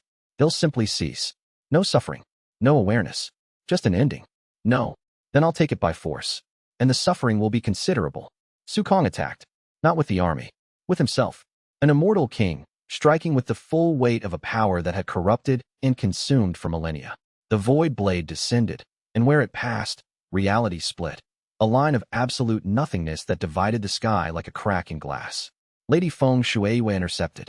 Her true immortal cultivation flared, silver against black, as she raised a barrier of pure formation energy that caught the void blade and held it. The impact sent shockwaves across the mountain that knocked the outer disciples off their feet. Go! Lady Feng shouted, her face straining with effort. The 7 must activate the seal reinforcement. I'll hold him. You can't hold an immortal king. Shen Yun protested. I can hold him long enough. Move. Chapter 74. Jiang Hao's return. The army attacked simultaneously from 3 directions. Without their commander to direct them, the 5,000 cultivators advanced under the command of sub-leaders, nascent soul cultivators who served as Su Kong's lieutenants. 3 columns. North, east, and south. Each one 1,000 strong. The remaining 2,000 held in reserve. Mei Xiang's formation network absorbed the first wave. Barriers blazed, drain fields activated, spatial distortions kicked in. The northern column slammed into a wall of formation energy and recoiled. The eastern column got tangled in a kill box that incapacitated 200 cultivators in the first 10 minutes. The southern column made the best progress, pushing through the outer layers with brute force technique suppression. The Eternal Sky Sect's defenders fought with everything they had. Zhao He held the main gate. Again, always the gate. The war god's choke point. The position that turned one man into a wall. His chain blazed with red gold light that scorched the air, and the Foundation establishment soldiers who tried to breach his position found themselves facing a force of nature rather than a man. Lin Feng led a strike team of the 5 strongest outer disciples on a sortie against the eastern column. The Sword Immortal's fully awakened Dao turned his blade into a weapon that cut through defensive chi like it didn't exist. He moved through the enemy formation not like a swordsman fighting opponents, but like a scalpel excising tissue, precise, minimal, devastating. Yu Qingyao deployed her domain at full power. 3 miles of absolute cold descended on the battlefield, turning the southern approach into a frozen wasteland. The army's fire element cultivators, the majority, found their techniques guttering and dying. Their advance slowed to a crawl. Bai Zhen ran the medical corps, moving between positions with a speed born of necessity and a precision born of the alchemy god's legacy. His pills kept the defenders fighting through wounds that should have been incapacitating. Tong Li maintained the 1,000 Buddha formation over the central peak, the golden dome of Dharma light a beacon of protection that doubled every defender's resilience. And Mei Xiang orchestrated the entire formation network from the Nexus, her voice, still new, still rough, calling out adjustments and activations with the authority of the formation saint. The defense held. For the first hour, then the second. The army's advance was blunted, redirected, absorbed by a defensive system that was brilliant in its design and ruthless in its execution. But the numbers were relentless. For every column that stalled, another pushed forward. For every formation node that held, 3 more were destroyed by focused assault. The outer disciples, brave as they were, couldn't match the cultivation levels of the army's elite units. Casualties mounted. By the 3rd hour, the eastern perimeter had fallen. The northern barrier was failing. Only the southern approach, frozen solid by Yu Qingyao's domain, remained secure. And then a horn sounded from the west. Not the army's horn. A different one, clear, bright, carrying a note of defiance that cut through the battlefield noise like a blade through silk. 300 cultivators crested the western ridge. They wore no common uniform, flew no common banner. They were independents, wandering cultivators, mercenaries, retired sect elders, outcasts and rebels, and people who answered to no one. And at their head, his burned right hand wrapped in bandages, his face set with the determination of a man who had spent months building this moment, was Jiang Hao. Jiang Hao, Shen Yun's voice carried across the battlefield. I told you I'd earn the other half of my debt. Jiang Hao shouted back. He drew his sword and raised it high. These are the people I've been recruiting since you stripped my access. Every cultivator I could find who was willing to stand against the sovereign. They're not much, but they're here. 300 independent cultivators slammed into the army's exposed western flank. The impact was devastating. The army, focused on the Eternal Sky Sect's known positions, had left their rear and flanks lightly defended. Jiang Hao's force, a ragged collection of Foundation establishment to nascent soul fighters who shared nothing except a refusal to bow to an immortal king's threat, carved through the reserve formations like a hot blade through wax. The army's cohesion shattered. Sub-leaders scrambled to redirect forces. Formations collapsed. The coordinated 3-column assault became a disorganized brawl. In the chaos, Jiang Hao fought his way to the main gate, where Zhao He was holding against impossible odds. The 2 men, the betrayer and the slave, the guilt-ridden and the furious, stood side by side and held the gate together.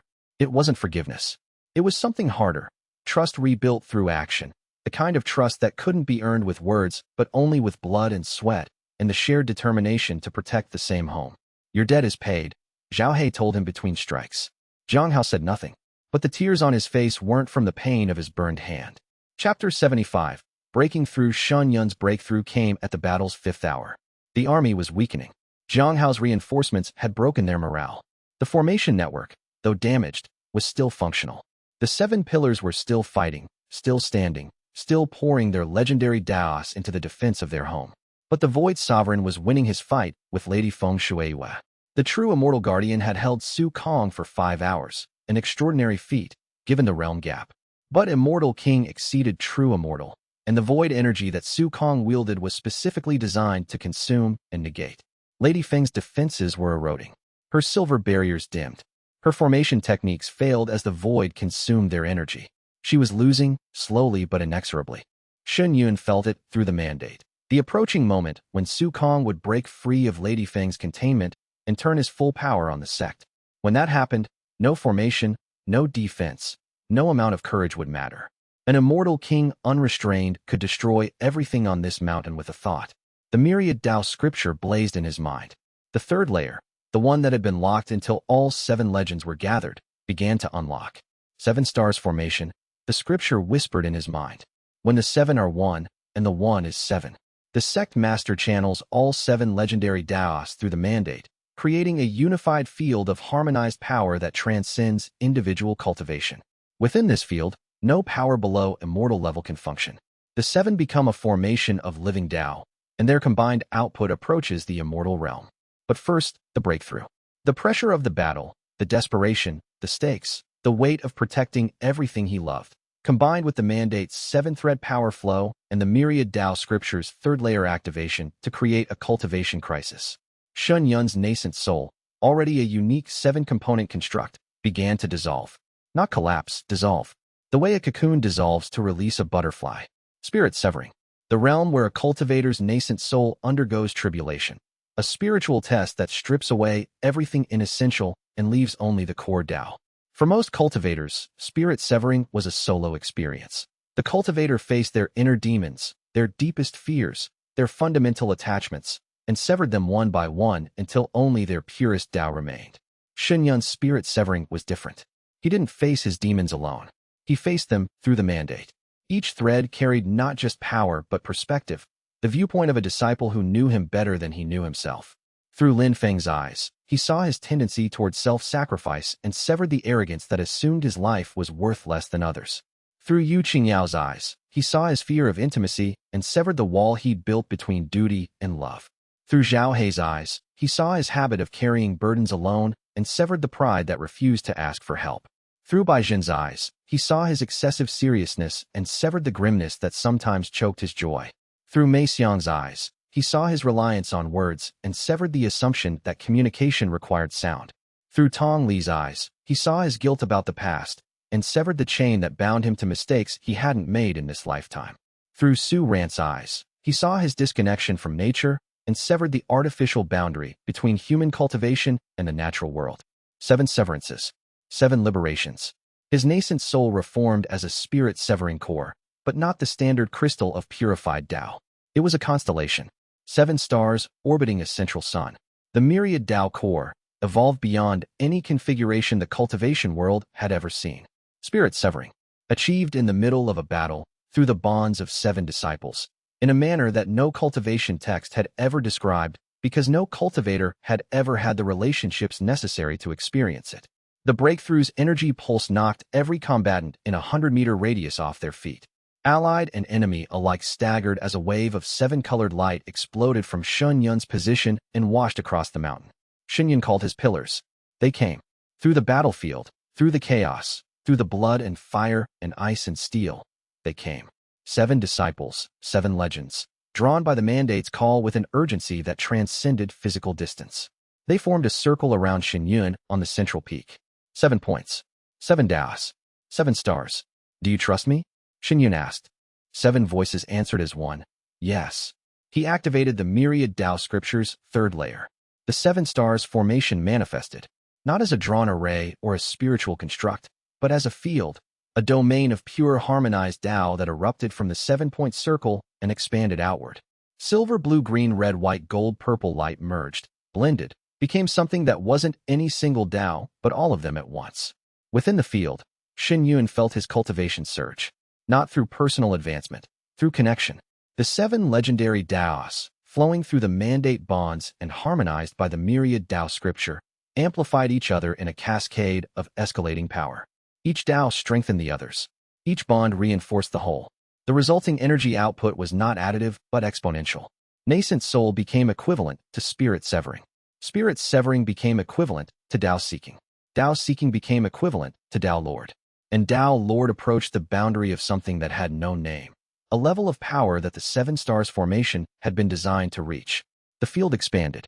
It covered the central peak. It covered the adjacent peaks. It covered the entire mountain. And within the field, every hostile cultivator below the immortal level stopped. Not defeated. Not killed. Stopped. Their chi ceased to function. Their techniques dissolved. Their bodies, suddenly bereft of spiritual energy, became what they truly were, mortal flesh, fragile and tired and far from home. 5,000 cultivators, neutralized in an instant. The battlefield went silent. Chapter 76. The heavenly dragon intervenes from the west. A new force appeared. They came with the sound of thunder. 500 cultivators in deep green and gold, flying on spirit swords and riding azure dragons. Their formation so precise it looked like a single entity rather than 500 individuals. At their head, mounted on a dragon the size of a building, was Sect Master Xiao Tianlong of the Heavenly Dragon Sect. The old man's spirit-severing aura blazed like a bonfire. He descended toward the battlefield with the unhurried confidence of someone who had been alive for 3 centuries and had decided, after careful deliberation, that some battles could not be sat out. Sect Master Shen. Xiao Tianlong's voice carried across the frozen battlefield. I said I would reassess if the situation changed. The situation has changed. Dramatically. Mei Xiang's warning array, Shen Yun realized. You heard it. Every cultivator on the continent heard it. Most chose to ignore it. I chose differently. The old man dismounted from his dragon and surveyed the scene. 5,000 neutralized soldiers, a raging immortal king fighting a true immortal guardian, 7 teenagers glowing like a constellation of stars. Some battles cannot be sat out, he repeated. This is one of them. The Heavenly Dragon Sect's 500 cultivators joined the defense. They moved with the precision of a force that had trained together for decades, squad leaders directing their units without verbal commands, formation specialists reinforcing Mei Xiang's damaged arrays, combat medics supplementing Bai Zhan's thinning supply of healing pills. They secured the neutralized army, binding the incapacitated soldiers, treating the wounded, establishing a perimeter around the mountain. Several of the neutralized soldiers wept when they were bound, not from pain or humiliation, but from relief. They had been coerced, threatened, their families held hostage by the Void Sovereign's agents. The neutralization field had been the first peace many of them had known in months. One cultivator, a young woman who'd been forced to fight after the Shadow's agents captured her sect, grabbed the arm of the Heavenly Dragon soldier who was binding her and whispered, "Thank you. Thank you for stopping us." The Heavenly Dragon forces were efficient, disciplined, and numerous enough to hold the territory that the Eternal Sky Sect's 30 outer disciples could not. And then Xiao Tianlong turned his eyes to the sky, where Su Kong and Lady Feng Shuiyue battled in a display of power that warped reality. "I'm not strong enough to defeat him," Xiao Tianlong said frankly, "but I can help her hold him.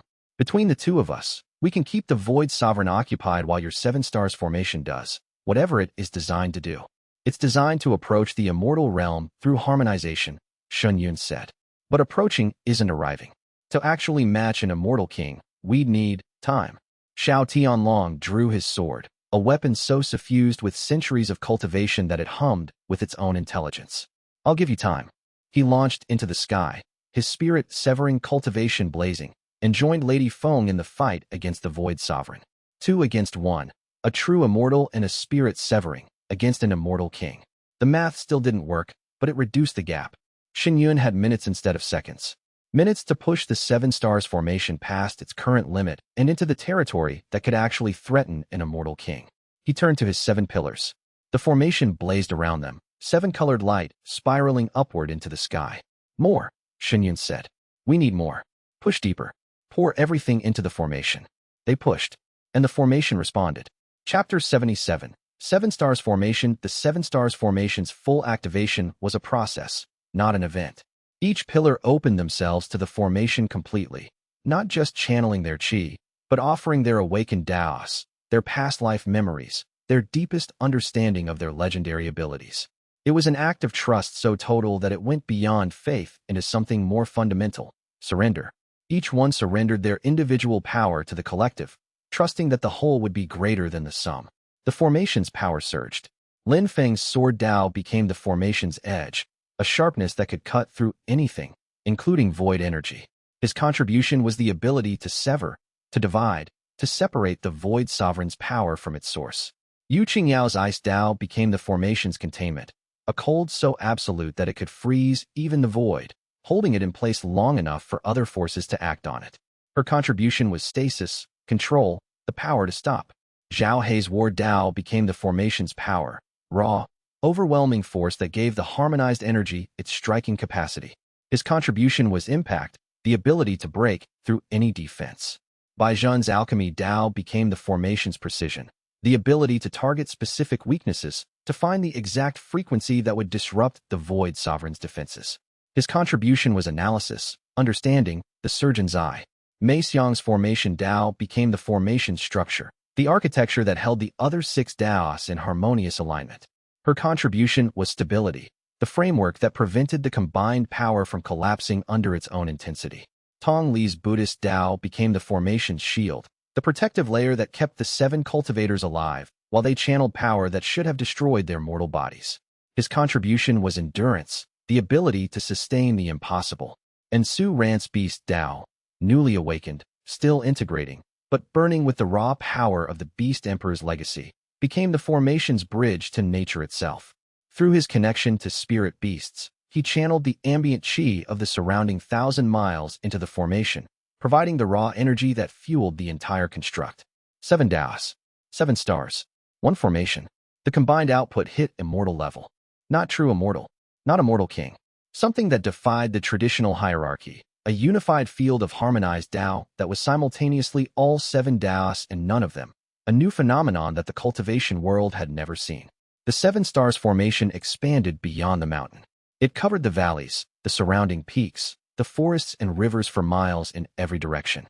Within its boundary, reality bent to the will of 7 harmonized souls, and the void energy that Su Kong radiated was neutralized on contact. The Void Sovereign felt it. His battle with Lady Feng and Xiao Tianlong paused as the 7 Stars formation's field reached him and pressed against his void barrier. For the first time in millennia, something pushed back against his power. Impossible, Su Kong whispered. It's not impossible, Shen Yun said, his voice carrying through the formation with the authority of 7 legends and 100,000 years. It's harmonization, and it's been 10,000 years in the making. Chapter 78, Shen Yun versus Su Kong. Shen Yun ascended. Not through cultivation advancement, through the 7 Stars formation. The harmonized power of 7 legendary Daos flowed through the Sect Master's mandate and into his body, transforming him from a nascent soul cultivator into a vessel for something unprecedented. His feet left the ground. His eyes blazed with 7-colored light. The Sect Master's seal exploded with radiance that matched the dawn. He rose to meet the Void Sovereign in the sky above the Eternal Sky Sect's mountain. The air around him shimmered with 7-colored light, each color pulsing in rhythm with the heartbeat of the disciple whose Tao it represented. Silver for the Sword Immortal's edge, blue for the Frost Empress's domain, green for the Alchemy God's precision, red for the War God's fury, white for the Formation Saint's logic, gold for the Buddhist Sovereign's peace, purple for the Beast Emperor's harmony with nature. Below him, the mountain spread like a map of everything he'd built. The rebuilt training hall where he'd taken his first disciples. The Formation Nexus where Mei Xiang had woven her masterwork. The gate that Zhao He had held against impossible odds, twice. The cliff where Yu Qingyao had first created an ice phoenix. The alchemy pavilion whereby Zhen had produced miracles from campfire herbs. The dormitory where 30 outer disciples slept each night, trusting that the walls around them would hold. This was what the Void Sovereign wanted to destroy.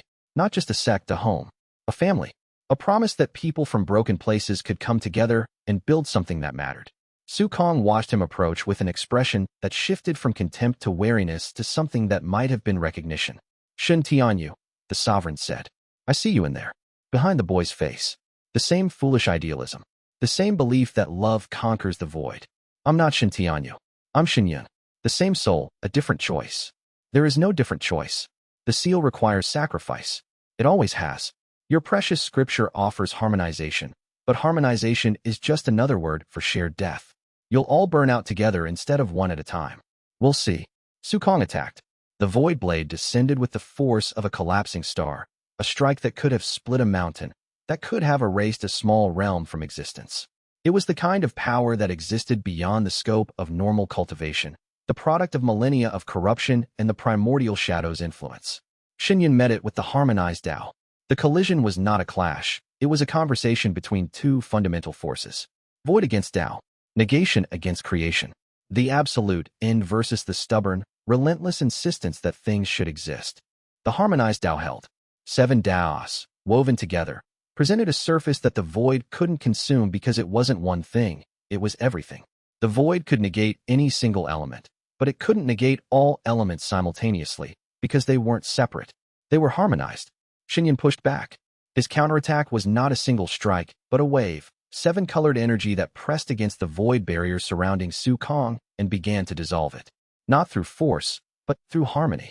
The harmonized Tao didn't attack the void, it filled it. Where negation existed, creation flowed in. Where emptiness consumed, fullness replaced. Su Kong staggered. For the first time in 10,000 years, his defenses were penetrated by something that wasn't just powerful, it was fundamentally alien to his nature. He was void. The harmonized Tao was the opposite of void. And in the collision between the two, the Tao was winning. How? Su Kong's voice cracked with genuine confusion. The seal works through sacrifice. Individual Tao, fed into the formation one by one. This isn't the seal. This is something else. It's better than the seal, Shen Yun said. It's unity. He poured more power through the formation. The 7 pillars on the mountain below fed their Daos upward, each one giving everything they had. The harmonized field intensified. The void around Su Kong thinned. The Void Sovereign fought back with the desperation of someone facing an existential threat. His void blade carved the sky. His negation field expanded, trying to consume the harmonized Tao at the edges. He was immortal king. His power was vast, his experience immeasurable. But Shen Yun had 7 legends and a scripture designed to do exactly this. And more importantly, he had something Su Kong could never understand. Love. Not the romantic kind. though that was there too, pulsing through the bond with Yuqingyao. But the broader kind. The love of a teacher for students who'd become family. The love of a leader for people who'd chosen to follow him through impossibility. The love that existed in the spaces between the 7 threads of the mandate, turning connection into power and trust into strength. The battle raged across the sky above the eternal sky sect, 2 figures locked in a dance of creation and destruction that lit the heavens like a second sun. Below, the neutralized army watched from the ground, held in place by the 7 stars formation suppressive field, their eyes turned upward to a spectacle that none of them would ever forget. Xinyun attacked with harmonized Tao, and Su Kong countered with void. Each exchange produced phenomena that defied physical law. Frozen lightning bolts hanging in the air where iced Tao met void energy. Sword chi scars that existed in 3 dimensions simultaneously. Formation fractals that bloomed and dissolved in the space between heartbeats. The sky itself seemed uncertain about what was happening, alternating between day and night as the 2 powers warped the light around them. The battle lasted 30 minutes. At its end, Xinyun's body was breaking. The 7 stars formation channeled power that mortal flesh was never meant to contain, and the strain was tearing his meridians, cracking his dantian, burning through his chi reserves at a rate that would kill him within the hour. But the void was thinning. Su Kong was weakening. The immortal king's eternal patience was breaking against the relentless pressure of 7 harmonized souls. One more push. One more surge. Xinyun gathered everything that remained and struck. Chapter 79. The Void Sovereign's secret. The strike pierced the void barrier and reached Su Kong's core. Not his dantian, his soul. The harmonized Tao, calibrated by Zhen's precision to target the exact spiritual signature of the Void Sovereign's consciousness, penetrated the layers of void energy and touched the being beneath. What Xinyun found there was not what he expected. Su Kong was screaming. Not with anger. Not with pain. With relief. Inside the Void Sovereign, behind the layers of darkness, behind the millennia of corruption, behind the immortal king power that had terrorized the continent, was a man. A cultivator. Someone who had once been normal, once been mortal, once been afraid. And he was trapped. The primordial shadow wasn't controlling Su Kong the way a puppet master controlled strings. It was wearing him, living inside him, using his body, his cultivation, his immortal king power as a vehicle for its own agency in the mortal world. Su Kong had been possessed for 10,000 years. Help me. Su Kong's true voice, not the void-corrupted resonance of the sovereign, but the thin, desperate whisper of the man within, reached Xinyun through the harmonized Tao connection. Please. It's been so long. I can't fight it anymore. I tried. For the first 1,000 years, I fought. Every day, every moment. I clawed at the darkness inside me with everything I had. But it's stronger. It's always been stronger. And it used my body to do terrible things. The sect, your sect, I didn't want to destroy it. I screamed as it used my hands to give the order. I screamed, and no one heard. The revelation was devastating. 10,000 years of imprisonment within his own body. Watching helplessly as an alien consciousness used his power, his knowledge, his very identity to orchestrate destruction and suffering. The Void Sovereign, the monster they'd feared, the villain they'd spent months preparing to fight, was a victim. The longest suffering victim in the history of the Azure continent. Xinyun pulled back from the strike. The harmonized Tao field shifted from offensive to diagnostic, probing the junction between Su Kong's soul and the shadow's parasitic presence. The shadow was deep, rooted in Su Kong's meridians, woven through his dantian, fused with his very chi like a cancer that had metastasized into every cell. Removing it would require power that went beyond combat. It would require the kind of precision that only harmonized Tao could provide. The sovereign was a puppet, Xinyun said aloud, his voice carrying through the formation to his pillars. The primordial shadow is possessing him, has been for 10,000 years. Can we save him? Yu Qingyao's voice, through the mandate. I don't know, but we have to try. If we kill Su Kong, the shadow just finds another host. We need to extract it. The shadow is the real enemy, Feng said. Everything else, the army, the sovereign, the destruction of the sect, all of it was the shadow working through Su Kong. Yes. Xinyun's harmonized Tao field pressed deeper into the junction between Su Kong and the shadow. And the shadow is using this moment, the convergence, to try something. It's feeding off the energy of the battle, growing stronger. He could feel it now.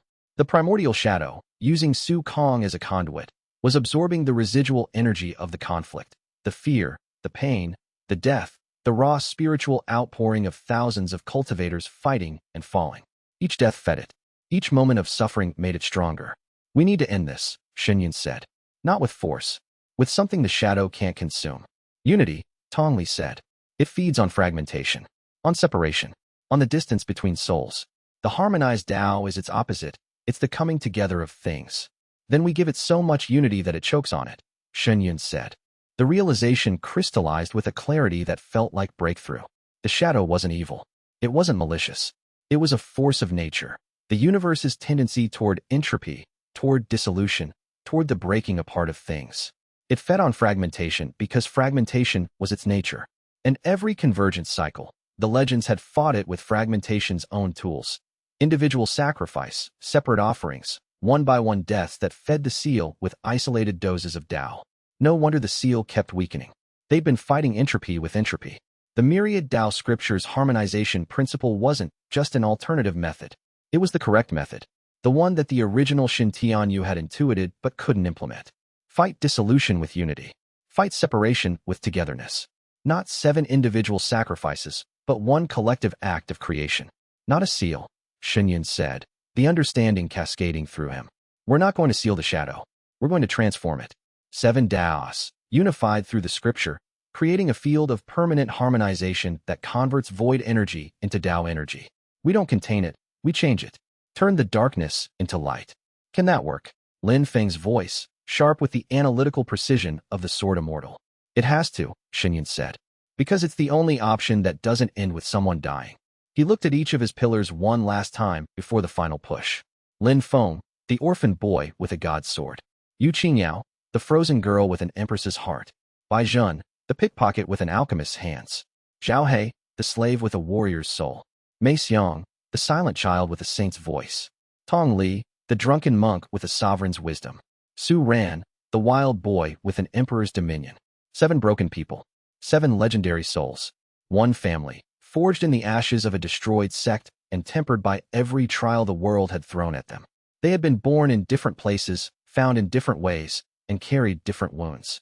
But they had chosen the same path, the same sect, the same promise, that together they were more than the sum of their parts. It was time to prove it. He pressed the 7 stars formation to its absolute limit.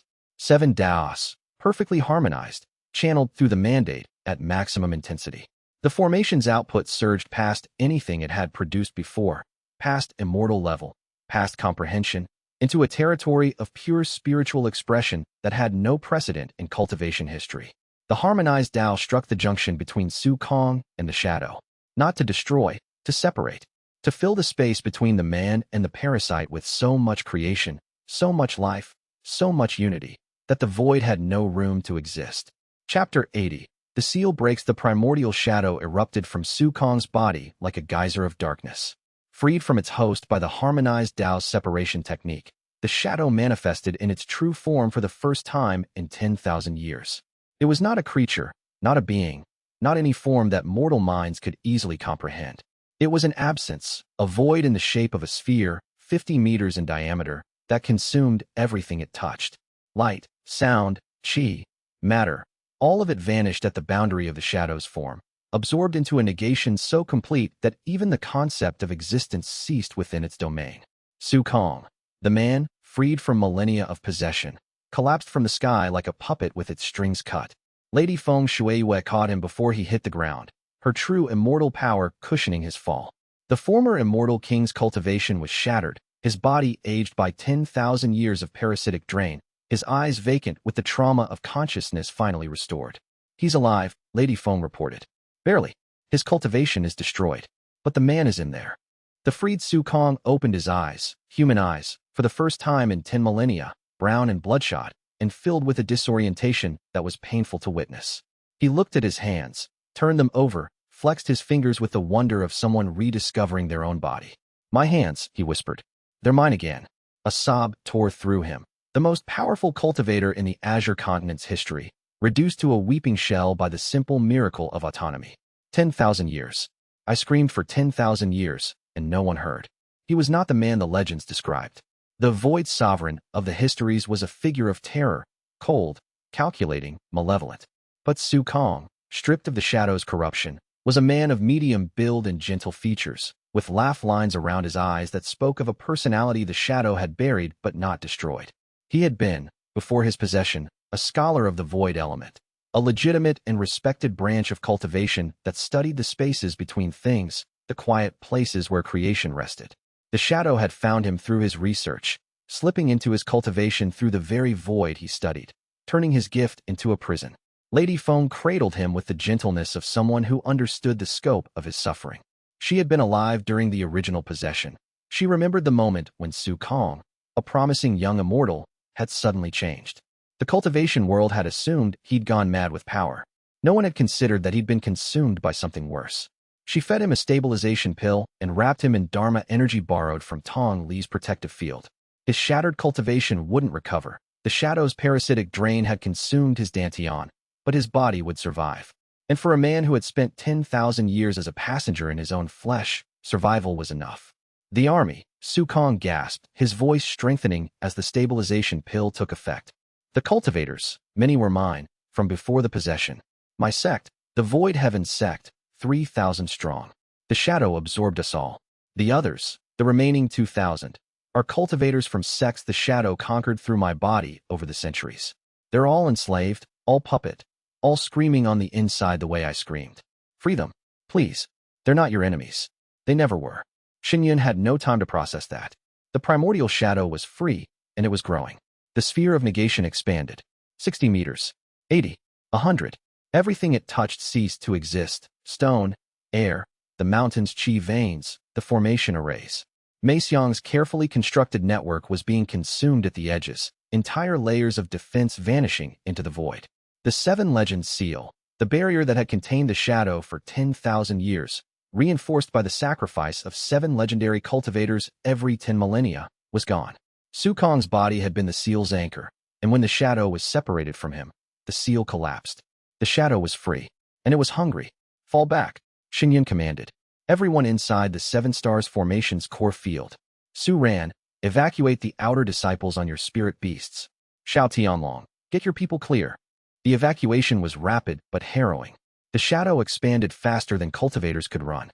Its edge consumed the eastern peak, 300 years of ruins and rebuilt structures vanishing in an instant. It reached the formation nexus and consumed it, and Xiang screamed as her life's work was negated.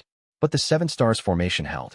Within its boundary, the harmonized Tao created a pocket of existence that the shadow couldn't consume. The seven-colored field pushed back against the void, maintaining a sphere of protected space around the central peak. Inside that sphere, the Eternal Sky Sect survived. Outside it, the world was disappearing. It's growing, Zhen said, his alchemy god's analytical mind processing the shadow's expansion rate. If it maintains this rate, it will consume the mountain in 12 minutes, the surrounding region in an hour, the continent in a day, and the world in a week. Tong Li finished. Shuiyue looked at the shadow, at the thing that had haunted his soul across 10 lifetimes and 100,000 years, at the cosmic negation that had consumed the lives of 7 legends in every convergence cycle, demanding blood and sacrifice as the price of continued existence. Not this time, he said. We're not sealing it. We're not sacrificing for it. We're going to find another way. There is no other way. Lady Feng shouted from below. The seal is the only method that has ever worked. The scripture's harmonization technique was theoretical. It's never been tested against the full shadow. Then it's being tested now. Shuiyue closed his eyes and dove deep into the myriad Tao scripture. Past the first layer. Past the second. Past the third. Into the heart of the text, where the oldest words had been waiting. Not for 10,000 years, but for 100,000. For a sect master who would read them with the intent to do something different. The words blazed. The shadow feeds on separation. It grows where Taoists diverge. It thrives in the space between souls. The seal contains it by surrounding it with harmonized Tao, but containment is not victory. To truly defeat the shadow, one must not contain it, but transform it. Feed it not fragmentation, but unity. Not death, but life. The shadow that consumes all things cannot consume that which chooses to be together. The answer was there. It had always been there. Waiting for a sect master who understood that the opposite of destruction wasn't preservation. It was creation. Everyone listen, Shuiyue said. I know what we need to do. And no one has to die. But everyone has to trust me completely. 7 voices. One answer. We trust you. Shuiyue opened his eyes. The shadow expanded around them, consuming the world. The 7 stars formation held, a fragile island of existence in an ocean of void. Then let's end this. Together, the 7 pillars strengthened their positions in the formation circle. Each one settled deeper into their stance, their awakened Daos flaring with the combined light of past lives and present purpose. The circle around Shen burned with 7-colored fire that pushed back against the encroaching void, maintaining the island of existence that was the only thing standing between the world and absolute negation. Above them, the shadow continued to grow. Its boundary had consumed the eastern and western peaks entirely. The training hall, the first building they'd rebuilt, the symbol of the sect's resurrection, vanished into the void without a sound. The formation nexus was gone. The alchemy pavilion was gone. The dormitory, the gate, the paths between the peaks, all of it, swallowed by an absence so complete that even the memory of what had been there seemed to fade. The world was ending. Slowly, methodically, with the impersonal thoroughness of entropy itself. But at the center of the void, 7 lights burned. 7 stars that refused to go out. 7 souls that had died once for this world and come back not because they had to, but because they chose to. The final battle, not of force, but of Tao, was about to begin. Chapter 81. Darkness descends. The primordial shadow consumed the eternal sky Sect's mountain in 12 minutes. Every peak, every building, every stone and tree and formation array that Shen and his disciples had rebuilt from the ashes vanished into the void. 300 years of history, what was left of it after the original destruction, and everything they'd added since, ceased to exist. Not destroyed, not burned, simply gone, as if it had never been. The 7 stars formation held its island of existence. A sphere of 7-colored light, perhaps 200 meters in diameter, floating in an ocean of absolute nothing. Inside the sphere, the 7 pillars maintained their positions around Shen, their awakened Daos feeding the formation with everything they had. Outside the sphere, the shadow expanded across the azure region, consuming mountains and valleys and rivers with the indifferent appetite of a force that had been hungry for 10,000 years. In the protected zones beyond the shadow's immediate reach, the evacuated cultivators watched in horror. Xiao Tianlong's heavenly dragon forces, positioned on a ridge 5 miles from the mountain, saw the entire eternal sky sect disappear into darkness. The spirit beasts that Su Ran had called, thousands of them, massed in the valleys and forests, howled and roared and shrieked as the natural qi of the land was consumed around them. "It's accelerating," Zhen reported, his alchemy god's analytical mind calculating the expansion rate with terrifying precision. At current speed, the shadow will cover the azure region in 3 hours, the continent in 18, the world in 4 days. "We're not going to let it get that far," Shen said. The words carried a conviction that should have been impossible given the circumstances. They were 8 people in a bubble of light, surrounded by cosmic nothing, facing a force that had consumed civilizations. The math said they should be terrified. The math said they should be planning escape routes, not offensives. But the math hadn't accounted for 7 legendary souls who had died once and refused to stay dead. Hadn't accounted for a myriad Tao scripture that turned individual power into collective strength. Hadn't accounted for the simple, stubborn, irrational truth that people who loved each other would do things that logic said were impossible, and sometimes, just sometimes, they'd succeed. "Here's what we're going to do," Shen said, and in his voice, 7 lifetimes of accumulated determination found their final expression. He opened the myriad Tao scripture to its deepest passage, the one that had been waiting for 100,000 years, through 10 convergence cycles, for a sect master who understood its true meaning. The shadow feeds on separation. It grows where Daos diverge. The seal contains it by surrounding it with harmonized Tao, but containment is not victory. To defeat the shadow, one must transform it. Feed it unity. Feed it creation. The shadow cannot consume what chooses to be together. The theory was clear. The execution was the most ambitious act of cultivation in the history of the world. "Here's what we're going to do," Shen said, and his voice carried through the formation to every pillar with the clarity of absolute conviction. "We're going to take the 7 stars formation and push it into the shadow's core. Not to seal it, not to contain it, to convert it. The harmonized Tao is the opposite of void. Where void negates, harmony creates. If we can push enough harmonized energy into the shadow's center, we can trigger a phase transition. Turn the darkness into light." "That's never been done," Tong Li said, not objecting, just stating a fact. "Everything we've done has never been done.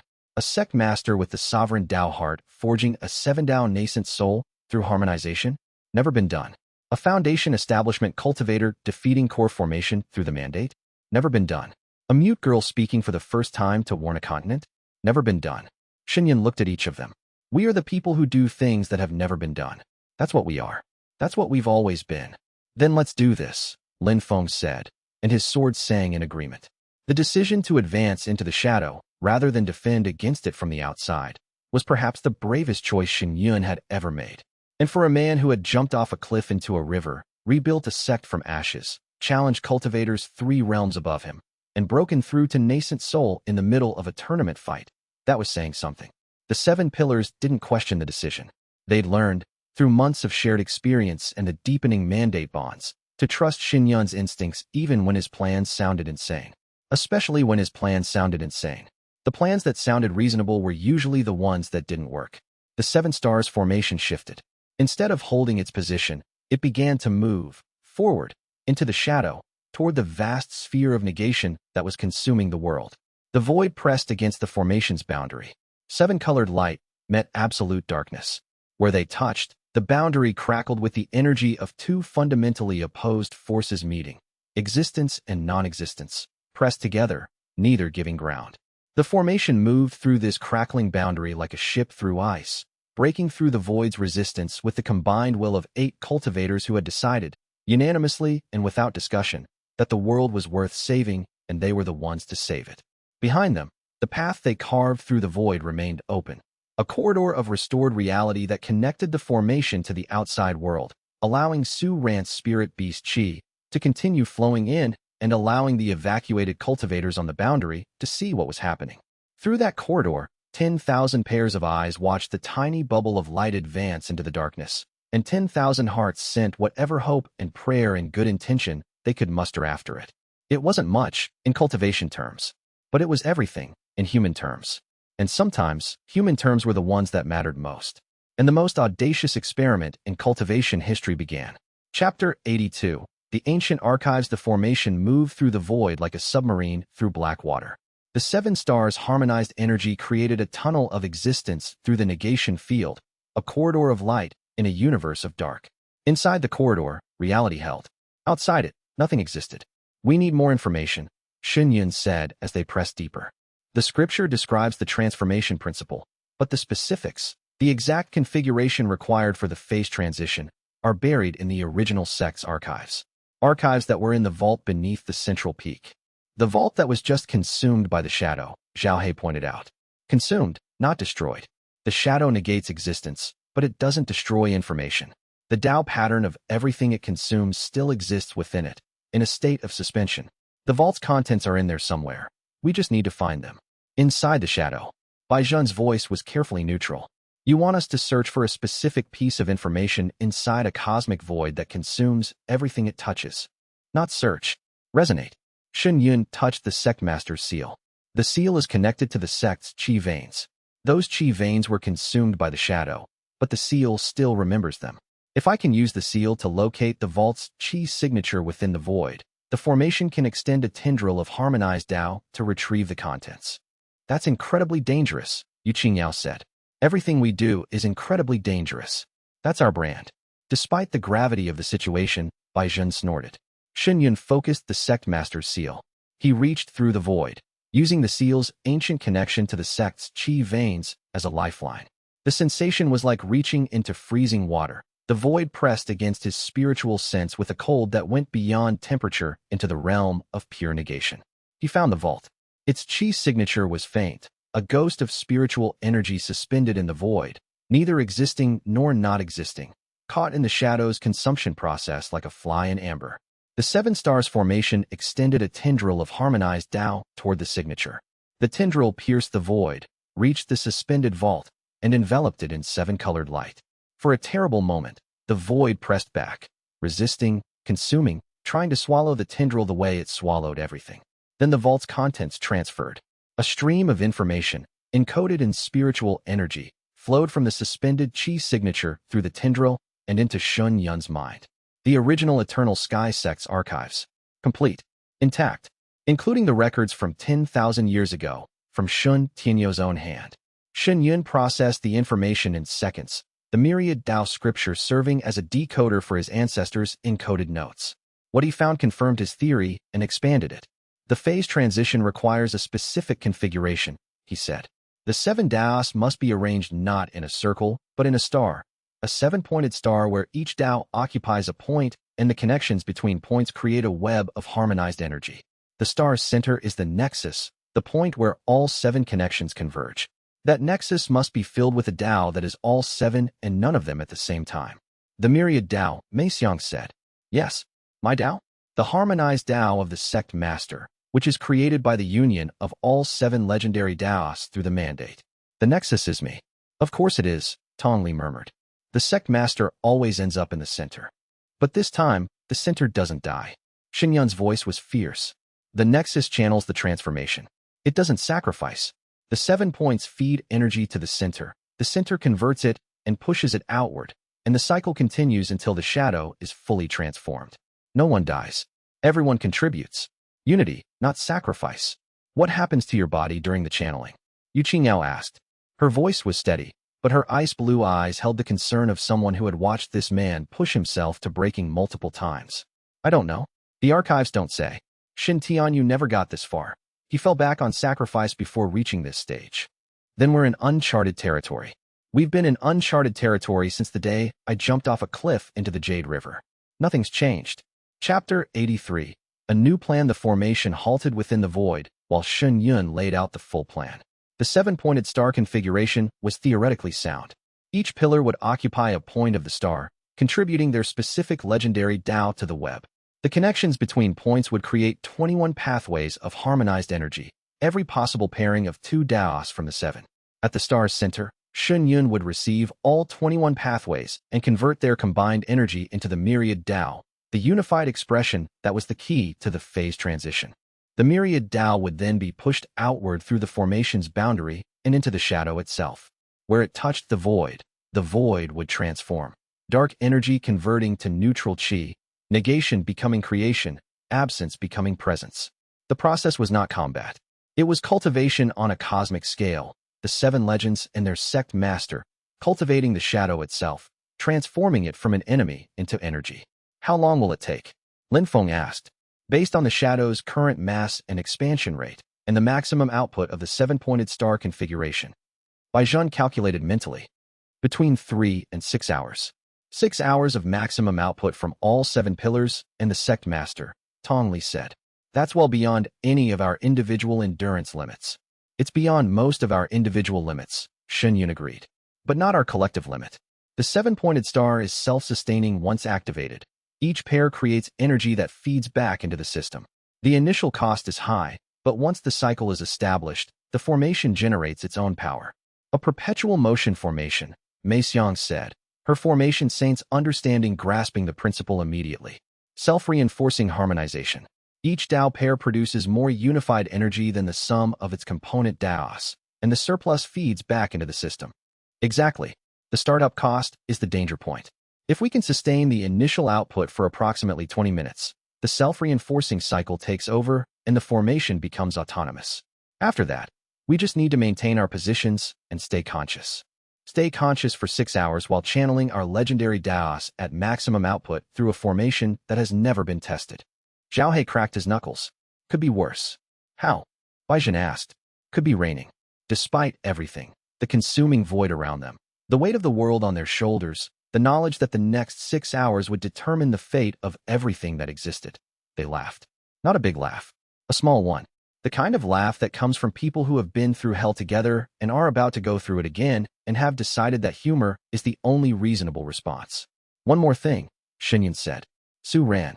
Your beast Dao is the key to the raw energy supply. The spirit beasts outside the shadow. Can you still feel them? The 12-year-old boy closed his eyes. When he opened them, they held the vast awareness of the beast emperor. Thousands. Tens of thousands. They're gathered at the shadow's boundary, waiting. They don't understand what's happening, but they know I'm in here, and they won't leave. I need them to channel their natural chi into the formation through your mandate bond. Not controlled energy, raw, natural, organic chi. The kind of energy that only living things produce. It'll serve as the fuel for the initial startup phase. I can do that. Su Ran's voice carried a certainty that was decades older than his 12 years. I can speak to every spirit beast within 1,000 miles.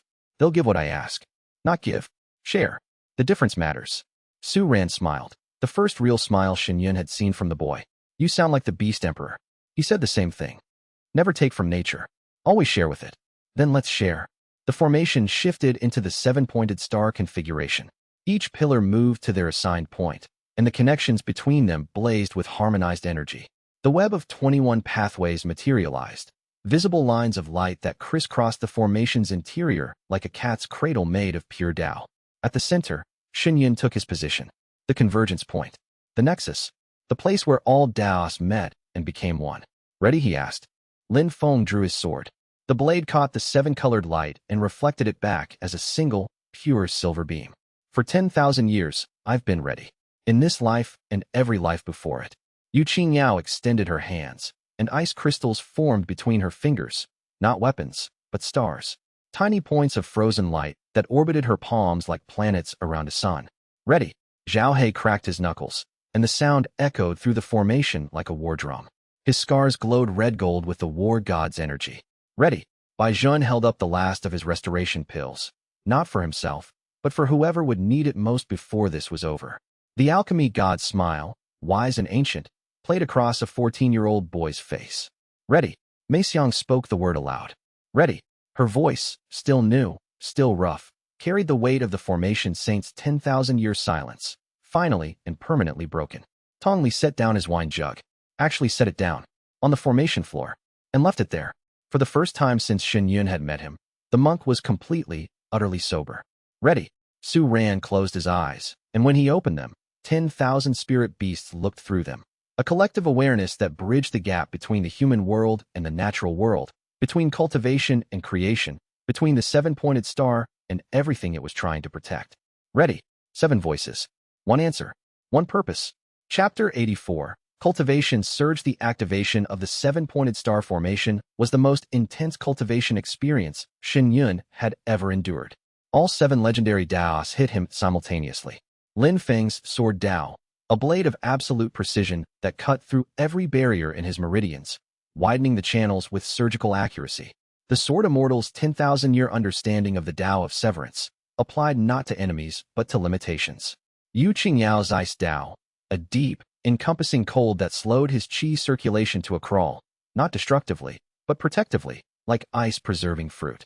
The Frost Empress's domain turned inward, creating a controlled environment within Shen Yun's body that prevented the other Daos from burning him out.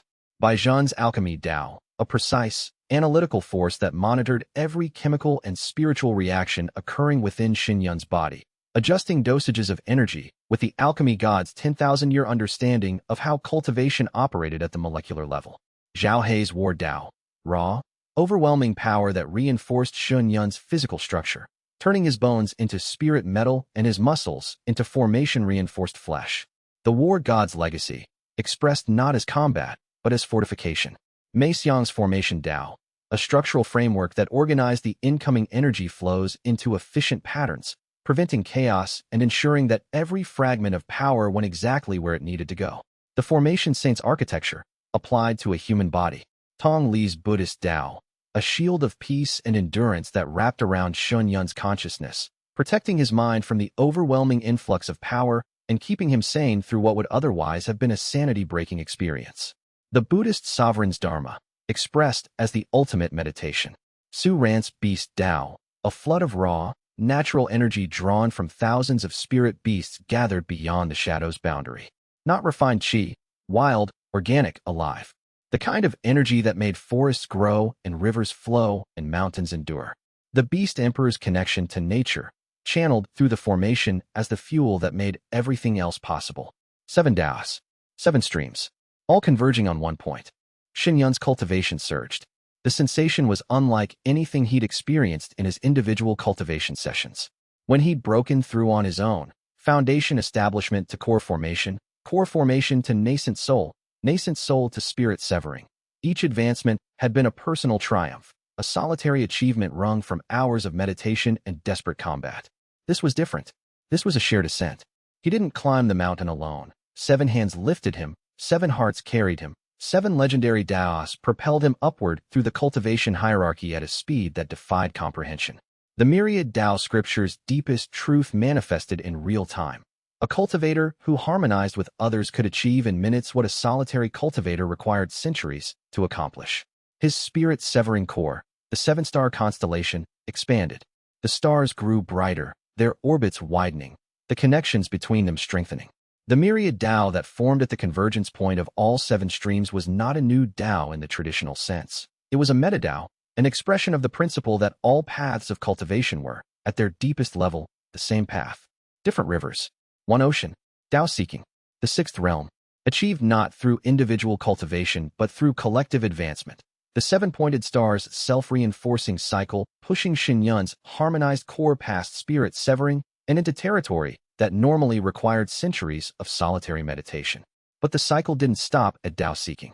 The self-reinforcing nature of the formation meant that each realm breakthrough fed more energy into the system, which produced more unified Tao, which pushed the next breakthrough closer. It was a cascade, an avalanche of cultivation advancement driven by the mathematical perfection of seven harmonized legendary Taos. Tao Lord, the seventh realm. Shen Yun's body screamed with the strain. Mortal flesh was never meant to contain Tao Lord energy, and even with Tong Li's Dharma shield and Zhao Hei's physical reinforcement, the damage accumulated. His meridians cracked and reformed. His dantian expanded and contracted. His very cells vibrated at frequencies that blurred the line between solid and energy. The other pillars felt the strain through their mandate bonds and responded instinctively. They pushed more energy into the system, compensating for Shen Yun's physical limitations with their own spiritual reserves. The seven-pointed star burned brighter, the 21 pathways blazing with intensity that turned the formation into a sun within the void. Half-step immortal. The cultivation surge didn't just affect Shen Yun. Through the mandate bonds, each pillar experienced a sympathetic advancement, not as dramatic as Shen Yun's, since they weren't at the nexus, but significant. Lin Feng's foundation establishment pressed against the core formation barrier and broke through. Yu Qingyao's cultivation stabilized at a level that gave her full, conscious control of the Frost Empress's domain. Zhao Hei's war qi refined to a density that made his body functionally indestructible. Bai Zhen's spiritual senses expanded until he could detect molecular-level processes across the entire formation. Mei Xiang's formation perception widened to encompass the entire seven-pointed star simultaneously. Tong Li's Dharma deepened to a level of peace that was almost tangible. Su Ran's beast bond expanded to include every spirit beast within 1,000 miles. The formation as a whole, all seven pillars plus the nexus, was now operating at a combined power level that made the tournament's displays look like children's games. This was what the myriad Tao scripture had been designed to produce, a unified cultivation force that transcended individual limitations through the power of harmonized connection. The barrier between mortal and immortal cultivation, the highest barrier in the hierarchy, the threshold that separated everything below from everything above, appeared before Shen Yun like a wall of glass. He could see through it. He could feel what was on the other side. But the wall was there, and his body couldn't break through it. "That's enough," he said. His voice was strained, the words coming through gritted teeth. "Half-step immortal is enough. The myriad Tao at this level should be sufficient for the phase transition." Yu Qingyao's concern was palpable through the bond. The archives say the transition requires immortal-level energy, but the harmonized myriad Tao is more efficient than single-element Tao. Half-step immortal through harmonization should be equivalent to full immortal through a single path. Lin Feng repeated. "Welcome to uncharted territory. Now, the transition begins." Chapter 85. Yu Qingyao's heart before the transition. There was one thing Shen Yun needed to do. The formation could sustain itself for a few minutes without active direction. He stepped out of the nexus, the energy around him crackling, his body humming with half-step immortal power that made the air vibrate, and walked to Yu Qingyao's point of the star. "Shen Yun?" Her ice blue eyes widened. "What are you? I need to tell you something. Before we do this, because this might be the last quiet moment we have for a very long time. You're scaring me. I'm scaring myself." He took her hands. The cold of her skin met the warmth of his, and the contact point blazed with harmonized energy. Ice and fire, Frost Empress and Sect Master, two halves of something ancient and unbreakable. "I love you. Not because the Frost Empress loved Shen Tianyu.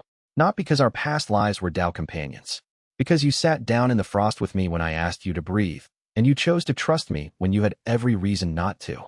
Shen Yun, you are the bravest person I've ever met. Not the Frost Empress. Yu Qingyao. The girl who was so afraid of her own power that she lived alone in a frozen crater, and who chose To face that fear because someone asked her to. Because I asked her to. Yu Qingyao's composure broke. The ice that perpetually surrounded her retreated to nothing, and for the first time since Shen had met her, she was warm. Her skin, her hands, her eyes, all warm. The Frost Empress's power, usually an unstoppable force, yielded to something stronger. I love you, she said. The words came out on a breath of warm air, and the warmth spread through the mandate bond like sunrise. Across lifetimes, across deaths, across 10,000 years of forgetting and remembering. I love you. They kissed.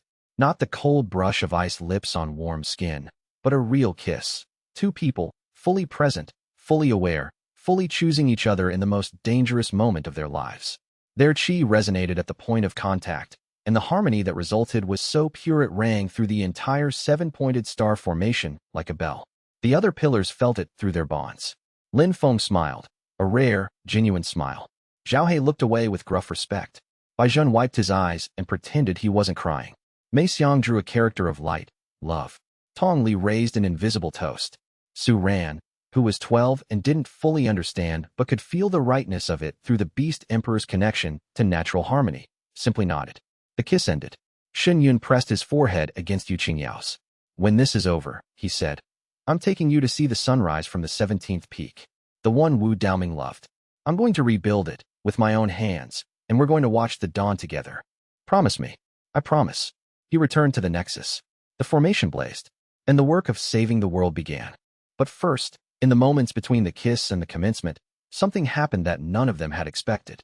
The seven-pointed star formation, which had been burning at maximum intensity, suddenly shifted. The energy pattern changed, not weakened, but transformed. The 21 pathways that connected the 7 points began to pulse with a new frequency, a heartbeat rhythm, slow and steady, that synchronized with the combined cardiac rhythms of all 8 people in the formation. The formation had a heartbeat, and that heartbeat was love, not the abstract philosophical concept. The real thing. The messy, complicated, fiercely practical love that existed between people who had fought together, bled together, and chosen each other over everything else. The love of a teacher for his students. The love of students for their teacher. The love of brothers and sisters in arms. And, burning brightest of all, the love between a boy from the ashes and a girl from the frost. The myriad Tao scripture glowed in response. A final passage, never before seen, manifested in Shun Yun's mind, the 9th Tao. The Tao that has no name. The Tao that exists between souls rather than within them. The Tao of together. This is the myriad Tao's true nature. Not the harmonization of 7 paths, but the recognition that all paths lead to the same destination. Each other. Shen smiled. Of course. The ultimate technique wasn't a technique at all. It was a truth. The formation's heartbeat strengthened, and the 7-pointed star burned brighter than it ever had before. Chapter 86. The march. The 7-pointed star formation moved deeper into the shadow. The void pressed against the formation's boundary from every direction. A pressure that was not physical but existential, the weight of absolute negation, trying to consume the pocket of existence that the 7 stars maintained. Inside the formation, reality held. Outside it, there was nothing. We're approaching the shadow's core, Shen Yun reported, his spiritual sense reaching through the void with the sect master's seal as an anchor. The energy density increases as we go deeper. The negation is stronger here. The formation will need more power to maintain itself. Power we have, Suran said. Through his Beast Emperor bond, the natural chi of 10,000 spirit beasts flowed into the formation. A river of organic energy that sustained the 7 stars through territory that would have consumed any lesser construct. The journey to the core took an hour. During that hour, the formation was tested constantly. Tendrils of void energy probed the boundary, looking for weaknesses, dark manifestations, echoes of the shadows consuming nature, given temporary form by accumulated negative energy, struck at the formation from unpredictable angles. The experience of traveling through the void was unlike anything any of them had encountered. It wasn't darkness. Darkness was merely the absence of light. The void was the absence of everything. No up, no down, no distance, no time. The formation moved through it by willpower alone, propelled by the combined intent of 8 cultivators who refused to accept that there was no direction to travel in. Bai Zhen monitored their chi reserves with the clinical precision of the alchemy god. Our energy is depleting faster than expected, he reported. The void draws from us constantly, osmotic pressure. Our existence naturally bleeds into negation the way heat bleeds into cold. I can compensate with restoration pills, but we have a finite supply. How long? Shuiyue asked. At current rates, we're sustainable for approximately 10 hours. After that, the formation begins to thin. 10 hours. They needed to reach the core, execute the phase transition, and complete the transformation before their energy ran out, or they would be consumed. The pillars fought off the dark manifestations with coordinated efficiency born of months of training together. Lin Feng's sword Qi sliced void tendrils apart before they reached the boundary. Yu Qingyao's domain froze dark manifestations in crystallized void, an impossible feat that only the Frost Empress's legacy could achieve. Zhao He shattered anything that got close with war qi strikes that left concussive rings in the nothingness. Mei Xiang reinforced the boundary in real time, patching weaknesses before the void could exploit them. Tong Li's Dharma purified the formation's interior, ensuring that no trace of void energy contaminated the protected space. And Su Ran maintained the lifeline to the outside world, the Beast Emperor's bond with tens of thousands of spirit beasts, channeling their natural qi through the void and into the formation. Without that lifeline, they would have been cut off, isolated, a tiny bubble of existence adrift in infinite nothing with no way to resupply. They moved through the consumed landscape of the Azure region, through the spaces where mountains had been, where rivers had flowed, where tens of thousands of people had lived and cultivated and loved. All gone, all negated. The seven-pointed star was a tiny island of light in an ocean of absolute dark, and the 8 people within it were the only conscious beings in a space that had once held a continent. The weight of that realization settled on them slowly. Not as despair, they were past despair, but as determination. Every mile of consumed landscape was a mile of world that needed to be restored. Every vanished mountain was a reason to succeed. Along the way, other forces joined. Sects that had heard Mei Xiang's warning and chosen to stand rather than flee had positioned themselves at the shadow's boundary. Their cultivators couldn't enter the void. The negation would have consumed them instantly, but they could contribute energy. Formation specialists from the Jade Mountain Alliance created relay arrays that channeled qi from the boundary into the seven-pointed star supply network. Independent cultivators added their individual qi to the stream. Even Luo Chongfeng's Crimson Flame sect contributed, the old man's spirit-severing cultivation adding a significant boost to the formation's reserves. The continent was not unified. Many sects had fled or hidden, but enough had stayed. Enough had chosen to stand. And their combined contribution, flowing through relay arrays and mandate bonds and natural qi channels, gave the seven-pointed star the energy it needed to press deeper into the dark. We're here, Shuiyue said. The formation halted at the boundary of the core, the densest region of the shadow, where the void energy was so concentrated that even the seven-pointed star's light seemed to dim. The boundary pulsed with a rhythm that was almost biological, as if the core was a heart pumping negation through arteries of darkness. Beyond the boundary, the pillars could feel the shadow's awareness. Not hostile, curious, wary. The ancient entity that had been consuming and growing for 10,000 years suddenly found something at its center that wasn't food. Something that pushed back without aggression. Something that glowed. It knows we're here, Tong Li said. His Dharma senses, attuned to conscious entities regardless of their nature, could read the shadow's emotional state. It's confused. It's been alone for 10,000 years. Alone and in pain. It doesn't know what we are. Then let's introduce ourselves, Shuiyue said. He adjusted the formation's output. Instead of the aggressive, conversion-oriented beam they'd been projecting during the journey inward, he shifted to something softer. A warm, steady glow that extended beyond the formation's boundary, not to convert or transform, but to communicate. To say, through the medium of harmonized Tao, we are here. The shadow responded. Its curiosity intensified, the void energy at the boundary thinning slightly as the ancient entity drew back to observe rather than press forward. It was testing them, measuring them, trying to understand what kind of beings would voluntarily enter the heart of the thing that consumed worlds. It's aware of us as individuals, Tong Li reported, his Dharma senses reading the shadow's emotional state. Not just as a formation, as people. It can feel Lin Feng's sadness, Yu Qingyao's love, Zhao Hei's anger, Bai Zhen's curiosity, my faith, Su Ran's innocence, and your. He paused. Your guilt. It's very interested in your guilt, Shuiyue. It recognizes it. Because the sect master's guilt has been feeding the shadow for 100,000 years, Shuiyue said quietly.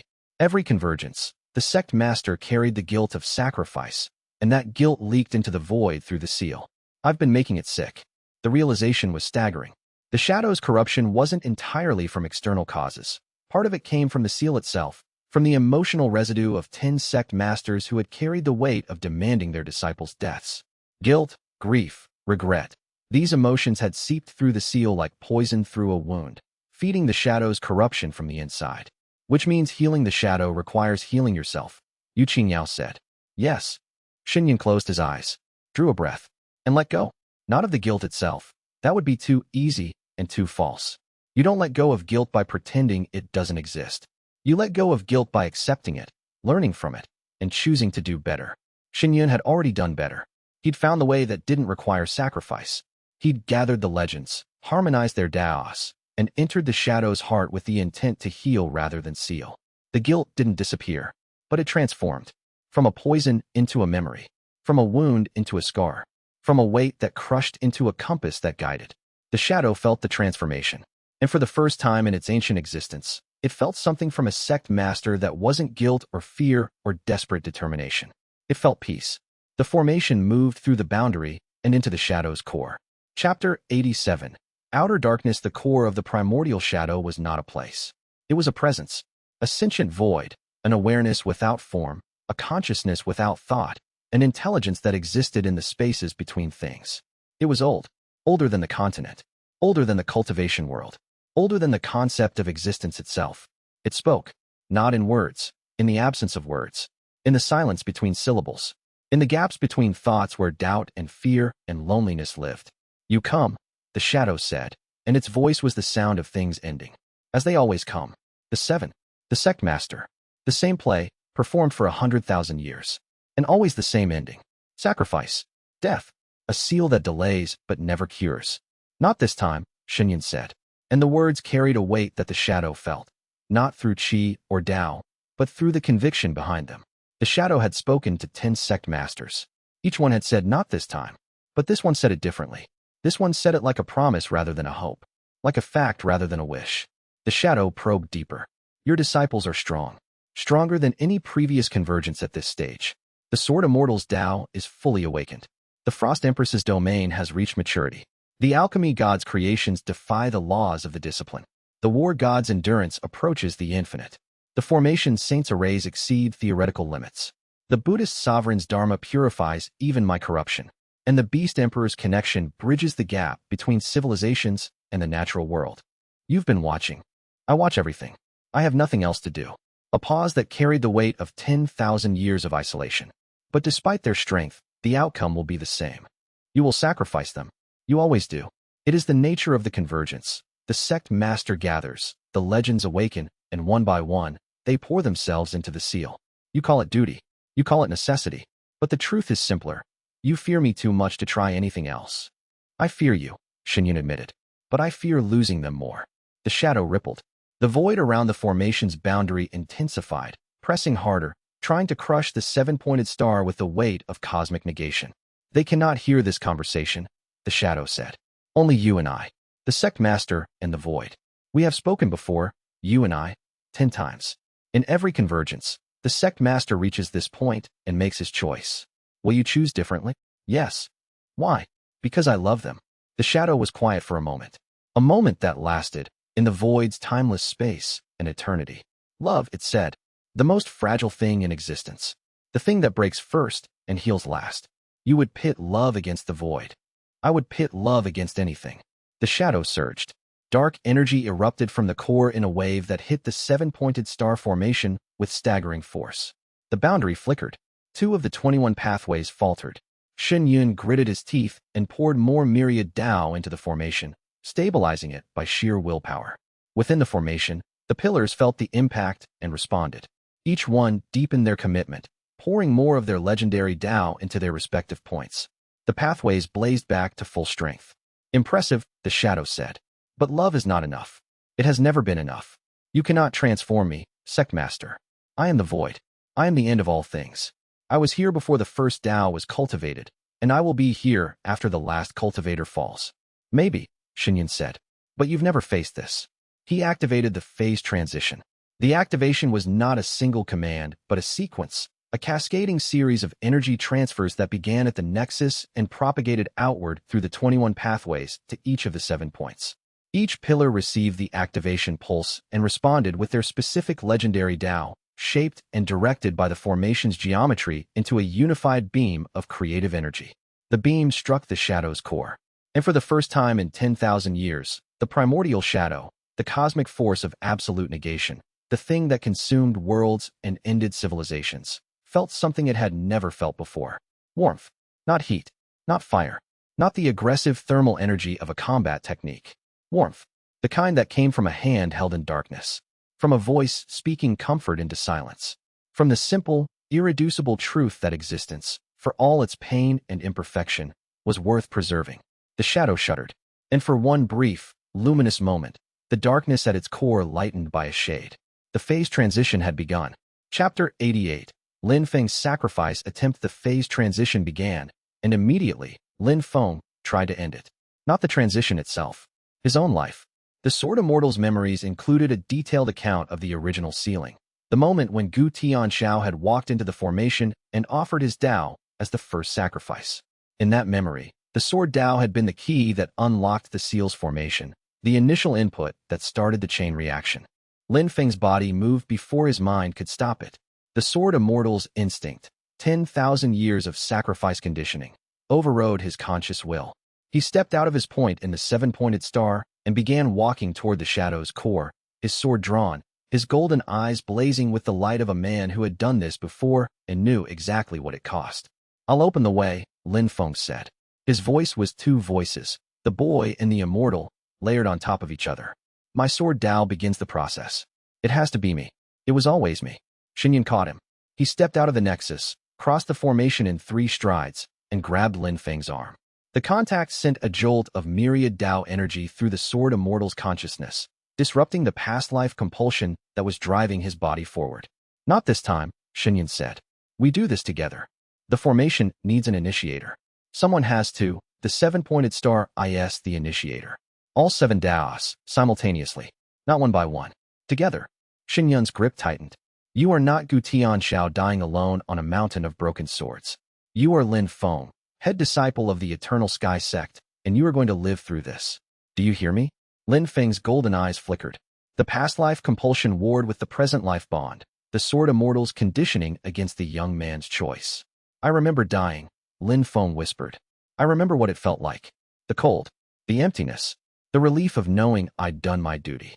His voice cracked. "And I remember the regret, the one thought I had as the seal consumed me. Next time, let it be different. It is different. This time, you don't die. None of you die. That's the whole point." Lin Feng looked at Shen Yun, at the sect master who had found him in an alley, trained him when no one else would, believed in him when he couldn't believe in himself. The boy who had given a nameless orphan a home and a purpose. For the first time in either of his lives, Lin Feng cried. Not from grief. From hope. The shattering of a pattern that had repeated for 100,000 years, broken by a simple act. Someone refusing to let him walk into the dark alone. "Okay," Lin Feng said. "Together." He returned to his point. The seven-pointed star reformed. And this time, when the phase transition activated, all 7 Taos fired simultaneously. Chapter 89. Zhao He holds the line. The phase transition required sustained output from all 7 points for hours. During those hours, the shadow fought back with everything it had. It sent manifestations. Not the mindless dark tendrils of before, but targeted assaults. Constructs of void energy shaped by the shadow's ancient intelligence into weapons designed to exploit each pillar's specific vulnerabilities. Against Lin Feng, it sent phantoms of broken swords, echoes of the mountain of shattered blades from his past life memories, designed to trigger the Sword Immortal's guilt and despair. Against Yu Qingyao, it sent images of frozen villages, her mother, her neighbors, the people she'd killed with uncontrolled powers, their faces twisted in accusation. Against Baijian, it sent the smell of failed pills, the acrid, chemical stench of alchemy gone wrong, designed to undermine the boy's confidence in his own abilities. Against Mei Xiang, it sent silence, an absence of formation energy so complete that her senses went dark, the formation saint's equivalent of blindness. Against Tong Li, it sent memories of the moment he'd failed to protect the old sect master, the Buddhist sovereign's greatest regret, replayed in excruciating detail. Against Su Ran, it sent the howls of dying spirit beasts, the beast emperor's deepest fear, the sound of nature in agony. Each manifestation was designed to break concentration, to disrupt the pillar's contribution to the seven-pointed star, to create gaps in the formation that the shadow could exploit. Zhao He got the worst of it. Against the war god, the shadow sent chains. Not physical chains, spiritual chains. The same formation brands that had been burned into his chest during 6 years of slavery. The same suppression fields that had held him in the mines. The same cage of helplessness and humiliation that had defined his existence before the Eternal Sky Sect. The chains materialized around his wrists, his ankles, his throat. Void energy chains that weighed nothing and crushed everything. They pulled at his spirit, his Tao, his very identity, trying to drag him back into the role of the slave, the broken thing that served others and had no worth of its own. Zhao He screamed. The sound was not the battle cry of the war god. It was the scream of a 20-year-old man who had been told, every day for 6 years, that he was nothing, that he was property, that his life had value only in what it produced for his masters. The chains tightened. His war Tao flickered. His point in the seven-pointed star dimmed. Zhao He. 6 voices, through the mandate. His sect. His family.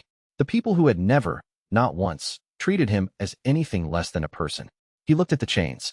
At the void energy that formed them. At the shadow's attempt to break him by turning his past against him. And he laughed. It was a terrible, beautiful, defiant laugh. The laugh of a man who had been to the bottom of hell and had climbed back out with nothing but his own 2 hands. I am not a slave, Zhao He said. His war Tao blazed. Red gold light erupted from his body, shattering the void chains like glass. I am the war god reborn. I am a pillar of the Eternal Sky Sect. And I hold the line. He poured everything into his point of the star. His war Tao. All of it. The full power of Lu Zhantian's legacy plus Zhao He's own unbreakable will surged through the formation, reinforcing every other pillar, shoring up every weakness, filling every gap. The effect of Zhao He's surge rippled through the entire seven-pointed star. Each pillar felt it through the mandate, a wave of raw, unstoppable determination that was less a spiritual energy and more a statement of fact. The war god's Tao was not just about fighting. It was about refusing to yield, about standing firm when every reasonable calculation said you should fall, about being the last thing standing when everything else had crumbled. Feng, at his point, felt the surge and answered it with sword intent, so sharp it made reality flinch.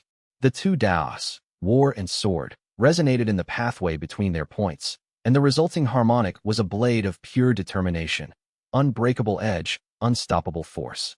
Yu Qingyao answered with ice so cold it approached absolute zero, not destructive cold, but preservative cold. The Frost Empress's gift for sustaining, for holding things in perfect stasis until they could be healed. Her Tao combined with Zhao He's through their shared pathway and produced something new, the ability to endure without suffering, to hold the line without being ground down by it. Bai Zhen answered with precision, adjusting, optimizing, ensuring that Zhao He's surge didn't burn out his meridians or deplete his reserves beyond recovery. The alchemy god's caretaker instinct, protecting the warrior from his own determination. Mei Xiang answered with structure, redirecting the surge's excess energy into formation reinforcement, preventing it from destabilizing the star's geometry. The formation saint, channeling raw force into productive patterns. Tong Li answered with peace, wrapping Zhao He's consciousness in dharma that prevented the war god's berserker instinct from taking control, allowing Zhao He to fight at maximum intensity without losing himself. Su Ran answered with life, channeling natural energy into Zhao He's body, replenishing what the surge spent, ensuring that the war god's endurance was backed by an endless supply of organic fuel. 7 answers to 1 statement. 7 Daos responding to 1 soul's refusal to break. The seven-pointed star didn't just blaze at maximum intensity. It blazed at a new maximum, one that exceeded its previous peak by a margin that the archives hadn't predicted was possible. The shadow recoiled. 3 hours and 47 minutes remaining, Bai Zhen reported. Zhao He set his jaw. I can do 3 hours standing on my head. He couldn't. No one could. But the claim was not about capability. It was about refusal. The refusal to break. The refusal to bend. The refusal, ever again, to kneel before anything that demanded his submission. The war god held the line. And through the mandate bond, 6 voices echoed his stance, and the seven-pointed star burned with the light of 7 souls who had each, in their own way, been told they were not enough, and had each, in their own way, proven the world wrong. Chapter 90. Bai Zhen's ultimate pill. 2 hours into the phase transition, Shun Yun's body began to fail. The strain of channeling half-step immortal energy through a mortal body, even one reinforced by the formation, was taking its toll. His meridians were cracked. His dantian, the seven-star constellation that served as his spirit-severing core, was overheating. His cells were burning out at a rate that even Tong Li's Dharma shield couldn't fully mitigate. "He's deteriorating," Zhen reported, his alchemy god senses monitoring Shen Yun's vital signs through the mandate bond. "If this continues, his body will give out before the phase transition completes." "What do we do?" Yu Qingyao's voice was tight with fear. "We give him what he needs." Zhen's expression shifted from concern to determination with the speed of someone switching between two well-practiced modes. The cheerful boy disappeared. The alchemy god emerged. "I've been studying his spiritual anatomy through the mandate bond for months. I know every meridian, every chi pathway, every cellular process. If I can create the right pill, the exact right pill, I can stabilize him long enough for the formation to complete." "Can you refine a pill in here?" Zhao He gestured at the void pressing against the formation's boundary.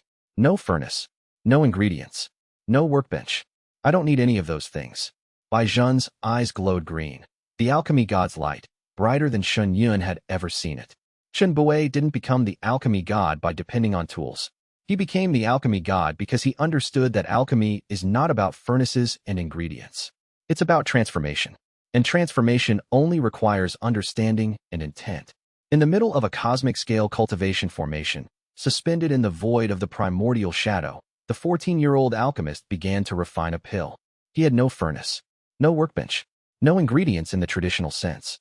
What he had was the alchemy god's complete knowledge of the fundamental nature of spiritual energy, the formation's ambient chi, and his own legendary Tao. He drew ingredients from the formation itself, extracting trace elements from the harmonized Tao streams, isolating specific frequencies of spiritual energy, combining them with the raw natural chi flowing from Su Rant's beast bond. His hands moved with a precision that went beyond human, each gesture calibrated to the molecular level, each manipulation guided by 10,000 years of accumulated alchemical understanding. The pill took shape in his palms. Not a physical pill, a spiritual one. A construct of pure, concentrated healing and restoration energy, shaped by the alchemy god's art into a form that could be administered directly to a cultivator's spiritual anatomy. The Tao Unification Pill. A mythical creation, described in the oldest alchemical texts as the pinnacle of the discipline. A pill that could temporarily unify a cultivator's disparate spiritual energies into a single, coherent whole, eliminating internal conflict and maximizing efficiency. No alchemist in recorded history had ever successfully refined one. Zhen did it in 12 minutes. In the void, without a furnace, while maintaining his point in a 7-pointed star formation. The effort nearly killed him. His chi depleted to a fraction of its normal level. His hands shook with exhaustion. His nose, the alchemy god's primary tool, bled from the sheer concentration required. But the pill floated above his palms, glowing with a light that was all 7 colors simultaneously. A tiny sun of pure restoration. "Shen Yun." Zhen's voice was a whisper, but it carried through the formation with perfect clarity. "Take this, please." The pill reached Shen Yun through the formation's nexus pathways. It entered his spiritual anatomy and detonated, not destructively, but restorative. His cracked meridians sealed. His overheating dantian cooled. His burning cells stabilized. The damage that had accumulated over 2 hours of impossible channeling was reversed in seconds. Shen Yun took a breath, a real breath, deep and clean, the first in hours that didn't feel like inhaling fire. Zhen, that was, don't thank me. Just survive. The alchemy god didn't give me his legacy, so I could watch my sect master die of overwork. The phase transition continued. Stronger now. The formation's output increased by 30% as Shen Yun's restored body channeled the myriad Tao with renewed efficiency. 3 hours and 12 minutes remaining, Zhen said. Then he slumped slightly, caught himself, and grinned his familiar, irrepressible grin. "Someone wake me when it's over." He didn't pass out, but it was a near thing. The other pillars felt his exhaustion through the mandate bond and quietly, without discussion, began compensating, each one increasing their energy output by a fraction to cover the gap left by Zhen's diminished capacity. It was the myriad Tao scripture's harmonization principle in its purest form. When one member weakened, the others strengthened to carry the load. No one fell because no one fell alone. Feng, whose sword Tao was the most offensively oriented and therefore the least suited to sustain passive output, found a new application for his power. Instead of projecting sword chi outward, he turned it inward, using the sword immortal's precision to optimize his own energy efficiency, squeezing more output from less input. The technique was something Gu Tianxiao had developed during long campaigns where resources were scarce. The ability to fight at peak effectiveness on minimal qi by eliminating every wasteful micromovement, every unnecessary fluctuation, every fraction of a second where energy was expended without return. He shared the technique through the mandate bond. Within minutes, all 7 pillars had adopted it, and the formation's overall efficiency jumped by 15%. Clever, Mei Xiang said, her formation saint's appreciation for elegant solutions coloring the word. Desperate, Lin Feng corrected. But if it works, it's strategy. Zhao He, at his point, maintained his war god's output with the same implacable endurance that had held gates against armies. The scarred warrior didn't speak often during the formation's operation. His contribution was entirely physical, a constant, unwavering stream of war Dao energy that served as the formation's backbone. If Lin Feng was the blade and Yu Qingyao was the domain, Zhao He was the wall, the foundation, the thing that held when everything else was shaking. Tong Li's dharma kept their minds clear. 6 hours of formation channeling was as much a mental challenge as a spiritual one. The monotony, the strain, the constant low-level anxiety of existing in a void that wanted to consume you. Without the Buddhist sovereign's protective peace, the psychological pressure would have broken them within the first hour. Tong Li's gift was not dramatic. It was essential, and Su Ran kept them connected to life itself. The Beast Emperor's bond was their anchor to the world outside the void, proof that the world still existed, that the mountains and rivers and forests were still there, that the spirit beasts still ran and flew and swam. That connection was hope made tangible, and hope, in the darkness, was the most valuable resource of all. Chapter 91. The Heart of Darkness. 3 hours into the phase transition, the shadow realized it was losing. The myriad Tao, the unified energy produced by the 7-pointed star and channeled through Shenyun, was converting void energy into neutral qi at an accelerating rate. The shadow's mass was shrinking. Its power was diminishing. The consumed landscape of the Azure region was beginning to reappear as the converted energy rebuilt reality from nothing. Mountains emerged from the void like whales surfacing from dark water. Rivers reformed, their courses traced by threads of restored qi. Forests materialized, bare at first, then greening as the natural energy cycles restarted. The conversion was working, and the shadow was afraid. You think you can change me? Its voice was weaker now, the cosmic certainty eroded by the relentless pressure of harmonized Tao. I am the void. I am the end. You cannot change the end. We're not changing the end, Shenyun said. We're proving that the end isn't the only option. He pushed the myriad Tao deeper into the shadow's core. The 7-pointed star blazed. 21 pathways of harmonized legendary Tao converged at the nexus and erupted outward in a sphere of creative energy that converted everything it touched. The shadow contracted. Its boundary pulled inward as the conversion consumed its edges, turning darkness to light, void to substance, absence to presence. The sphere of negation that had covered the Azure region began to shrink. Stop! The shadow's voice cracked with something that sounded, impossibly, like pain. You don't understand. I am not the enemy. I am the balance. Without me, creation expands without limit. Without negation, existence consumes itself. I am necessary. Shenyun paused. The words resonated with something the myriad Tao scripture had said, something he'd read but not fully understood until this moment. The Tao is not singular. The 10,000 paths are fingers of one hand. One hand, including the void, including negation, including the shadow. You're right, Shenyun said slowly. You are necessary. The universe needs balance. Creation and negation. Growth and decay. Existence and void. Then why? But you're not balanced. You've been corrupted. 10,000 years of possessing Su Kong, of feeding on fear and suffering and fragmentation, has turned you from a natural force into a consuming monster. You're not the void. You're a diseased void. And what we're doing isn't destroying you. It's curing you. The shadow was silent. The phase transition doesn't convert void to creation, Shenyun continued. It converts corrupted void to clean void. The natural negation that the universe needs, freed from the toxic accumulation of 10 millennia of parasitic existence. We're not killing you. We're healing you. Another silence. Then, very quietly, is that possible? We're about to find out. The exchange between Shenyun and the shadow was happening at a speed that transcended normal communication. Thoughts transferred through the boundary between void and existence in fractions of a second. But to the pillars, maintaining their points in the star, the conversation was visible as fluctuations in the formation's energy patterns. They couldn't hear the words, but they could feel the emotional content. the shadow's pain, its confusion, its ancient loneliness, and, most surprisingly, its capacity for self-reflection.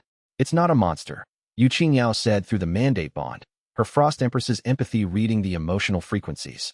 It's wounded, like I was, when Xinyun found me in the crater. Dangerous because of its pain, not its nature. The biggest beast in the forest is often the most frightened, Su Ran added, the Beast Emperor's understanding of creatures extending even to entities of cosmic scale.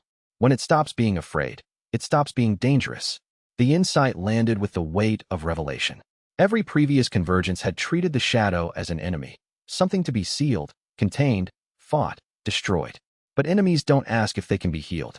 Enemies don't express fear of change. Enemies don't say, "Is that possible?" in a voice that carries 10 millennia of hope. The shadow wasn't the enemy. The corruption was the enemy. And corruption could be cured. The shadow's question, genuine, confused, vulnerable, changed everything. This was not the cosmic monster they'd been fighting. This was a sick creature, corrupted by millennia of toxic accumulation, driven to consume not by malice, but by a disease it couldn't cure itself. Xinyun looked at the shadow's core with new eyes. The alchemy god's legacy, flowing through Bai Zhan's point in the formation, gave him diagnostic sight, the ability to see spiritual pathology the way a doctor saw physical disease. What he saw was not healthy void. It was inflamed, infected, swollen with the accumulated toxins of 10,000 years of parasitic possession. Every soul the shadow had consumed through Su Kong, every cultivator, every sect, every living thing, had left a residue. Those residues were the corruption. Remove them, and the shadow returned to its natural state. I understand now, Xinyun said, and the understanding was complete, bone deep, the kind that changed everything it touched. The convergence was never meant to seal the shadow. It was meant to heal it. The original Shen Tianyu had the right idea, but the wrong method. Sacrifice creates more residue, more pain, more loss, more toxin. It's like treating an infection by giving the patient more of the disease. Then what's the treatment? Feng asked. Harmony. Clean Dao. The purest energy in existence. The energy of 7 legendary Daos, freely given, harmonized into a unified whole, applied not as a weapon but as medicine. He looked at each of his pillars. We're not warriors fighting a monster. We're healers curing a patient. And the medicine is everything we are. Chapter 92. The Myriad Dao Convergence. Shen Yun activated the final level of the Myriad Dao scripture. The technique was called the convergence, the ultimate expression of the harmonization principle. Not 7 Daos combined into one. 7 Daos and 1 void, integrated into a whole that was greater than any of its parts. 8 components. 8 elements of reality. Creation and negation, balanced, harmonized, unified. The formation shifted. The 7-pointed star added an 8th point, not occupied by a person, but by the shadow itself. The void energy at the shadow's core, no longer fighting the transformation, tentatively fed into the formation's network. The effect was staggering. The formation's power doubled, then tripled. The conversion rate accelerated beyond anything the archives had predicted. The shadow's corrupted energy was being processed at a rate that would clear the Azure region in minutes rather than hours. But the cost was equally staggering. Shen Yun, channeling 8 Daos through a mortal body, felt his cultivation explode past half-step immortal and into the threshold of true immortal. His cells screamed. His meridians blazed. His consciousness fragmented and reformed a dozen times in a single second. The Dao unification pill's effects held. Bai Zhan's impossible creation sustained Shen Yun's body through stresses that should have disintegrated him. But the pill was finite, and its power was fading. Hold on. Yu Qingyao poured her life force into the mandate bond. Not her qi, not her Dao, but her actual life force. The energy of her living soul, offered freely, sustaining the man she loved through his final, impossible effort. Don't. Shen Yun tried to refuse the offering. This isn't sacrifice, she said fiercely. This is love. There's a difference. One by one, the other pillars followed. Not sacrifice, support. Not death. Life, shared willingly, offered freely. The mandate bonds blazed with an energy that wasn't any single Dao, but all of them, amplified by the most powerful force in existence, the choice to stand together. Chapter 93. The primordial shadow fights back. The shadow, in its last moments of corruption, struck back with everything it had remaining. It sent visions. Not to the pillars this time, to Shen Yun. Direct, personal, devastating. He saw his father's death. Not the sanitized version he'd been told as a child, but the real version. The slow, painful decline of a man who'd given too much of himself to a sect that demanded everything. The guilt of knowing his father had died because the sect master's mandate had drained him. He saw Wu Daoming's final moments.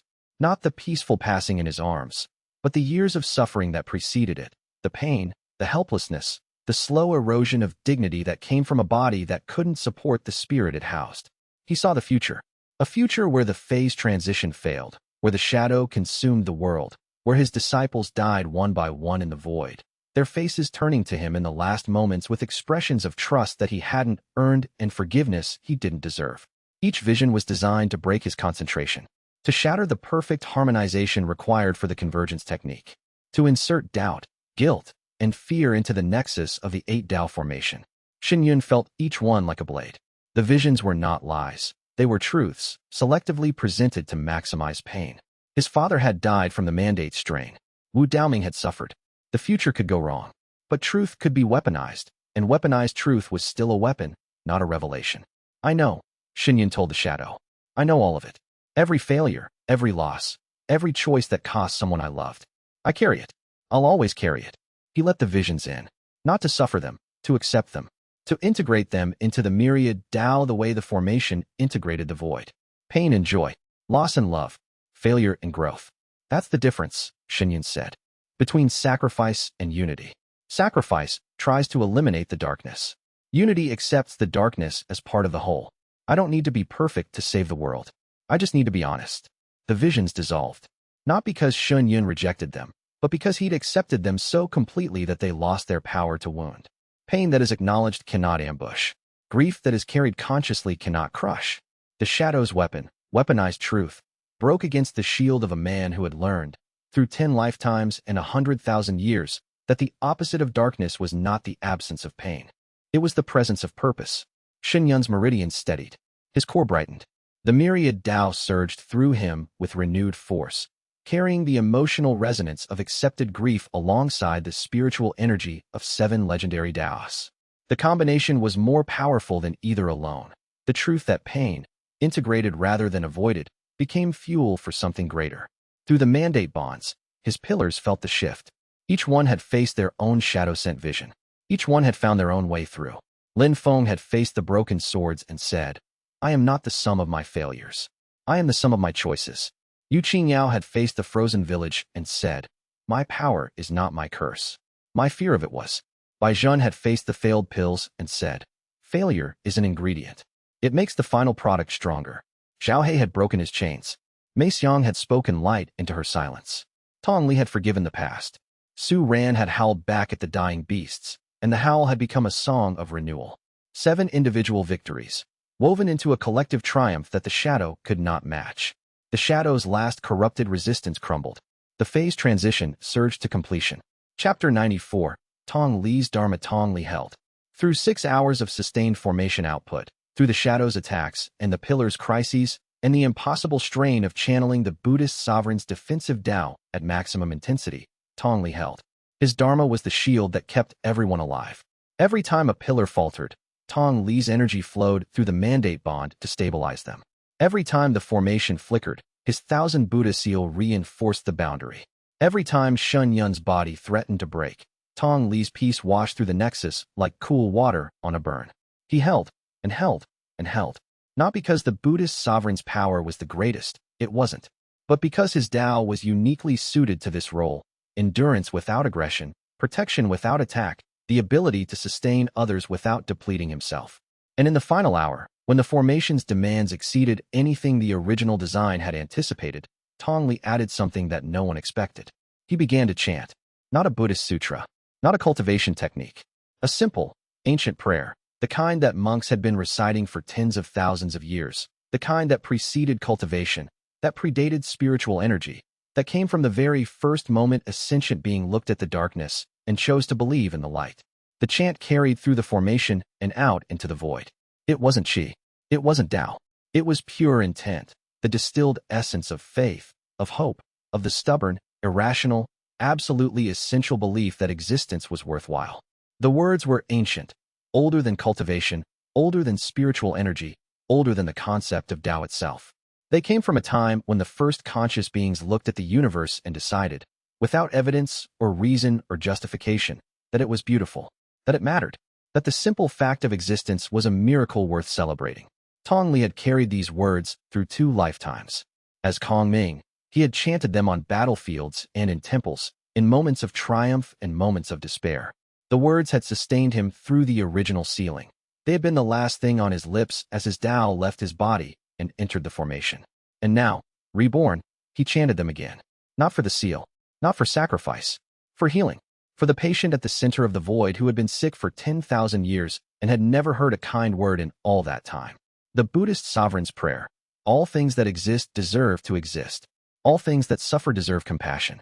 All things that are lost deserve to be found. And all things that are broken deserve to be mended.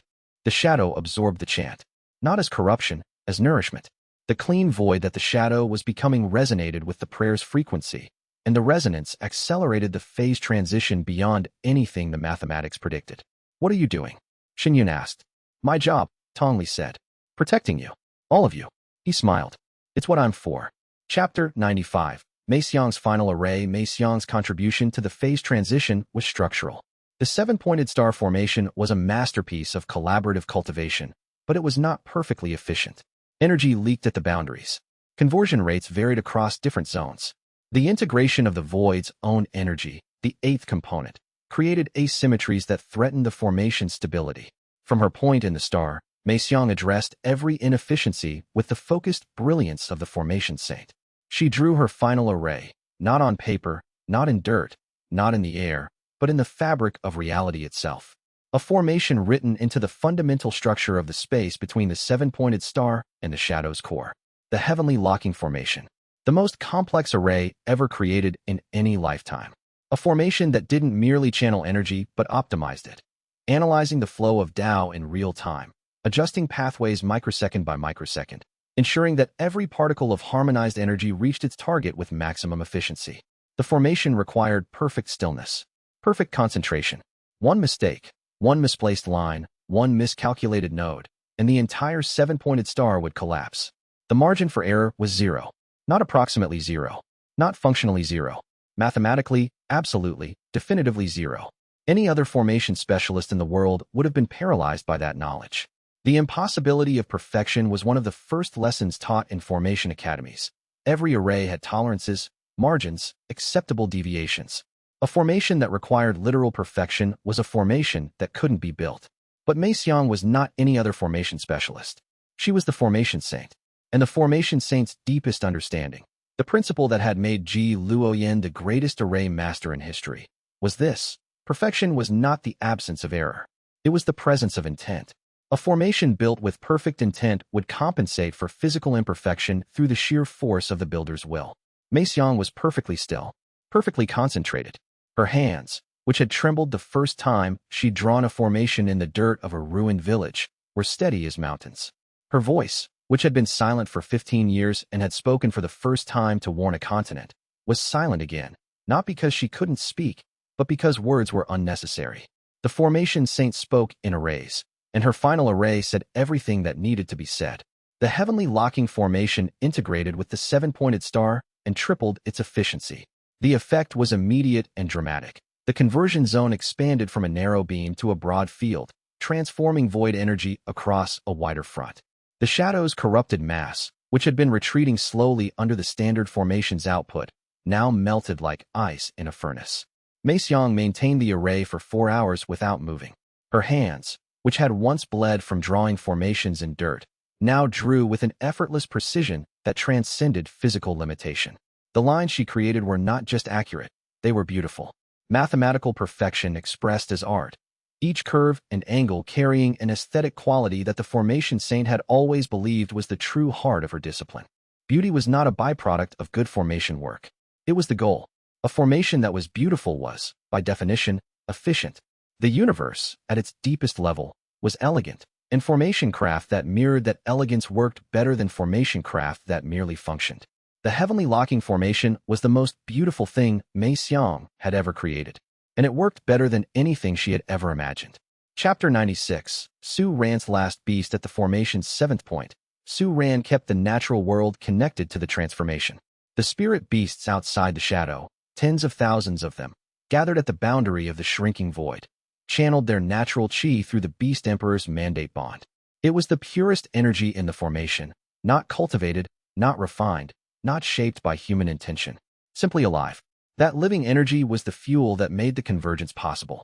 The 7 legendary Daos provided the pattern. The myriad Dao provided the direction.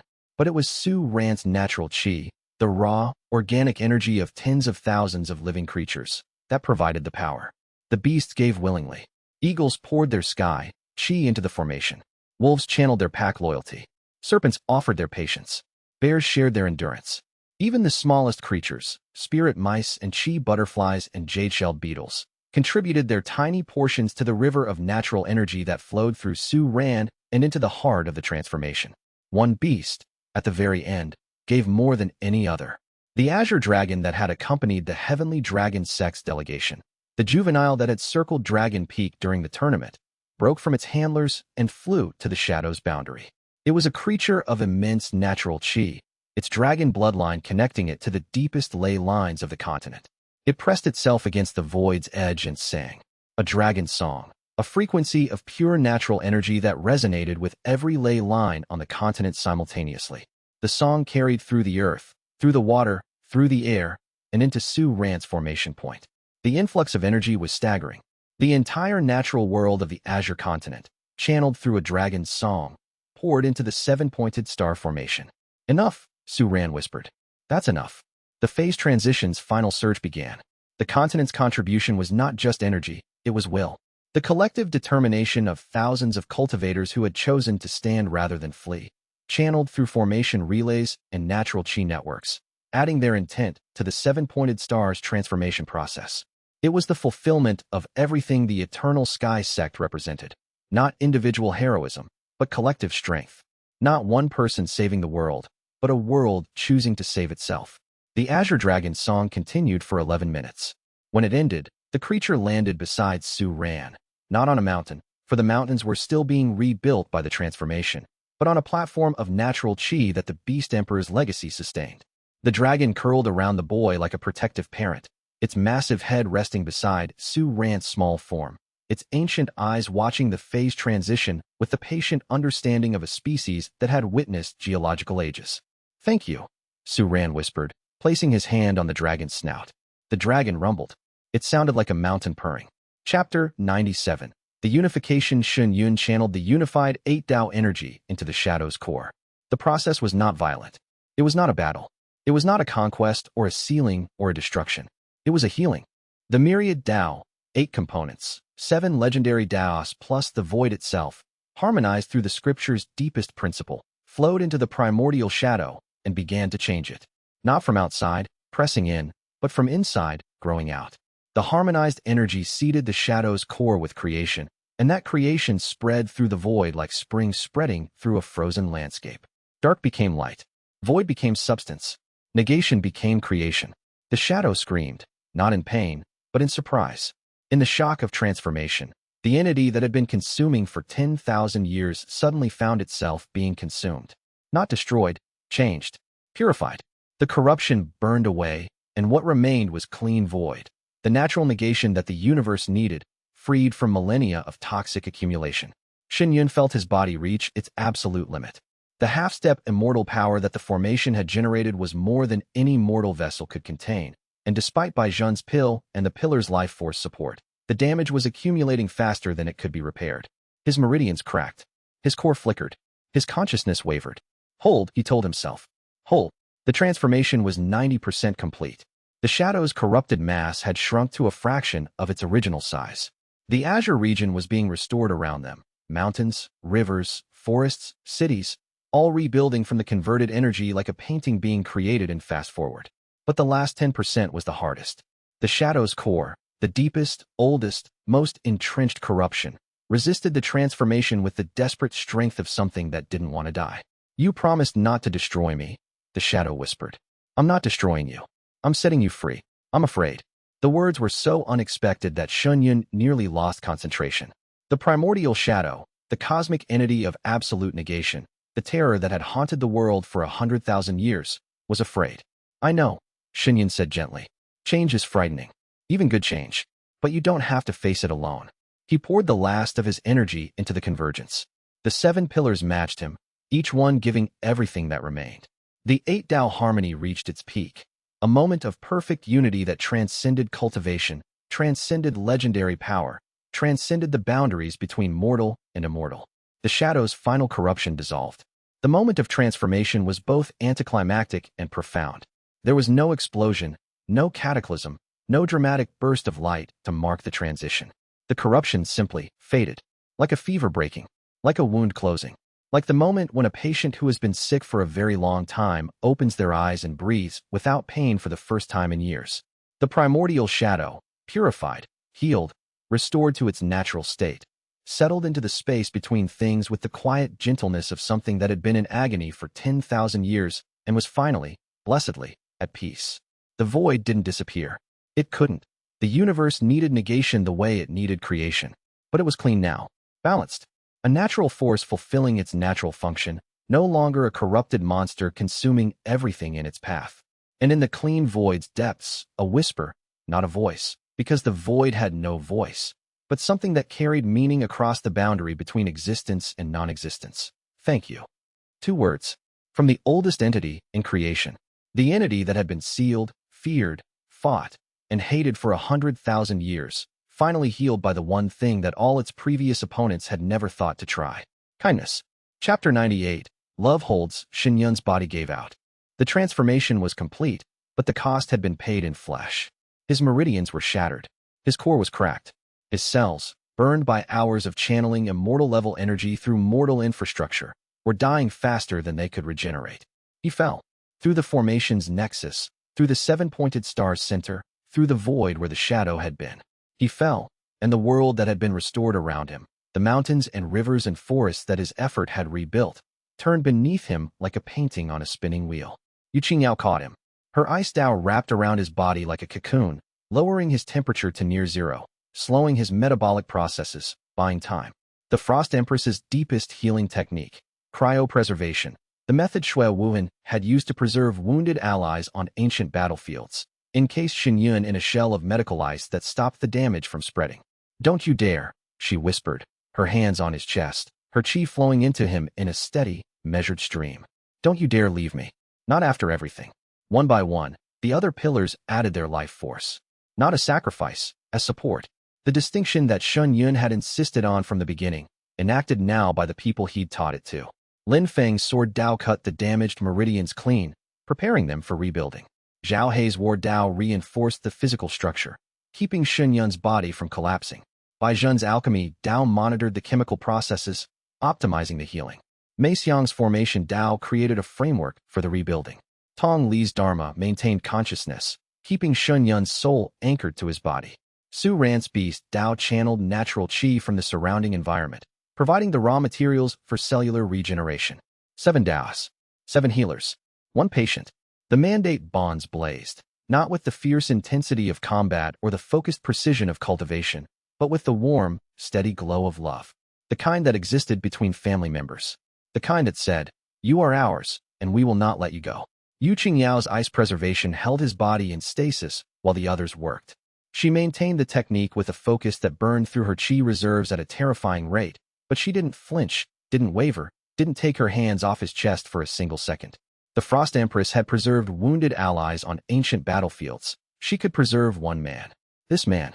The one who had sat down in her frozen crater and taught her to breathe when the whole world was afraid of her. Lin Feng's sword Dao worked with surgical precision on the damaged meridians, cutting away corrupted tissue and creating clean edges for regrowth. The sword Immortal's blade, which could cut dimensions, now cut at the cellular level, the most delicate work the sword Dao had ever performed. Zhao Hei's war Dao reinforced Shen Yun's physical structure, pouring endurance into failing bones and muscles. Bai Zhen, nearly depleted from creating the Dao unification pill, monitored every chemical and spiritual reaction with the alchemy god's diagnostic precision. Mei Xiang created a structural blueprint, a formation drawn on Shen Yun's chi pathways that guided the rebuilding process. Tong Li's Dharma anchored Shen Yun's soul to his body, preventing the drift into unconsciousness that would have ended everything. And Su Ran channeled the natural world's abundance through the Beast Emperor's bond, providing raw material for cellular regeneration. The key difference from 10,000 years ago.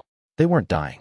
They were sharing their strength, their energy, their life force, not to fuel a seal, but to save one man, one person, their sect master, their leader, their family. It was the act that the myriad Tao scripture had been written to enable. Not a grand technique, not a cosmic formation, not a legendary power. Just 7 people choosing to hold someone they loved until the crisis passed. The simplest thing in the world, made possible by 10,000 years of trying and 100,000 years of learning. Shen Yun's heartbeat stabilized. His breathing steadied. His meridians, guided by 7 legendary Daos working in perfect harmony, began to rebuild. Chapter 99. Dawn. The primordial shadow dissolved completely at sunrise. The timing was poetic, or perhaps inevitable. The transformation's final phase coincided with the moment when the Azure continent's eastern horizon blazed with the light of a new day, and the last traces of corrupted void energy dissipated into the morning air like darkness fleeing the dawn. Where the shadow had been, there was nothing. Not void, not negation, just space. Clean, natural, balanced space where reality existed in its normal state, with the natural void between things serving its proper purpose, giving creation room to breathe. The Azure continent was restored. Not perfectly. The rebuilding process had recreated the landscape from converted energy, and some details were different. Mountains stood in slightly different positions. Rivers followed subtly altered courses. Forests contained species mixes that didn't quite match the originals. But the essential character of the land was intact. The chi veins pulsed. The ley lines flowed. The spiritual ecology of the continent, the interconnected web of natural energy that sustained all cultivation, was whole. The 7 pillars descended from the formation circle as the last traces of void energy dissipated. Their bodies were battered, their chi reserves depleted, their legendary Daos temporarily dimmed by the immense output of the past 6 hours. But they were alive. All of them. Every single one. The realization settled over them slowly, like the dawn light warming the restored landscape. They were alive. No sacrifice. No death. No soul consumed by the seal. For the first time in 100,000 years, the convergence had ended without a funeral. Zhen sat down on the restored mountainside and laughed. It was the laugh of a 14-year-old boy who had been carrying the memories of a god and the weight of a world, and was suddenly, overwhelmingly relieved. Zhao He joined him. The war god's laugh, deep and rumbling, shaking the ground. Tong Li produced his wine jug from somewhere, no one asked where, and drank deeply. Mei Xiang drew a formation character in the air that spelled JOY, and the character hung there, glowing, until the morning light absorbed it. Su Ran was asleep. The 12-year-old had exhausted himself channeling the natural world's energy for 6 hours straight, and he'd fallen asleep the moment the formation deactivated. The silver wolf that had followed him from the eastern wilderness curled around his small body like a blanket. Feng sheathed his sword, and the gold in his eyes dimmed to its normal subtle glint. The Sword Immortal's legacy was quiet for the first time in months, not gone, but at peace. The endless drive to cut, to sever, to sacrifice had been replaced by something softer, the contentment of a blade that had found its sheath. The corrupted cultivators who had formed the Void Sovereign's army returned to consciousness. The Shadow's parasitic control released with its dissolution, and 5,000 men and women who had been puppet for months, some for years, some for centuries, found themselves lying on mountain slopes and valley floors, blinking in the sunrise, wondering if what they remembered was a nightmare. Many wept. Many laughed. Many did both. The process of freeing them was itself a kind of healing. As the Shadow's corruption dissolved, the parasitic control it had exerted on the army's cultivators released in waves. Each freed cultivator experienced a moment of disorientation, the sudden restoration of autonomy after months or years of puppet existence, followed by an emotional release that the medical cultivators on site described as spiritual decompression. Zhen, despite his own exhaustion, oversaw the triage. He organized the freed cultivators into groups based on the severity and duration of their possession, distributing restoration pills and directing the allied sect's healers to priority cases. The alchemy god's medical knowledge proved invaluable. Many of the freed cultivators had sustained spiritual injuries from the Shadow's control that conventional healing couldn't address. Zhen developed a rapid treatment protocol on the spot, drawing from Chun Bui's memories of treating large-scale spiritual trauma after ancient battles. Among the freed were cultivators from 30 different sects that had been conquered and absorbed by the Shadow through Su Kong's body over the centuries. Their leaders, freed from puppet status, immediately sought out Shen Yun to offer gratitude and pledges of alliance. Within hours of the Shadow's dissolution, the Eternal Sky Sect's allied network had tripled. I didn't plan this, Shuiyue told Yu Qingyao as yet another sect leader bowed before him. No, but you earned it. She paused. You saved them. Not just us. Not just the continent. You saved 5,000 people from the worst kind of imprisonment, and they know it. This isn't political alliance, it's gratitude. And gratitude, from people who were enslaved, is the most unbreakable bond in the cultivation world. She was right. The freed cultivators didn't ally with the Eternal Sky Sect because of its power or its reputation. They allied because Shuiyue had fought to save a world that included them. People he'd never met. People who had been his enemies. People the Shadow had forced to attack his home. He'd save them anyway. Not as an afterthought. As a purpose. That kind of leadership didn't need treaties to sustain it. It sustained itself. Su Kong, the real Su Kong, the man beneath the monster, sat on the Eternal Sky Sect's restored central peak. Rebuilt by the transformation's creative energy, subtly different but essentially the same, and watched the dawn with the stunned expression of someone who had been in darkness for 10,000 years and was seeing light for the first time. Lady Feng Shuiyue sat beside him, saying nothing, simply being present. Is it over? Su Kong asked. The shadow is healed. It's returned to its natural state, the void between things, the balance to creation. It will never consume again. Lady Feng's ancient eyes were wet. You're free. Free. He tested the word like someone learning a new language. I don't know what that means anymore. You'll learn. You have time now. Lady Feng's voice was gentle, the gentleness of someone who had watched 10 convergent cycles end in tragedy and was witnessing, for the first time, one that ended in redemption. All the time in the world. Su Kong looked at the sunrise. His eyes, brown, human, clear, filled with tears that he let fall freely. It's beautiful, he said. I remember thinking that. 10,000 years ago, before the shadow took me, I was standing on a mountain, watching the sunrise, and I thought, the world is beautiful. Then the darkness came, and I forgot. He wiped his eyes. I won't forget again. Around them, the restored continent stirred with the cautious energy of a world testing its own survival. Birds sang, spirit birds and mundane ones alike, their calls filling the morning air with a sound that was simultaneously ordinary and miraculous. Trees that had been consumed and recreated rustled in a breeze that carried scents of pine and earth and the faintest trace of spiritual energy. The chi veins beneath the mountains pulsed with renewed power, and the ley lines hummed with a vitality that hadn't been felt in months. The world was alive. Still. Again. Forever, if they had anything to say about it. On the central peak's highest point, the watchtower that Shuiyue had once sat on with Yu Qingyao, watching stars and talking about trust, the 7 pillars gathered around their sect master. Shuiyue was alive. Barely. His body was a patchwork of healing and damage, sustained by the combined life force of 7 legendary disciples. His cultivation was in flux. The aftermath of channeling immortal-level energy through a mortal body had left his core in a state that defied conventional classification. He was, according to Bai Zhan's diagnostic assessment, half-step immortal on paper, but functionally a mess. I feel like I got hit by a mountain, Shuiyue groaned. You essentially were, Bai Zhan said. Several mountains, actually. Channeling the myriad Tao at that intensity for 6 hours is equivalent to being struck by the complete spiritual mass of the Azure continent approximately 4 times. Only 4. I would have guessed 5.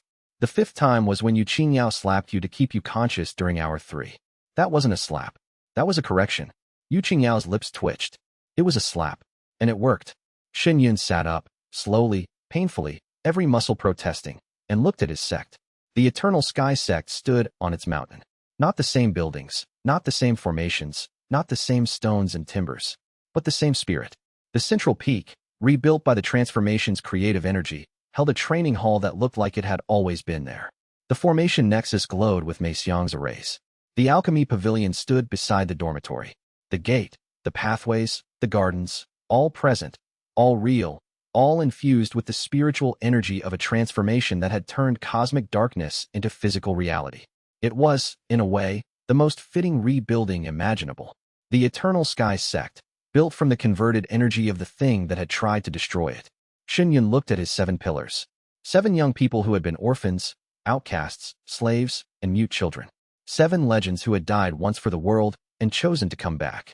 7 roots that had anchored a tree that had grown tall enough to touch the sky.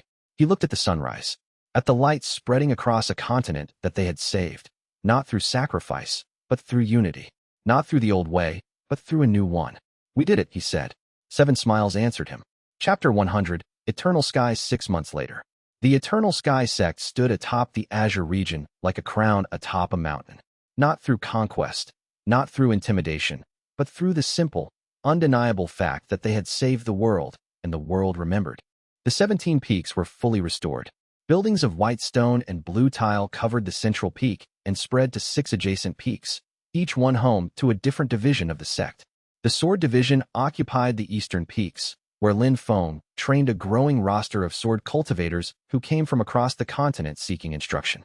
The Ice Division held the northern peaks, where Yu Qingyao's controlled domain created a permanent winter training ground that produced some of the strongest ice cultivators in the Azure region.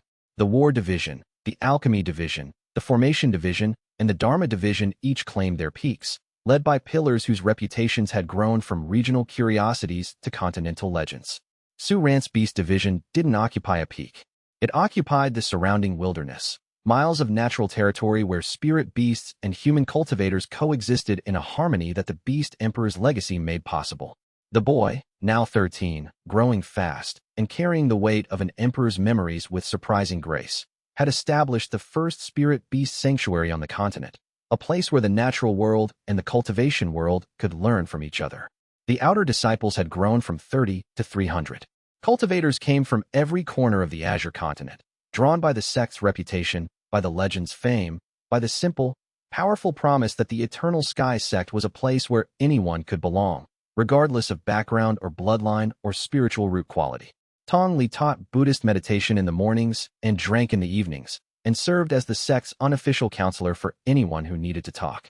His dharma permeated the sect's chi veins, creating a passive field of peace and resilience that made the Eternal Sky Sect feel, to anyone who visited, like the safest place in the world. Zhen had turned the Alchemy Pavilion into the continent's premier pill production facility.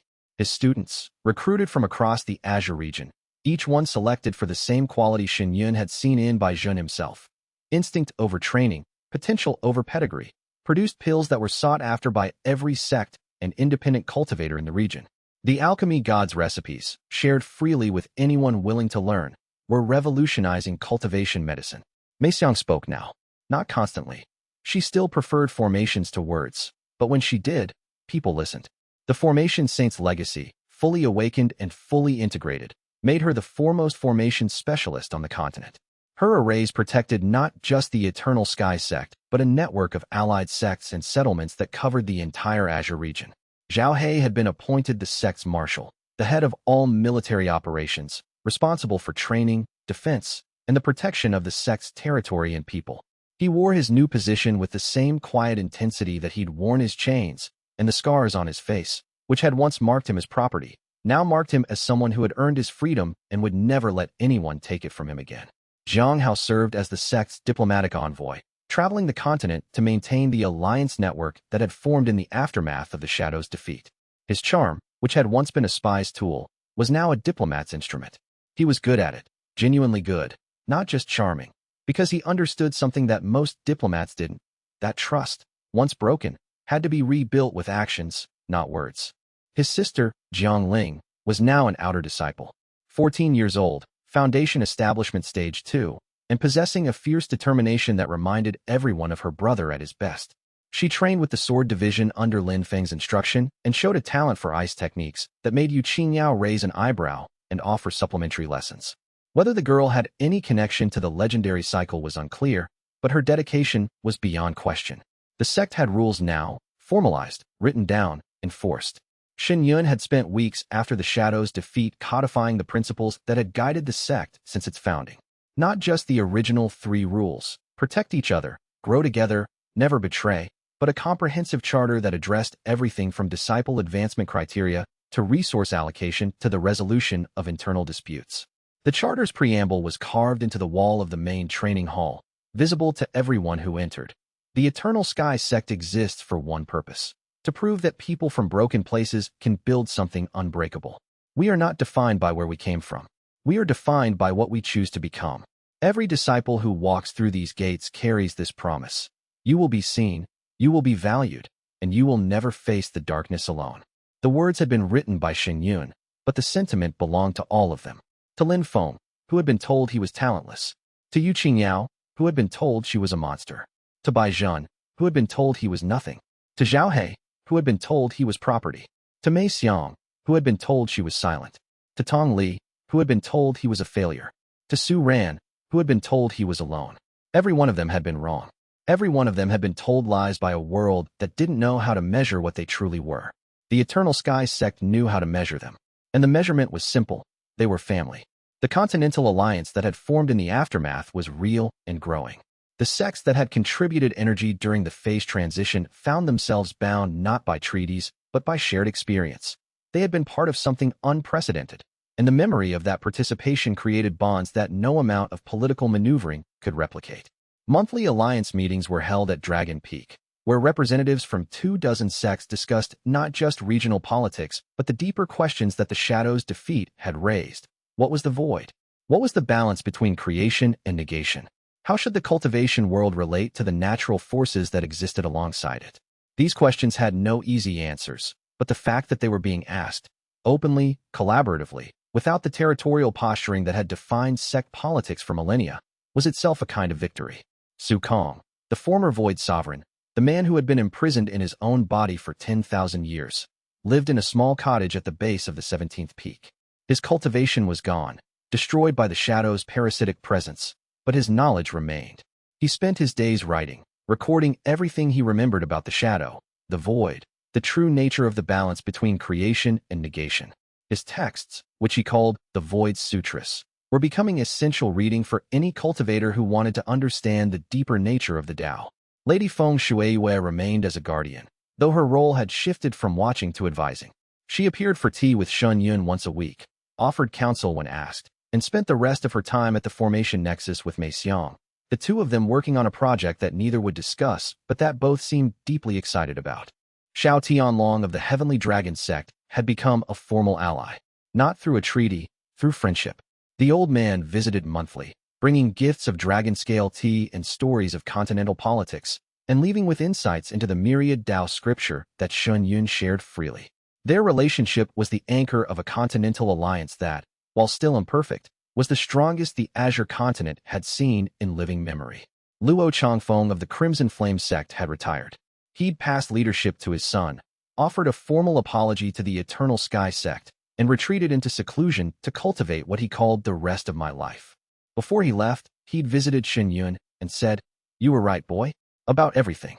Then he'd bowed, deep, genuine, the bow of a man who had spent a century building the wrong things and finally understood it, and walked into the mountains alone. And Shen Yun stood on the 17th peak, Wu Daoming's peak, the highest point of the Eternal Sky sect, rebuilt by the transformation's energy and dedicated as a memorial to the Grand Elder who had given everything for the sect's survival. A stone marker bore the old man's name and his final words, "Build something worthy." The rebuilt 17th peak was both memorial and promise. Wu Daoming's grave remained, carefully preserved during the transformation, the stone marker standing exactly where Shen Yun had placed it months ago. Beside it, a new addition, a garden of spirit plants that Bai Zhen tended personally, each species chosen for its significance. Dragon's blood grass for courage, white lotus root for purity, moonveil root for guidance. The herbs grew strong and the mountains restored qi, and their scent drifted across the peak on every breeze, a living tribute to the Grand Elder who had given everything so that one stubborn boy could rebuild a sect. Shen Yun visited every morning. He sat beside the grave, sometimes talking, sometimes silent, always bringing tea, the good kind, the kind Wu Daoming had loved, properly brewed and respectfully served to a man who could no longer drink it. The other pillars visited too, in their own ways. Lin Feng left sword marks on a practice stone nearby, each mark representing a technique mastered, a silent report to the old man who had watched his sword qi awaken with ancient, knowing eyes. Yu Qingyao left ice flowers that never melted, crystalline blooms of cold element beauty that accumulated over months into a garden of frozen light. Zhao He left nothing visible, but he stood at the grave for 10 minutes each week, his scarred face peaceful, his chain weapon absent, paying his respects to the first person who'd ever called him Young One, without it being a command. He was 20 now, half-step immortal in cultivation, though his path had been so unconventional that conventional realm labels barely applied. The 7-star constellation in his dantian, the myriad Tao core, pulsed with the combined resonance of 7 legendary Daos, and through the mandate bonds, he could feel each of his disciples as clearly as his own heartbeat.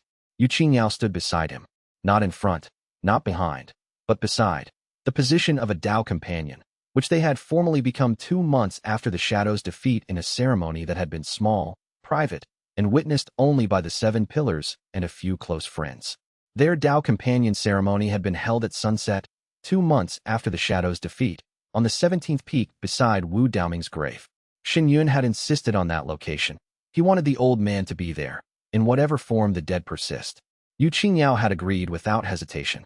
The ceremony was attended only by the 7 pillars and Lady Feng Shuiyue, who served as the officiating elder. Lin Feng stood as the sword-bearer, holding the ceremonial blade that symbolized the cutting of old ties and the forging of new ones. Tong Li chanted the blessing, not a Buddhist sutra, but a simple prayer of his own composition that wished the couple warmth in every winter and frost in every fire, so that balance may forever attend their joined path. Bai Zhen had made the bonding pills, a matched pair, one warm and one cold, that the couple consumed simultaneously. The pills synchronized their qi cycles, creating a permanent harmonic bond that meant they would always be able to feel each other's emotional state across any distance. It was the alchemical equivalent of a wedding ring, and Bai Zhen had spent 3 weeks perfecting the formula. Zhao He had forged the ceremonial chains, not the chains of bondage, but the chains of choice, small linked bracelets of spirit metal that symbolized voluntary connection. The war god's hands, which had been chained against his will for 6 years, created these chains willingly, and the irony was not lost on anyone. Xiang had drawn the formation, a Dao companion bonding array that glowed beneath their feet as they spoke their vows, a formation that would persist in the sect's qi veins forever, a permanent record of the choice 2 people made on a mountain at sunset. Su Ran had brought the spirit beasts, a honor guard of 12 wolves, eagles, serpents, foxes, that formed a circle around the ceremony, their natural qi adding a blessing that no human cultivation could replicate. The natural world, witnessing and approving.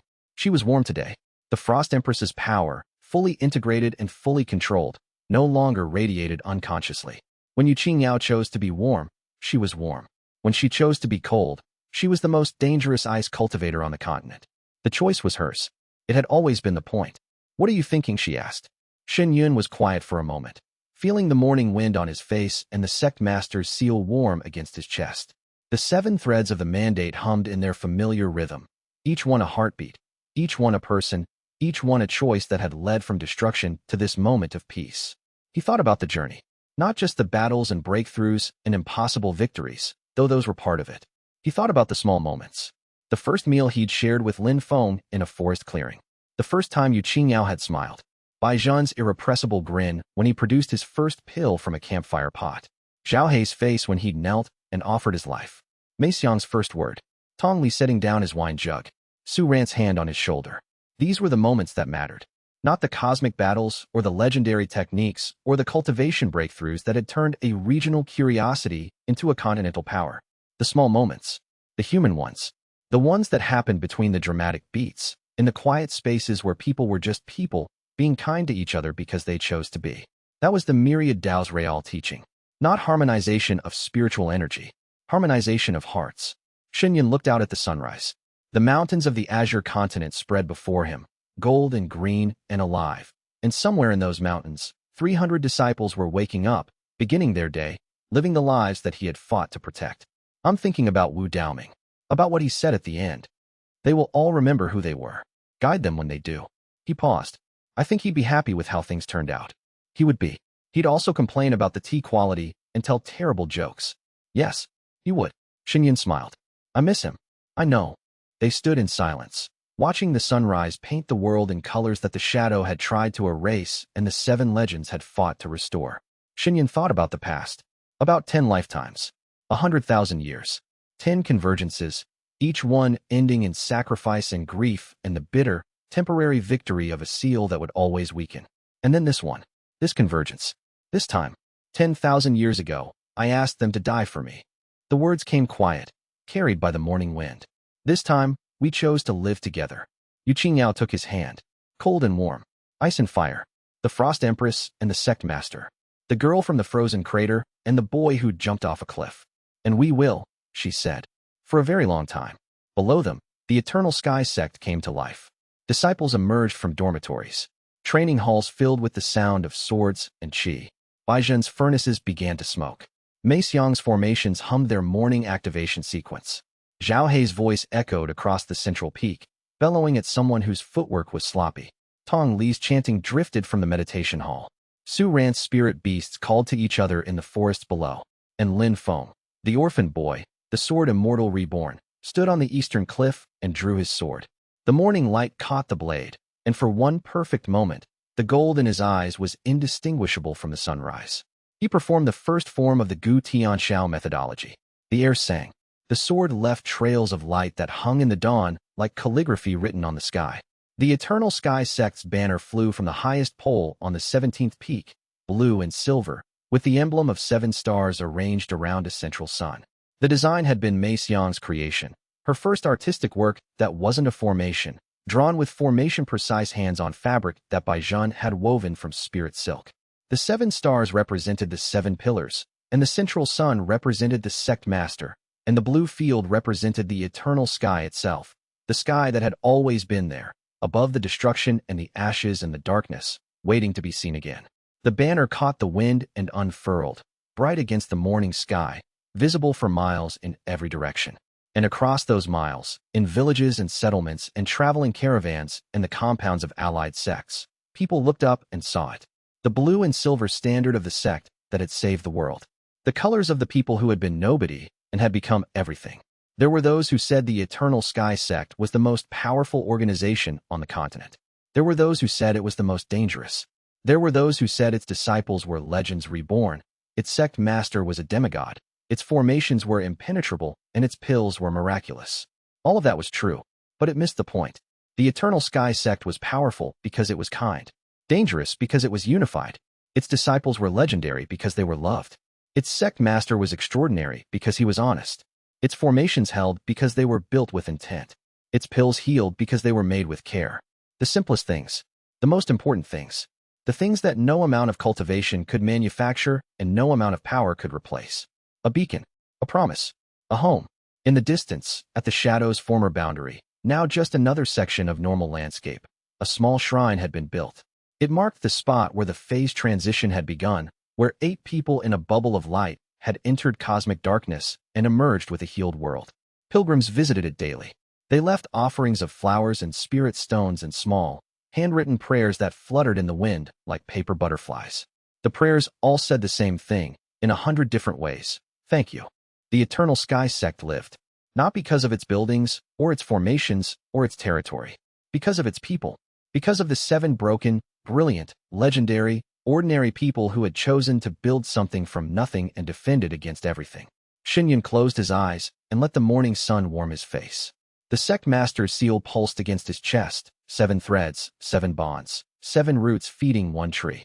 The tree was strong now, strong enough to weather any storm. Its roots went deep, 7 roots, planted in ashes and watered with purpose, anchored in a foundation of shared experience and mutual devotion that no force in the universe could shake. Its branches reached wide, 300 disciples, each one carrying the sect's promise into the world. And its leaves, green and gold in the morning light, rustled with the sound of a living thing that had no intention of dying. The Eternal Sky Sect would endure, not because of its power, not because of its legends, not because of the cosmic transformation that had saved the world.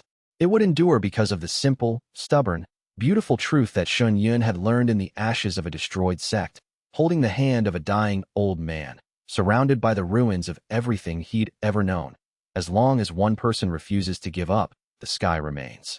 And the sky above them was eternal. And so the Tao continues. If this journey moved you, leave a like and share your thoughts in the comments below. Subscribe and ring the bell. More stories await on the path ahead. Until next time, fellow cultivators.